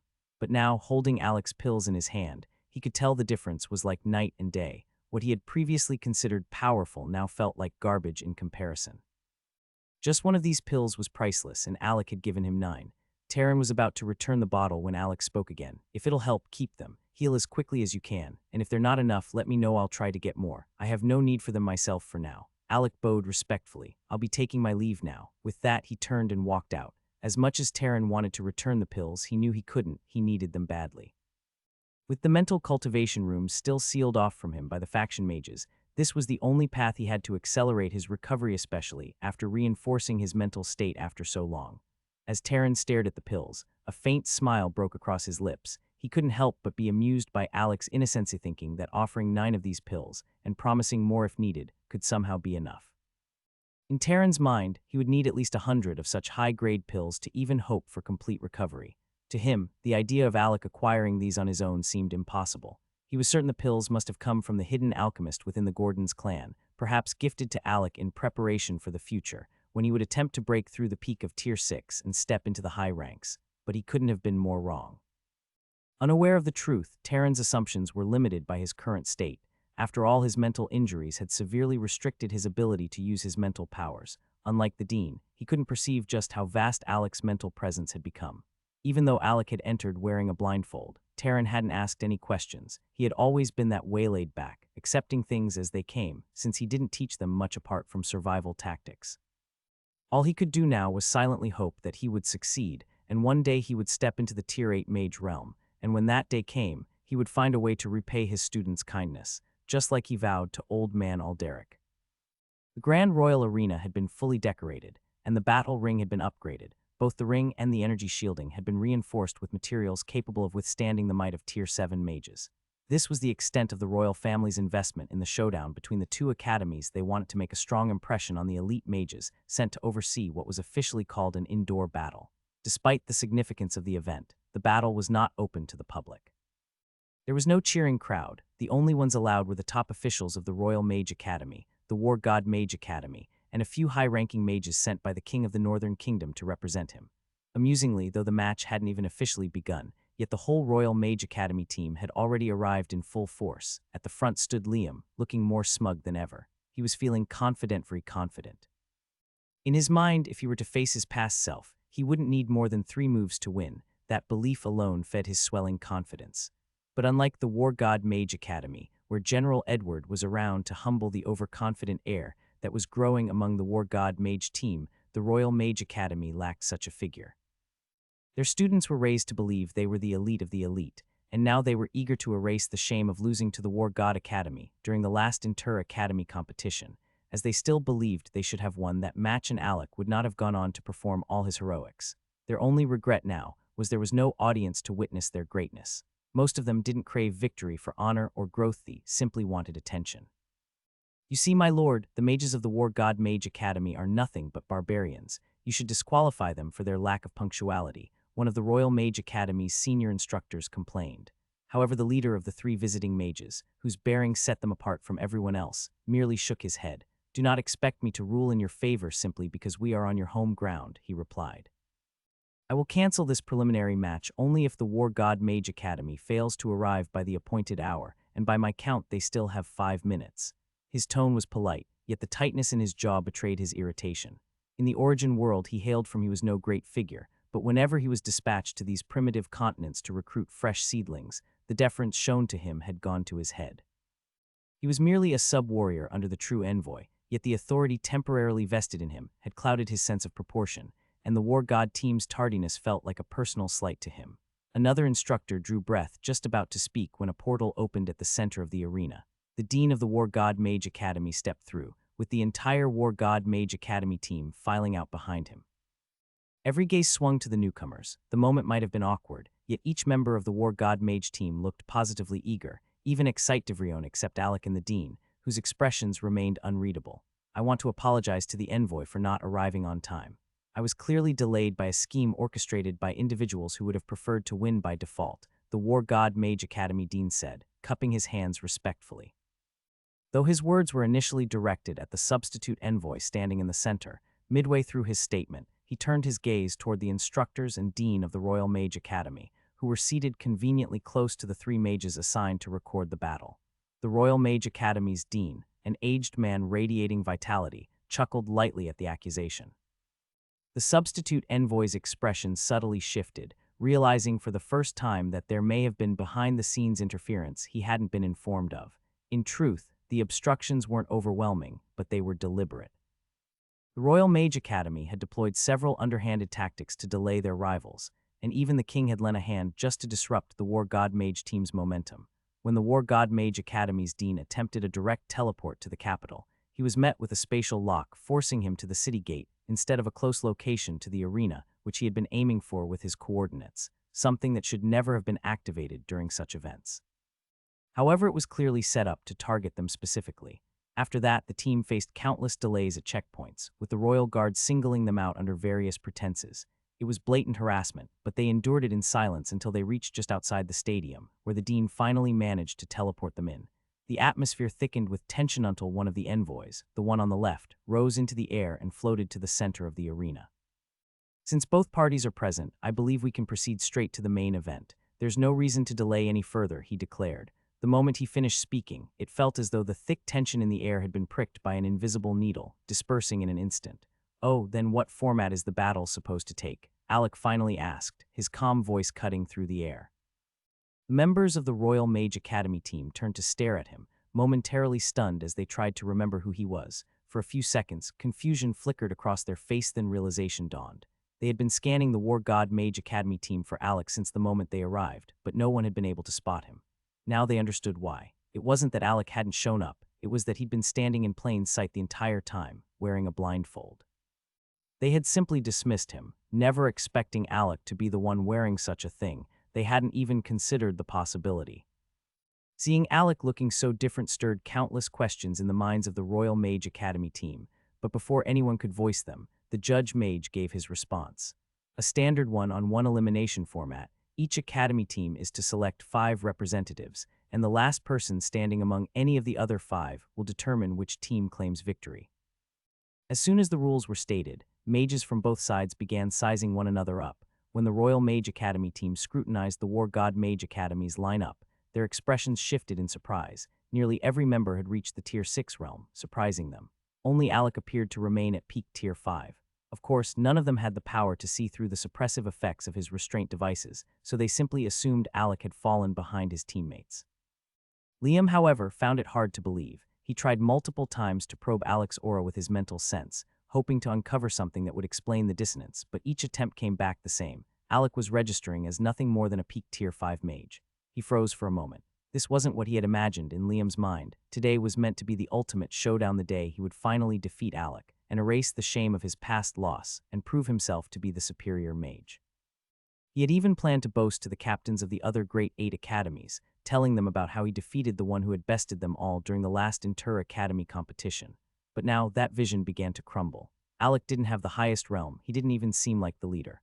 All this time, everyone thought you were some kind of once-in-a-generation genius, but who would have guessed you're just a fraud, Liam said, his voice laced with scorn as he stared at Alec. Alec, who had already turned his back and was heading toward the resting area reserved for the War God Mage Academy beneath the arena, paused mid-step. He turned slightly, a look of mild confusion on his face, but he didn't shy away from responding. "I'm not sure what you're trying to say," Alec replied calmly, "but I don't recall ever proclaiming myself a genius. I've only ever fought for what's mine, to hell with what you think." With that, he turned back around and continued on his way. The rest of the War God Mage Academy team followed him toward the resting zone. After that brief round of mental probing, they had all gained a clear sense of the power levels of their upcoming opponents. Liam stood frozen in place, struggling to find a comeback. He hadn't expected such composed confidence from Alec, especially from someone who, by all appearances, was still stuck at peak Tier 5. His silence wasn't from restraint, but from disbelief. Then it hit him. Alec had always been at a realm disadvantage, even back in their last encounter. That realization only deepened his inner turmoil. While he stood lost in thought, a voice from the reserve teammate broke his silence. "I don't think you have anything to worry about," the backup Royal Mage Academy members said. "That Alec guy's probably suffering from some hidden injury that stunted his cultivation. Otherwise, how come everyone on his team advanced, and he didn't? I'm pretty sure he's blind too. Yeah, it all makes sense. After all, he's just from a mid-rank clan, right? Probably got written off by his clan after his injuries. That would explain why all his other clan members have already surpassed him." Trying his best to downplay Alec while inflating Liam's ego, The reserve team member continued his commentary with subtle jabs, and it was just exactly what Liam wanted to hear. Gradually, he began to drop his guard, convinced that Alec no longer posed any threat. With that confidence, he turned and began walking toward the remaining prep area beneath their side of the battle ring. Though the stage had been cleared, the brief drama that just happened hadn't escaped the notice of the mage hovering nearby, ready to act as a judge for the match. All right, time to pick the best 5 among you. Go up there, finish this quickly, and win back a sliver of respect for our academy. At least we won't have to see the king's face afterward. Probably didn't want to watch the team he bet on get humiliated, the dean of the Royal Mage Academy said. At that remark, everyone instinctively glanced toward Alec, who was reclining in the corner as if preparing for a nap. Despite waking from 9 straight days of unconsciousness, Alec still couldn't shake the overwhelming drowsiness pressing down on him. It made him feel like something else had been done to his body during that time he was knocked out, something he couldn't yet explain. Though sleep should have been beneath someone of his realm, however, Alec wasn't like most mages. Coming from a different world where sleep was a necessary part of life, his instincts just craved a good sleep, and right now, those instincts were winning, was just really tired. There's no reason to go all out or come in guns blazing. Clearly, even if we don't fight at full strength, they still won't be able to defeat us. As long as Lucas holds the fort, we're likely to win this with ease, Alex said, pausing deliberately at the most crucial part, causing those around him to hold their breath, especially the ones hoping to be selected. Starting for us will be Katie, followed by Agnes, then Brandon, Pale, and finally, like I said, Lucas will hold the fort, Alec finished calmly, still not lifting his head. At first, when Alec began listing names, Pale assumed he wouldn't be included so much that he didn't even register when his name was actually called. A few seconds later, it finally clicked. Hell yeah, Pale shouted, pumping his fist in excitement. Meanwhile, the dean nearly choked on his breath, shouting, what the hell? Why would you choose that lineup? Are you trying to hand them the match? If you won't fight yourself, at least let Beatrice step in, the dean snapped. Alec only shook his head. Not necessary, adding Beatrice would be bullying, especially with Pale, Brandon, and Lucas already on the team. He glanced at the 2 women nearby. No offense, ladies who are stars. I just didn't pick you to win this for me, think of it as an experience match. He leaned back against the bench as the 2 ladies shrugged. You expect me to stand by while you throw away our victory? The dean pressed. Alec shrugged, turning his blindfolded gaze toward him. I'm the captain, and I believe no one knows this team's strength better than I do. Even if they've improved since our last spar, I can still gauge their limits. Trust Lukash is practically like my second vice-captain. With that, Alec ended this discussion. He had chosen the roster he wanted against the Royal Mage Academy. Now the dean had to decide either to back his captain or tear up the plan and show he had no faith in him. The dilemma set the dean's teeth on edge, as he cursed being the only spatial mage available, which led to him bringing them, as a wrong choice from him now could alter the academy's fate. Yet the team's synergy felt solid. They all looked like the match could still be won regardless of the lineup Alec had just chosen. Those who hadn't been selected didn't watch the chosen ones with envy. Their gazes lingered with a mix of admiration and longing. This puzzled the dean. Why did they all seem to have such blind faith in Alec? Still, with time ticking away, that question didn't matter. He had no choice but to accept Alec's decision. However, unlike the War God Mage Academy, where the dean had wrestled with Alec's unconventional lineup, the Royal Mage Academy side had no such dilemma. Every member selected was from their main team, even if they were all only at low tier 6, except for Liam. They weren't about to waste a single slot letting reserve members gain experience. They were taking this battle as seriously as possible, in stark contrast to Alec, who looked as if he might fall asleep any moment. 5 minutes soon passed, prompting the central judge mage to speak. Well, time's up. I assume both sides have chosen their representatives. You have 30 seconds to send in your first fighter. The Royal Mage Academy members didn't act immediately. Instead, they watched the War God side closely, hoping to glimpse who would go first before making their own move. They wanted to be absolutely certain their chosen starter could crush whoever came from the War God Mage Academy side. That's how unwilling they were to give even the slightest advantage away. But their cautious strategy faltered the moment Katie calmly stood and made her way to the battle ring. Confused glances passed between the Royal Mage team members. They struggled to recognize her. Katie hadn't done much during the last inter-academy competition, and Alec's brilliance had overshadowed nearly everyone else on his team, as only a few faces had truly stood out, and hers wasn't one of them. Asher, you'll handle this one, Liam said after a moment of thought, finally picking Asher Blaze. When he saw Katie step onto the stage, a dozen theories raced through his mind. Would Alec send an unfamiliar girl into the critical opening match, where momentum mattered most? Still, even though he didn't believe Alec was underestimating them, Liam felt confident that Asher would be more than enough to deal with her. He assumed Alec was simply testing the waters and hadn't started with any real threat. This was, in Liam's eyes, a free first win and he was glad to take it. And so, both representatives ascended the stage, facing each other calmly while Liam's patience thinned. He finally noticed something that irked him. Alec appeared to be sleeping, that made Liam wonder if Alec was even the one calling the shots. The thought settled in his mind. Alec was just a peak tier 5 mage now. Maybe he wasn't the team leader anymore. It made sense to him, or at least that's what he convinced himself of. After all, he knew Alec, or so he believed. With both chosen fighters now squared off in a tense standoff, silence reigned until the judge mage's voice rang out from beyond the stage's perimeter. Begin. The moment the order came, both mages sprang into action. Flames erupted around Asher's hands as he hurled them forward, sending massive blue fireballs streaking through the air at Katie, one after the other. But Katie was unfazed, as with an effortless precision she darted to the sides, sidestepping and weaving through the blazing projectiles, mid-tier spell exploding fireballs.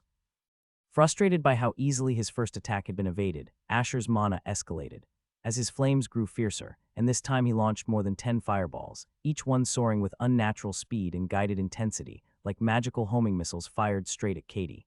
But eventually, Katie's superior speed proved too much. She consistently evaded the fireballs with split-second movements, often ducking or sidestepping just before they could make contact. At one point, 2 of the flaming projectiles even collided mid-air due to a sharp turn she made. Despite Asher's relentless efforts, he simply couldn't land a hit.